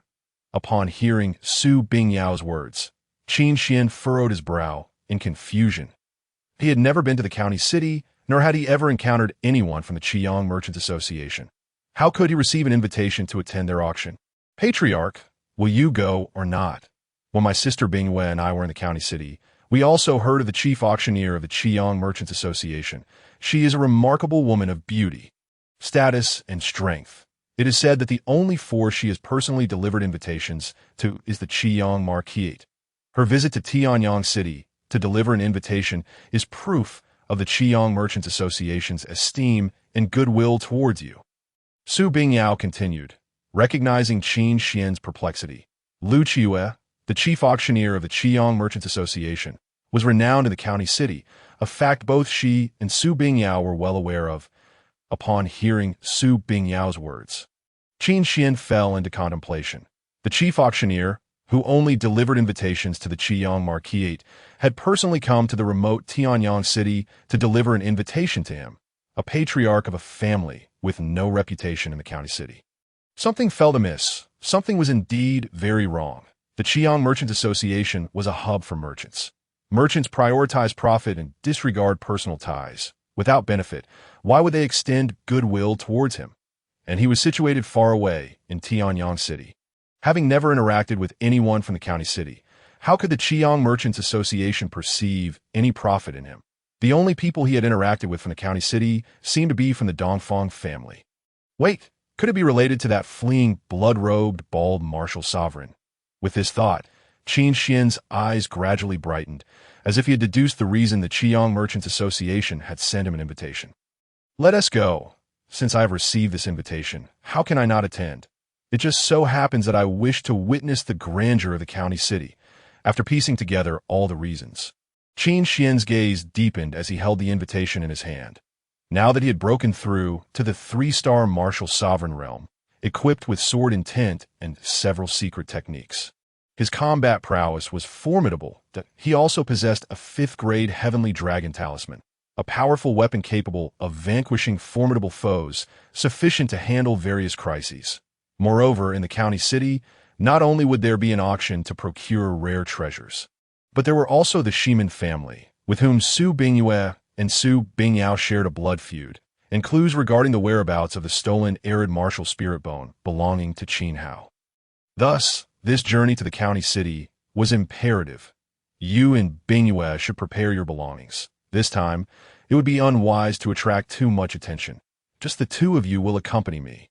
After deciding to go to the county city, Qin Xian addressed Su Bingyao. Given the multitude of formidable individuals in the county city, with dangers yet to be discerned, it was prudent not to make a grand display by leading the entire Qin family. Su Bingwei and Su Bingyao, being from the county city and the strongest among the current Qin family members, were the ideal companions for this journey. All right, Patriarch. Upon hearing Qin Xian's decision to bring only her and Su Bingyue to the county city, a radiant smile blossomed on Su Bingyao's exquisite face. She quickly went to find Su Bingyue to pack their belongings, preparing to accompany Qin Xian to the Qiyang County city. Thus, once Su Bingyao and Su Bingyue had gathered their things, Qin Xian, along with the two sisters, mounted the Kanglan Tiger King and made their way to the Qiyang County city. That in comparison to the remote Tianyang city, the Qiyang County city was superior in both area and prosperity by leaps and bounds. Towering walls stood erect, and the massive gates crafted from spiritual iron resembled cliffs. The city was adorned with luxurious buildings, resembling palaces scattered throughout. The marketplaces bustled with activity, with brothels and taverns clamoring incessantly, and inns and restaurants thronged with patrons, creating a lively atmosphere. Even the air was infused with denser, purer spiritual energy than that of Tianyang City, truly deserving its title as the heart of Qiyang County. Upon entering Qiyang County City, Qin Xian and his companions found an inn to settle in. Qin Xian occupied one room, while Su Bingyue and Su Bingyao shared another.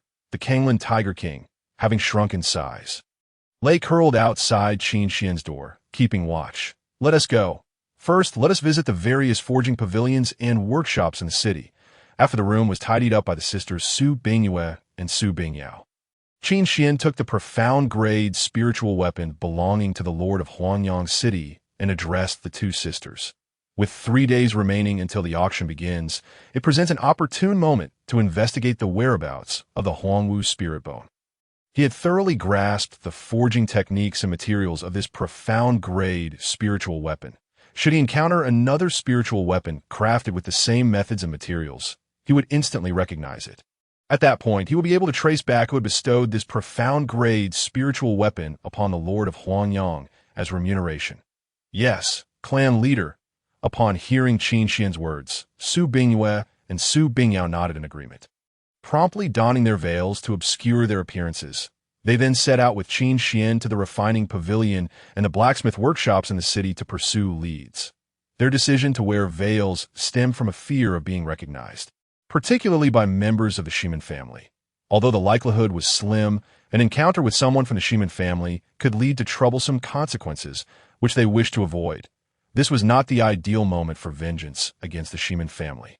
They needed to bide their time. Thus, after leaving the Kanglan Tiger King to guard their lodgings, the trio departed the inn, searching through various refining pavilions and workshops for spiritual weapons that shared the same forging techniques and materials as the profound-grade spiritual weapon in their possession. The bustling city of Qiyang County was adorned with numerous refining pavilions and workshops, totaling in the dozens. From dawn until dusk, they tirelessly sought until, at last, within a refining pavilion named the Forging Spirit Pavilion, they discovered a spiritual weapon crafted with identical techniques and materials to that of the profound-grade weapon. This discovery was ample evidence that the profound-grade spiritual weapon in the hands of the Lord of Huangyang had indeed originated from this Forging Spirit Pavilion. "Master Wang, do you recall to whom this spiritual weapon was sold?" Upon entering the Forging Spirit Pavilion, Qin Xian approached the owner, Master Wang, and inquired directly.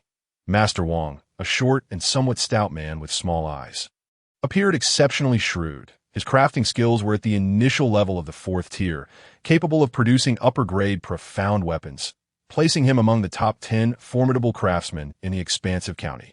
"This esteemed guest, the matter you inquire about involves the privacy of other customers, and I cannot divulge that information." Upon hearing Qin Xian's question, Master Wang responded with an air of righteousness, as if he were imbued with a profound sense of justice and professional ethics. Observing this, Su Bingyue and Su Bingyao silently drew their short swords and daggers, their blades gleaming coldly. Yet, Master Wang remained unmoved, maintaining his steadfast demeanor. "Disclose to me the identity of the purchaser of this spiritual weapon, and these spirit stones shall be yours." At this moment, Qin Xian extended his hand, first sheathing the short swords and daggers that Su Bingyue and Su Bingyao had unsheathed, and then retrieved 20 mid-grade spirit stones from his sleeve. Presenting them before Master Wang, we at the Forging Spirit Pavilion adhere to principles in our dealings. How could a mere 20 mid-grade spirit stones sway our integrity? Master Wang cast a glance at the mid-grade spirit stones in Qin Xian's hand. His already narrow eyes squinting further as he declined once more 50 mid-grade spirit stones. The patience of this clan leader is not infinite. Qin Xian produced another 30 mid-grade spirit stones, his gaze sharp as he declared. Agreed. Upon witnessing Qin Xian's willingness to part with 50 mid-grade spirit stones, Master Wang's eyes lit up, and he swiftly extended his hand to gather all 50 stones into his possession. After acquiring the spirit stones, Master Wang honored his word and revealed the identity of the customer who had initially purchased the profound-grade spiritual weapon. It was a representative of the Qiyang Merchant Association. Again, with the Qiyang Merchant Association. Upon hearing this, Qin Xian furrowed his brow. He had not anticipated that the investigation into the Huangwu spirit bones' whereabouts would also lead him to the Qiyang Merchant Association. Their journey to the county city was indeed at the invitation of the Qiyang Merchant Association. And now, pursuing leads had unexpectedly brought them back to the same association. What a remarkable coincidence! He then turned his gaze back to Master Wang and inquired further. After all, given the vastness of the Qiyang Merchant Association and its diverse personnel, pinpointing the true mastermind would require identifying the individual who purchased the spiritual weapon. I recall it was the maid of President Lan who came to buy it. She was also the one who delivered the invitation to the auction half a month ago. Master Wang recollected after a moment of thought. The president of the Qiyang Merchant Association is none other than him. Upon hearing Master Wang's words, Qin Xian pondered deeply. Prior to their arrival in the county city, Su Bingyue and Su Bingyao had briefed him on the major factions and top powerhouses within the county. He was well aware that President Lan was none other than Lan Qingyuan, the head of the Qiyang Merchant Association. Let us depart. Having learned the identity of the individual who purchased the profound-grade spiritual weapon, Qin Xian resolved to return to the inn. The head of the Qiyang Merchant Association, Lan Qingyuan, was a 9-star martial sovereign equal in realm to Dongfang Quan. Furthermore, he had once served as a strategist under the Duke of Chaoyao. In terms of both strength and background, he was not someone Qin Xian could confront with forceful measures. If he wished to continue pursuing the whereabouts of the Huangwu spirit bone, he needed to devise a long-term strategy. Indeed, Su Bingyue and Su Bingyao nodded in agreement, then followed Qin Xian as they made their way out of the Forging Spirit Pavilion. Just then, a youth clad in plain garments, strikingly handsome with large, bright eyes and long eyelashes even more delicate than those of a woman, rushed into the Forging Spirit Pavilion. Noticing the youth's entrance, Qin Xian's gaze fell upon him, for he sensed an extraordinarily familiar aura emanating from within the boy. Although faint, it was unmistakable to his chaos divine eyes. It was the aura of the Dragon Clan. The Imperial Dragon 3 steps that Qin Xian practiced was indeed a secret technique of the Dragon Clan, thus he was inherently attuned to their essence. Master Wang, you previously mentioned you would be willing to purchase this Xiaoyao forging hammer from me for 500 low-grade spirit stones. Is that still valid? The plain-clothed youth, holding a pitch-black forging hammer inscribed with runes, hurriedly approached Master Wang, his expression urgent that of course it stands. Master Wang's eyes gleamed upon hearing the boy's words as he eagerly inquired, "Have you come to sell the Xiaoyao forging hammer today?" "Yes, that my sister's illness has relapsed, and I need the spirit stones to take her to the clinic," the youth replied, casting a reluctant glance at the Xiaoyao forging hammer in his hand. "This hammer is the only relic left to us by our parents. I implore Master Wang not to resell it to anyone else, that I will return to redeem it once I have earned enough money." Upon hearing this, the youth's reluctance was palpable. The Xiaoyao forging hammer was the sole memento of his parents. Were it not for his sister's illness, he would never have considered parting with it. "Ah, such a touching bond between siblings," Master Wang exclaimed, though his small eyes betrayed a glimmer of greed as he contemplated the Xiaoyao forging hammer. "Here, this is 500 low-grade spirit stones. Take it and hasten to the clinic for your sister's treatment." The youth expressed his gratitude, bowing deeply to Master Wang, and was about to hand over the Xiaoyao forging hammer when, "Wait," Qin Xian interjected, extending his long hand to seize the hammer, running his fingers over the intricate runes while casting a scornful glance at Master Wang. You intend to swindle this boy, who possesses such a pure heart. Do you not have a shred of conscience? As the youth was about to pass the Xiaoyao forging hammer to Master Wang, Qin Xian seized it instead, his knowledge as a fourth-tier craftsman allowing him to discern the true caliber and value of the hammer. This esteemed guest, I advise you to mind your own business. Master Wang's face darkened, and a powerful aura surged forth, pressing down upon Qin Xian. This Master Wang is not only a fourth-tier beginner craftsman, but also a four-star martial sovereign.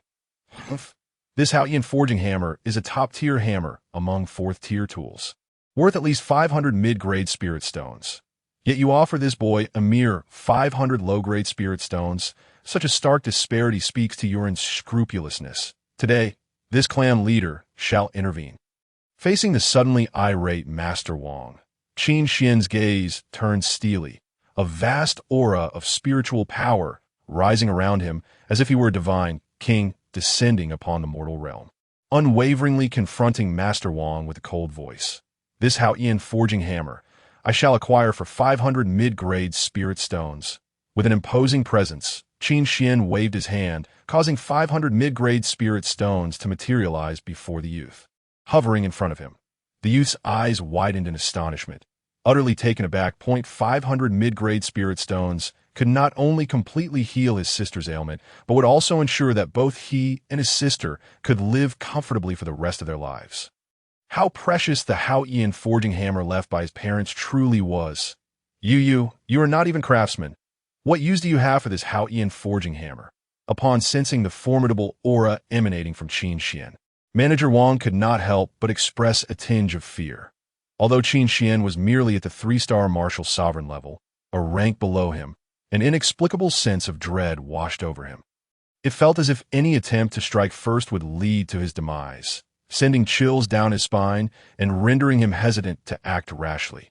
Furthermore, witnessing such youthful vigor in Qin Xian, yet possessing the ability to effortlessly produce 500 mid-grade spirit stones, filled Manager Wang with trepidation. He feared that this individual might belong to a powerful faction, and any inadvertent offense could spell disaster. Who says this tribe leader's acquisition of the Xiaoyao forging hammer is of no use? I am a 4th-rank artificer, and this hammer is perfectly suited for my needs, Qin Xian remarked. The Xiaoyao forging hammer, being a 4th-rank tool, boasted exceptionally resilient and powerful materials, more than sufficient for forging Xian-grade spirit artifacts, making it ideal for a 4th-rank artificer, such as himself. 500 mid-grade spirit stones were indeed a fair trade. A 4th-rank artificer, you? Manager Wang erupted into laughter. Young man, you are brazenly exaggerating. Do you comprehend what it means to be a 4th-rank artificer? At your age, even the most gifted artificers in the imperial city can barely reach the threshold of a 3rd-rank artificer.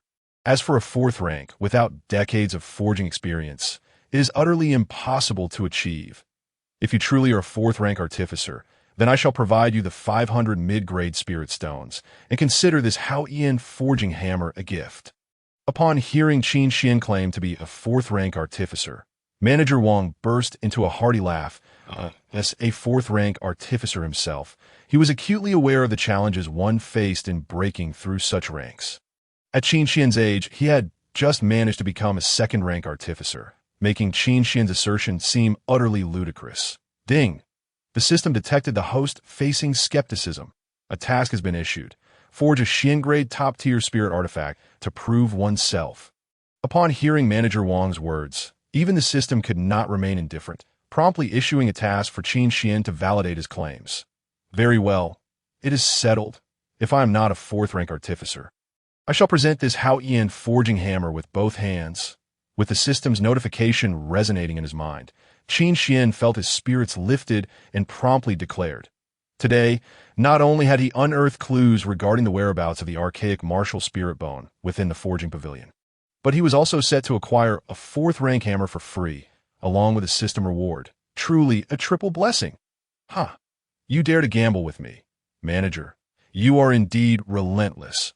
Manager Wang replied, his heart alight with excitement. He motioned for Qin Xian to follow him to the forging workshop in the back courtyard of the forging pavilion.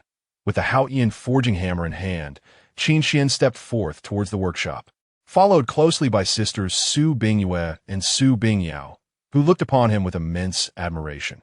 Although they had never witnessed Qin Xian forge spirit artifacts, they firmly believed that he would not utter falsehoods. Little did they know that their clan leader was not only a fourth-rank array master, but also a fourth-rank artificer. Was there anything in this world that their esteemed clan leader could not accomplish? Aside from alchemy and inscribing spirit runes, it was simply marvelous. Esteemed benefactor, could you kindly disclose your place of residence? Just as Qin Xian was about to proceed with forging to prove himself, the young man in plain clothes suddenly grasped his sleeve and softly inquired, "I shall be residing at the Longhua Inn for the next few days. Should you wish to find me later, you may visit Tianyang City and seek out the Qin family." Qin Xian replied, gently patting the boy's head with a smile. "Understood. Thank you, benefactor." The young man bowed deeply in gratitude, then swiftly retrieved a large bag to stow away the 500 mid-grade spirit stones before hastening out the door. His sister remained in peril, and he needed to return as swiftly as possible to take her to the medical hall for treatment. "Let us go." After the young man departed, Qin Xian led Su Bingyue and Su Bingyao directly to the forging workshop in the back courtyard of the forging pavilion. The workshop was vast, housing numerous colossal furnaces for forging spirit artifacts, with various flames dancing about, saturating the air with a searing heat. Can you believe this young man claims to be a fourth-rank artificer? What a farce! He seems to be nothing more than a pampered brat. Does it matter whether he is a brat or not? I envy the manager for possessing that fourth-rank hammer valued at 500 mid-grade spirit stones. Indeed, if only I could encounter such a prodigal. As Qin Xian and his entourage entered, hundreds of artificers and apprentices in the workshop gathered around, chattering amongst themselves. Upon seeing Qin Xian's youthful visage, they presumed him to be a scion of some powerful faction, with none believing that he could genuinely be a fourth-rank artificer. Some shirtless artificers and apprentices, captivated by the alluring beauty of Su Bingyue and Su Bingyao, gazed lustfully, drooling as they commented on their exquisite figures. Silence. Suddenly, Qin Xian unleashed a magnificent wave of spiritual energy that enveloped the entire workshop, causing all artificers and apprentices to tremble in awe. Those who had been lewdly commenting on Su Bingyue and Su Bingyao felt as if struck by a heavy hammer, their chests aching and throats warm, nearly spitting blood. Witnessing this, the hearts of the sisters were warmed further. They instinctively drew closer to Qin Xian, their figures pressing against him, enveloping his arm, and eliciting waves of softness that overwhelmed him. Thus, after Qin Xian's imposing aura silenced the workshop, the artificers and apprentices dared not murmur another word. Despite their continued disbelief in Qin Xian's claims of being a fourth-rank artificer, the overwhelming might of a three-star martial sovereign was enough to incite a sense of fear amidst their disdain. "Ahem, esteemed guest, you may select any furnace here for your forging. Please commence the creation of your spirit artifact. Should you fail to produce a Xian-grade top-tier artifact today, this Xiaoyan forging hammer shall remain within my forging pavilion." As the workshop fell silent, Manager Wang coughed lightly, then turned to Qin Xian, urging him on. He hoped for an early failure to reclaim the Xiaoyan forging hammer and rid himself of this troublesome individual. Chapter 61. Forging Spirit Artifacts, Astonishing All. Not gazing at beauties, but at the art of forging. Chaotic Divine Flame. Ignite, Qin Xian commanded, summoning the chaotic divine flame at his fingertips. With a flick, he ignited a forging furnace, causing violet gold flames to surge forth. Instantly elevating the temperature, he was eager to forge the spirit artifact swiftly and conclude this farcical contest. Could this flame be the legendary exotic fire? It possesses such profound and vast energy. Truly a scion, using exotic fire for forging. What a waste! Do not provoke me further. I do not wish to cough up blood again, upon witnessing the chaotic divine flame erupt from Qin Xian's fingers. The artificers and apprentices could not help but murmur in hushed tones. For artificers, the requirements for flames were not as stringent as those for alchemists. As long as the materials could be burned and fused, it sufficed. Yet the presence of a powerful and precious spiritual flame would undoubtedly enhance the forging process. This was beyond question. Obsidian iron, tiger-striped spirit gold, yellow mysterious copper block, ice-cold runes, armor-breaking runes, bloodthirsty runes. Water spirit runes, spirit iron sword blank. With a sweep of his hand, Qin Xian summoned various materials from the shelf into the furnace, where they were engulfed by the chaotic divine flame, melting away. The temperature of the chaotic divine flame was exceptionally high, akin to the ultimate fire of this world, capable of melting anything and scorching the very heavens. Under the blaze of the chaotic divine flame, the materials swiftly liquefied, flowing within the furnace like shimmering strands of spirit light, mesmerizing to behold. What kind of flame is he wielding? How has he managed to melt those precious materials into forging liquid so rapidly? I observe his control over the fire is remarkably adept. He displays no signs of panic. He truly knows how to forge. Could he genuinely be a fourth-rank artificer? Impossible. Do not forget, the melting of the original liquid is merely the most rudimentary step in the art of weapon forging. His ability to liquefy the raw materials with such swiftness is solely attributed to the formidable flame in his grasp, akin to an otherworldly fire. The subsequent stages of forging and rune integration are where a true craftsman's prowess is truly tested. Only then shall we discern the extent of this young man's capabilities. Upon witnessing Qin Xian's rapid liquefaction of all the raw materials, the numerous artisans and apprentices in the workshop expressed their astonishment. They had not anticipated that this young dandy, whom they had underestimated from the beginning, possessed such remarkable skills, and to the very least, he outperformed them all in the initial phase of liquefaction. However, their perception of Qin Xian remained unchanged. After all, the efficiency of liquefying the original liquid was significantly influenced by the chaotic divine flame in his hand. And while rapid liquefaction saves time, it does not greatly impact the subsequent forging process. To truly witness a craftsman's caliber, one must observe their techniques during the forging and rune integration phases, as well as the final quality of the spiritual artifact. Before the forging furnace, Qin Xian maintained an air of tranquility, his gaze unwavering. With a mastery of fourth-tier forging, he faced the trials without trepidation. Moreover, the knowledge and experience in forging imparted to him by the system encompassed the most comprehensive and sophisticated techniques of this realm. It could be said that he, possessing fourth-tier forging mastery, stood as the most formidable fourth-tier craftsman in this world. Original liquid, emerge! With a grand gesture, he summoned the liquid formed from various refined spirit iron, pouring it over the spirit iron sword blank. Without delay, he removed his upper garments, revealing a physique that was both robust and harmonious. He affixed icy runes to the Xiaoyao forging hammer and began to strike the spirit iron sword blank, tempering the blade and forging the edge. In this moment, Qin Xian's focus was unwavering, his chiseled features radiating determination as he relentlessly wielded the Xiaoyao hammer, sending sparks flying from the spirit iron sword blank, which danced upon his muscular torso. This scene resembled that of a grand master craftsman, forging an unparalleled imperial weapon, exuding an imposing aura that dominated the heavens and earth. That I knew the clan leader spoke no falsehood. When he proclaimed himself a fourth-tier craftsman, he undoubtedly was one. To think that the clan leader appeared even more handsome while forging spiritual artifacts. Observing Qin Xian, bare-chested and emanating an aura of masculinity. Engrossed in the creation of the spiritual weapon, Su Bingyue and Su Bingyao, the pair of sisters, gazed at him with infatuated eyes, their beautiful faces tinged with a rosy hue, rendering them even more enchanting. This spectacle ignited a fervor among the other craftsmen and apprentices, their minds racing with fantasies. Bang! Bang! Bang! With each resounding strike of Qin Xian's hammer, the impurities within the spirit iron sword blank were obliterated, its body growing increasingly resilient, its edge becoming ever sharper, as a magnificent spiritual sword, radiating with resplendent spiritual brilliance, neared completion. Furthermore, the aura emanating from this soon-to-be completed spiritual sword was formidable and imposing, unmistakably of a grade no lower than the profound rank. At this moment, all the craftsmen and apprentices present fell into a hushed silence. their attention riveted on the rhythm and cadence of Qin Xian's hammer strikes. Their eyes widened in astonishment, their hearts stirred with a tumultuous wave of disbelief. This young dandy was no ordinary figure. His forging technique was nothing short of exquisite, a pinnacle of mastery that left them in awe.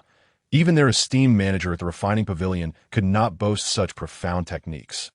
This master before them was undeniably a fourth-tier craftsman, and he very well might be a fourth-tier advanced craftsman. If they could closely observe and learn from him, the knowledge gained would be invaluable, greatly enhancing their own skills as craftsmen. With this thought in mind, all the craftsmen and apprentices focused intently on Qin Xian. Even if Su Bingyue and Su Bingyao were to shed their garments, revealing their alluring, voluptuous forms, the artisans would likely remain oblivious, perhaps even claiming that the sight of their flawless figures obscured their view, urging them to step aside. Chapter 62. Cradling one in each arm. Dragon King's dominance technique. Dragon blood body refining pill. Bang, bang, bang. As Qin Xian swung his arms, delivering the final, powerful strikes, a spirit sword radiating an aura of fierce majesty had been forged, gleaming with resplendent spiritual light. The artisans and apprentices, who had been engrossed in observation, snapped back to reality, their faces reflecting a sense of longing, as they felt that the time spent watching Qin Xian forge was too brief, leaving them yearning for more knowledge. Fortunately, with the captivating presence of Su Bingyue and Su Bingyao before them, their attention was diverted from their dissatisfaction regarding the brevity of Qin Xian's forging demonstration. Runes integrate. After shaping the spirit sword, the final phase of rune integration commenced. Qin Xian's spiritual energy surged within him as he formed hand seals, his eyes shimmering with brilliance, guiding the infusion of various runes into the sword's body, bestowing it with formidable attributes. Buzz, buzz, buzz. As the runes melded into the sword, it levitated in the air, vibrating as if celebrating its creation. The aura emanating from the sword grew increasingly fierce and potent, drawing awestruck gazes from the numerous craftsmen and apprentices within the workshop. Low-grade profound, mid-grade profound, high-grade profound, top-grade profound. With the final rune integrated, a resounding clang echoed through the air, reverberating in all directions. The spirit sword had transcended to the pinnacle of the profound grade, exuding a chilling sword aura that sent a shiver through all present, instilling a sense of trepidation. In this sword, I have infused not only the foundational runes, but also several high-grade water attribute runes, harmonizing perfectly with your water spirit body. Consider this sword a gift to you. Upon completing the forging of this spirit sword, Qin Xian directly presented it to Su Bingyue. This sword, of the top-grade profound tier, was worth a fortune even within the city of Qiyang, an invaluable treasure. Bestowing it upon Su Bingyue would certainly not diminish its significance as his maiden creation on the path of forging. Thank you, clan leader. Su Bingyue's eyes sparkled with delight and excitement upon receiving the exquisite top-grade profound spirit sword crafted by Qin Xian. As she spoke, she opened her arms and embraced Qin Xian's bare torso, expressing her joy and exhilaration. Now, let us give this sword a name. It is the first spirit artifact forged by me. As Qin Xian felt the impact of her soft, ample form against his bare skin, along with the fragrant allure of her hair, even his steadfast mind was stirred with ripples of emotion, as he then extended his hand and gently patted Su Bingyue's slender waist, speaking directly.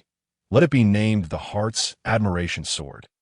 Upon hearing this, Su Bingyue's cheeks flushed as she replied, the sword gifted by the one I admire shall be called the Heart's Admiration Sword. Bingyao, this is the first spirit artifact I have forged.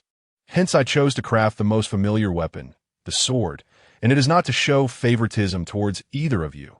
Once we return to the Qin family, I shall forge a top-grade, profound dagger spirit artifact for you as well. How does that sound? Qin Xian said, while embracing Su Bingyue's delicate waist and looking towards Su Bingyao. He had always been fair and just never partial in his treatment of his kin. All right, thank you. Clan leader, Su Bingyao's previously dim eyes sparkled with brightness at his words. Like Su Bingyue, she expressed her gratitude in a soft voice while embracing Qin Xian's other side. IT that moment, Qin Xian felt yet another wave of soft, ample pressure, as if gentle tides were crashing upon him once more, and he could only embrace one on each side, enduring the gratitude and impact from both Su Bingyue and Su Bingyao. The numerous craftsmen and apprentices in the workshop looked on with envy and admiration as Qin Xian held two voluptuous forms in his arms. Their eyes filled with a mix of jealousy and astonishment. Beyond envy, the predominant emotions among them were shock and disbelief. This seemingly youthful and handsome young man was not only a fourth-tier craftsman, but also an advanced fourth-tier craftsman capable of forging top-grade, profound spirit artifacts. It was worth noting that within the entire Qiyang region, there were only 2 advanced fourth-tier craftsmen, while the rest were merely at the primary level, capable of forging only mid-grade, profound spirit artifacts. The 2 advanced fourth-tier craftsmen were undoubtedly elderly individuals, having surpassed a century in age. Though martial artists of the martial sovereign realm could live for 2 centuries, surpassing 100 years did not necessarily indicate that one's potential had been exhausted.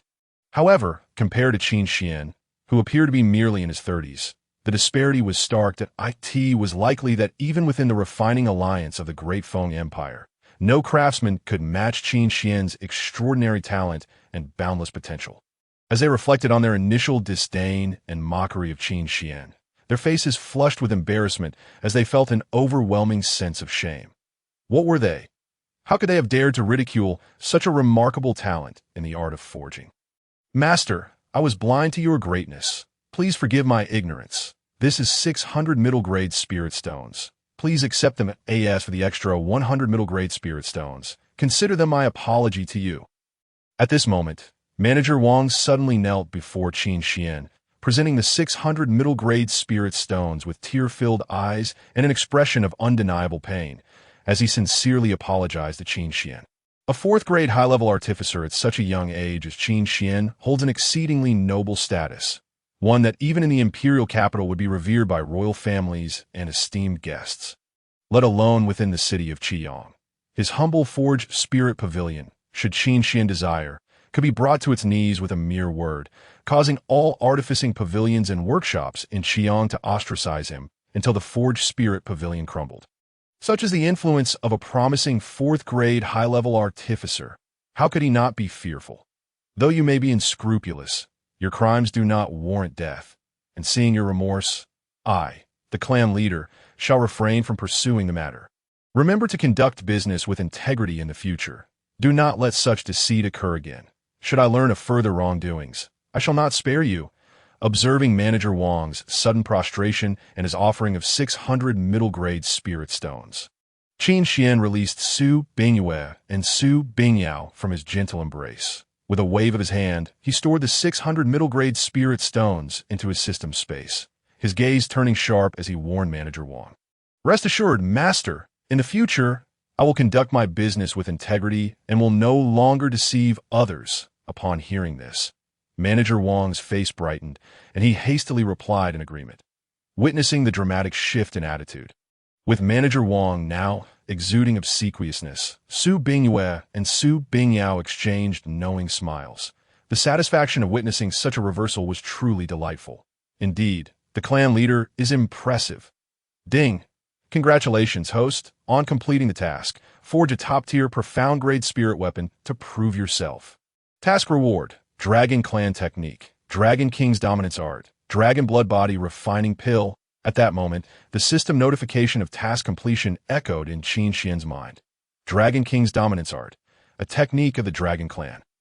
Only cultivators possessing dragon blood can practice it, enhancing bloodline purity, increasing physical strength, accelerating cultivation speed, with power comparable to a top-tier human-level technique. Dragon Blood Body Refining Pill, a 5th-grade pill crafted from dragon blood. Consuming it can enhance physical strength. Chapter 63. Send a message to the Alliance leader, reimburse 800. Would you like to become part of my Qin family? The Dragon Clan Technique. Only cultivators with dragon blood can practice? Upon reading the description of Dragon King's Dominance Art, Qin Xian furrowed his brow. This Dragon King's Dominance Art, with power rivaling top-tier ground-level techniques, is the highest-tier technique he has encountered aside from the Chaos Emperor scripture. However, there are no cultivators with dragon blood among the Qin family, rendering this Dragon King's dominance art utterly unpracticable. Why has the system awarded such a seemingly useless technique? The Dragon Blood Body Refining Pill. Being a 5th grade refining pill is commendable. After reviewing the description of the Dragon Blood Body Refining Pill, Qin Xian's brow relaxed slightly. This bottle of Dragon Blood Body Refining Pills is indeed a 5th grade refining pill, with remarkably potent body refining effects. Consuming it allows a martial artist's physical strength to elevate to an entirely new level, making it one of the most precious pills among 5th grade elixirs, scarce in the market. This aligns with the principle that products from the system are invariably of high quality. Let us return to the inn. After examining the task rewards, Qin Xian donned his attire and addressed Su Bingyue and Su Bingyao. Having already discovered the source of the profound grade spirit weapon, there was no need to linger any longer. Yes, Su Bingyue and Su Bingyao responded eagerly, and the three departed the Forged Spirit Pavilion. Making their way toward the inn, "Hurry! Send a message to the Alliance leader. Inform him that a genius artificer has emerged in Qiyang, having achieved the status of a 4th grade high-level artificer at such a young age, with prospects for 5th grade. Also request the Alliance leader to bring 800 middle-grade spirit stones, stating that these funds were spent by our Forged Spirit Pavilion to uncover information about this artificing prodigy. Let the Alliance leader reimburse us." After Qin Xian and the others had left, Manager Wang hastily addressed a middle-aged artificer. The Alliance leader he referred to is none other than Lu Liming, who resides far in the capital of the Great Feng Dynasty, a 5th grade high-level artificer, a 9-star martial general, known as the Artificer Heavenly Lord, who oversees the entire artificing alliance of the Great Feng Dynasty. All artificers within the Great Feng Dynasty operate under the jurisdiction of the Artificing Alliance, as do the Alchemy Alliance, Talisman Alliance, and Formation Alliance. Groups such as artificers, alchemists, formation masters, and talisman masters place immense value on heritage. Hence, the Alliance leaders are keen on discovering and nurturing talents within the dynasty. Now, with the sudden emergence of Qin Xian, a young artificing prodigy with immense potential, Manager Wang feels compelled to report this to the Alliance leader. Ensuring that this gem of talent is not overlooked and receives the cultivation it deserves. Of course, Manager Wang's actions also serve to establish goodwill for himself, potentially earning rewards from the Alliance leader, thus reaping dual benefits. Outside the entrance of the Dragon Hua Inn in Qiyang, "Benefactor, you have finally returned." The young man in plain clothes, whom they had encountered earlier at the Forged Spirit Pavilion, rushed forward with joy upon seeing Qin Xian and the sisters Su Bingyue and Su Bingyao. Beside this plain-clothed youth stood a tall girl with long, light blue hair, evidently his sister, as there was a striking resemblance between them. The brother and sister duo carried numerous local specialties from the county, intended as gifts to express their gratitude towards Qin Xian. "What brings you here? And this must be your sister. Has her illness been cured?" Upon seeing the plain-clothed youth waiting for them with his sister at the inn's entrance, Qin Xian inquired with some surprise. After all, it had not been long since the youth left the Forged Spirit Pavilion, and the rapid recovery of his sister's condition was unexpected. "Benefactor, my sister insists that we express our heartfelt gratitude for the immense help you have provided. My sister's ailment was merely a common malady, but we previously lacked the means to afford proper medicine, relying instead on cheap painkillers, which only worsened her condition. With the middle-grade spirit stones you granted me, I was able to purchase the finest elixirs for her treatment. The effects of those precious elixirs were remarkable. After consuming them, my sister felt significantly better and wished to accompany me to thank you." The plain-clothed youth replied with sincere joy and gratitude. "Benefactor, thank you for preventing my brother from being victimized by that unscrupulous manager. Had it not been for you, my illness would have remained unresolved." The sister of the plain-clothed youth bowed deeply to Qin Xian, expressing her profound appreciation. If not for Qin Xian's intervention, their parents' legacy would have been exploited by Manager Wang for 500 low-grade spirit stones. The exchange rate between middle-grade and low-grade spirit stones is 10,000 to 1. Had Qin Xian not been present, it would have equated to Manager Wang robbing the siblings of over 490,000 low-grade spirit stones. A staggering sum indeed. It is of no consequence. The Xiaoyao forging hammer left by your parents is indeed worth 500 middle-grade spirit stones, and our clan has merely engaged in a mutually beneficial arrangement. There is no need for such gratitude. Qin Xian waved his hand dismissively and continued. However, you two siblings are quite young, and with your parents gone, have you considered how you will sustain yourselves in the future? Pausing for a moment, he continued with a profound gaze. In this world, the law of the jungle prevails. For ordinary people like you two, who are utterly alone and lack martial prowess, it is not an easy task to live securely. We do not know. The plain-clothed youth and his sister lowered their heads in silence, feeling lost and desolate. Having been orphaned since childhood, they had always lived day by day, merely focusing on survival without contemplating their future. Naturally, they were at a loss when confronted with Qin Xian's inquiry. Since you are uncertain about your future, why not join my Qin family and become part of us? Once you join the Qin family, you need not worry about survival. I will also arrange for someone to teach you martial arts. This way, you will have the opportunity to explore this grand and magnificent world, rather than merely surviving in this city of Qiyang. What do you say? Chapter 64. Bearing the Qin surname, 1 gold, 1 purple, bloodline of the Golden Dragon. Observing the forlorn expressions on the faces of the plain-clothed youth and his sister, Qin Xian stepped forward, his voice resonating clearly as he addressed the siblings. The plain-clothed youth exuded a trace of dragon aura within him, indicating his exceptional talent. With proper cultivation, the Qin family could potentially nurture another powerful prodigy. Moreover, as they were orphans with no background, should they be willing, they could be directly brought back to the Qin family for training that we can become family with you, benefactor, and we can practice martial arts. Is this truly real? Upon hearing Qin Xian's words, the plain-clothed youth and his sister displayed expressions of astonishment and gratitude.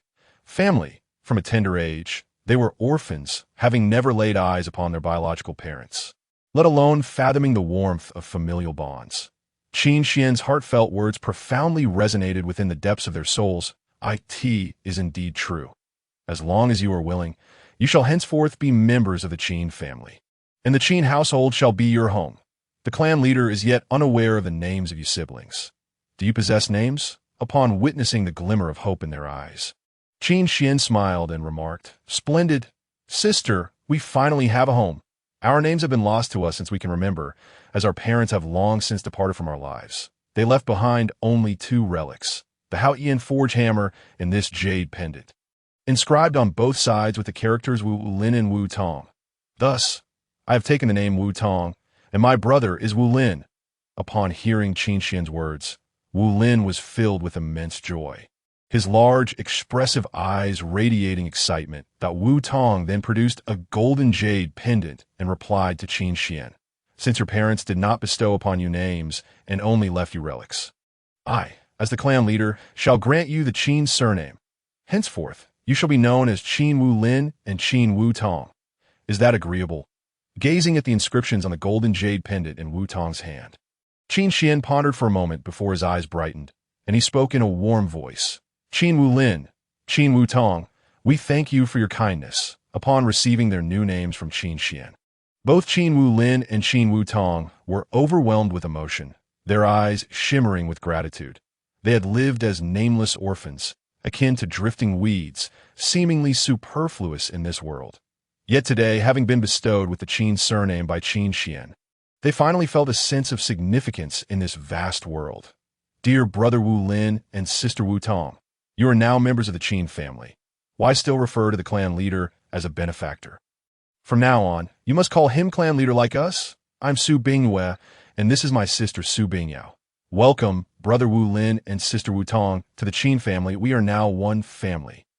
Observing the glistening eyes of Qin Wu Lin and Qin Wu Tong, Su Bingyue and Su Bingyao beamed with radiant smiles as they addressed the siblings. In truth, the two sisters deeply empathized with Qin Wu Lin and Qin Wu Tong. For before joining the Qin family, they too had experienced the same plight, devoid of family, surviving solely as a duo. It was Qin Xian, the clan leader, who had granted them a fresh start, providing them with motivation and purpose beyond mere vengeance. Thank you, Sister Bingyue and Sister Bingyao. We understand. Clan leader, thank you for taking us in. We shall repay your kindness in the future, feeling the warmth emanating from the bright smiles of Su Bingyue and Su Bingyao.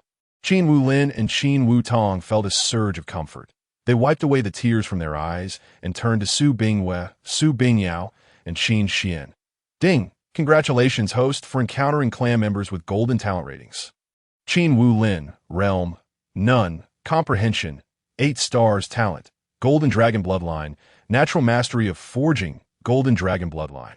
The supreme bloodline of the Golden Dragon clan, granting the bearer an exceptionally robust physique and rapid cultivation speed, along with the awakening of bloodline secret techniques during training. Upon reaching the pinnacle, one can transform into the true form of the Golden Dragon King, dominating the heavens and earth, natural mastery of forging, an innate talent for forging. With unparalleled comprehension in this art, making one a prodigy in the field. Ding! Congratulations, host, for encountering clan members with purple talent ratings. Qin Wutong, Realm, None, Comprehension, 8 stars talent, Profound Ice Body, Spirit Ice Eyes, Profound Ice Body, an innate body containing profound ice spiritual energy, allowing the bearer to condense this energy, achieving the ability to freeze the world upon reaching perfection. Spirit Ice Eyes, Ice Element Spiritual Eyes, capable of shooting forth beams of spirit ice light to freeze all things. At the very moment Qin Wulin and Qin Wutong called out to the clan leader, a system prompt resonated within Qin Xian's mind. 1 golden, 1 purple. I never anticipated that the sibling duo, Qin Wulin and Qin Wutong, would possess such formidable martial talents. Particularly for Qin Wulin, it is no wonder I could sense the presence of the Dragon Clan within him. He possesses the supreme bloodline of the Golden Dragon Clan, the Golden Dragon King bloodline. Such a prestigious dragon bloodline undoubtedly signifies that the identities of Qin Wulin and Qin Wutong are anything but simple. Their plight of being orphaned may indeed be connected to their lineage. However, regardless of their past, they now bear only one identity, that of the Qin family. There is no need for repayment among family. Should you ever possess the ability in the future, contribute to the Qin family, and help it flourish further. That will be the best way to honor what I have done today. Upon hearing the sentiments of Qin Wulin and Qin Wutong, Qin Xian waved his hand and spoke. Ding! Detected investable clan member. Qin Wulin. Investable items. 10,000 low-grade spirit stones. Dragon Clan Technique Dragon King Dominance. Xiaoyao Forge Hammer. Basic Forging Compendium. Ding! Detected investable clan member. Qin Wutong. Investable items. 10,000 low-grade spirit stones. Dragon Blood Body Refining Pill. Top-tier Profound Technique Ice Flower Absolute Technique. As Qin Xian's words concluded, the system prompt sounded once more to in that moment, he finally comprehended. After completing the previous task, the system had rewarded him with a technique that could only be cultivated by those with dragon blood, the Dragon King Dominance. It was prepared specifically for Qin Wulin, who possesses the Golden Dragon King bloodline. Now, let us not linger outdoors. Return to your rooms. Since you are now members of the Qin family, I shall not be stingy. Soon, I will present each of you with a welcome gift, as the system prompt echoed in his mind. Qin Xian turned to the 4 individuals. Upon hearing this, they nodded in unison and followed Qin Xian back to the room. Qin Wulin and Qin Wutong's eyes sparkled with anticipation, eager to discover what the clan leader would bestow upon them as a welcome gift. This would be their very first present. You siblings have yet to break through to the realm of warriors, and your meridians are still tender. Thus, it is more suitable for you to cultivate with low-grade spirit stones. Here are 20,000 low-grade spirit stones. Each of you shall receive 10,000 for your training. In martial cultivation, the techniques are of utmost importance. The Dragon King Donuts and Eyes Flower Absolute Technique are the most suitable for your training. This Xiaoyao Forge Hammer is a relic left by your parents. I shall not seize it. Wulin, today I shall return this Xiaoyao Forge Hammer to you, along with this basic forging compendium, which you can use to learn about forging. I hope you can inherit your parents' aspirations and become a renowned master of forging. Wutong, your constitution is frail. This bottle of Dragon Blood Body Refining Pills is a 5th-tier body refinement elixir that can assist you in strengthening your physique. In the future, you shall no longer be plagued by illness. Once back in the room, under the expectant gazes of Qin Wulin and Qin Wutong, Qin Xian began to unveil the investable items one by one, handing them to the siblings while offering guidance. Clan leader, as they beheld the precious treasures being presented to them by Qin Xian, both Qin Wulin and Qin Wutong felt their eyes welling with tears, their voices choked with emotion, their hearts brimming with gratitude. Having just joined the Qin family, the clan leader had bestowed upon them such invaluable welcome gifts, along with meticulous words of advice. This was genuine kindness, devoid of any pretense. This profound warmth filled the hearts of Qin Wulin and Qin Wutong, who had never experienced the affection of elders before, as they felt as if they had been redeemed. The emotional void they had carried was finally being filled, especially when Qin Xian returned the Haoyan forge hammer left by their parents. Their gratitude knew no bounds, and they found themselves at a loss for words to express their thanks. Ding! Investment successful! Congratulations, host, for investing in a clan member with golden talent. Investment item: 10,000 low-grade spirit stones. Return reward: 10,000 mid-grade spirit stones. Congratulations, host, for investing in a clan member with golden talent. Investment item: Dragon Clan Technique Dragon King Dominance. Return reward: Ancestral Dragon Bloodline. Congratulations, host, for investing in a clan member with golden talent. Investment item: 4th tier Hammer Haoyan Forge Hammer. Return reward: 5th tier Hammer Breaking Sky Hammer. Congratulations, host, for investing in a clan member with golden talent. Investment item: Basic Forging Compendium. Return reward: Mastery in 5th tier Forging. Ancestral Dragon Bloodline, the progenitor of 10,000 dragons, the ultimate bloodline of the Dragon Clan. Those who possess this bloodline can attain a physical strength comparable to the ancestral dragon through cultivation, with dragon energy residing within to aid them in training and combat. Upon reaching the pinnacle, one can transform into the true form of the ancestral dragon, sweeping across the heavens and earth. The might of the ancestral dragon is unparalleled, capable of suppressing all dragon clans. Ding! Investment successful! Congratulations, host, for investing in a clan member with purple talent. Investment item: 10,000 low-grade spirit stones. Return reward: 10,000 mid-grade spirit stones. Congratulations, host, for investing in a clan member with purple talent. Investment item: a bottle of 5th tier Dragon Blood Body Refining Pills. Return reward: 10 bottles of 5th tier Dragon Blood Body Refining Pills. Congratulations to the host. The innate talent of the investing clansman is of the purple grade, and the investment item is the profound grade supreme technique, Ice Blossom Absolute Heaven technique. The reward returned is the profound grade exceptional technique, Cold Heaven Frozen Earth Secret, the ancestor of 10 dragons, the most powerful bloodline of the Dragon Clan, the bloodline of the ancestor dragon, a 5th grade Breaking Sky Forge, mastery in 5th grade artifact refining. Indeed, Qin Wulin is worthy of his golden grade innate talent, comparable to Qin Yin and Qin Hao, as he has been rewarded with such extraordinary divine items, especially that legendary ancestor dragon, which surpasses all dragon bloodlines. Even Qin Xian, who is accustomed to the system's generous rewards, felt a surge of excitement upon hearing about the ancestor dragon bloodline. After all, this is the bloodline of the ancestor of 10 dragons, which, when cultivated to perfection, allows one to transform into the body of the ancestor dragon, possessing overwhelming might that dominates the heavens and earth. Such temptation, what man could possibly resist? Moreover, he already possesses the supreme origin divine body and the chaotic divine body. If he were to merge this ultimate ancestor dragon bloodline now, he could only wonder to what heights his talent and physique would be elevated.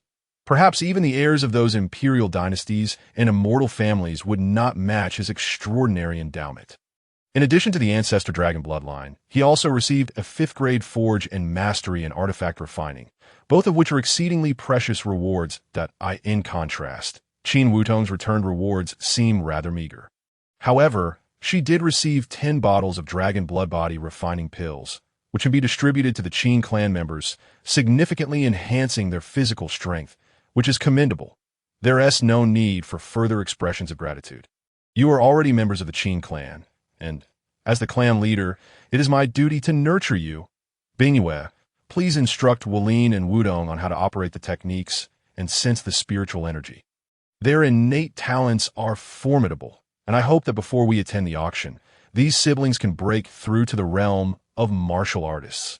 After reviewing the rewards, Qin Xian patted the shoulders of Qin Wulin and Qin Wudong, then turned to Su Bingyue and spoke. Ever since he established the 4th grade spirit gathering array within the Qin residence, the cultivation speed of the Qin clan members has increased exponentially after a period of training. Su Bingyue and her sister Su Bingyao have both broken through to the 9-star martial spirit realm, just a step away from the martial sovereign realm. Thus, having Su Bingyue teach the siblings, who have yet to embark on the martial path, is more than sufficient. Bingyao, do you still remember when you mentioned to me that an incident occurred in the Qiang dungeon where a prisoner suddenly turned into a puddle of blood during interrogation? I need you to investigate the identity of that prisoner who transformed into blood during the trial. Qin Xian's gaze shifted as he addressed Su Bingyao. There are 2 leads to trace regarding the whereabouts of the wild martial spirit bone. One is the source of that profound grade spiritual artifact, and the other is the identity of the prisoner who turned into blood in the Qiang dungeon. The source of that profound grade spiritual artifact has been identified. It originates from the president of the Qiang Chamber of Commerce, Lan Qingyuan. Now we just need to ascertain the true identity of that prisoner. Yes, understood. Both Su Bingyue and Su Bingyao responded with a bow. Thus, Su Bingyue led Qin Wulin and Qin Wudong to another room for cultivation. Su Bingyao donned a veil and left the inn to investigate the true identity of the prisoner who had turned into blood. Inside the room, only Qin Xian remained. Ding, does the host wish to merge with the Ancestor Dragon Bloodline talent? Ancestor Dragon Bloodline. Merging, Chapter 66. The Might of the Ancestor Dragon, 5-star Martial Sovereign. In the realm of martial sovereigns, I am invincible. After the 4 departed from the room, Qin Xian sat cross-legged on the bed, his eyes shimmering with divine light as he began to merge with the Ancestor Dragon Bloodline. Rumbling, as Qin Xian's words fell, the blood and energy within him surged violently, exuding an overwhelming aura of the Ancestor Dragon from every limb and bone. This energy intertwined and fused with the threads of chaotic energy within him, forming an even more powerful and resplendent chaotic dragon energy. Gradually, purple golden dragon scales began to sprout from his skin, each scale inscribed with mysterious dragon patterns, radiating an imposing dragon might. Within them seemed to contain the profound and vast essence of the Ancestor Dragon, exuding an air of supreme nobility within his dantian. A pure dragon force coalesced into a virtual image of the Ancestor Dragon. This virtual image emanated a magnificent dragon might, entwined with wisps of chaotic energy, and within its large purple golden dragon eyes lay the eternal truth of chaos. Bang! Bang! As this virtual image of the Ancestor Dragon took shape within his dantian, the chaotic spiritual power within his meridians began to surge and flow.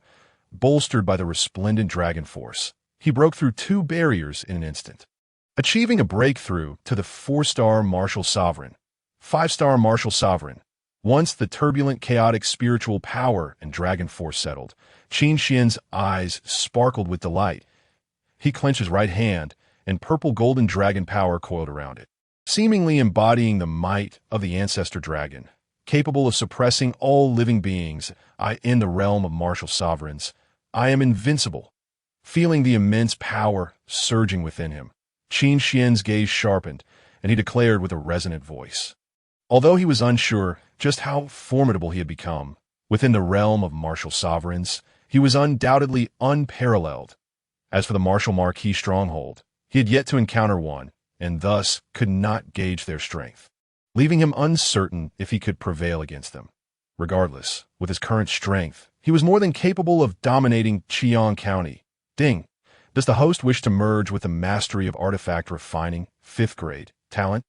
After merging with the Ancestor Dragon Bloodline, the system's prompt for merging with the 5th grade Mastery of Artifact Refining echoed in Qin Xian's mind once more. Merge! Buzz! Buzz! As Qin Xian's words fell, a torrent of intricate and vast information and experiential memories flowed into his mind. Deepening his gaze, as if sparks of forging the heavens were radiating forth, that in just a few breaths, he had absorbed all this complex and vast information, acquiring the complete experience and knowledge of a 5th grade artifact refiner, thus becoming a genuine 5th grade artifact refiner. a 5th-grade artifact refiner, can produce middle-grade Earth-tier spiritual artifacts. Such artisans are exceedingly rare, even in the imperial capital of the Great Feng Dynasty. Each is regarded as a master by thousands. And even if their martial prowess is lacking, they command numerous powerful subordinates. They can also rely on refining spiritual artifacts to amass vast amounts of spiritual stones and resources, elevating their status above that of ordinary marquises. To think that just one day after arriving in the county city, he would achieve such bountiful rewards and advancements. After merging with the mastery of artifact refining, Qin Xian expressed his satisfaction. The terrifying improvement he experienced in just one day left him astounded. Now, not only was he invincible within the realm of martial sovereigns, but he was also a 5th-grade artifact refiner, greatly aiding the Qin clan's development and the search for the whereabouts of the wild martial spirit bone. This trip to the county city has certainly been worthwhile. With the merging of the ancestor dragon bloodline and mastery of artifact refining complete, Qin Xian slowly closed his eyes, sitting cross-legged on the bed, adapting to the surging power within him as he awaited Su Bingyao's return with news. Several hours later, as night descended, a graceful figure with alluring curves entered the room, revealing Su Bingyao, clan leader. "I have returned." Su Bingyao approached Qin Xian, who was sitting cross-legged and had his eyes closed in meditation. "Have you uncovered the true identity of that prisoner?" Upon hearing Su Bingyao's words, Qin Xian slowly opened his eyes and inquired. "No, clan leader, this matter is rather complex. Based on my investigation in the dungeon, the reason that prisoner was incarcerated was due to him slaying a favored young master of the Ximen family during a chaotic battle.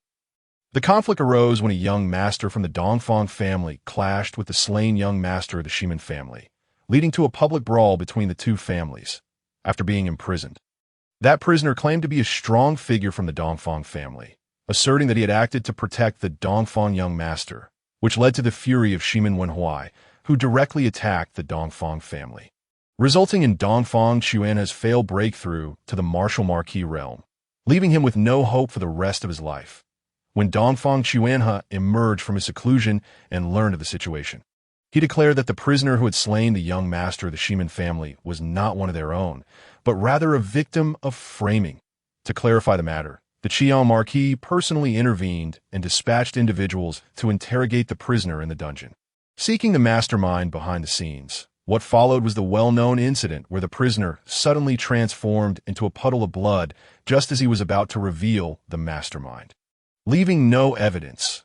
It is said that the prisoner had fallen victim to the Blood Shadow sect's blood curse, resulting in this outcome. Thus, the case was concluded as the work of the remnants of the Blood Shadow sect, providing an explanation to both the Dongfang and Ximen families. However, the true identity of that prisoner remains unknown to this day, with only the knowledge that his associates were remnants of the Blood Shadow sect. Upon hearing Qin Xian's inquiry, Su Bingyao furrowed her brows slightly and recounted all the intelligence she had gathered. The conflict between the Dongfang family and the Ximen family had escalated, coinciding with Dongfang Xuanheng's failed attempt to break through to the martial marquis realm, along with the resurgence of the Blood Shadow curse and remnants of the Blood Shadow sect. Thus, the sudden transformation of the Lord of Huangyang City into a pool of blood stemmed from his affliction by the Blood Shadow curse. Much like the criminal who met his demise at the moment of revealing the mastermind behind the chaos. However, considering that the Blood Shadow sect had been eradicated for many years, it was perplexing that any remnants would not only remain within the borders of Qiyang County, but also dare to incite strife between the Dongfang and Ximen families. Moreover, the timing was too coincidental, occurring precisely as Dongfang Xuanheng was attempting to break through to the martial marquis realm, as if this conflict was orchestrated to thwart his advancement. Upon learning the details, Qin Xian's brows knitted together in contemplation. His long fingers tapped rhythmically against his knee as he pondered. Unlike the irate Dongfang Xuanheng, who had nearly succumbed to madness after his failed breakthrough, Qin Xian approached the situation with a rational and composed demeanor, harboring suspicions regarding Lan Qingyuan due to the mysterious. Additionally, the fact that Dongfang Xuanheng had located the Qin family through the blood-robed bald martial sovereign raised further doubts. The curious incident involving the Qiyang Chamber of Commerce, which sent their chief auctioneer to deliver an invitation to the Qin family despite having no prior contact, replayed in Qin Xian's mind like a tangled ball of yarn being unraveled and woven into a garment inscribed with the words answers. Ximen family, Dongfang family, Qiang Chamber of Commerce, Lan Qingyuan, Qiang Marquis. When the cunning rabbit dies, the hound is cooked. This the way of the world, he mused. And who now possesses Qin Hao's, Lan Qingyuan, or perhaps the Qiang Marquis? As he meticulously pieced together the clues swirling in his mind, Qin Xian's gaze deepened as he looked out at the cityscape, murmuring, regardless of whether it be Lan Qingyuan, the Qiang Marquis, or the Ximen family that annihilated the Su family martial arts school, all will come to an end following the auction 2 days hence. Chapter 67. The capital's exquisite Lin Yiner. The two leaders set forth. In the Great Feng dynasty, the capital, the refining alliance. Alas, over the years, it seems the number of alchemical geniuses within the dynasty has dwindled. My Alchemy Alliance has not seen a new 5th-grade alchemist in decades, lamented one elder. And how different is it from my refining alliance? The last 5th-grade refiner emerged 40 years ago. Could it be that the fortunes of the Great Feng dynasty are faltering, leading to such a decline in talent? Alas, matters of national fortune are elusive and intangible. Even if they exist, they are beyond our control, leaving us helpless. Within the main hall of the refining alliance in the capital, 2 elders sat facing each other, one clad in white robes and the other in black, sipping tea as they discussed. The elder in black robes was none other than the leader of the Great Feng Refining Alliance, known as the Refining Heaven Marquis, Lu Liming. The elder in white robes was the leader of the Great Feng Alchemy Alliance, a 5th-grade alchemist known as the Heavenly Dan Marquis, Lin Yunhe. Beside Lin Yunhe sat a stunningly beautiful young lady dressed in a light yellow gown, with a charming oval face adorned by 2 delightful dimples and exceptionally bright eyes. She sat gracefully beside Lin Yunhe, her silky hair cascading down to her waist. Although her figure was slender, her bosom was notably ample, and through the neckline of her gown, one could catch a glimpse of her delicate and full form, complemented by her long, smooth legs that were utterly captivating. In recent years, Yiner had made tremendous strides in her alchemical training, now standing on the precipice of becoming a 4th-grade alchemist, with a good chance of breaking through before turning 50.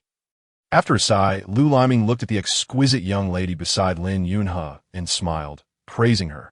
This remarkable young lady, named Lin Yiner, was Lin Yunhe's granddaughter, possessing the dual extraordinary talents of the illusory spirit hand and the Dan spirit body. Now, she had reached the peak of 3rd-grade alchemy, just a step away from 4th-grade status, and it was likely she would achieve this breakthrough within 2 years, becoming the youngest 4th-grade alchemist in the capital. Aside from her formidable alchemical talent, Lin Yiner was also among the most outstanding of her generation in martial arts, having reached the 6-star martial sovereign level. Her beauty was beyond words, often described as a captivating figure, drawing the admiration of countless talented youths in the capital. Indeed, Lin Yiner's alchemical prowess was extraordinary, and if she could temper her playful inclinations, achieving a 5th-grade rank before 50 would be well within her reach. Upon hearing this, Lin Yunhe stroked his graying beard, his expression filled with satisfaction. He was exceedingly fond of his granddaughter, treating her as if she were a precious gem, fearful of losing her, and cherishing her immensely. This visit to the Refining Alliance was prompted by Lin Yiner seeking respite from boredom, which led him to bring her along. After all, each time they visited the Refining Alliance, her dear grandfather Lu Liming would craft curious little trinkets for her amusement. "Grandfather, you are slandering me.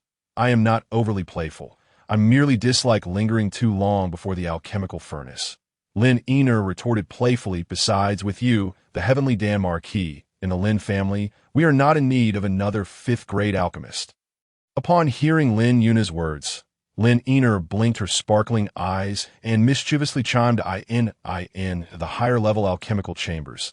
The majority were elderly men with gray hair, and, as a vibrant young beauty, she naturally preferred to avoid spending her days surrounded by a gaggle of aged alchemists. All right. It was my error. Yiner is not overly playful." Lin Yunhe chuckled in response. He genuinely hoped that his precious granddaughter would become a 5th-grade alchemist, inheriting his legacy. Yet, he would not impose his will upon her. He respected Lin Yiner's desires.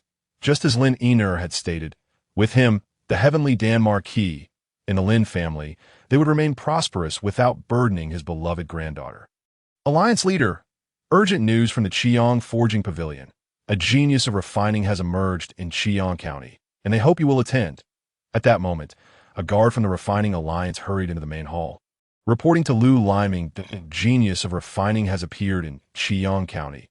Does a genius in the county require our alliance leader to personally make the journey? Lu Liming frowned slightly, musing aloud. The best that can emerge from the county are merely third-grade high-level refiners under 50 years of age, which is far below the standards of talent in the capital, according to the news from the Forging Pavilion. This refining genius is a fourth-grade high-level refiner capable of crafting top tier and is approximately 30 years old, with prospects of reaching 5th grade. The guard continued. What? A 30-year-old fourth-grade high-level refiner?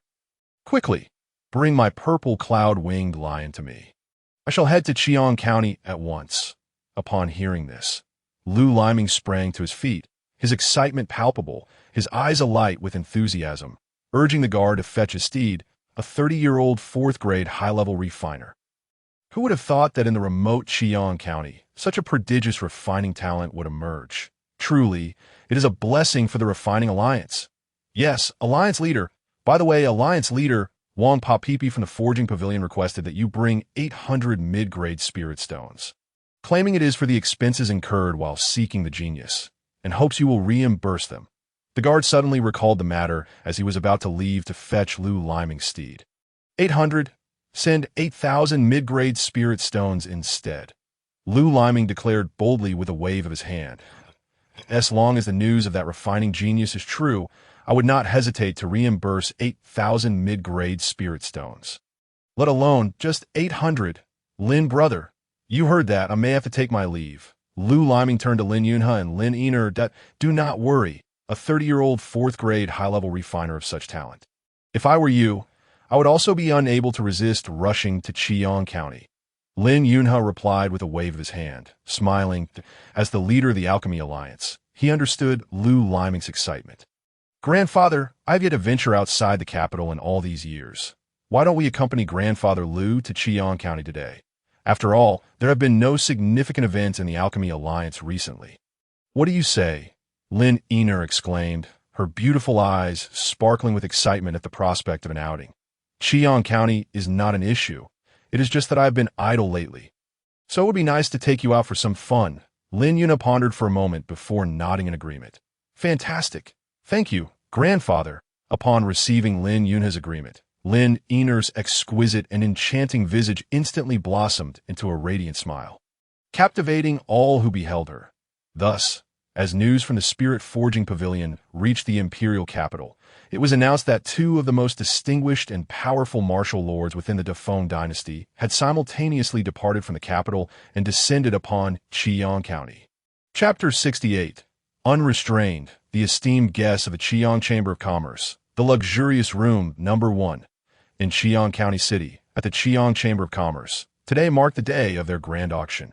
Outside the chamber, thousands upon thousands of martial artists had gathered, creating a cacophony of voices and an atmosphere of unparalleled excitement. These martial artists were not solely from Qiang County. They included scions from other counties and disciples from various sects. All lured here by the allure of the auction, it was rumored that the Pai Seed, assistance of this auction, was an exceptional spirit weapon of the profound tier, a rarity that the Qiang Chamber had not offered in 2.5 years. It was imperative that they did not allow others to seize it. The final item was not something we could hope to acquire.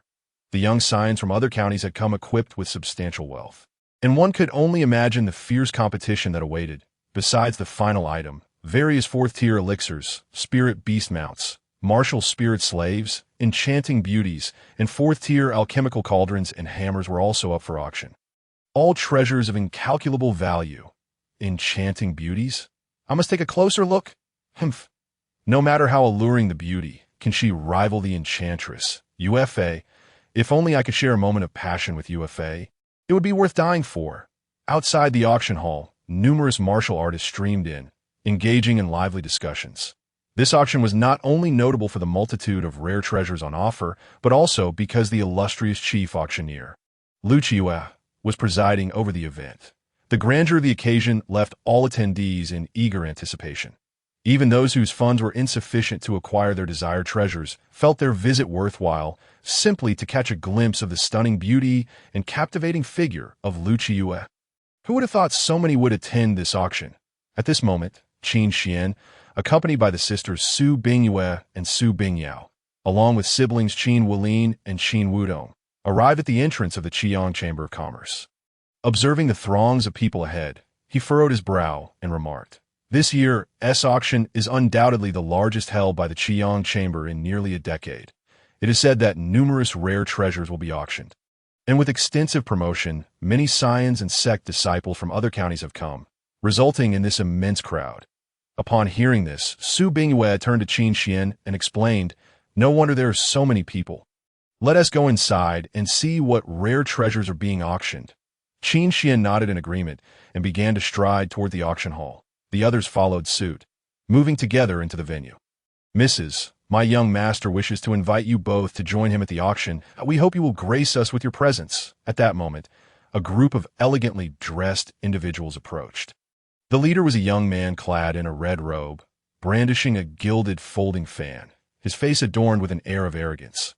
His gaze roamed over the voluptuous figures of Su Bingyue and Su Bingyao with an overtly predatory demeanor, as if he longed to strip away their garments and behold their exquisite forms beneath. The individual who had spoken was this young man as bodyguard, despite Su Bingyue and Su Bingyao wearing veils. Their fitted garments accentuated their perfect curves, igniting the young man's desire and making him eager to possess them. Moreover, the youthful group, lacking any visible guardians, led the young man to believe they had no backing, prompting him to invite Su Bingyue and Su Bingyao to his private room for his own amusement. "Begone!" Qin Xian, without even glancing at the guards, coldly retorted as his words echoed. They continued their advance into the hall. "What audacity! How dare you insult us? Do you know who we are? We are from the Zhao family of Wunchang County. My young master is the third son of the Zhao family, and for him to take an interest in these two women is their good fortune. Do not overstep your bounds." Upon hearing Qin Xian's brusque command, the Zhao family members erupted in fury. Over a dozen guards positioned themselves before Qin Xian and his companions, attempting to seize Su Bingyue and Su Bingyao. The Zhao family of Wunchang County was a prominent martial family, their ancestor a formidable 8-star martial sovereign, ranking among the top powers within the county. The third son of the Zhao family wielded significant influence, akin to the sons of the Shimin family, living extravagantly and without restraint, as long as they did not provoke the Wunchang Marquis as a state or other top forces. They felt untouchable. Thus, upon encountering Qin Xian and his seemingly insignificant party, they dismissed them entirely, unrestrained. "Are you Zhao family members tired of living? How dare you bully the esteemed guests of the Qiyang Chamber of Commerce? Someone, throw these Zhao family members out from now on." No Zhao family members are permitted to attend any auctions hosted by the Qiyang Chamber of Commerce. Just as Qin Xian was about to strike down the Zhao family members with a single palm, a contingent of Qiyang Chamber guards arrived, encircling the Zhao family. The leader, a martial sovereign elder of the Qiyang Chamber, emanated an imposing presence as he scolded the Zhao family members. "These are the esteemed guests of the Qiyang Chamber. To think you would try to expel us. We are the Zhao family, invited here by your chamber. How could you treat us this way? I'm the third son of the Zhao family, and I demand to see President Lan." As the guards of the Qiyang Chamber advanced, the Zhao family members began to panic, the third son of the Zhao family shouting in desperation, "This is President Lan's order. Throw them out." The martial sovereign elder, with a dismissive expression, waved his hand, commanding the guards to expel the Zhao family members. Consequently, with the elder's unyielding stance, the Zhao family was forcefully ejected, even their martial sovereign being ruthlessly subdued and cast out along with them. Such was the power of the Qiyang Chamber. Esteemed guest, I apologize for the lack of hospitality shown by my Qiyang Chamber, causing you distress. After handling the Zhao family with such firmness, the elder turned to Qin Xian with a beaming smile, his tone filled with utmost respect. Witnessing this scene, the surrounding martial artists were utterly astonished, their eyes wide with disbelief. Who was this young man in white whose status commanded such deference from a martial sovereign elder of the Qiyang chamber? Surely he must be the son of a martial lord. This esteemed guest, as per President Land's instructions, room number 1 has been reserved for you. Please follow me. Seeing Qin Xian's expression ease, the martial sovereign elder continued. At this proclamation, the crowd erupted in astonishment, their shock palpable. Room number 1. That was the most opulent private room, accessible only to the most esteemed guests of the Qiyang chamber. The previous occupants of this room had been none other than members of the Marquis of Qiyang's household. In that moment, the gathered martial artists concluded that the young man in white must indeed be the son of a martial lord. Otherwise, how could he be invited into room number 1? Let's go. Despite the uproar from the crowd and the elder's obsequiousness, Qin Xian remained composed, merely nodding in acknowledgement. First, the chief auctioneer personally delivered the invitation to Tianyang City, and now they were granted the luxurious room No. 1. He was curious about what further schemes Lan Qingyuan might employ to win him over. He was even more intrigued by what expression would cross Lan Qingyuan's face upon discovering that the fragment of the abandoned martial spirit bone belonged to his Qin family. Chapter 69. The appearance of Yue, the peerless beauty, the esteemed guest of room number 1. Under the guidance of the martial sovereign elder, Qin Xian and his companions entered room number 1. The opulence within was staggering. With seats woven from the pelts of spirit beasts, an array of spirit fruits and elixirs, and steaming delicacies all prepared in advance, as they settled into the luxurious room number 1, Qin Xian took his seat. Gazing through the transparent glass windows at the unfolding scene of the auction at that moment, the auction was just beginning, and upon the elevated platform, a stunning figure clad in a purple, form-fitting qipao ascended with grace. It was none other than Lu Qiyu, the chief auctioneer of the Qiyang chamber, renowned as Yue. Today, Lu Qiyu graces the stage in a form-fitting purple qipao, perfectly accentuating her voluptuous curves with an alluring elegance that captivates all who behold her. The generous, rounded peaks of her bosom are rendered in a dangerously enticing arc, as if they might burst forth from the garment at any moment. Her delicate waist, slender and enchanting, is supported above by her ample bosom and below by a rounded dairy. Reminiscent of a luscious peach, the qipao clings to her shapely hips, presenting a tantalizing silhouette that is irresistibly inviting. Below, her long, straight legs, as pale as polished jade, are revealed in tantalizing glimpses, stirring endless imaginations. Beyond her devilishly sensual figure, her countenance is breathtakingly beautiful, harmonizing with the purple qipao to exude an elegance intertwined with seduction. She appears as a mesmerizing enchantress, possessing an allure that is simply inexhaustible. As a result, the male warriors in the audience cannot help but direct their wandering gazes toward her. Welcome, everyone, to the Qiyang auction house. Upon taking the stage, Lu Qiyu's beautiful eyes flutter, and her stunning face beams with a radiant smile as she addresses the throng of warriors below. Ufa. At long last, we have the pleasure of your hosting this auction. How splendid it is, such a sensuous and striking figure, truly a gem of the mortal realm, utterly irresistible. If only I could take Ufa home. I would gladly devote myself to daily cultivation using superior spirit stones. How shameless. Return home and indulge in your daydreams. Upon hearing Lu Qiyu's melodious voice, the male warriors below erupt in fervor, the atmosphere rivaling that of a celebrity meet and greet from a past life. As expected of the chief auctioneer of Qiyang, her mere presence and beauty are sufficient to captivate the many buyers in attendance.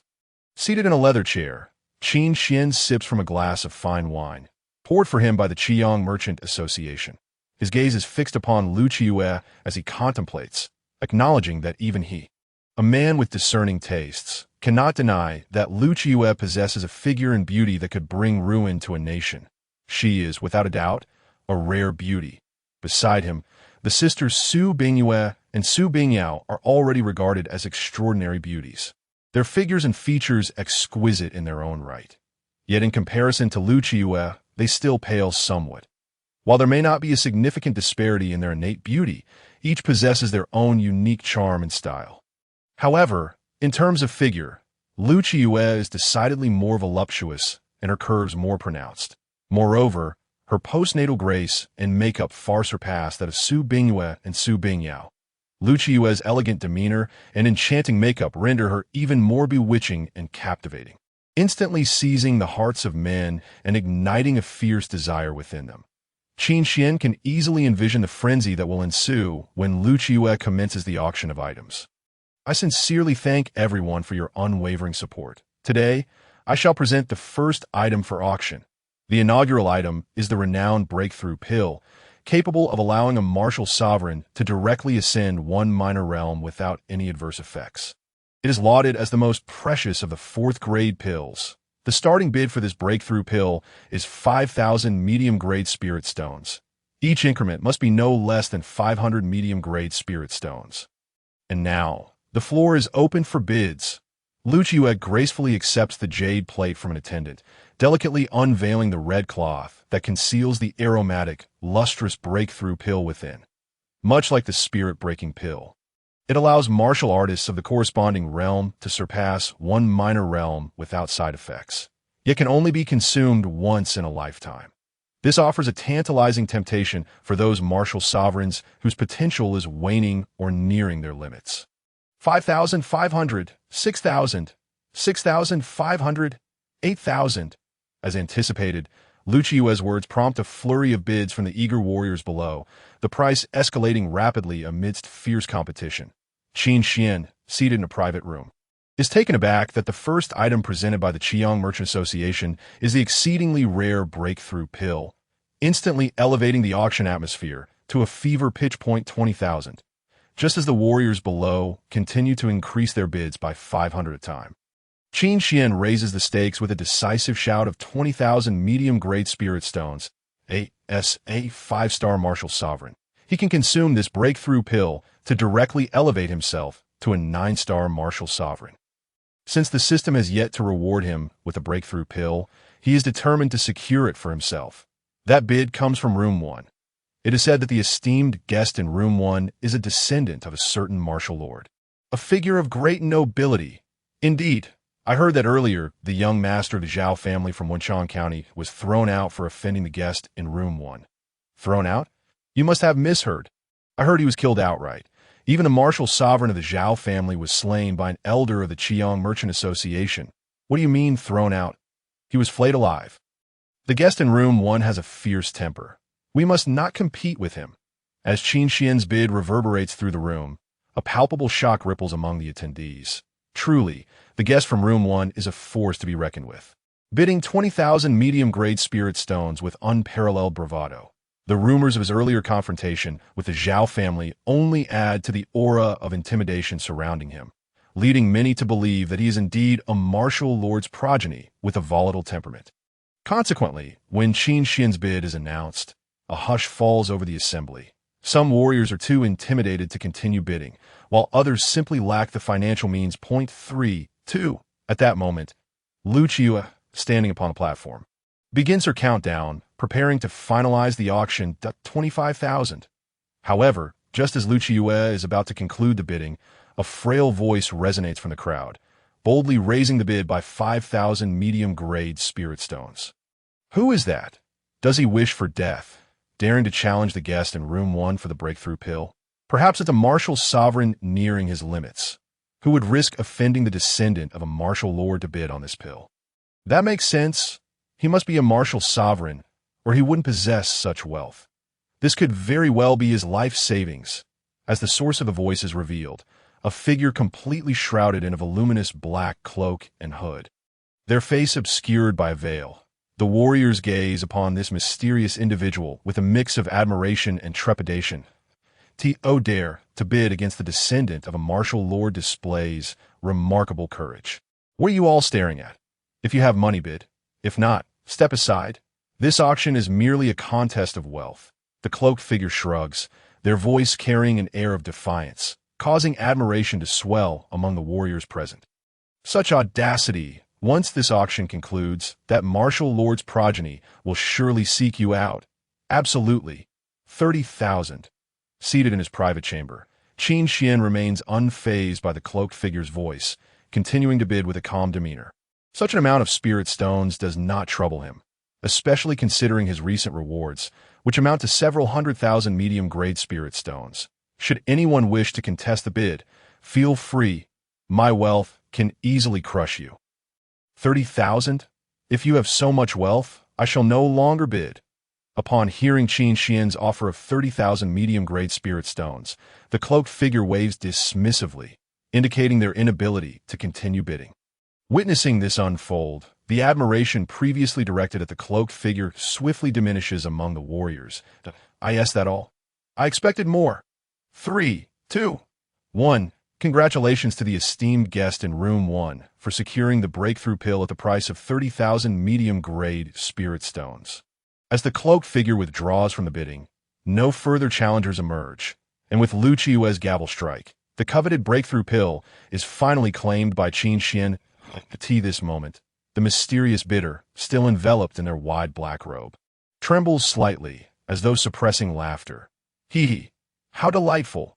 A barely audible whisper escapes from beneath the black hood, lost amidst the hubbub of the auction.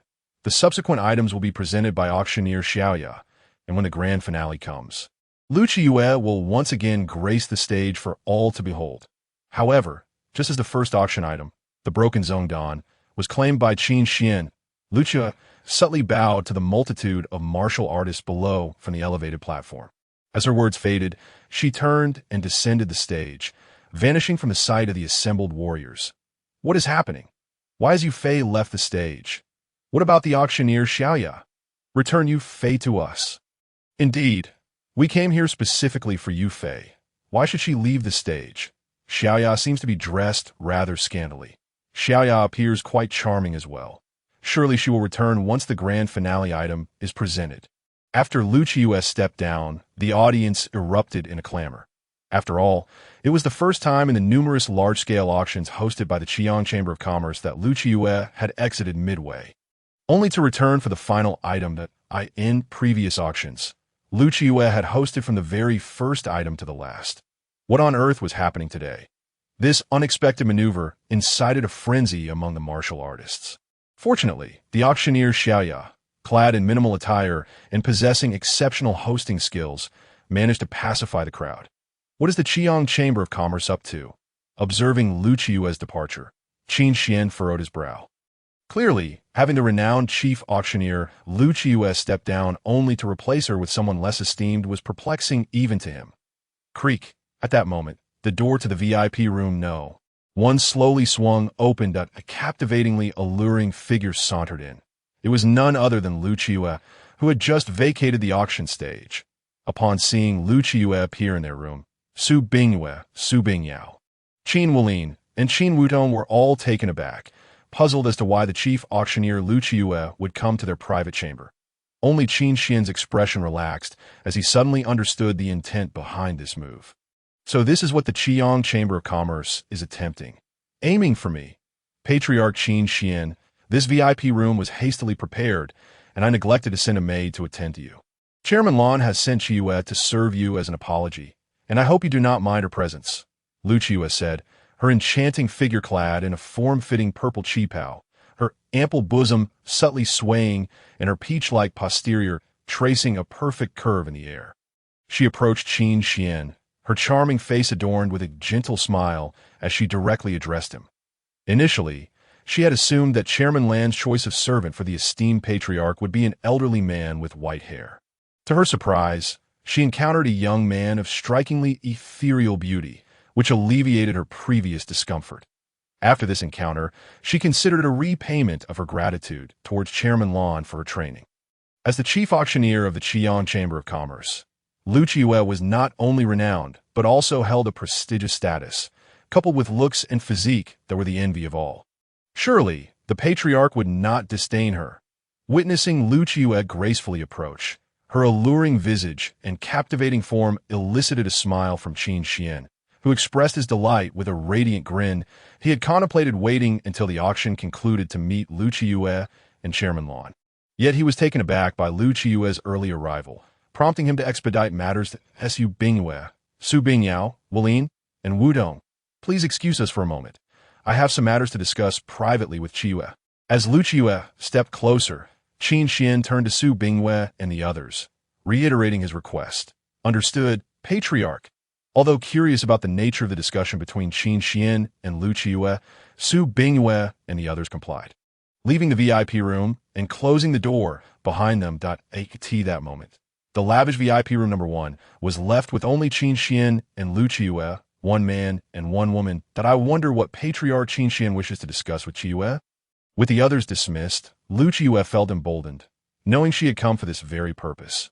She leaned closer, her eyes shimmering seductively, and with a voice as sweet as orchids, she asked, "Of course, I wish to discuss why you summoned me to this VIP room and how I am to serve you."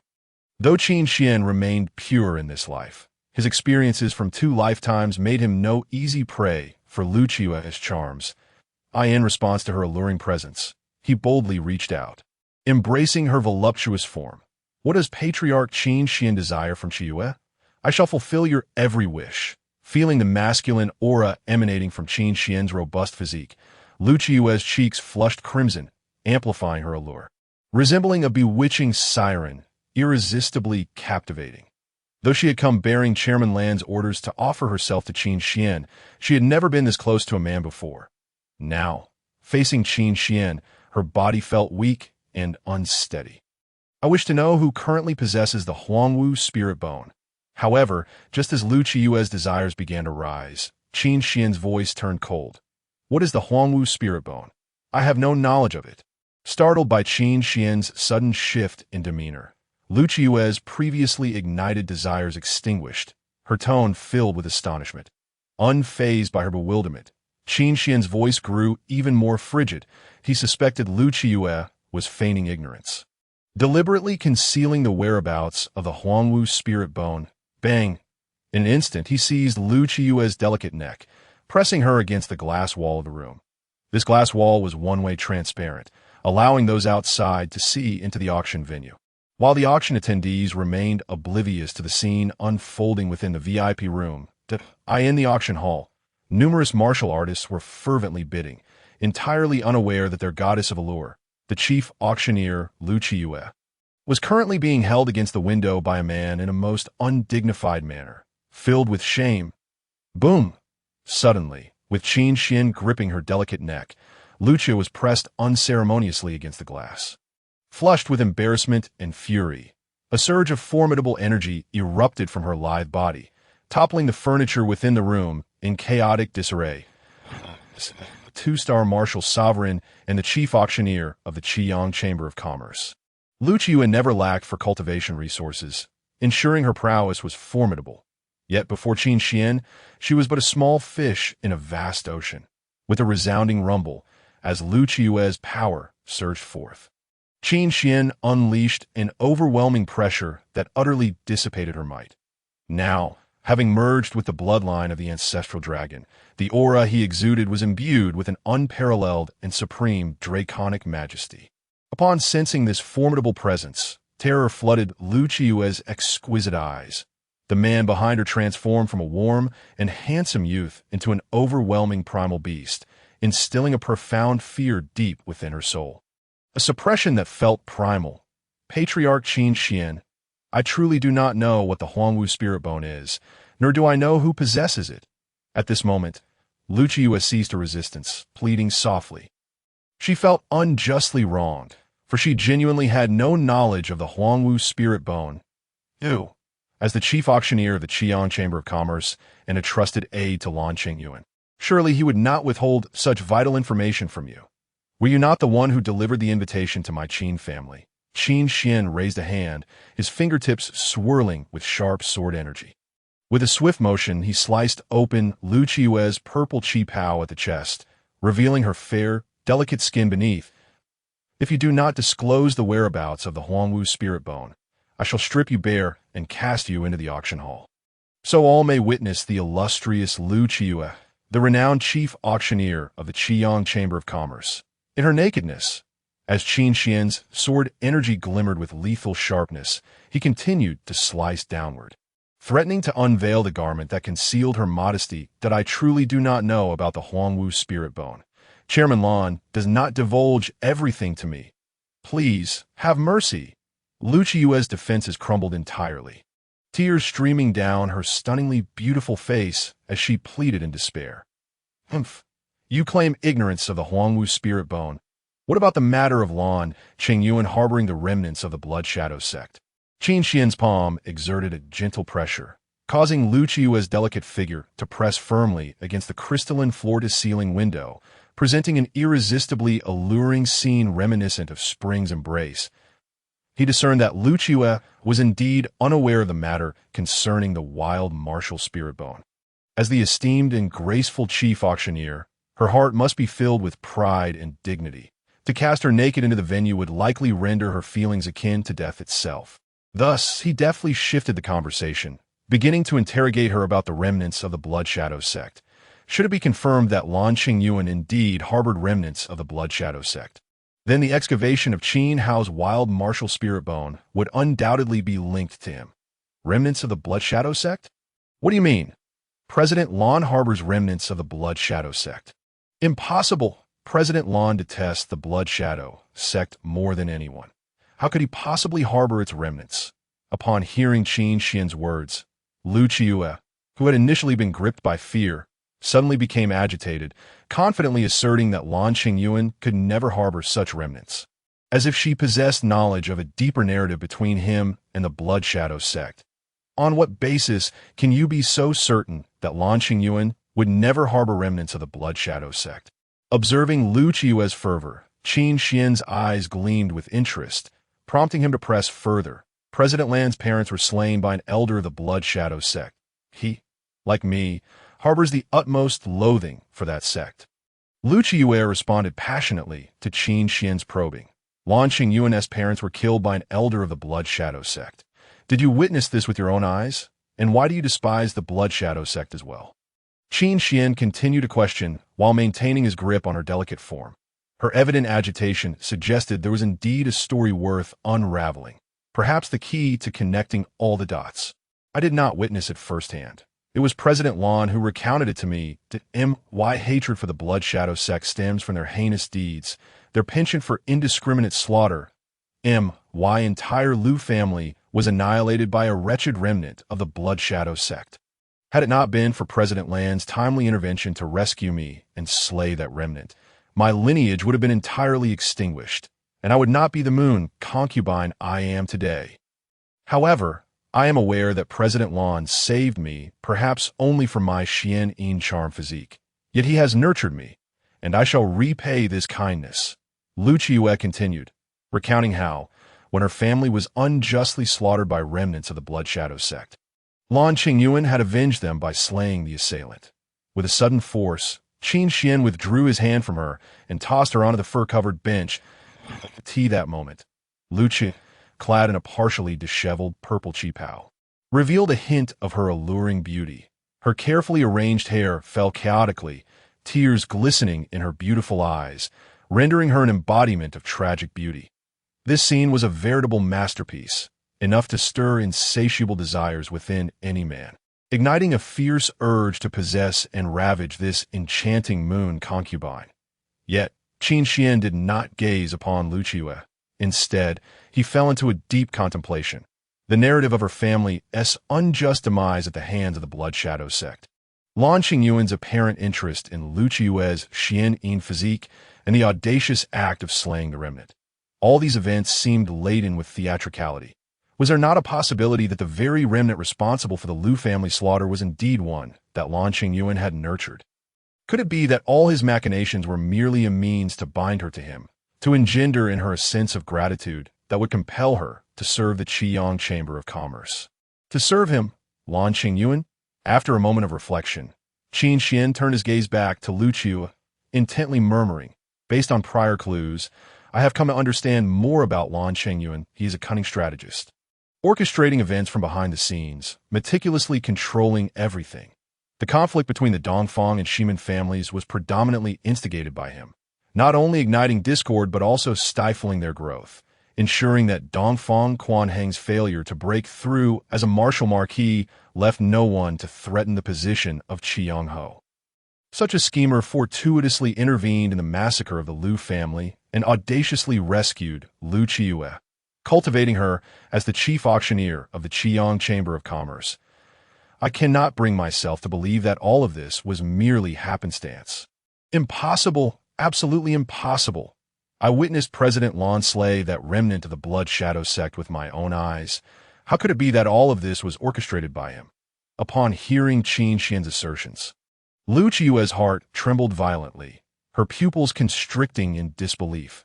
She vehemently shook her head, exclaiming, she could not accept that Lan Qingyuan was such a person.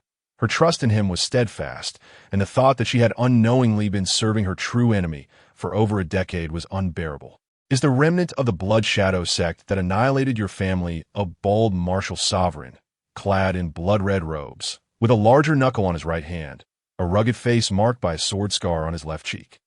Noticing Liu Qiue's lingering skepticism, Qin Xian recounted the details of the bald martial sovereign who had confronted them when Dongfang Quanheng led the Dongfang family against the Qin family. Upon hearing Qin Xian's description, Liu Qiue disregarded her modesty and abruptly stood, her voluptuous form trembling as disbelief filled her beautiful eyes.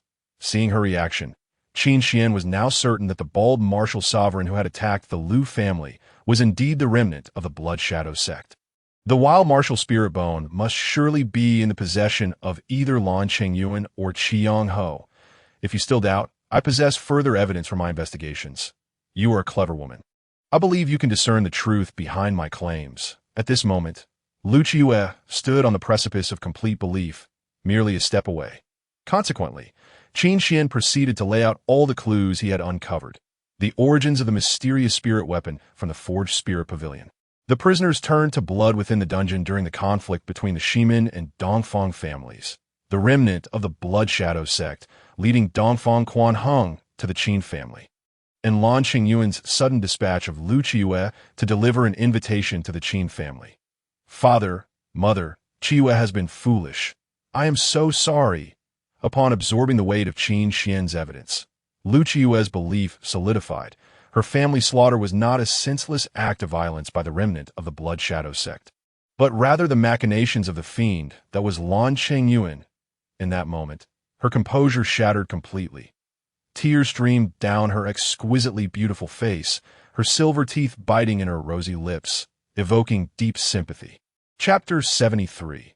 If you cannot kill him, I shall take your place, the Holy Radiance Alchemy Furnace. Now that she was aware of the true architect behind her family's demise, it was time to exact vengeance. Would tears shed here resurrect her parents? Observing Liu Qiue's despondent state, Qin Xian removed his upper garment and approached her, draping it over her shoulders to shield her from the view of her alluring form, while speaking softly. He had initially presumed Liu Qiue to be a trusted lieutenant of Lan Qingyuan, a co-conspirator. Yet he was taken aback to discover her to be a woman who had been exploited for over a decade. Her past steeped in tragedy, the thought of how he had just treated her with such disdain filled him with a twinge of guilt. But I cannot kill him. Liu Qiue raised her stunning face, tears cascading down as she spoke with profound sorrow.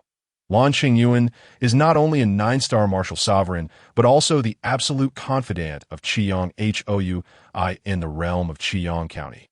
He stands as a figure of immense power. How could a solitary, woeful woman like me, bereft of family, possibly confront him? If you cannot kill him, then allow me to do so in your stead. This time, I have come to the county city with the sole purpose of ending his life. Witnessing Liu Qiue's tear-streaked face, adorned with despair and vulnerability, Qin Xian bent down, gently wiping her tears away with his hand. His gaze sharpened, his voice resonating with conviction as he declared, "Is this true? After this auction, it will be the end for Lan Qingyuan. Even Xiaoyao cannot prevent my hand from striking him down." Confronted by Liu Qiue's hopeful gaze, Qin Xian nodded and, with unwavering determination in his eyes, declared, "Lan Qingyuan is the principal culprit behind the theft of Qin Hao's arid martial spirit bone. He is the one I must eliminate." "Very well. I place my trust in you.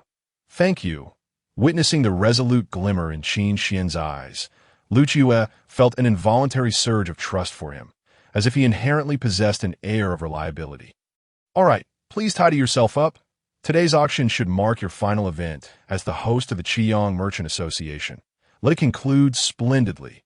Once she had composed herself, she was to summon the others. Following the auction, the patriarch would personally settle all accounts with Lan Chengyuan, including her share. As Lu Qiyu's emotions gradually stabilized, Qin Xian also rose and spoke softly. I understand, and I must thank you once more. After hearing his words, Lu Qiyu began to arrange her disheveled appearance. Upon noticing the exposed fair skin at her chest, her cheeks flushed crimson, and she tightened the garment Qin Xian had draped over her. Once Lu Qiyu had finished preparing, she graciously bowed to Qin Xian before gracefully exiting the private room, informing Su Bingyue and the others that they could enter.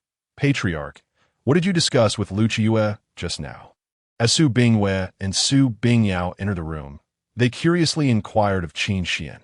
Being mature women, their instincts were much sharper than those of Qin Wulin and Qin Wudo. Although Lu Qiyu had already donned a new qi pao from her spatial ring upon leaving the room. Appearing unchanged from when she had entered, the slight blush on her exquisite cheeks and the hint of shyness in her beautiful eyes did not escape their notice. Such was the extraordinary observational prowess of women. The patriarch has confirmed that the mastermind behind the theft of the arid martial spirit bone is indeed Lan Chengyuan. Furthermore, just as we suspected, he has been harboring a remnant of the Blood Shadow sect. Qin Xian, naturally, would not divulge what had transpired between him and Lu Qiyu, instead revealing the conclusion drawn from questioning her. He deftly shifted the topic to avoid the core issue. What? Lan Chengyuan truly dares to harbor a remnant of the Blood Shadow sect. To foster practitioners of a sinister path is a grave violation of the laws of the Great Foam, warranting the death penalty that implicates 9 generations of his kin. Su Bingyue and Su Bingyao were utterly astonished by Qin Xian's words. They instantly set aside their thoughts about Lu Qiyu, their eyes widening in shock as they exclaimed, throughout history, righteousness and evil cannot coexist. To nurture practitioners of the sinister path is an act that deserves universal condemnation. How dare Lan Chengyuan act so recklessly? It is possible that the Qiyang Marquis is aware of Lan Chengyuan's actions. Upon hearing this, Qin Xian picked up a cup of spirit wine from the table, took a sip, and remarked, the Qiyang Marquis knows that Lan Chengyuan is nurturing a remnant of the Blood Shadow sect? Does this not imply that the Marquis condones Lan Chengyuan's actions? The revelation sent further shockwaves through Su Bingyue and Su Bingyao. The Qiyang Marquis, a figure who wielded immense power over the Qiyang Prefecture, could easily overshadow all within it, if it were indeed true that the Marquis had turned a blind eye to Lan Chengyuan's actions. Then their endeavor to eliminate Lan Chengyuan and reclaim the arid martial spirit bone would pit them against this formidable martial powerhouse. The might of a martial lord was not something they could withstand. Nevertheless, I am determined to reclaim the arid martial spirit bone. Even the Qiyang Marquis shall not hinder my quest. In contrast to the astonishment displayed by Su Bingyue and Su Bingyao, Qin Xian remained calm and composed. He swirled the wine in his glass, and with a piercing gaze, stated, seeing Qin Xian exhibit such fearlessness reassured Su Bingyue and Su Bingyao. They held unwavering trust in him. Even the Qiyang Marquis, a martial lord, could not shake their faith. Meanwhile, Qin Wulin and Qin Wudong, seated nearby, remained oblivious to the conversation, their expressions equally tranquil as they struggled to comprehend the exchange. The next item up for auction was a rare 4th-grade alchemy furnace, named the Sacred Radiance Alchemy Furnace. The starting bid for this exquisite furnace was set at 100,000 medium-grade spirit stones, with each subsequent bid requiring a minimum increase of 5,000 medium-grade spirit stones. However, apart from the spirit stones, the owner of the Sacred Radiance Alchemy Furnace had an additional stipulation. The purchaser must refine a 4th-grade pill on the spot. The individual who produced the highest quality 4th-grade pill would be given priority in purchasing the furnace. Within the auction hall, the auctioneer, dressed in scan attire that revealed ample fair skin, pointed towards the rare alchemy furnace being presented by the Merchant Association's attendants and began her introduction. Upon seeing the Sacred Radiance Alchemy Furnace, Qin Xian's eyes sparkled with excitement. Chapter 74. The fifth-grade alchemy furnace, room number 1 speaks again. This is no mere fourth-grade furnace. It is evidently a fifth-grade furnace. Observing the sacred radiance alchemy furnace being brought forth, Qin Xian abruptly set down his wine glass, his gaze ablaze with brilliance as he exclaimed, "A fifth-grade alchemy furnace? Did that auctioneer not declare it a fourth-grade furnace?" Upon hearing Qin Xian's proclamation, Su Bingyue and Su Bingyao wore expressions of confusion and inquired, "Is this truly a fifth-grade alchemy furnace?" This sacred radiance alchemy furnace has already reached the pinnacle of fourth grade, significantly enhancing the likelihood of producing pills of perfect quality. On either side of the furnace, there are subtle grooves designed to accommodate fifth-grade radiance spirit talismans. When these talismans are placed within, the sacred radiance alchemy furnace transforms into a genuine fifth-grade furnace, endowed with radiance attributes that amplify thermal energy, hastening the alchemical process and elevating the quality of the resulting pills. How fortuitous that I seek a suitable alchemy furnace. This sacred radiance alchemy furnace has arrived just in time. Qin Xian chuckled and proceeded to elucidate for Su Bingyue and Su Bingyao. Typically, fifth-grade alchemy furnaces require the enhancement of spirit talismans to reach such a grade. Only seasoned, highly skilled alchemists can discern this. I suspect the seller is merely a novice, unable to recognize the true grade of this sacred radiance alchemy furnace. Patriarch, you can refine pills? If you wish to acquire this furnace, you must refine a fourth-grade pill on the spot.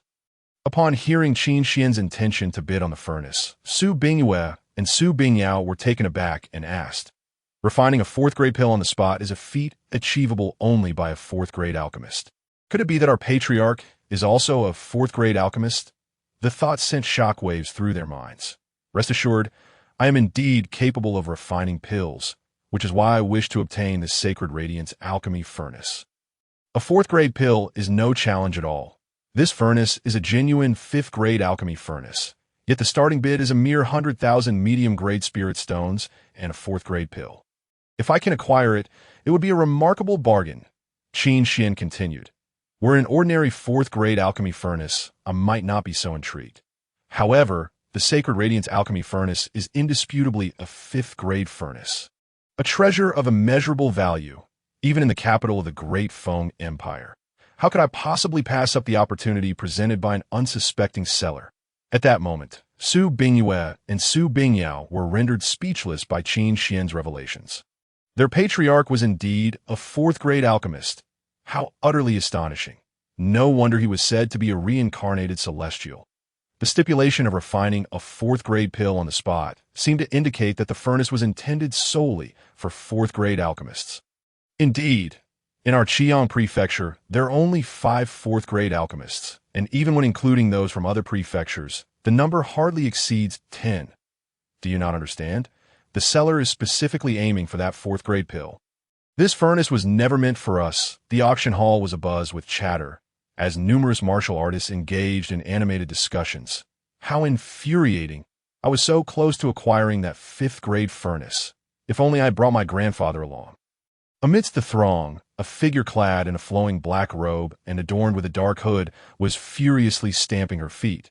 Consumed by impotent rage, this enigmatic individual in black was none other than the mysterious contender who had bid against Qin Xian for the Broken Zone Dan at the auction's inception. Her voice at this moment was not aged but rather remarkably clear and melodious. Beneath that shadowy hood lay a stunning visage, renowned as the unparalleled beauty of the imperial city, captivating beyond measure. This black-robed mystery was none other than Lin Yin'er, the granddaughter of Lin Yunhe, the esteemed leader of the Dan Alliance. Lin Yunhe and Lu Liming were currently being lavishly entertained at the Qiyang Marquis residence. Feeling a wave of boredom wash over her, she had stealthily slipped away to indulge in the auction. Little did she anticipate that within this small county's auction, she would encounter the bidding for a fifth-grade alchemy furnace, and at the price of a fourth-grade furnace no less. What an extraordinary opportunity. At this moment, Lin Yin'er was engulfed in regret. Had she only applied herself more diligently in the past, she would have long since ascended to the rank of a fourth-grade alchemist, and would not be left here today lamenting her mischance in impotent fury. 150,000. At this juncture, bids began echoing through the crowd. The bidder was an elderly man clad in a gray robe, with hair as white as snow. It was Master Emoton. To everyone's astonishment, Master Emotion had also chosen to attend the auction today. He was the sole pinnacle fourth-grade alchemist in Xiaoyao County, and with his involvement, who could possibly compete? Upon sighting the gray-robed elder, many martial artists present gasped in astonishment. The hierarchy of medicinal pills is categorized from 1st to 10th grade, corresponding to the 10 realms of martial arts. Each grade is further subdivided into ordinary, excellent, and perfect qualities that a practitioner capable of concocting ordinary 4th-grade pills is classified as a beginner 4th-grade alchemist, while those creating excellent and perfect pills are recognized as advanced and pinnacle 4th-grade alchemists. Respectively, Master Emotion stands as the only 4th-grade pinnacle alchemist in Xiaoyao County capable of producing perfect quality pills, which is why he garnered such a reaction from the martial artists. It was unexpected that even Master Emotion had an interest in this 4th-grade furnace. Alas, to think that even Master Emotion was present. Clearly, fate has deemed me unworthy of this furnace. Indeed, congratulations to Master Emotion on acquiring the coveted furnace. I shall certainly pay a visit next time. The few 4th-grade alchemists present, eligible to participate in the bidding, wore bitter smiles and shook their heads upon seeing Master Emotion take action, and then bowed respectfully to him. Master Emotion, a pinnacle 4th-grade alchemist, had lived for nearly 3 decades, commanding immense respect. Whether from Xiaoyao County or elsewhere, all 4th-grade alchemists had to address him as Master Uncle in his presence. They were not only his juniors, but also lacked the alchemical prowess and financial resources to rival him. Even though they recognized the furnace as a 5th-grade one, they could only resignedly withdraw, hoping to earn a favor from Master Emotion for future encounters. Thank you, esteemed juniors, for your graciousness. Should any of you encounter difficulties in the realm of alchemy in the future, do not hesitate to seek me out. With the other 4th-grade alchemists ceasing their bids, a smile spread across Master Emotion's wrinkled visage as he nodded towards them. While he was not intimidated by competing against them, being able to acquire the furnace at the lowest possible price brought him immense joy. Furthermore, this sacred radiance furnace was indeed a 5th-grade furnace. Today was truly a fortunate day. 110,000. However, just as the smile on Master Emotion's face had yet to fade, the previously silent room, one suddenly erupted with bidding once more. The crowd gasped as Qin Xian's bidding voice resonated throughout the venue. What? The heir of the Martial Marquis is also bidding for this furnace. Yet, the bidding conditions mandated the ability to concoct a 4th-grade medicinal pill on the spot. Could it be that the Martial Marquis' heir was also a 4th-grade alchemist? Impossible. It was said that he appeared to be around 30 years of age.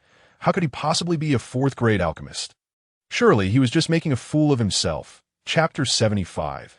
What you cannot achieve does not imply that this clan leader cannot. The bidding voice from room 1 sounded like a boulder cast into a tranquil lake, instantly creating ripples of astonishment. Numerous martial artists turned their gazes towards the high balcony housing room 1, engaging in fervent discussions. In their eyes, Qin Xian, who appeared to be merely in his 30s, could not possibly be a 4th-grade alchemist. Even if he was the Martial Marquis' heir, who would have imagined this fellow could be so reckless?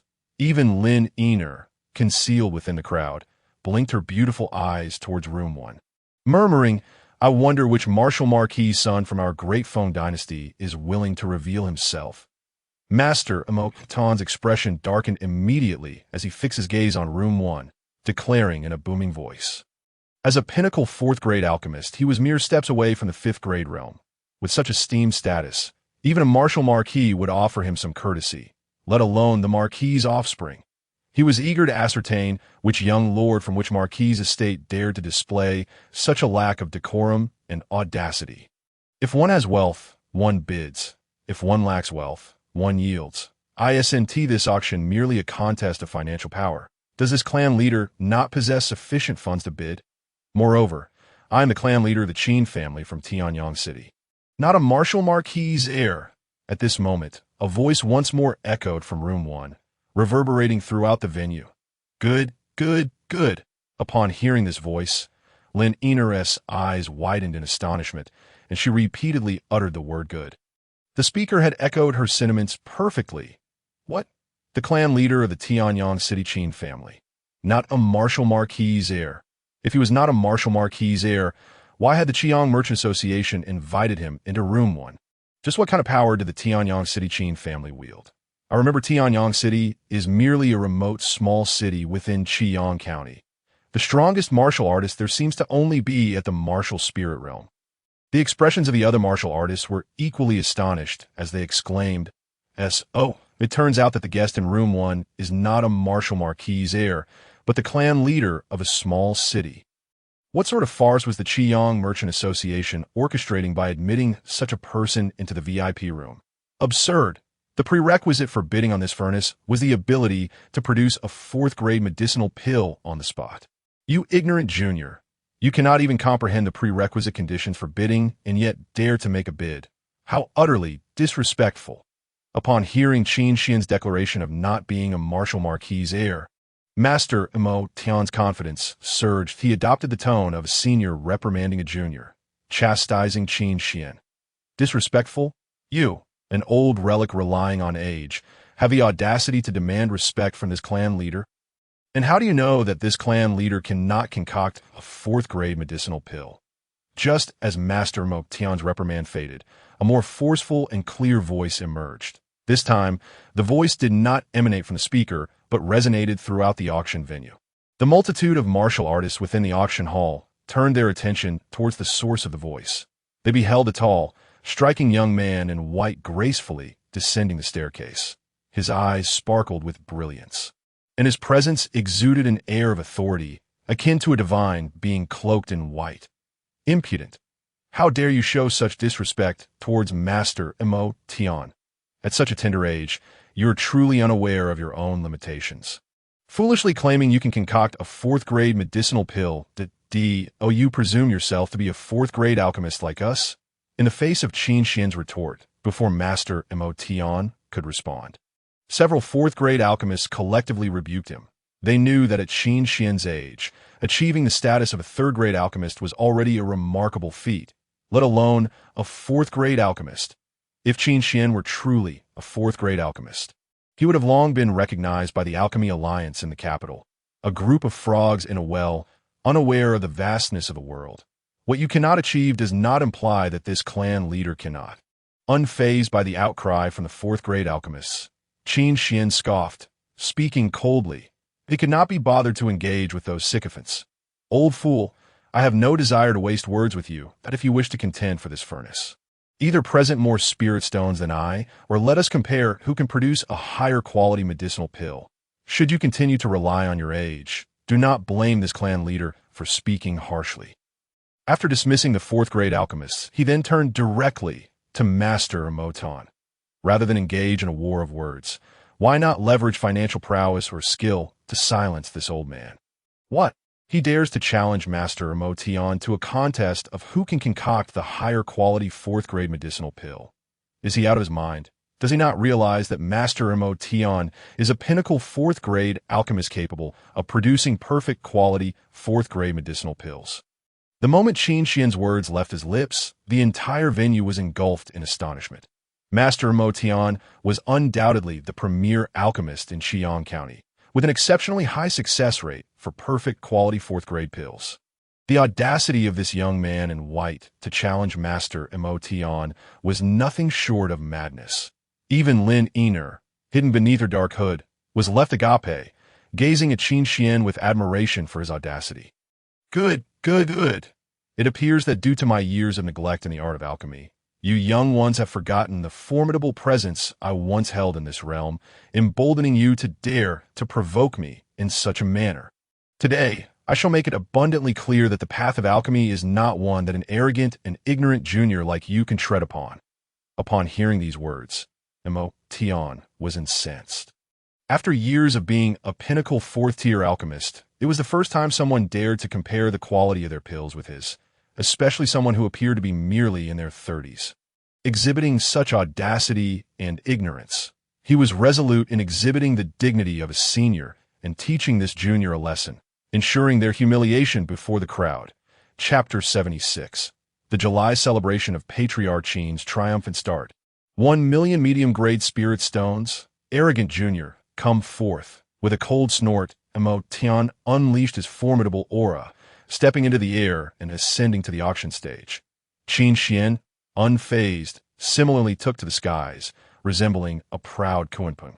Landing on the auction platform, the standoff between the elder and the youth was akin to the clash of two eras. These are the medicinal formulas and raw materials. The seller had prepared 4 sets of raw materials, allowing both masters 2 opportunities to refine their pills. Once Qin Xian and Mo Tian took the stage, the attendants of the trading company presented the provided formulas and materials before them. The 7 treasures breaking evil pill had originally belonged to tomb raiders, which explained why the Holy Radiance alchemy furnace was auctioned as a 4th-tier furnace. Upon reviewing the formula in his hand, Qin Xian immediately understood why this Holy Radiance alchemy furnace was categorized in such a manner. The 7 treasures breaking evil pill is a 4th-tier pill made from 7 rare herbs.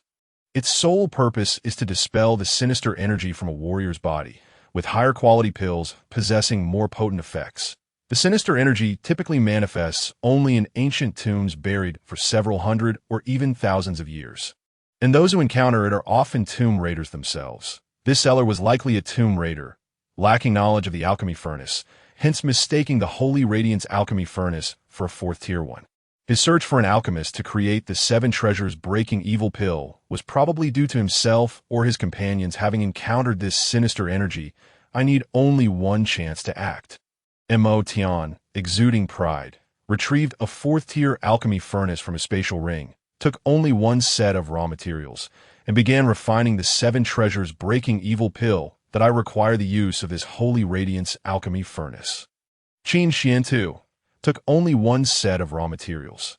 However, he did not possess a 4th-tier furnace in his system space, and thus turned to the auctioneer, Xiaoyao, to request one. What? This individual does not even possess his own furnace. Is this some sort of joke? What business does he have as an alchemist?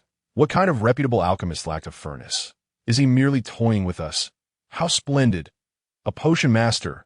We are saved! Upon hearing Qin Xian's words, the crowd erupted in astonishment that it was the first time these warriors had witnessed an alchemist needing to borrow a furnace for their craft. Truly a rarity. The several 4th-tier alchemists wore dark expressions, having confirmed in their minds that this white-clad youth was indeed jesting with them.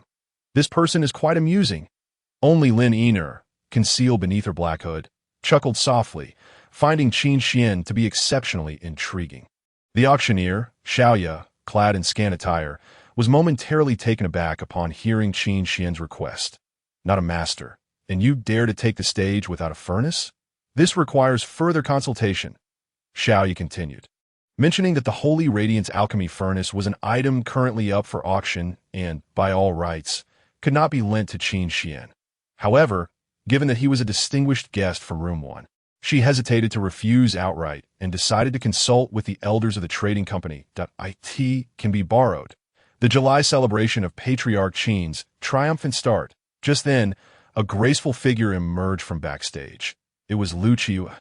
She ascended the stage, her stunning visage adorned with a radiant smile, directly authorizing the lending of the Holy Radiance alchemy furnace to Qin Xian. This is splendid. Seeing Lu Qiyu take the stage prematurely left Xiaoyao utterly bewildered. Sister, didn't we agree that you would only come up during the final auction item? Now that you are here so early, what am I to do? Xiaoyao, leave the upcoming auction to me. Lu Qiyu, perceiving Xiaoyao's disarray, spoke once more. After all, today was her final time presiding over an auction at the Qiyang Trading Company, so there was no need to adhere strictly to protocol. Having lived her life at the behest of others, she now desired to live according to her own wishes. Ah, very well, Sister Qiyu. Hearing Lu Qiyu's words, Xiaoyao felt a wave of relief and hurriedly returned backstage. As the chief auctioneer, Lu Qiyu held an esteemed position within the Qiyang Trading Company, comparable to that of the elders, granting her considerable authority.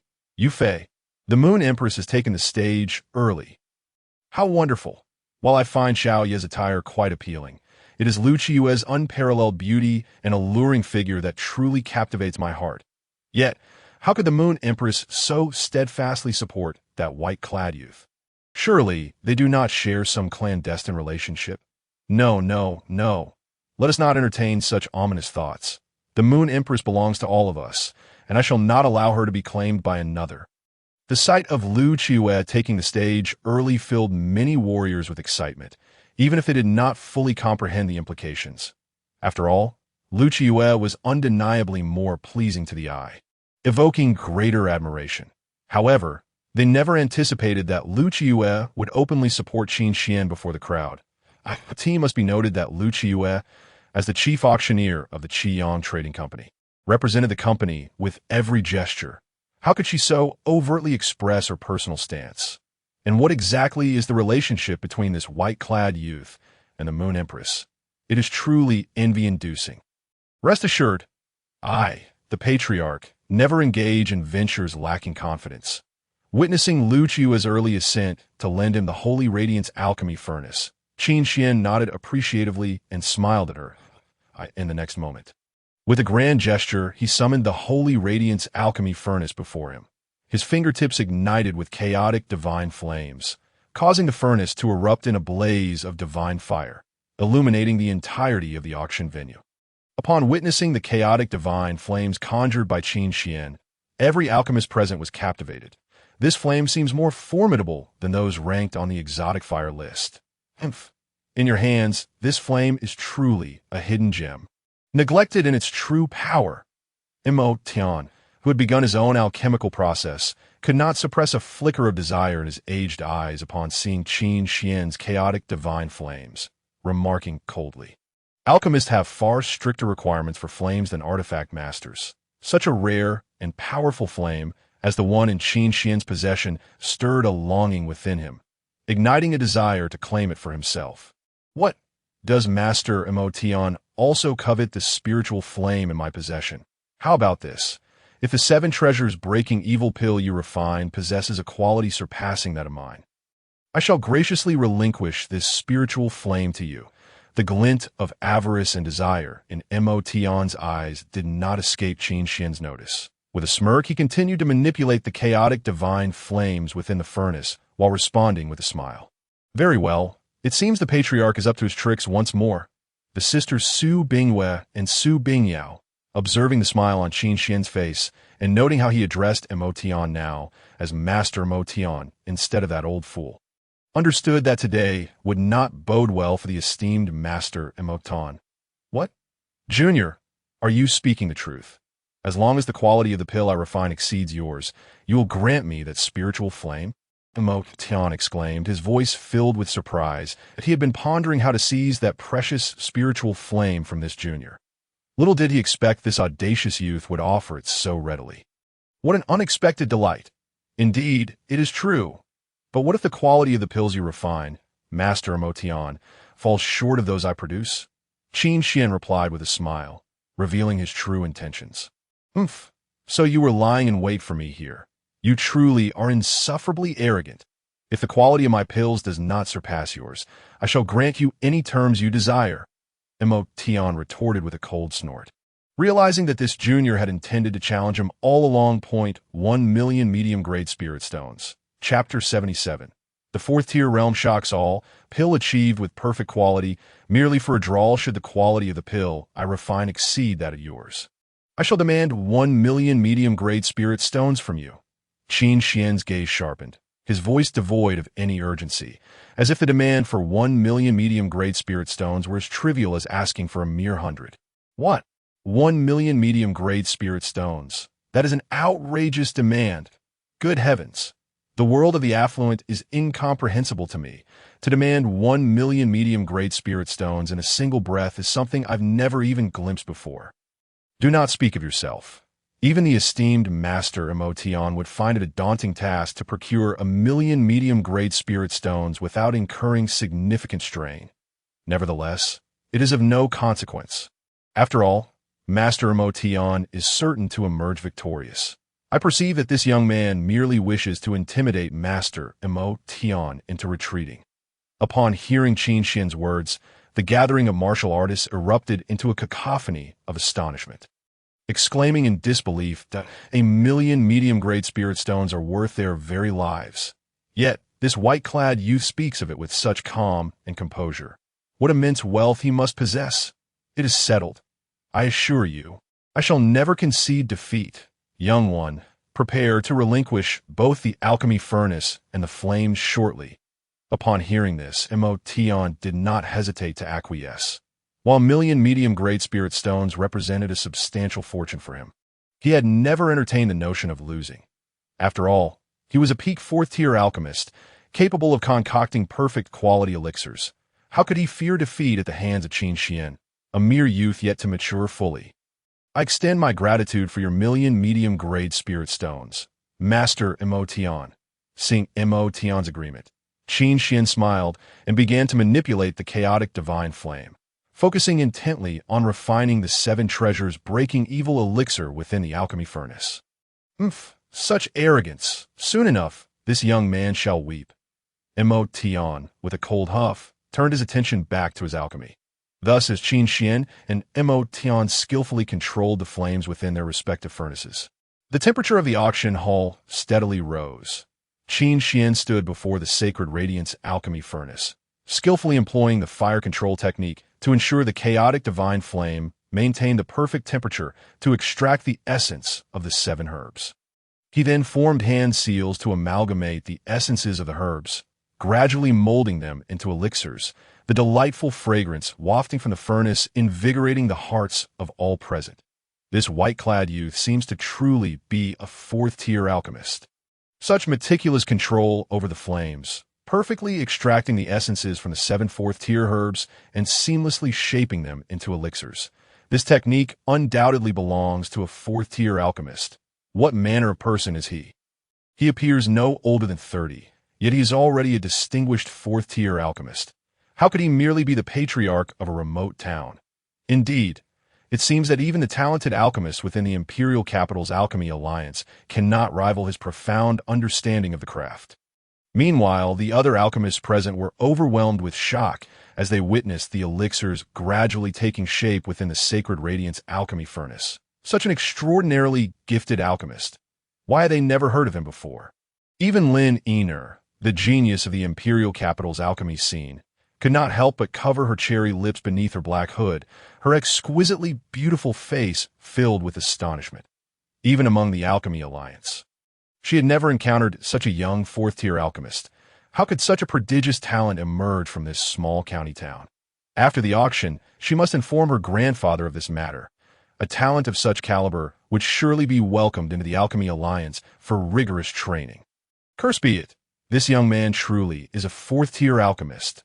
Simultaneously, Tion, who was also refining elixirs on stage, felt a tremendous shock within. He had assumed that a youth as young as Qin Xian could not possibly be a fourth-tier alchemist, merely boasting for the sake of pride. Yet, to his astonishment, Qin Xian proved to be an unparalleled prodigy, defying all expectations, leaving Tion's mindset somewhat unhinged. In no matter, as long as I can concoct a perfect quality 7 treasures breaking evil elixir. It matters not if this boy is a fourth-tier alchemist. At such a young age, he is unlikely to be a peak fourth-tier alchemist. Even if he were, as long as I can produce a perfect quality elixir, it will result in a tie dot. I shall not part with my medium-grade spirit stones. At most, I shall relinquish this furnace to him. Tion murmured to himself, stabilizing his mindset and concentrating on refining the elixir. He no longer dared to assert with absolute certainty that Qin Xian was not a peak fourth-tier alchemist. Rather, he acknowledged the possibility. Such was the aftermath of being astounded by Qin Xian's prodigious talent. Thus, having regained his composure, Tion poured all his efforts into refining the 7 treasures breaking evil elixir into a perfect quality fourth-tier elixir. At the very least, he sought to achieve a draw with Qin Xian, providing him with a valid reason to withhold the medium-grade spirit stones. After all, Qin Xian had stipulated that the spirit stones would only be awarded if the quality of his elixir did not surpass that of Qin Xian's. If both were of perfect quality, they would be evenly matched, and he would not be compelled to part with anything. As the flames within Tion's furnace roared, the fragrance of the elixir grew increasingly rich, permeating the auction hall and drawing the attention of the many alchemists present. The 7 treasures breaking evil elixir has been successfully refined. Boom! In the next moment, under the scrutinizing gaze of all the alchemists present, Tion waved his hand, and the flames within the furnace erupted, revealing a round elixir shimmering with 7-colored radiance, fully manifesting before all. This is the 4th-tier elixir capable of dispelling malevolent energy, the 7 treasures breaking evil elixir. Its quality is indeed perfect. Chapter 78. The Extraordinary Alchemist Mo seeks a disciple.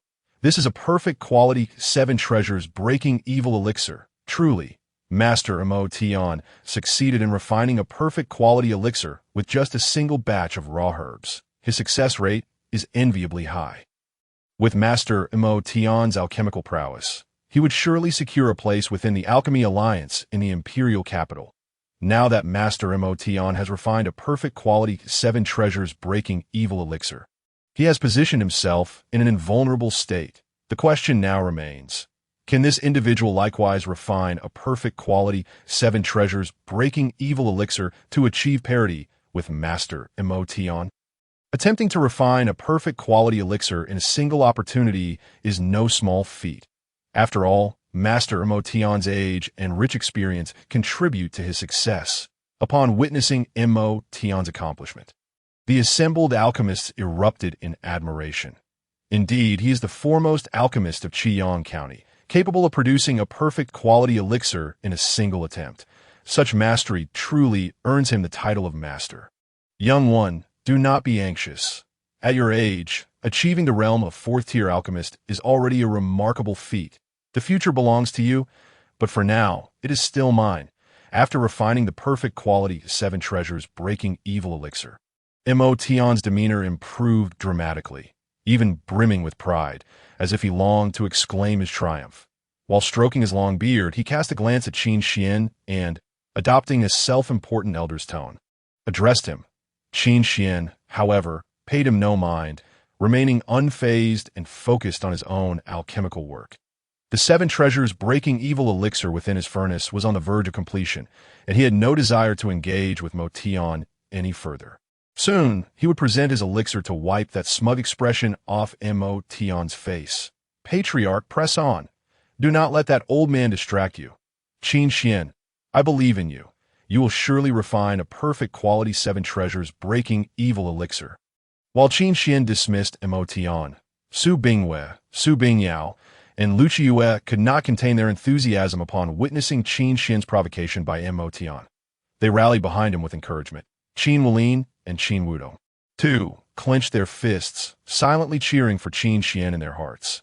Observing this scene, the male martial artists in attendance were consumed with envy and jealousy. Their goddess Yu Fei seemed to have become entirely infatuated with Qin Xian. The other 2 women, though veiled and concealing their beauty, still possessed figures so alluring that they captivated the gazes of many male martial artists. With such voluptuous figures, even a homely woman would attract their attention. Buzzing, just as the male martial artists were engulfed in envy and jealousy, the sacred radiance alchemy furnace before Qin Xian began to resonate with a profound humming sound, emanating an exceedingly rich fragrance of elixirs. Clearly, Qin Xian's 7 treasures breaking evil elixir was also nearing completion. At this moment, all eyes in the hall were intensely focused on the sacred radiance alchemy furnace. They eagerly awaited to discover what quality of elixir this prodigious 4th-tier alchemist, Qin Xian, would produce. 7 treasures breaking evil elixir emerge. Then, before the expectant gazes of all, Qin Xian waved his hand, channeling his spiritual energy into the sacred radiance alchemy furnace, causing the chaotic divine flame within to extinguish instantly. At the moment the flame was snuffed out, a dazzling radiance erupted from within the furnace, resembling a blazing sun being born, illuminating the heavens. Boom! Accompanied by a thunderous roar, an elixir entirely enveloped in 7-colored brilliance burst forth, ascending into the air like a luminous rainbow, emanating a fragrance that was both refreshing and invigorating, warming the body and dispelling malevolent energy. This resplendent elixir, with its vibrant spiritual radiance and intoxicating aroma, he had truly refined a perfect quality 7 treasures breaking evil elixir. Good heavens, such a young peak 4th-tier alchemist. Surely he is an unparalleled rarity, even within the imperial capital. Master Mo, after 3 long cycles of 60 years of arduous cultivation, finally broke through to the pinnacle of a fourth-grade alchemist. Yet another person achieved this feat in merely 30 years. Such is the disparity among individuals. Upon witnessing the 7 treasures breaking evil pill refined by Qin Xian, numerous martial artists present were struck with astonishment and exclaimed. Although they were not alchemists, they could at least discern the quality of a pill. It bore the Danwen. Indeed, it was Danwen. This was not merely a pill of perfect quality, but one of extraordinary quality, Danwen. Truly, it was Danwen. To behold a pill adorned with Danwen in my lifetime is an unparalleled honor. An extraordinary alchemist. This master is an extraordinary alchemist. However, the alchemists present, upon witnessing the 7 treasures breaking evil pill crafted by Qin Xian, were filled with immense excitement and shouted loudly. They resembled a congregation of fervent devotees who had finally encountered their revered deity. The other martial artists in the venue could even perceive the fervor in the eyes of these alchemists, with many of them overwhelmed with emotion to the point of tears. Even Lin Yin'er, the exquisite beauty of the imperial capital, who was accustomed to the brilliance of royal prodigies, gazed at Qin Xian with a dazed expression in her enchanting eyes. An extraordinary alchemist. He is indeed the legendary extraordinary alchemist. How fortunate it is that our Defeng dynasty possesses such an extraordinary alchemist. Lin Yin'er gazed at Qin Xian, her cherry lips murmuring continuously. An extraordinary alchemist, as the name implies, transcends the mundane, reaching a realm unattainable by ordinary mortals. The sole criterion for attaining the status of an extraordinary alchemist is the ability to refine pills that bear Danwen. Danwen is the intricate pattern inscribed upon extraordinary elixirs, imbued with the might of the great Tao, endowing the pills with transcendent effects. If a pill of perfect quality can unleash its efficacy to 100 upon consumption, then an extraordinary elixir adorned with Danwen can unleash its efficacy to 10,000. Just like this 7 treasures breaking evil pill, a perfect quality pill refined by Mo which can completely purge the malevolent energy from the seller's body, restoring them to their original state with not a trace of malevolent energy remaining. However, should the seller encounter malevolent energy again, they would need to consume the 7 treasures breaking evil pill once more for a second cleansing. In contrast, the extraordinary elixir refined by Qin Xian not only completely eradicates the malevolent energy within the seller's body, but also leaves behind a lingering aura of breaking evil, ensuring that the seller remains immune to malevolent energy for 100 years to come. This is the remarkable power of an extraordinary elixir, possessing transcendent capabilities. The extraordinary quality of the 7 treasures breaking evil pill crafted by Qin Xian is even comparable to a 5th-grade pill.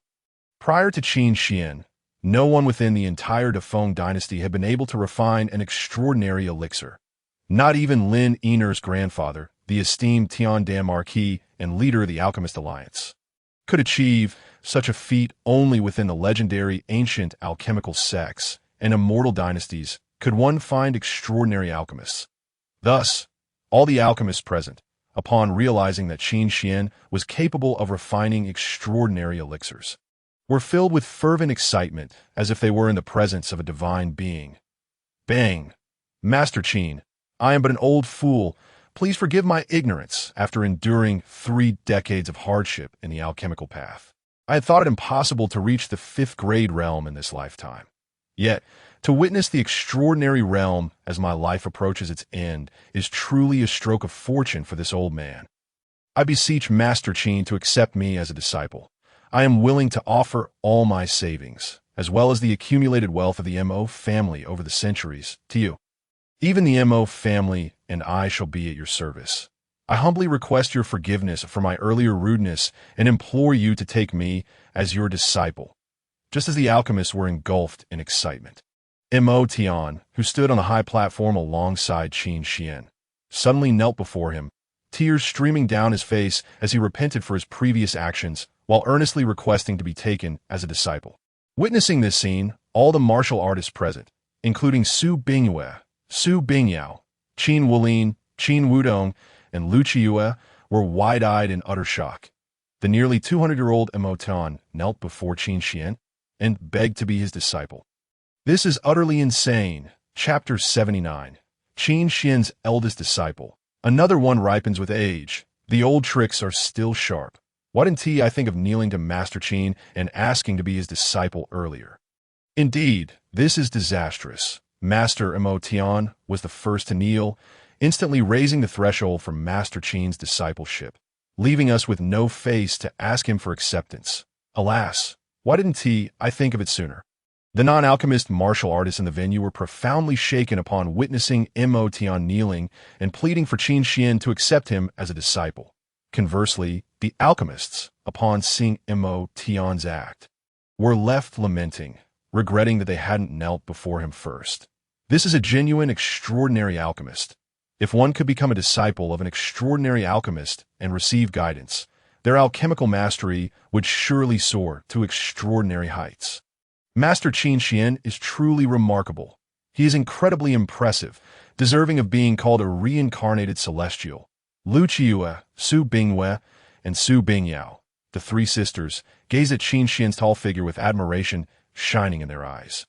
Qin Wulin and Qin Wudong, the sibling pair, wore smiles, genuinely happy for their elder, an extraordinary alchemist. I must inform Grandpa and have him invite Qin Xian into the Alchemist Alliance. Lin Yiner, hidden beneath her black hood, resolved to persuade her grandfather to bring Qin Xian into the Defeng Alchemist Alliance. Such a young, extraordinary alchemist surely has limitless potential. We cannot allow other dynasties to snatch him away. Master Emoton, I am but a naive junior, unworthy to mentor you, an esteemed elder. Observing Emotion's sudden change of demeanor as he knelt to beg for discipleship, Qin Xian chuckled softly. I never expected Master Emotion to be so adaptable. Master Qin, please do not say that. In the realm of alchemy, merit prevails. You are an extraordinary alchemist, and even though I am older, I stand before you as a junior who requires your sage guidance. Just now, I was blind to the truth. I beseech Master Qin for forgiveness. After hearing Qin Xian's words, Emotion became even more flustered, hastily lowering himself further in supplication. Noticing this, Qin Xian stroked his chin, his eyes glimmering as he fell into thought that Emotion, as a pinnacle fourth-grade alchemist, if I could recruit him into the Qin family as an alchemist, it would greatly benefit our development. Furthermore, Emotion's Mo family is a storied alchemical lineage with a heritage spanning centuries. If I could make them a vassal family of the Qin family, it would sufficiently compensate for our lack of alchemists. Additionally, relying on the Mo family and Emotion, we could cultivate a plethora of formidable alchemists of our own. Although Qin Xian is an extraordinary alchemist, he is but one person with limited energy to instruct the clan members in alchemy on a large scale. Therefore, if he could recruit Emotion and the Mo family, it would be an endeavor with boundless benefits at your age, to humbly set aside your pride and publicly plead for me to accept you as a disciple truly demonstrates your unwavering pursuit of the alchemical path. Since you are so passionate and dedicated to alchemy, I shall grant you this opportunity. I do not require the wealth of the Mo family. Rather, I seek for the Mo family to become a vassal of the Qin family. The alchemists of the Mo family shall serve the Qin family, guiding our clan members in the practice of alchemy and providing the pills they require. If you can secure this arrangement for the Mo family, I shall accept you as my disciple. After a moment of contemplation, Qin Xian stepped forward to Emotion, towering over him as he spoke directly into his eyes, since accepting Emotion as a disciple is a venture with nothing but benefits. It is a decision I will certainly make. However, I value the overall foundation of the Mo family. The alchemical lineage. It is better to teach one to fish than to simply give them fish. Even with many alchemists from the Mo family, they ultimately belong to the Mo family. The Qin family must possess its own powerful alchemists. This will be the foundation for the Qin family's future growth. Yes. As the elder of the Mo family, I can certainly make decisions for my kin. As Master Qin wishes to take me as a disciple, I shall have full authority over the Mo family. Upon hearing Qin Xian's words, Emotion eagerly nodded in agreement.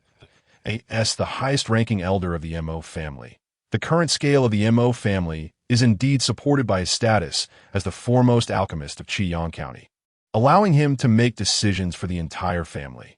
Moreover, even if he were not in a position to make decisions, With Master Qin's reputation as an extraordinary alchemist, the alchemists of the Mo family would surely vie to serve him.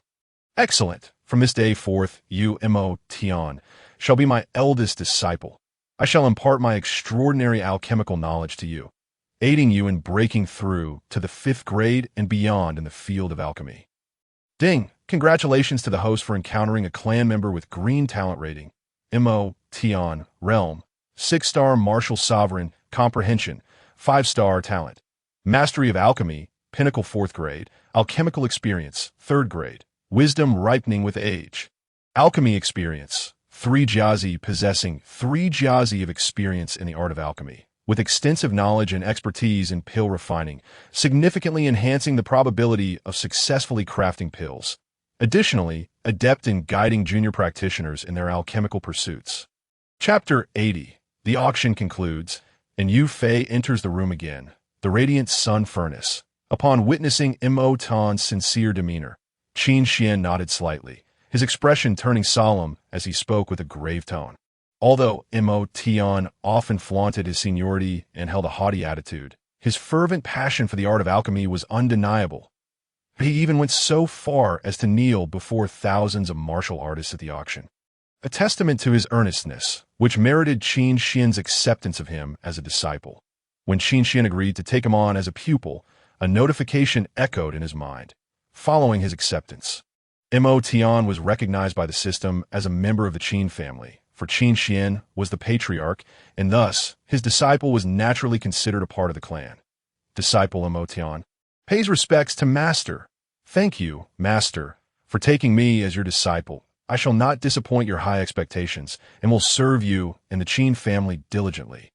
Overjoyed at Qin Xian's acceptance, Mo Tian quickly expressed his gratitude. Ding! Detection of investable family member.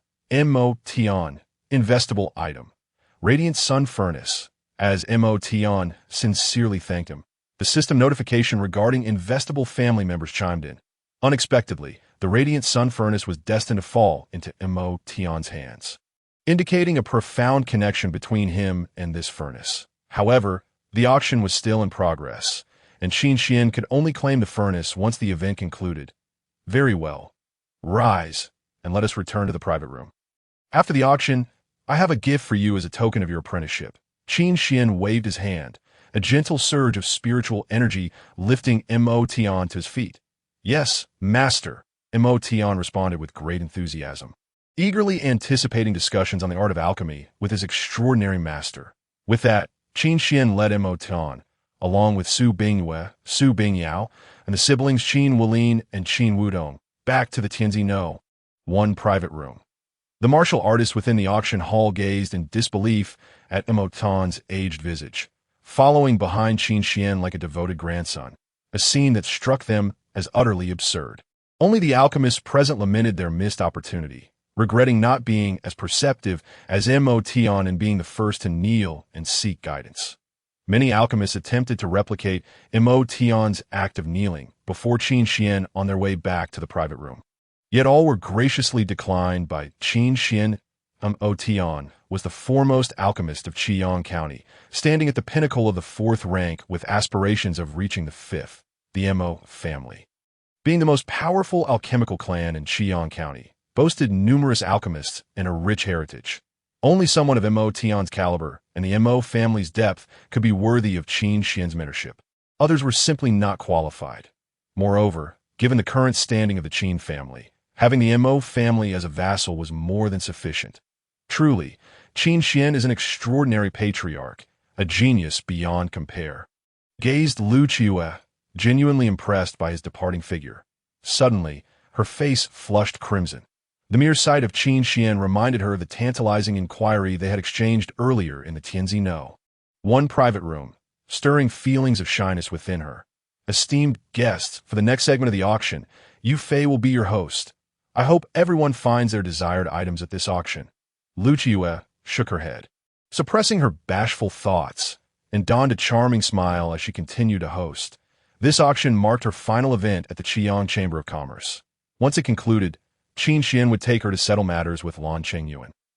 Regardless of the outcome, she would stand by Qin Xian's side, As Lu Qiyu resumed her hosting duties, the martial artist snapped back to attention, captivated by her exquisite beauty and alluring figure, immersing themselves in the atmosphere of the auction.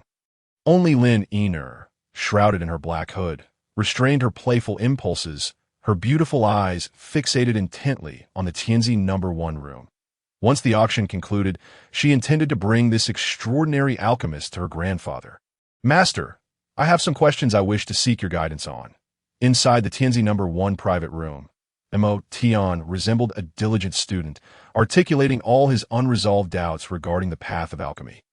Qin Xian, upon hearing this, patiently addressed each of Mo Tian's inquiries. The system's bestowed talent of alchemical mastery enabled him to effortlessly clarify all 4th-rank alchemical issues, making it easy to enlighten Mo Tian. Every word he spoke led Mo Tian to profound realizations, deepening his understanding of alchemy.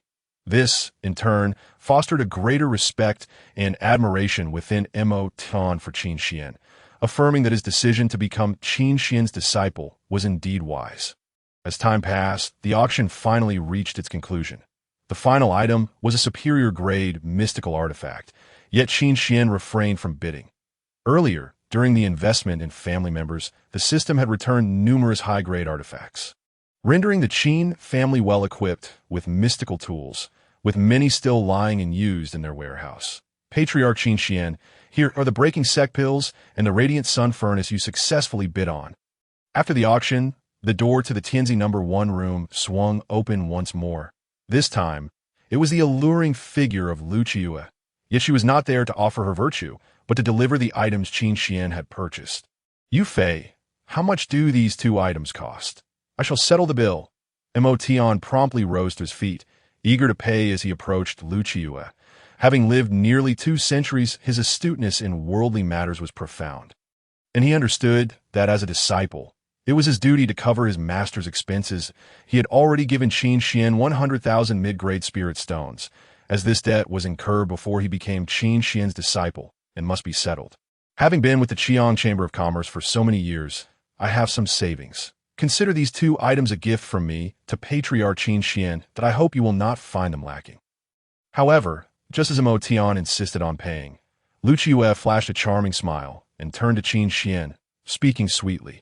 Upon hearing Lu Qiyu's words, Mo Tian, Su Bingwei, Su Bingyao, and siblings Qin Wulin and Qin Wudong were taken aback, their eyes widening in astonishment that it was their first time hearing that an auctioneer would pay on behalf of a buyer. Moreover, it was Lu Qiyu, the most beautiful woman in Xiang County, renowned as the Moon Concubine and the leading auctioneer. Typically, it was Lu Qiyu's words that would entice many male martial artists to spend lavishly.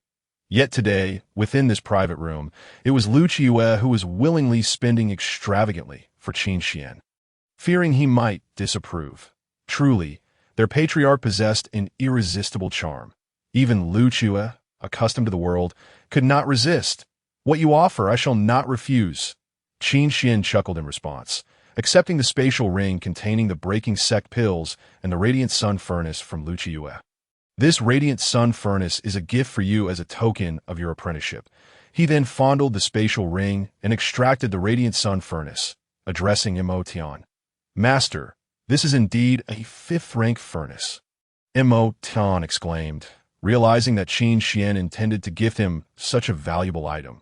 He quickly cautioned Qin Xian, believing his master had overlooked its rank. Of course, I can discern that this is a 5th-rank furnace. The gift I bestow upon you for your apprenticeship is indeed a 5th-rank furnace. You are already at the pinnacle of the 4th rank, merely a step away from the 5th. It is time for you to upgrade to a 5th-rank furnace. Qin Xian replied with a smile. The returns from investing in a 5th-rank furnace would undoubtedly be substantial. Thank you, Master. Mo Tian shall strive to break through to the 5th rank as soon as possible. Not to disappoint your expectations. Mo Tian's old face was alight with emotion, astonished that Qin Xian would indeed gift him the radiant sun furnace. Ding! Investment successful! Congratulations to the host. Investable family member's talent is green. Investable item is the radiant sun furnace, and the return reward is the radiant sun furnace of Yangyin. Chapter 81. 6th rank furnace. Time to settle everything. Guests of the Qiang Marquee House. Radiant Sun Furnace, 6th rank furnace. Crafted from spirit glint gold, inscribed with the sun flame array and embedded with radiant light talismans, capable of nurturing the power of the sun flame to assist in alchemy, greatly enhancing the quality and efficacy of pills. Radiant Sun Furnace, 6th rank furnace. Upon hearing the system's notification of the reward, Qin Xian's eyes shimmered with an expression of delight. The 6th grade alchemy furnace, in contrast to its 5th grade counterpart, necessitated the etching of intricate array patterns upon its body. It was a formidable furnace forged through the combined prowess of 3 professions: artifact refinement, spirit talisman crafting, and array formation. Not only was its structure significantly sturdier, rendering it capable of being wielded as a terrestrial-grade spiritual weapon, but its success rate in producing high-quality elixirs was also substantially increased, with the resultant potions exhibiting enhanced efficacy. This 6th grade furnace, the Yangyin Yao Tian Lu, far surpassed the Xiaoyao Dan Lu in both value and functionality by countless magnitudes. The system's return must signify a masterpiece. With the auction now concluded, it was time to settle all scores. The Shi Min family, Lan Qingyuan, and even the Qiyang Marquis. Today, all grievances shall find their resolution. After perusing the details of Yang Yin Yao Tian Lu, Qin Xian cast a sweeping glance around him. He turned to Su Bingyue, Su Bingyao, and Lu Qiyu, their eyes aglow with divine radiance. An aura of subtle dragon might enveloping them as he proclaimed with a resonant voice the deep-seated vendetta of the Shi Min family for the bloodbath of the Su family martial arts hall. The blood feud with Lan Qingyuan for the theft of Qin Hao's wild martial spirit bone and the annihilation of the Lu family, compounded by 2 decades of deception towards Lu Qiyu. After today, all shall dissipate into the ether, be it enmity or kin. As for the Qiyang Marquis, it remains to be seen whether the wild martial spirit bone rests in Lan Qingyuan's possession or in his own. Thank you, clan leader. Thank you, Qin Xian, for avenging me. Upon hearing Qin Xian's words, Su Bingyue, Su Bingyao, and Lu Qiyu were all stirred with fervor, their chests rising and falling with emotion. Tears shimmered in their beautiful eyes as they gazed at Qin Xian with gratitude. These enchanting women, in a world where the weak are devoured by the strong, often bore the brunt of calamities not of their making, yet they were fortunate to have encountered Qin Xian. He provided them, those drifting and lost souls shrouded in darkness, with redemption and a sense of belonging. Mo Tian, return to the Mo family and gather all the alchemists. After this battle concludes, I will seek you out and bring you back to the Qin family. Addressing the 3 women, Qin Xian nodded, then turned to Mo Tun. This battle bears no relation to you, and I shall not involve you in it. Master, are you truly set on seeking vengeance against the Shi Min family? President Lan, and even the Qiyang Marquis, Mo Tian was profoundly shaken upon hearing the targets Qin Xian intended to settle scores with. The Shi Min family, Lan Qingyuan, and even the Qiyang Marquis. The most formidable powers in Qiyang County, aside from the Dongfang family, his master intended to confront them all alone. Was this not tantamount to his master waging war against the apex forces of an entire county? Among them was the Qiyang Marquis, a martial powerhouse ruling over the territory. How astonishing! Indeed, Qin Xian nodded, realizing there was no longer any need for concealment. Master, may I accompany you? Gazing into Qin Xian's eyes, which gleamed with sharpness and resolve, Mo Tian felt unable to dissuade him for what seemed a reckless path. All he could do was propose to follow Qin Xian. After all, he was the only pinnacle 4th-grade alchemist in Qiyang County. Even the Qiyang Marquis treated him with respect. Should his master encounter peril, he might be able to extend a helping hand, leveraging the goodwill he had accumulated over the years to ensure his master's survival. No need. This feud is between me and them. It does not concern you. Return to the Mo family to organize matters. Once all accounts are settled, I will come to find you. Rest assured, I possess my own means. Even the Qiyang Marquis shall not intimidate me. Seeing the concern etched on Mo Tian's face, Qin Xian placed a reassuring hand on his shoulder. With his current combat prowess, he was invincible beneath the martial marquis level and more than capable of overcoming all adversaries. As for the Qiyang Marquis, he still held a 5th-grade Tianlong talisman, sufficient to obliterate him. Very well. Then I shall return to the Mo family and prepare for your triumphant return. Upon hearing the unwavering tone in Qin Xian's voice, Mo Tian knew he could not sway him and could only bow in acquiescence. Good. Go forth. Qin Xian nodded in response. As the words left his lips, Mo Tian departed from the private room, numbered 1. Heading back to the Mo family to organize affairs. Qiyue, have you discovered the whereabouts of Lan Qingyuan? After Mo Tian left, Qin Xian turned to Lu Qiyue and inquired. Previously, after questioning Lu Qiyue in the private room, she had informed him that Lan Qingyuan had left the Qiyang Chamber of Commerce early that day, destination unknown to AT that time. He had instructed Lu Qiyue to ascertain Lan Qingyuan's whereabouts before the auction concluded. Clan leader Qin Xian, I have indeed uncovered Lan Qingyuan's location. According to the elders within the chamber, Lan Qingyuan has gone to the Qiyang Marquis' residence today. It is said that a distinguished guest is arriving at the Marquis' residence, and the Qiyang Marquis has summoned Lan Qingyuan to assist in receiving this guest. Upon hearing Qin Xian's inquiry, Lu Qiyue spoke with her crimson lips. The news of Lan Qingyuan's visit to the Qiyang Marquis' residence was not a secret. With a little investigation, one could easily uncover it. This meant that both Lan Qingyuan and the Qiyang Marquis would be present in the same location. It seems the clan leader intends to discern whether this scheme is solely the work of Lan Qingyuan or if he colludes with the Qiyang Marquis. Let us proceed to the Qiyang Marquis' residence. Learning that Lan Qingyuan was indeed at the Marquis' residence, Qin Xian's gaze sharpened as he spoke decisively.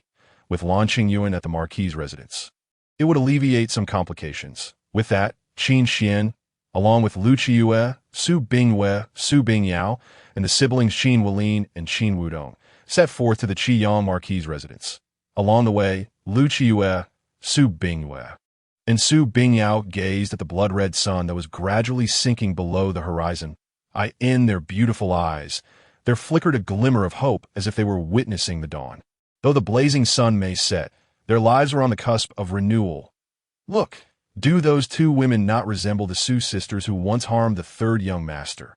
By heavens, I recall them.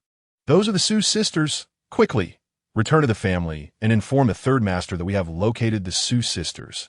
On their way to the Qiyang Marquis' residence, Su Bingyue and Su Bingyao had not donned veils, instead revealing their true appearances. Previously, they had worn veils primarily to avoid detection by the Shimin family during their pursuit of clues, which could potentially hinder Qin Xian's quest for the wild martial spirit bones' whereabouts and participation in the auction.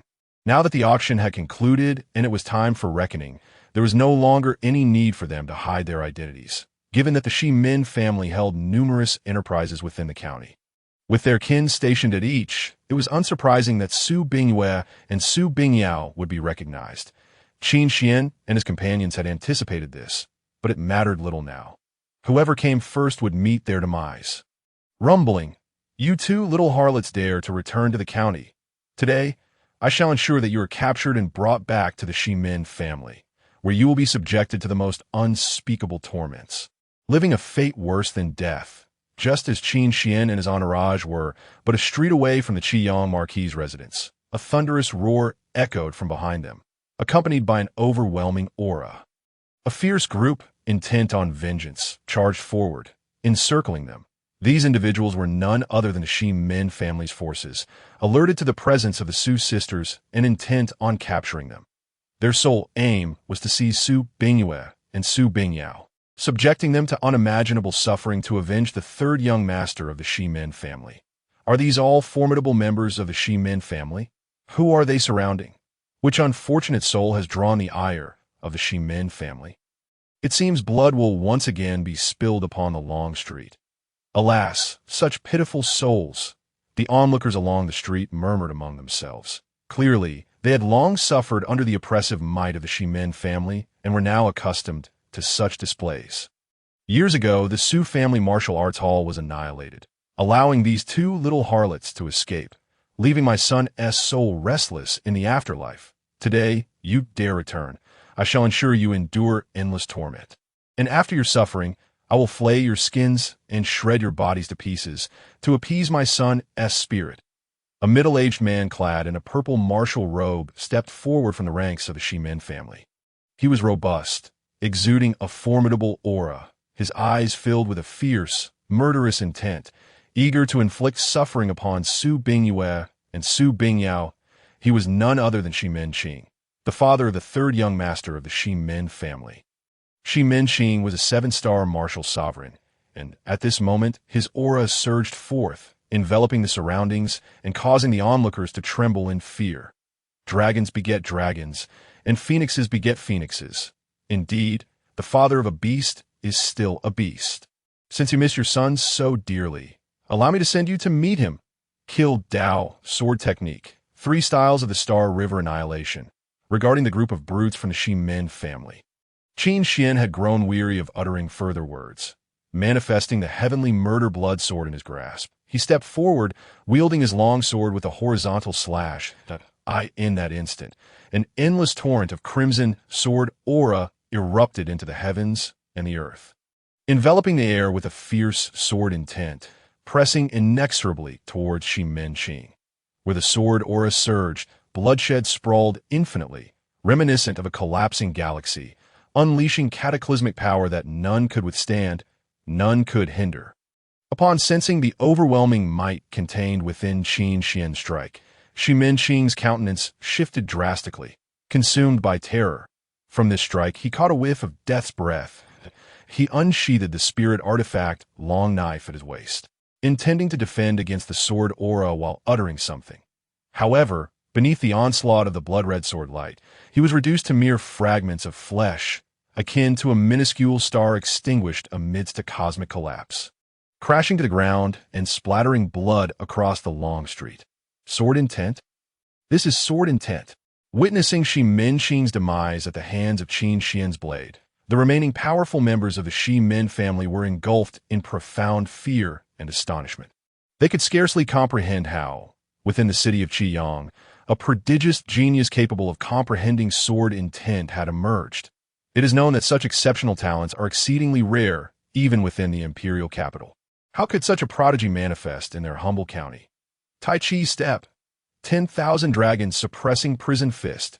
After slaying Shimen Qing, Qin Xian unleashed the Taixu yin-yang energy field beneath his feet, enveloping the remaining members of the Shimen family, causing their movements to slow abruptly. He then hurled forth a powerful punch, his ancestral dragon bloodline boiling, an overwhelming dragon might cascading in all directions, shaking the very heavens and earth. Upon the edge of his fist, purple golden dragon energy swirled, invoking celestial might, coalescing myriad dragon figures above the sky, descending with world-destroying power to annihilate his foes. Boom! Accompanied by a thunderous roar. Onlookers beheld countless dragon figures descending from the heavens, unleashing energy waves capable of obliterating the world, as if myriad dragons were bringing about an apocalypse, an utterly terrifying sight. The violent energy waves obliterated dozens of Shimen family members into mere puddles of flesh, staining the 10-mile-long street in crimson, leaving only one survivor to go. Summon your ancestor and all the martial sovereigns of the Shimen family. Your clan leader awaits you outside the Qiyang Marquis's residence. After annihilating the members of the Shimen family, Qin Xian turned his gaze toward the messenger he had intentionally spared, who was now utterly terrified. He spoke to him. He abhorred complications and preferred to resolve matters in one fell swoop. Wait, just wait. The sole survivor of the Shimen family, upon hearing Qin Xian's words, gradually regained his composure. The next moment, he scurried towards the Shimen family estate in a panic, seeking reinforcements. Let us proceed to the Qiyang Marquis's residence. What transpired earlier was merely collecting some interest from the Shimen family. The true reckoning lies ahead. Observing the sole survivor of the Shimen family rushing back for help, Qin Xian maintained an indifferent demeanor, utterly unfazed by the astonished gazes of the onlookers lining the streets, and addressed the 5 companions. Yes, clan leader. Upon hearing Qin Xian's words, Su Bingyue and Su Bingyao felt tears welling in their beautiful eyes, nodding emphatically. They had fled the county and spent so long as wandering souls. Now, they could return to their homeland with rightful pride. Moreover, the Shimen family, responsible for the massacre of the Su family martial arts school, was gradually withering and being obliterated beneath their clan leader's blood-soaked sword. As his words lingered in the air, Qin Xian, wielding the heavenly murder blood sword, continued towards the Qiyang Marquis' residence with the five. The blood dripping from the sword formed a crimson trail along the long street, staining the cobblestones beneath their feet with a deep scarlet hue, as if a demon had descended, painting the world in blood. The onlookers lining the street were utterly shocked by this scene, astonished beyond measure that it was the first time in hundreds of years that anyone dared to slaughter members of the Shimin family in broad daylight. And instead of fleeing, this figure, garbed in white and wielding a bloodied sword, advanced towards the Qiyang Marquis' residence. Who is this elegant youth, clad in white, who single-handedly dispatched dozens of formidable members of the Shimin family? Chapter 83. The refining heir is here. Who dares to slay the future prodigy of the refining alliance? Within the county, where martial artists abound, news travels swiftly. The tale of Qin Xian massacring dozens of the Shimin family's strong members spread rapidly throughout the county, prompting residents and martial artists alike to flock towards the Qiyang Marquis' residence. They all yearn to discover the fate and conclusion awaiting this white-clad youth who dared to slay the Shimin family in the streets. This place is the Qiyang Marquis' residence. Who are you? Outside the Marquis' residence, guards stationed at the gate, upon seeing Qin Xian in white wielding the blood sword, hastily drew their spirit artifacts. Questioning him warily, I am the clan leader of the Qin family from Tianyang City. Qin Xian, go summon Lan Qingyuan and the Qiyang Marquis.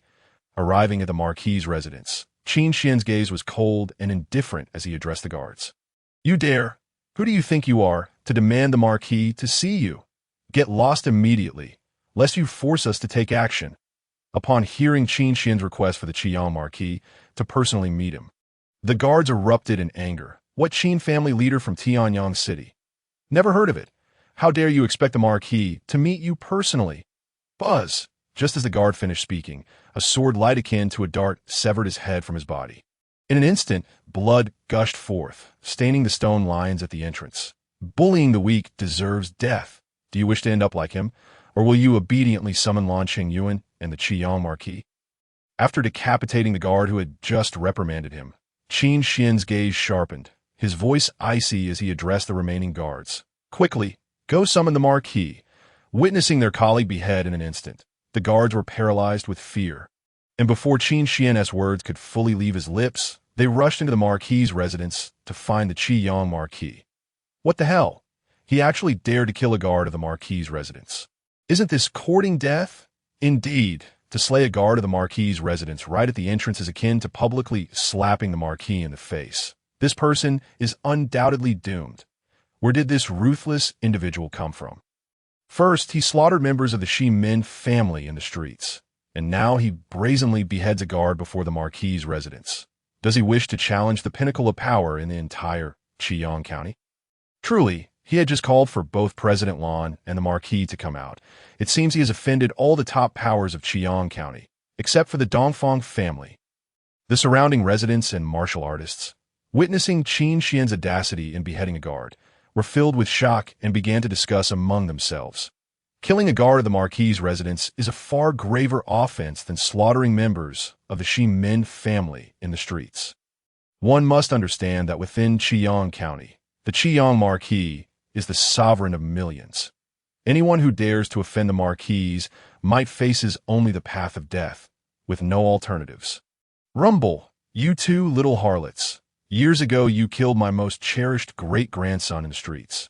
Today, you dare to instigate others to slay members of my Shimin family's third branch. Today, I shall ensure that all of you perish beneath my hand, avenging my third branch and my tragically fallen great-grandson.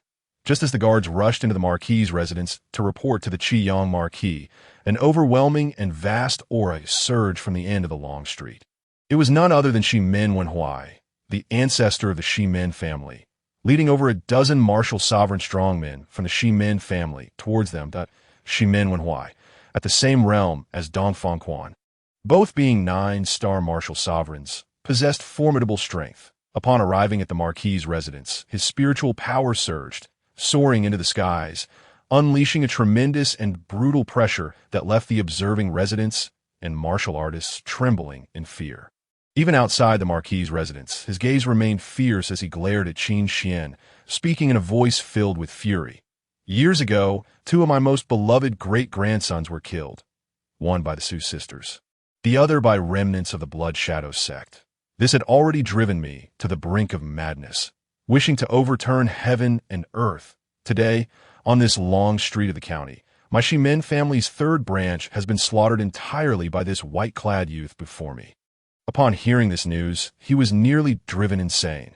Even if the Qiyang Marquis stood in his way, he would still seek to annihilate this child. Years ago, your great-grandson was debauched and arrogant, attempting to violate the Su sisters in broad daylight. He was indeed deserving of death. Today, your third branch's members, blind to right and wrong, bullying the weak and aiding the wicked, are equally deserving of death. And now you, old dog, are even more muddled, distorting right and wrong, bullying the weak with brute force. I shall grant you the same fate. Upon witnessing Shimen Wenhuai leading numerous martial sovereigns from the Shimen family approach, Qin Xian turned around, the blood-soaked heavenly murder blood sword held across his chest, his eyes glinting with murderous intent, his voice chillingly cold as he declared, "Whoever arrives first shall be the first to die." Since Shimen Wenhuai has appeared before Lan Qingyuan and the Qiyang Marquis, he shall be the first to perish. Bold. A mere 5-star martial sovereign dares to spout such arrogance. Wishing to slay this old man, truly, you possess a dog's audacity. Rumble.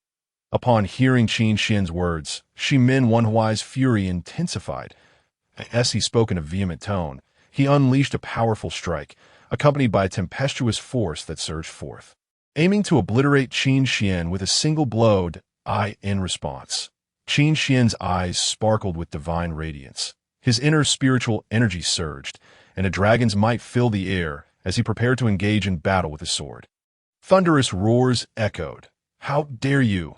With me, the refiner of heaven, present today, I shall see who dares to harm the future prodigy of my refining alliance." Yet, just as Qin Xian was ready to confront his adversary, a deep, resonant voice reverberated through the heavens and the earth. Alongside this booming voice, an overwhelming aura of dominance swept across the surroundings, shattering the tempestuous force Shimen Wenhuai had unleashed, leaving him as if struck by lightning. Forced to kneel, his shoulders burdened as if under the weight of a mountain, unable to rise. Chapter 84 Grandfather. This Qin Xian is a 4th-grade extraordinary alchemist, the refiner of heaven. Is it possible that the esteemed Lord Lu Liming, the leader of the Refining Alliance, has personally arrived in our Great Phone dynasty? My heavens, Lord Lu Liming, he is a 9-star martial lord, one of the strongest forces in our Great Phone dynasty. How could he possibly descend upon our Xi'an County? And who is this future prodigy of the Refining Alliance he speaks of within the Marquis's residence? For figures stepped forth. The two in the middle were Lu Liming and Lin Yunhe, who had come to Xi'an County seeking Qin Xian. The figures flanking them were Lan Qingyuan, the president of the Xi'an Chamber of Commerce, and the Marquis of Xi'an, who governed the entire region. It was Lu Liming who had just subdued Shimen Wenhuai, forcing him to kneel through sheer force of presence. The onlookers, comprising numerous residents and martial artists, were equally astonished upon hearing Lu Liming's declaration. The refiner of heaven, the leader of the Refining Alliance in the imperial capital, was indeed one of the most formidable powers in the Great Phone dynasty.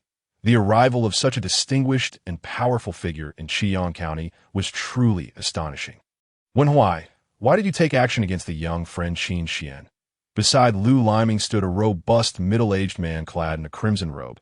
He was the Marquis of Xi'an. He looked at the blood-red-eyed Shimen Wenhuai, who remained kneeling, and furrowed his brow as he inquired. During the banquet held to welcome Lin Yunhe and Lu Liming, he had already learned of their purpose for visiting Xi'an County, to seek out a remarkably gifted 4th-grade senior alchemist and invite him to join the Refining Alliance. The emergence of such a talent in his territory brought great joy to the Marquis of Xi'an.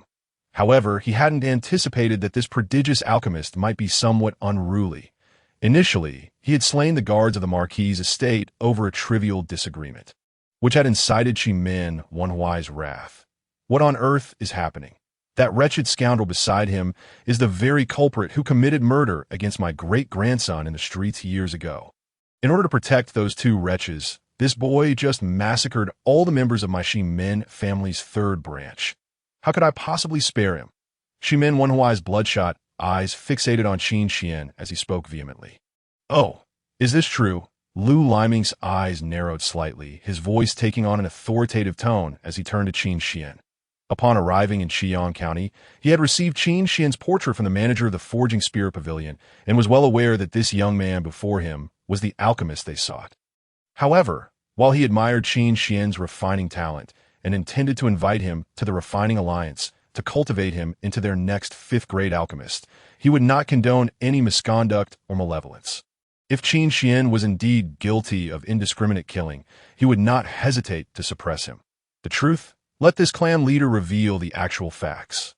The real truth is that this old fool's worthless great-grandson attempted to assault Bing Yue and Bing Yao in the streets years ago, only to be inadvertently killed by them due to his own laziness and lack of cultivation. This old fool's great-grandson was at fault from the start, yet the Ximen family, in their arrogance, dispatched powerful clan members to slaughter the entire Su family, where Bing Yue and Bing Yao were sheltered. Had they not managed to escape, the Su family would have perished under the weight of injustice in the depths of the Nine Netherrealm. Today, this clan leader has returned with Bing Yue and Bing Yao to exact revenge on the Ximen family. Yet before I could seek them out, the Ximen family's descendants dared to accuse us first. Intending to surround and kill us, I shall indeed send their souls back to the Nine Netherrealm. You old fool, even now dare to distort the truth? I shall surely slay you today. Upon hearing Ximen Wenhuai's accusations, Qin Xian showed no restraint. His gaze was cold as he recounted the events, berating Ximen Wenhuai and his ilk in every word at ah. So that is how it is, you wretched dog. Your kin committed such heinous acts, and yet have the audacity to accuse others first. Truly shameless. With that, Lu Liming exploded with fury upon hearing Qin Xian's account, and even more overwhelming pressure emanated from him, engulfing the area and causing Ximen Wenhuai to tremble in fear, his spine chilling under the immense weight. And he could not help but spit out a mouthful of blood. You lie. My great-grandson had no such intentions. What proof do you have? Feeling Lu Liming's immense pressure, Ximen Wenhuai could no longer rely on his status and resorted to desperate arguments. Lu Liming, a 9-star martial lord, towered over him by an entire realm, capable of crushing him with a mere flick of his hand, potentially obliterating the entire Ximen family. In the face of Lu Liming, even the patriarch of the Ximen family had to be compliant.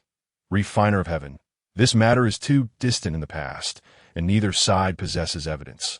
It is merely hearsay, making it unwise to leap to conclusions. At this moment, the Marquis of Qiang addressed Lu Liming, fearing that he might directly execute Ximen Wenhuai. After all, Ximen Wenhuai had once been one of his loyal generals, and he could not bear to watch him perish so easily. Old Lu, the Marquis of Qiang, speaks wisely. We must seek evidence before taking action. We cannot let the wicked escape, yet we must not wrong the innocent either. Lin Yunhe, the Heavenly Elixir Marquis, added his voice. This was his first visit to Xiang County, and they were unfamiliar with the situation. Acting rashly could lead to the wrongful death of innocents, which would be detrimental to Lu Liming's cultivation journey. Upon hearing the words of the Marquis of Qiang and Lin Yunhe, Lu Liming's brow furrowed slightly, revealing a hint of hesitation. Their arguments were not without merit. There is no need for hesitation. Refiner of heaven, consider this a personal grudge between this clan leader and the old dog of Ximen. Allow us to settle it ourselves. Today, I am determined to sever this old dog's head. Seeing Lu Liming's uncertainty, Qin Xian spoke calmly. He required no backing from Lu Liming. His own strength was sufficient to dispatch Ximen Wenhuai as long as Lu Liming and Lin Yunhe, both 9-star martial lords, did not intervene. No one present could hinder him from slaying Ximen Wenhuai. This matter has already been laid bare, and with so many witnesses present, how could it be resolved as a mere personal grudge? Would that not be disregarding the law? Upon hearing Qin Xian's words, The Marquis of Qiang spoke once more, his expression righteous and authoritative, exuding a subtle air of command. Yet Lu Liming furrowed his brow again. As the leader of the refining alliance in the imperial capital, he had seen many people and could easily discern the Marquis's bias. Qin Xian was indeed the alchemist he valued highly.